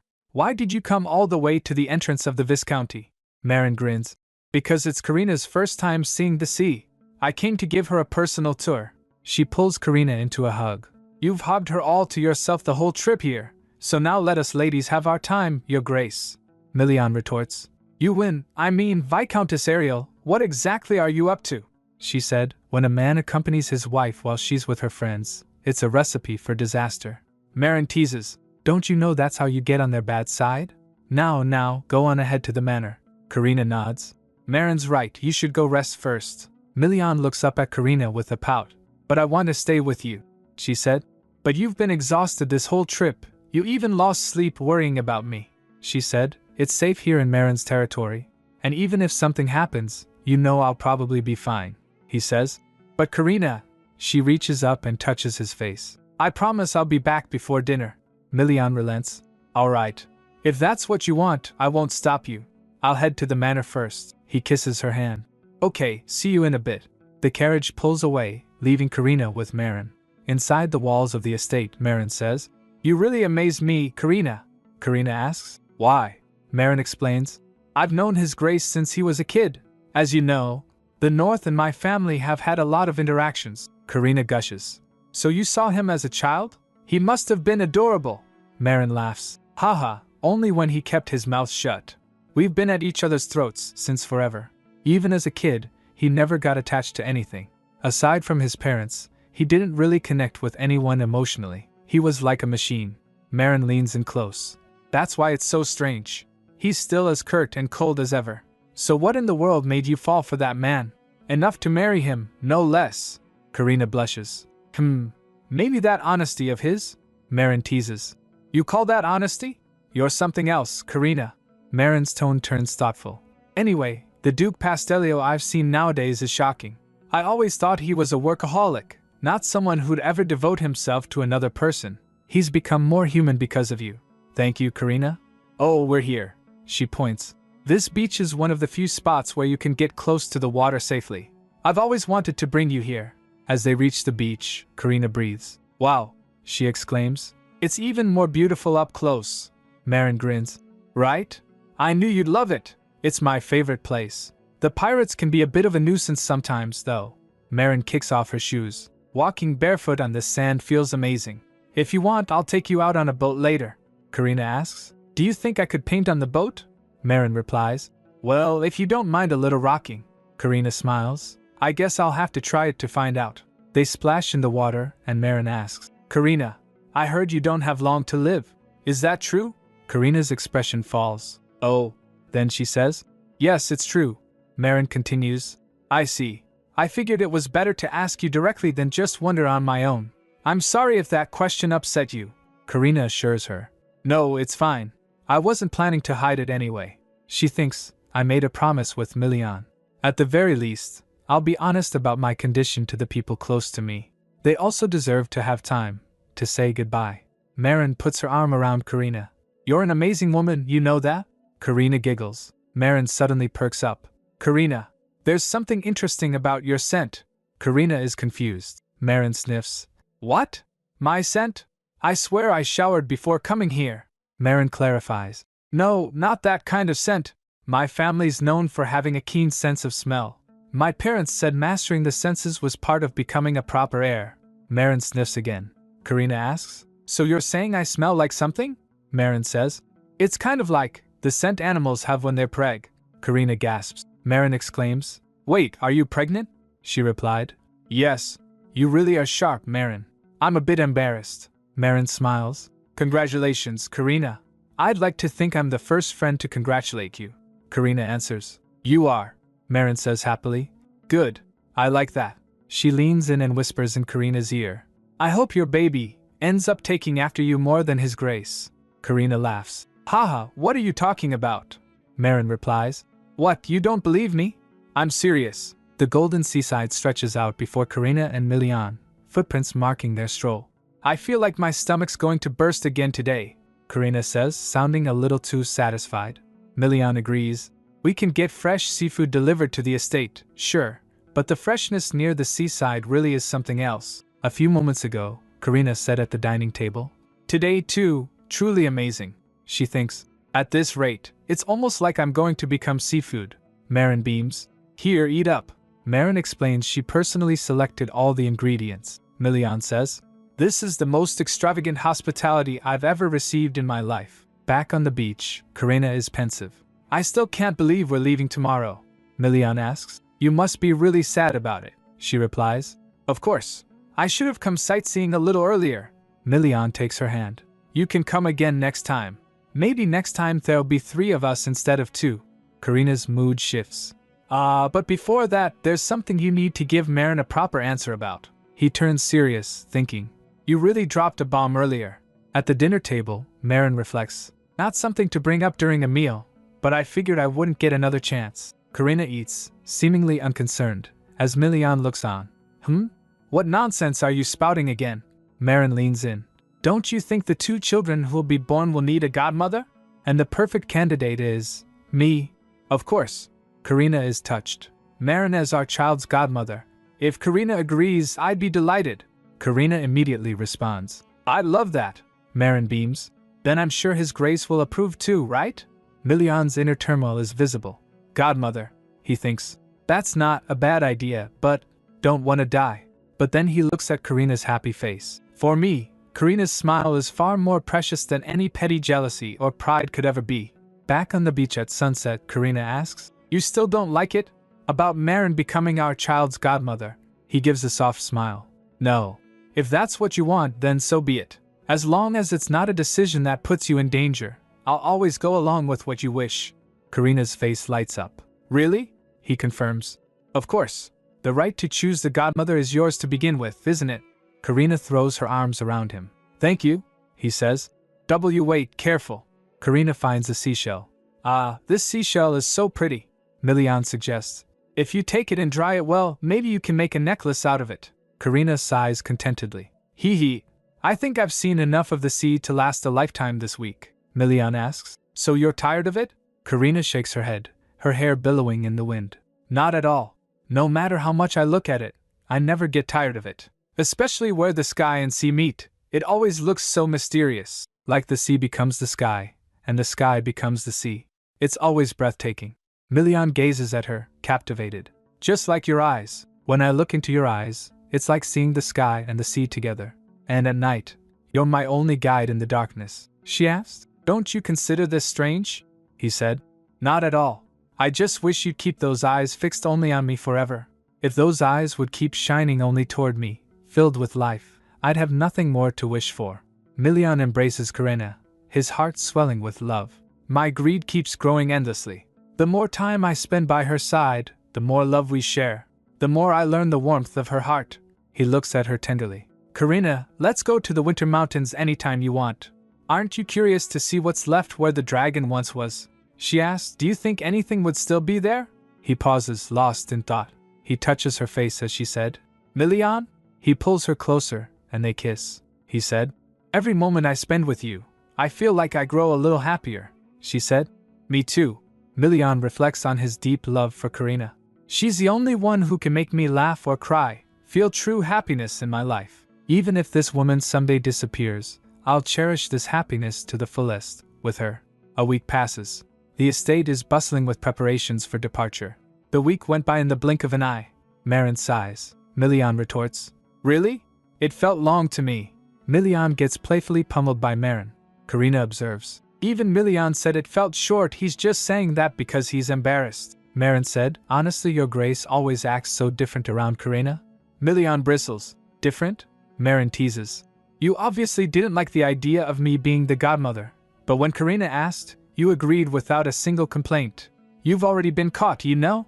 Milian is silent. Karina gently intervenes. Marin, stop teasing Milian. Marin smiles. Well, it's only natural to want to look good for someone you like. I understand completely. Milian said, still saying useless things, I see. Karina blushes. Hee, maybe, but I meant it. Marin said, I guess I got too excited at the thought of being a godmother. Karina said, Marine, next time, we'll come visit together, the three of us. Marin responds, I'm already looking forward to that. Marin has a surprise for Karina. Oh, right. Before you go, I have something to give you. Hold out your hand. She hands Karina a seashell. Here, it's called a conch. Put it to your ear. Karina listens intently. I can hear the sound of the ocean. How did you make this? Marin laughs. Haha, I didn't. Nature made it. Think of it as a gift holding all the time we spent together by the sea. Karina is touched. Thank you. I'll treasure it. Marin said, every time you listen to it, don't forget. I'll be waiting here by this sea. Until we meet again, stay healthy. Milian stood happy seeing Karina as she said, You too, Marine. Marin holds Karina's hands. Partings always hurt a little, but now I know. When there's a promise waiting at the end of it, even farewells can be gentle. Time has flown by, and Karina is already 7 months pregnant.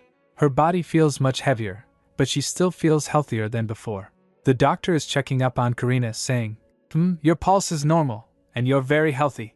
Karina's relieved, admitting, Lately, I feel a lot of thumps and kicks. Everything's okay, right? The doctor reassures her.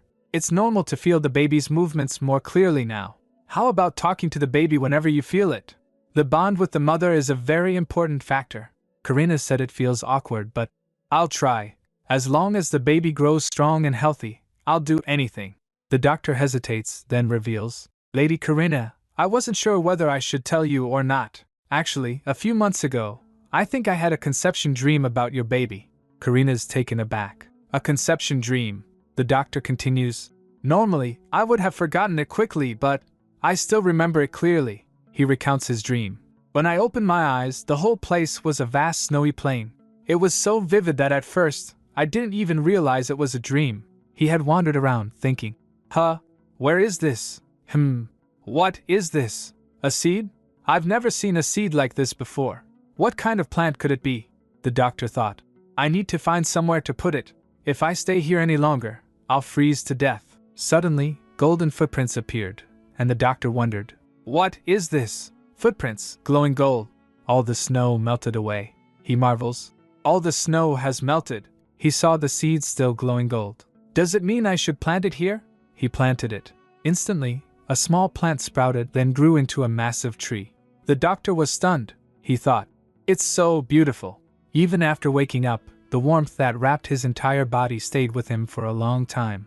He reflects that the tree glowing gold and blue was incredibly beautiful, and the warmth that wrapped my entire body felt so real, even though it was a dream. She said, such an unexpected gift. She tells the doctor, "You even had a conception dream for my child, Winston." She continues, "I'm so happy.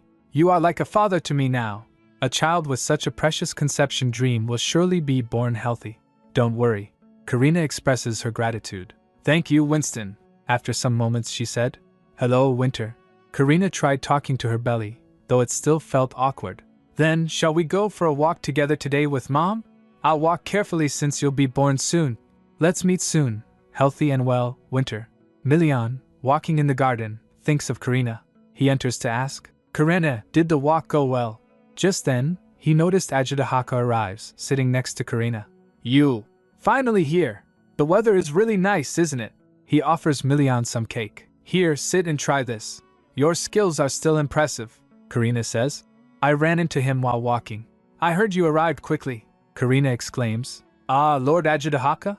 Ajitahaka smirks. "Hee, you really have good instincts. I was just about to kidnap my master," she adds. "Ha! Milian might actually believe it. By the way, Milian, I have good news," Milian asks. "Good news?" Karina declares. "Ajitahaka will be the godparent of our child." Milian is shocked. What? Ajitahaka explains. "It's my master's request, so there's no way I could refuse." Karina said, "Even dragons have the custom of being godparents like us. A godparent can bestow blessings upon the child." Milian in his thoughts imagining Marin and Ajitahaka said, "Both of them. Why are they trying to act with Karina where I'm not present? And of all creatures, it has to be some reptile as a godparent." He mumbled, "They didn't come when I looked for them. So why now?" Ajitahaka observes. "Oh, his patience has grown. I thought you'd be mad," Ajitahaka says. "Well, it's nothing serious. I just felt my master's heartbeat was a bit off, so I came back. But it's quite amusing." Karina smiles. "I'm glad you came before the baby was born," Milian says. "If Karina is happy, then so am I," Ajitahaka offers. "One piece of advice, you should go to the temple in the capital soon." Milian is confused. "What do you mean?"